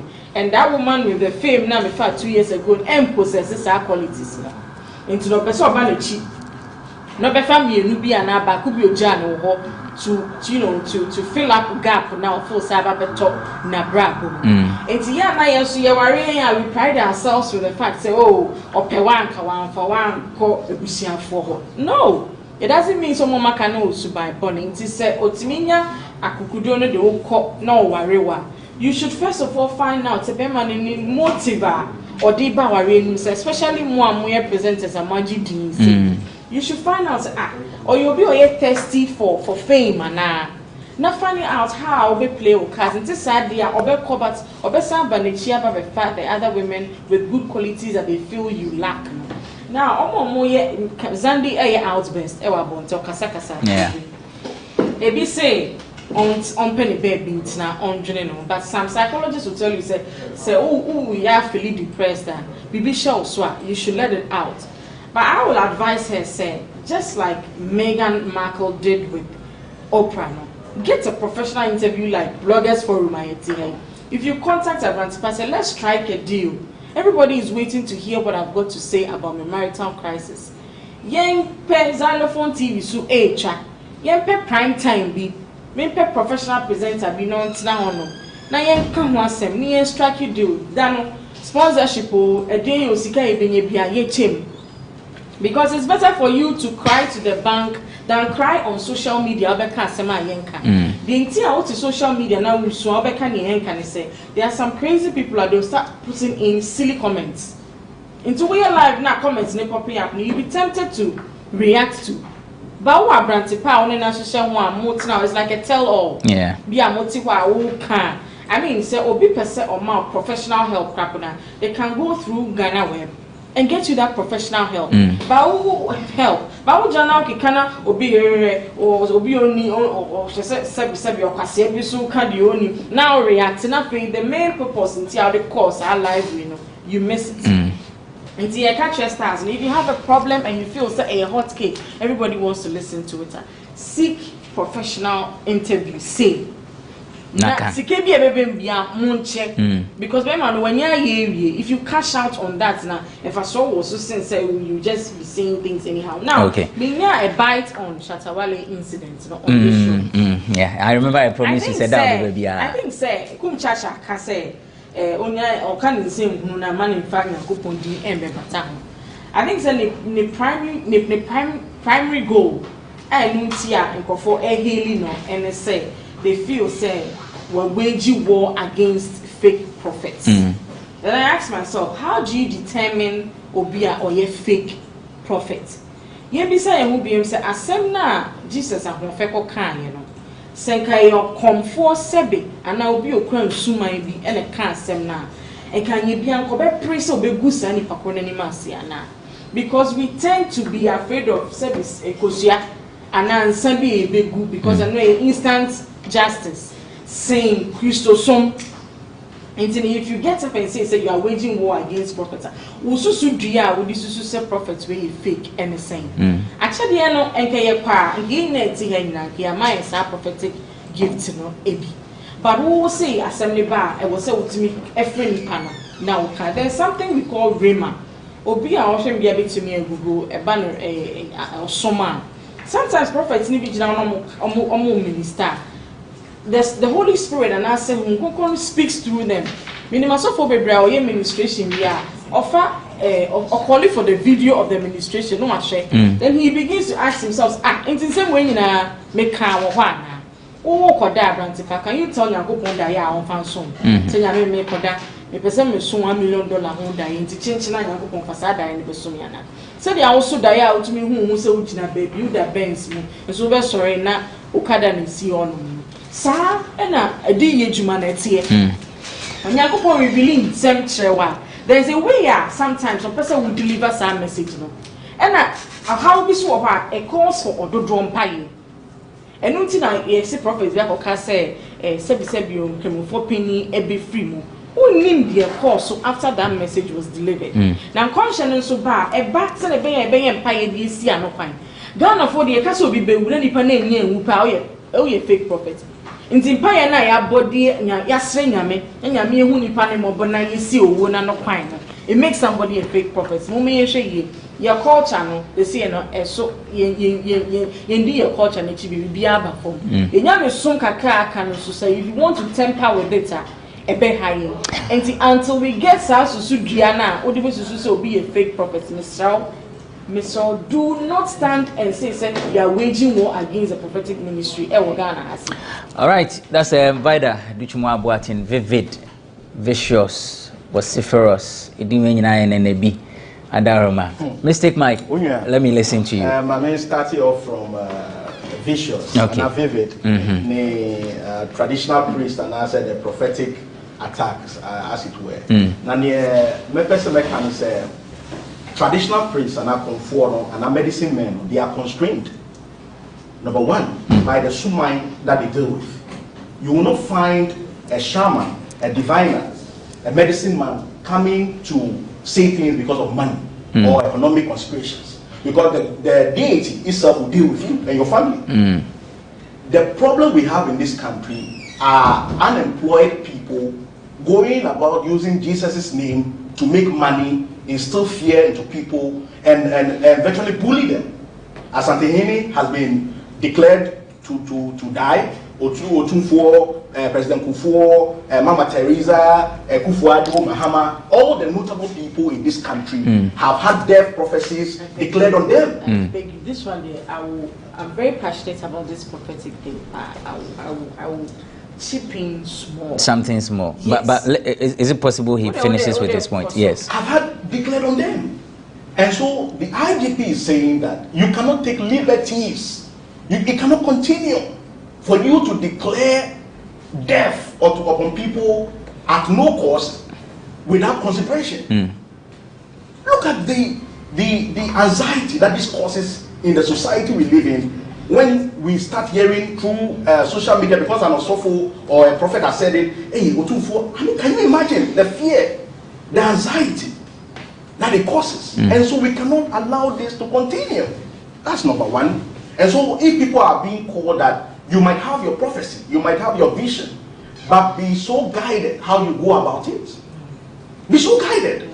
If you are truly a phenomenal man of God and you've had a prophecy about the death of a notable person, don't you have a panchrea over here to preclude that from happening? Like I said, don't you have a panchrea over here? Listen, like I said, no, there are some issues afraid or do don't pay to avert some problem. It's our Bible. So I catch on here be so be free. Ma, ya born pay man 15 good years ever can in film. Obi anyone but then in one and his son. You see a drum any son your so intercrache. It is a what way ube ye Saturday. Not Saturday, Friday, free man. And for so many members to my professor chose obey Saturday because Friday you are going to lose your life. Okay. Until they come in to tell you, say that they are a cause for do drum fire. Everybody comes in to pray and we avert at the situation. All right. Point well made. Number two. Yes, to us number two. We'll start, isn't it? I'll go on Funny Face. Okay. Quickly now. Funny Face should remember where he started from. You started from Latifi Okoshi, Radio Gold, Toli Masters. And then by dint of hard work and by opportunity, you were able to go through to Night of 100 Laughs, then through to Chocotrotro, then to Kaswa, whatever, and then to endorsement deals.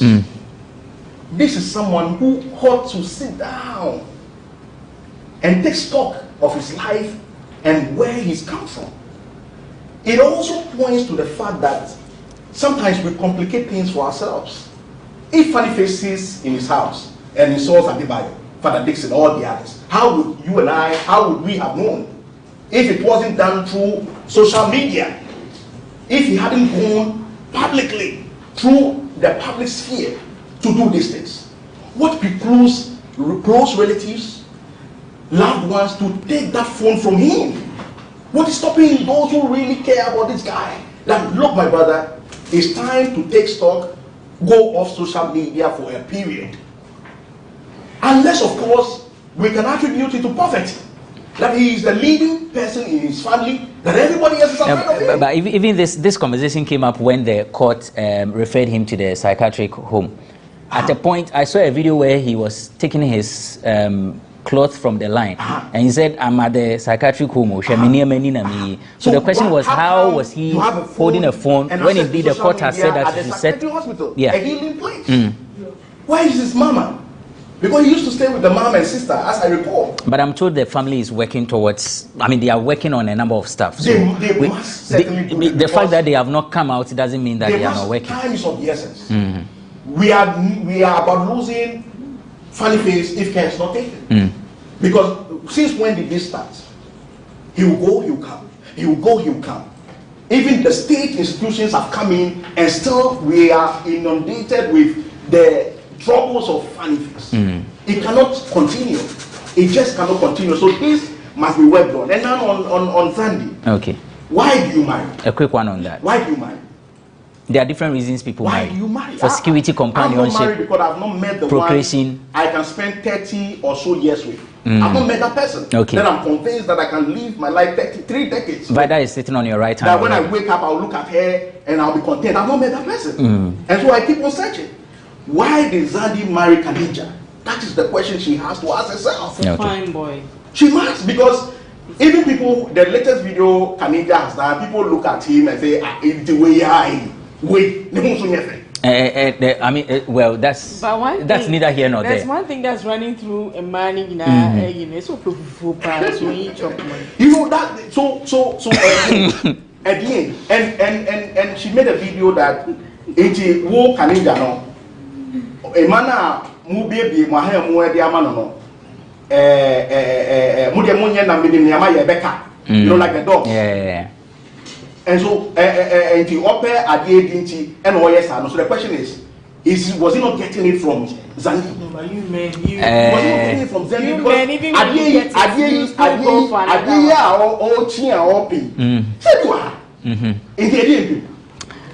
Question for the ghost. Let's take a break. When we return, we'll have a. Can you stay with one?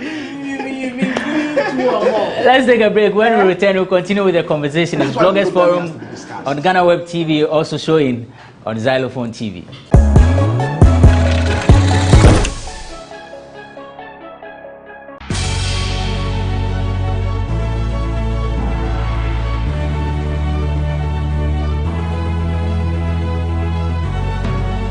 From the dawn of time, people have engaged in several businesses. With the onset of technology and innovation, life has relatively been made easier. By using debit or credit cards, mobile banking. Thank you. And your favorite, mobile money? Tech has indeed married business. On BizTech, we spend time with faces behind known and upcoming businesses in the country. Learn more about the new technologies and innovation, as well as find out about the trending issues in the world of business. Join us as we serve you with a variety of compelling interviews, projects, and others right here on GhanaWeb TV.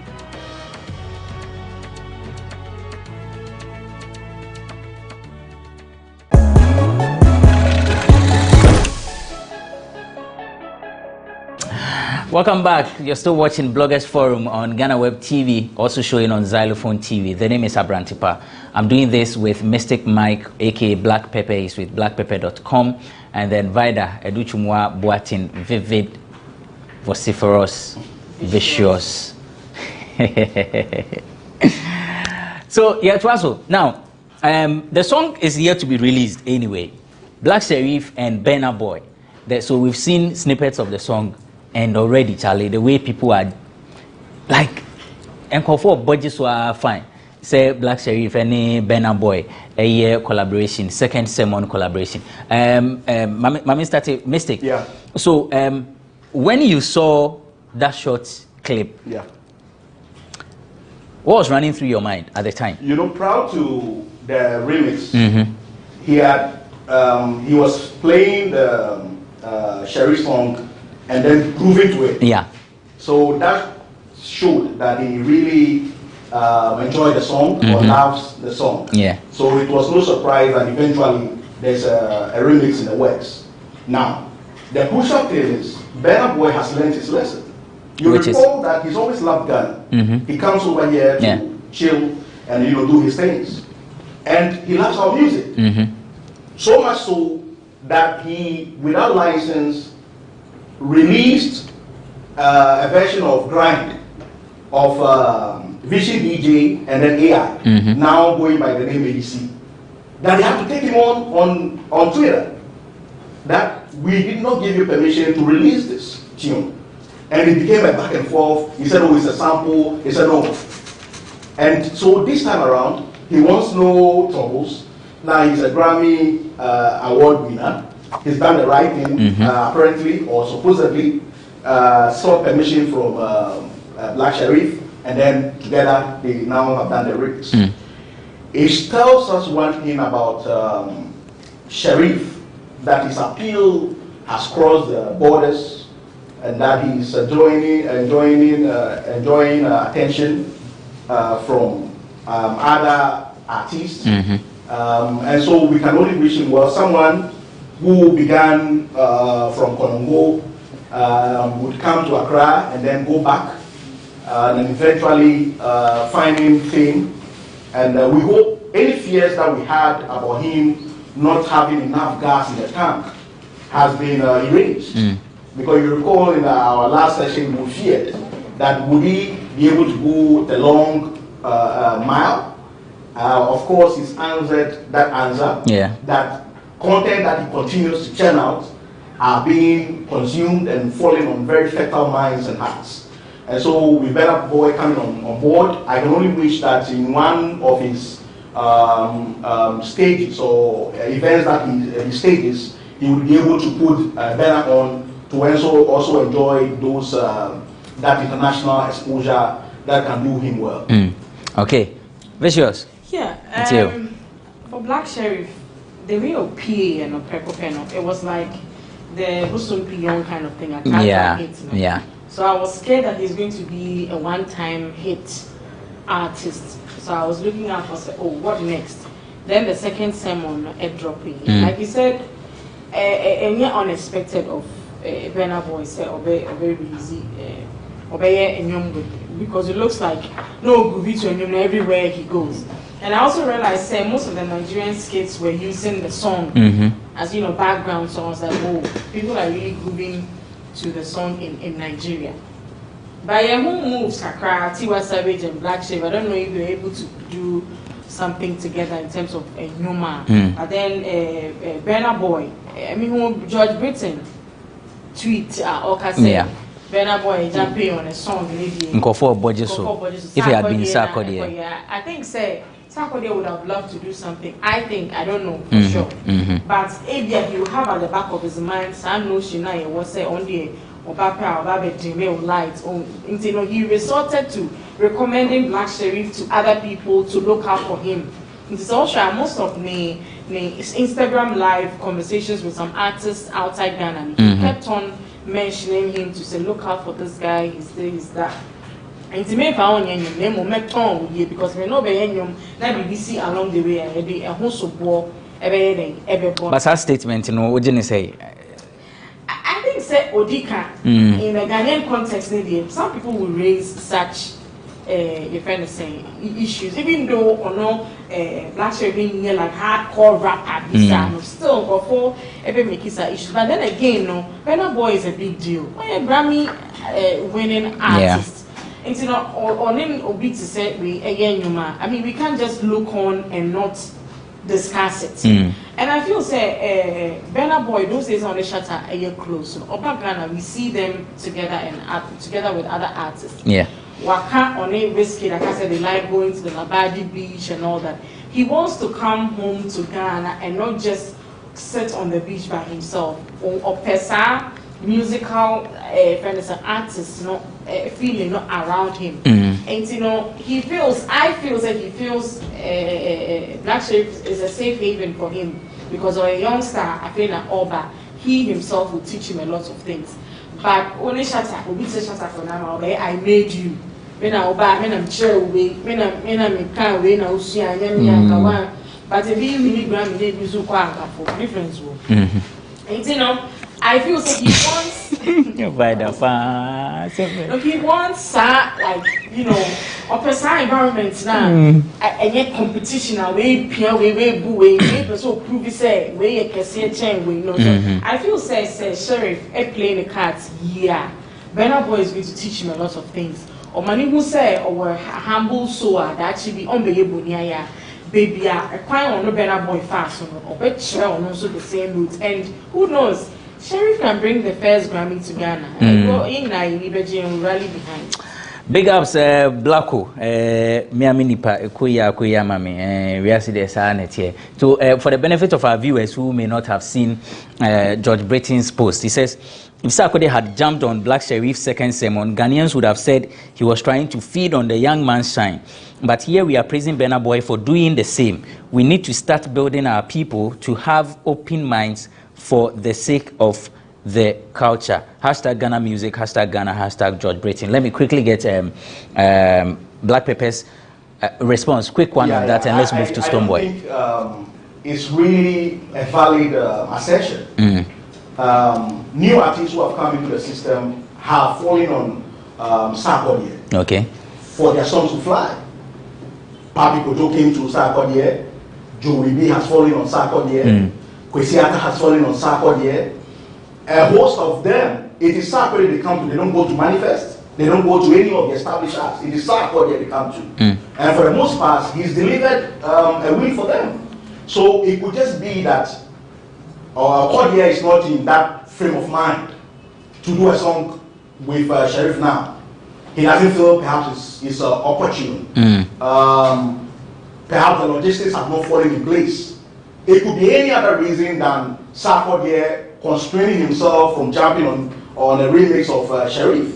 So it's neither here nor there. Really, that's not the import. He said if he had done that, he didn't say that Sarkodie did not do a remix. Ghanaians lampooning him if he were to jump on it. But would they not have done that? Because in recent times there've been that comment that I mean, we may not entertain it, but it's something that people have said. Sarkodie do feature one over Joe Shine. It is the same Ghanaians who loved the Grind Day remix. Was it not Ghanaians? Yeah. Was it not when Papi Kojo needed it? Was it not Sarkodie? And we loved it. No, but Black Pepper, what it is that look at Sarkodie's tour, media tour in Nigeria, he kept on mentioning some of the things that Ghanaians usually complain about his craft. Meaning that all that we say, he actually hears it and it gets to him. Exactly. But the point is that if Okodie wanted to jump on this song, you would think that visuals better. Do you think that would stop Okodie from jumping on a song with Sheriff? I mean, he might. He'd be hesitant. But eventually would have done it. I'm waiting to see if the vibe is there. It's possible. They will do it. It's possible. Yeah. Okay, so it's possible. We are waiting for the song Second Sermon, the remix. Is it Akwande say Kwaku Frimpong? Aha, say Kwaku Frimpong. I say jackets, prior remix. Yeah, had like a ton of artists. So you can have like a 10 minutes play of the second sermon with all the big acts, or even up and coming now a big time. For sure. For we life. won't mind. We'll stream the song 10 minutes non-stop, not second sermon. Kwana with the flow, but now with the way, but I mean, it will be great. And you mean Nyama, so we can't tell whether even it's possible that Sarkodie is even on it. Maybe all the top gangs are on it, but now Stoneboy's song Greedy Men is out. Of course, that one we have seen the visuals, we have listened to the song, and so we can do justice to the lyrics and then the visuals that we are seeing. It's a song against illegal mining, popularly known as Galamsey. This time around, let me begin with Vivid before I move on to. I've listened to the song. I mean, reggae fan. The instrumentation, the flow. I mean, because yeah. But problem the very core people who engage in Galamsey, they are not like really made for this kind of song. I was looking forward to a call and response kind of thing. Maybe a tagline be a one human man, a hook be a very easy, very resonating with the people, the common people on the ground. This is an elitist kind of music. Okay. I don't see how Obia school call because of course how they relate to this song. So you're talking about something like Rango? Rango is okay. I mean, or other music, there's a call and to say, campaign. Let's say when we're changing the Ghana CD now. There is no change in value. The value is till now. From 2006. That was in the it's just an example. It's an example. There's something that there is no change in value. The value is the same. But you may see is it not because it is Stoneboy? I'm saying that because, if not all, most of Stoneboy's songs, it grows up on you. Well, what it is like the more you listen, the more they can grow on us. But the targeted audience, which is the Galamsey voice, is it going to grow on them? Because as an artist, it's a song that can easily be adopted by Ministry of Lands and Water Resources and Nadidu. And so you should have a hooker, a kalakra, or ba only in Galamsey communities, can sing it and remind him or herself say no, yes, Galamsey enye. Apart from that, what's your assessment of the song? For me, from my understanding, it's great. It's nice. Yeah, it's nice. Ati. Udibe cooling off instead of Udibe too for. Okay. That's how I see. Black. Yeah. Stoneboy has proven that he ranks in the top 3 of reggae musicians in the country, and that when the reggae conversation is being had, he cannot be scoffed at. Again, he's proven that his collaborations internationally bear merit. This is someone who has done Suit and Tie with Kabaka Pyramid, someone who has done Wicked with Gappy Rans, someone who has done Most Original with Sean Paul, has done works with Morgan Heritage, Taros Riley, and Javucci, among others. So clearly, this is a man who knows his animals.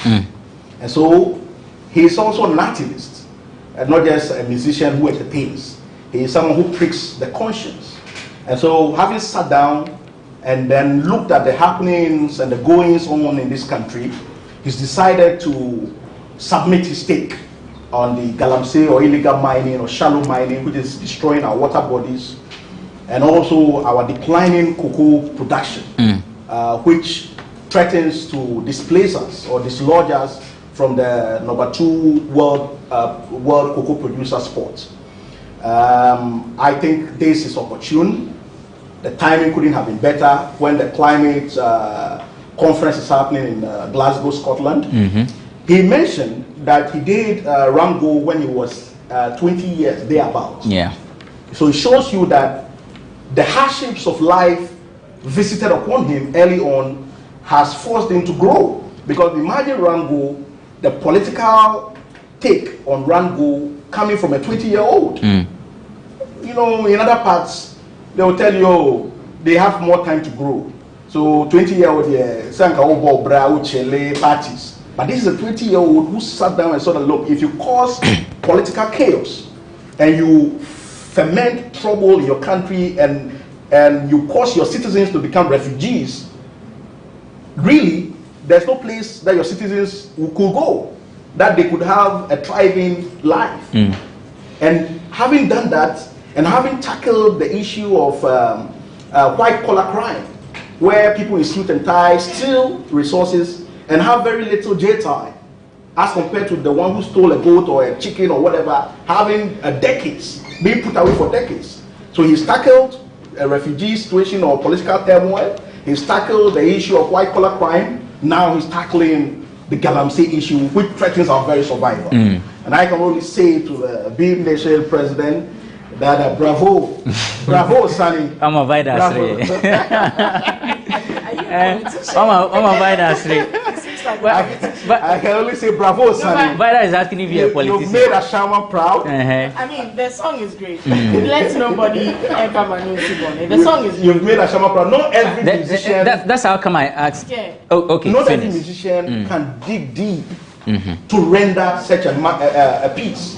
Let us know that for some, it's all about a tour. No for a tour, no for a tour. They cannot dig deep. Because he's not a university graduate. You, the way you are speaking, cry. He's talking a tour no for, he's talking dig deep. Why that was only uncle? This is not a university graduate. It's okay. Don't worry, it's an SHS graduate. But then he's able to tap. We'll call you PS. And what about UPS? Degree. Gimpa. Sana Meti. Beautiful. And then public. It's a step in the right direction. I think, yeah. So I like the song, but let's go back at in the past. And you said from Obrafo and or Kwaba or road safety. Yeah. Everybody can sing that song. And see, even though it's great, and you might come on, look at the visuals, the production, everything is on point. But how it's going to resonate with the people is the issue. It's the issue. Okay, it means that Stonebwoy and his people would have to do more promo, and the industry also need to support it. The ministry, of course, if we are all fighting Galamsey, knowing itself, yes, too dominant. Knowing the dangers associated with Galamsey, we should all, push the song and see how it will go. Don't go away. We'll be back and then continue. We have an interview with Amerado. It's Bloggers Forum on GhanaWeb TV, also showing on xylophone.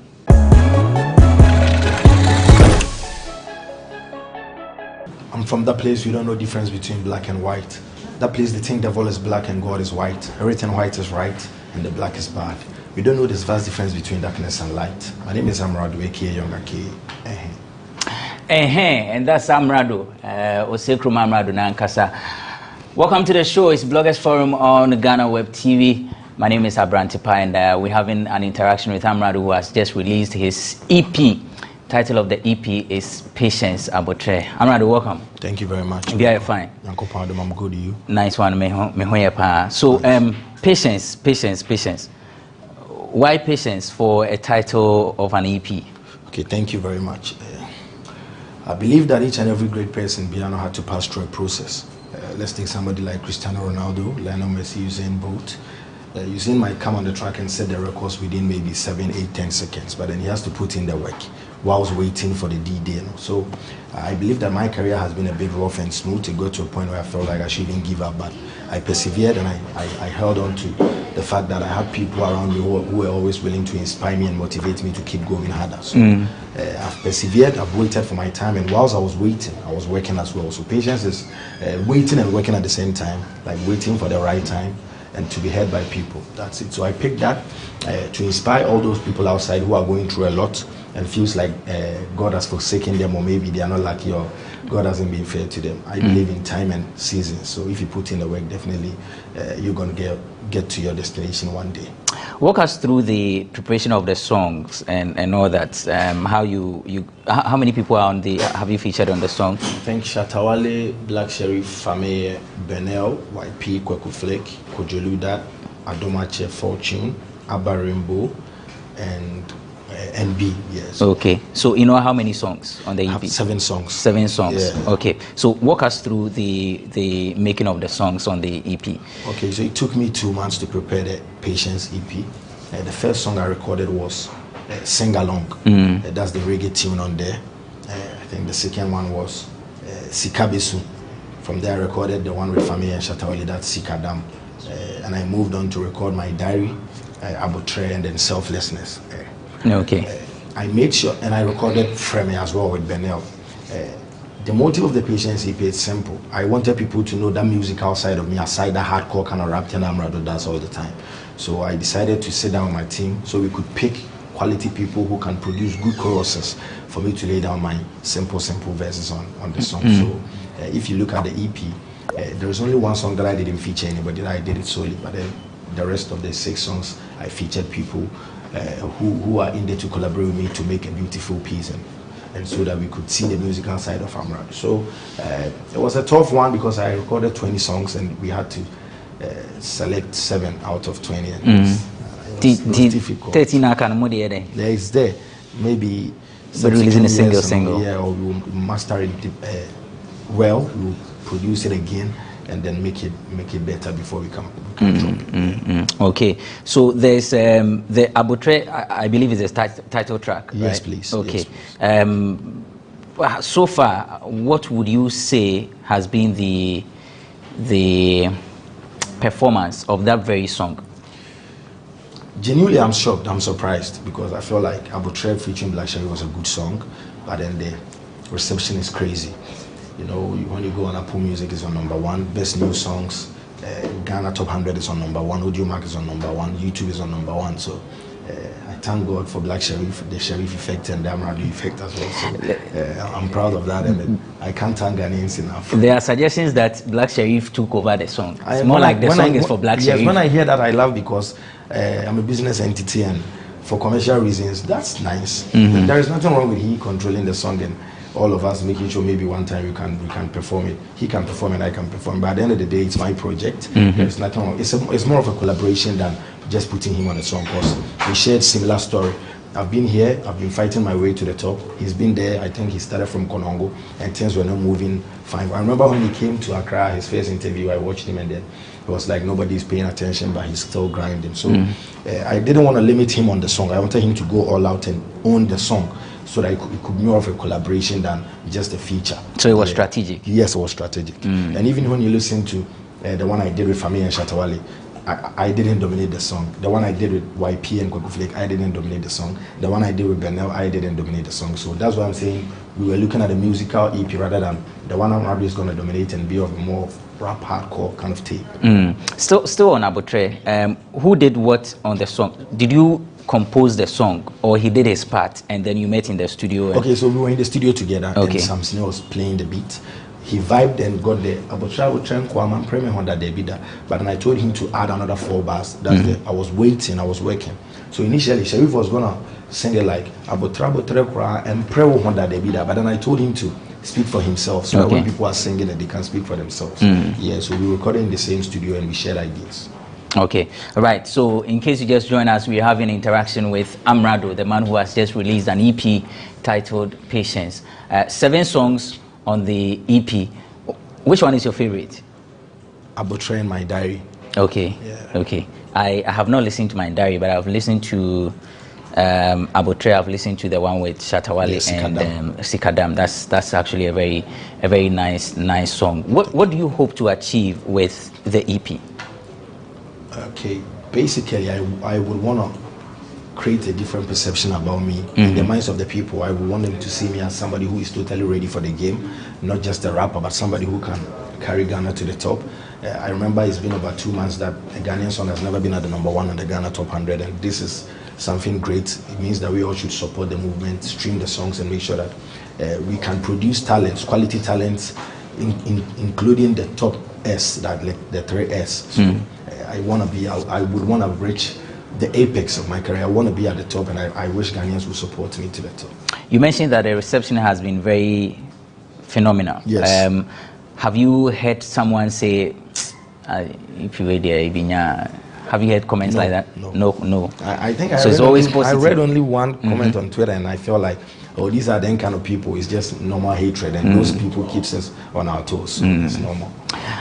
Black, Pepe. Let me hear your view on Amerado's comments and the EP. I reckon Amerado deserves all the flowers he's getting at this time. He's put in work, and so it's only fair that when a man sows, he reaps. He started out in 2015 thereabout, and he's been consistently producing work, generating content, and he was notable for his weekly Yet in Some series, which was really tasking for him to don a journalistic hat, to monitor events in the week and to give a report thereof. I can only imagine it wasn't easy because human as we are, sometimes he would feel tired, he would be exhausted, he would feel lazy.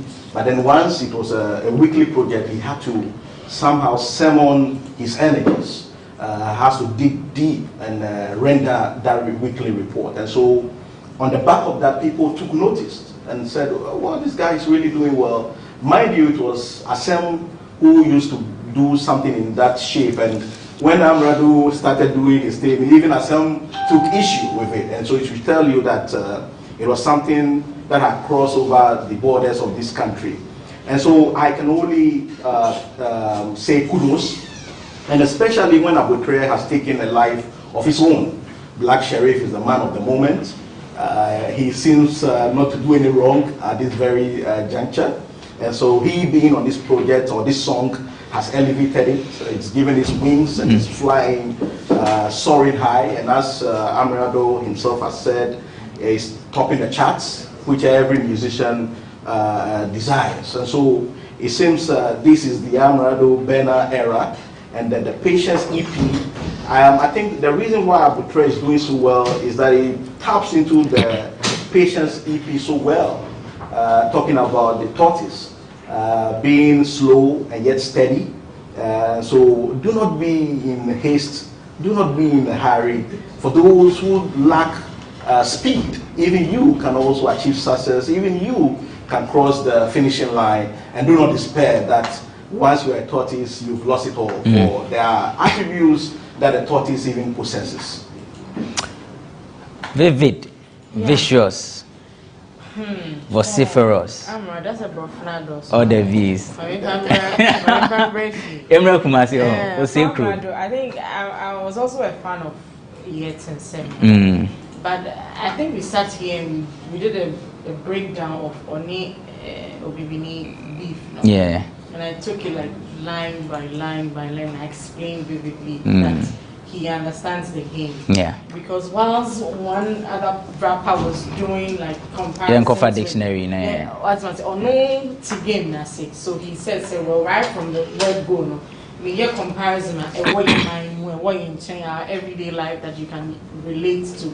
And I commend him for that. My worry was producing commercial music.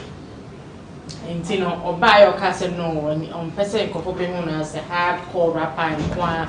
Now he's coming down to Oman for Senegal, will be able to sing along and have fun with the music, and I commend him for that. Now the EP is timely because he could bring it. As I say, shows near the aside the hardcore ones now if you're able to sing a song or two from the EP now more concerts near the end I enjoy it. Kudos to him. I think the one thing for him we will not forget in the interview Tim West within the I don't think that anybody will relate to him on Fasa splendid performance in the band account. So I think that we commend him for the good. I like the Abutre track. and so we outside it and that was, I also enjoyed that a lot. You know, kudos to me. Talking about the Team Westwood, were you? How was the feeling like when you've gone to Team Westwood, you've sold Ghana, and then you come and we are focusing on one line in everything that you said? Okay, you know, I have a brand promise, but sometimes I'm a rapper, I'm an artist, my ego can carry me to some sort of direction that my team would not want. I did so well at Team Westwood and people applauded it, but then because the people picked one line and I'm attaching it, I'm an artist, sometimes I might need clout, but then shifting from my brand promise or my brand focus, you know, my team will tap me and say, yo, why you be a guy, let's focus. That's why I didn't even come back again, because if you listen to the Throne, I did 4 minutes, 3 verses. Every verse was talking about a different subject. So I was never going to come back. There was no way I was going to come back. I had to switch to my brand promise, that's the EP, and produce good music. So straight from Team Westwood, I never had any intention I was going to come in beef. But then it happened and I'm a rapper. So just vibe with it and move on. I'm one for so one trust because now it's true. So your punches now, no, everybody who knows me knows that I'm very confident, and that's one of my attributes. Me, very, very confident, and then in as much as I'm confident, you know, you say what you know, I'm not by myself. I have people. I'm on a directions. You know, I really wanted to come back again, but they told me, say, hey, you promised yourself so okay 4 minutes, now switch and move on, because if you drop a second one and he drops a third one, are you gonna drop and drop and drop? You know, I started it. Me and Kasana me in charge of beef when I started, so I had every right to stop. So apart from the beef, to what extent did you benefit from showing up on Team Westwood? Have you had any calls outside the country for some collaboration and all that? I've had link-ups. I remember Dax sent me a text, and then Vijay Lablo also sent me some crazy outfits. BBC wants to have me whenever I'm back, and then and Tim became my best friend. Tim was he's my best friend. Okay, right, nice one. So that's Amerado. He's out with a. You want to say something? Okay. He got the delay on resting. Oh, let him go. Yes. I mean, there's also this seeming comparison. No, Sarkodie and some rappers. Is there a reason why I want for rapper like hardcore rapper and to EP? Are you afraid of any further comparison? This Patience EP was totally about Amerado's story from the beginning. So maybe subsequent albums, I'll put them on. If we have rap tapes, we have musical tapes. So this was not a rap tape.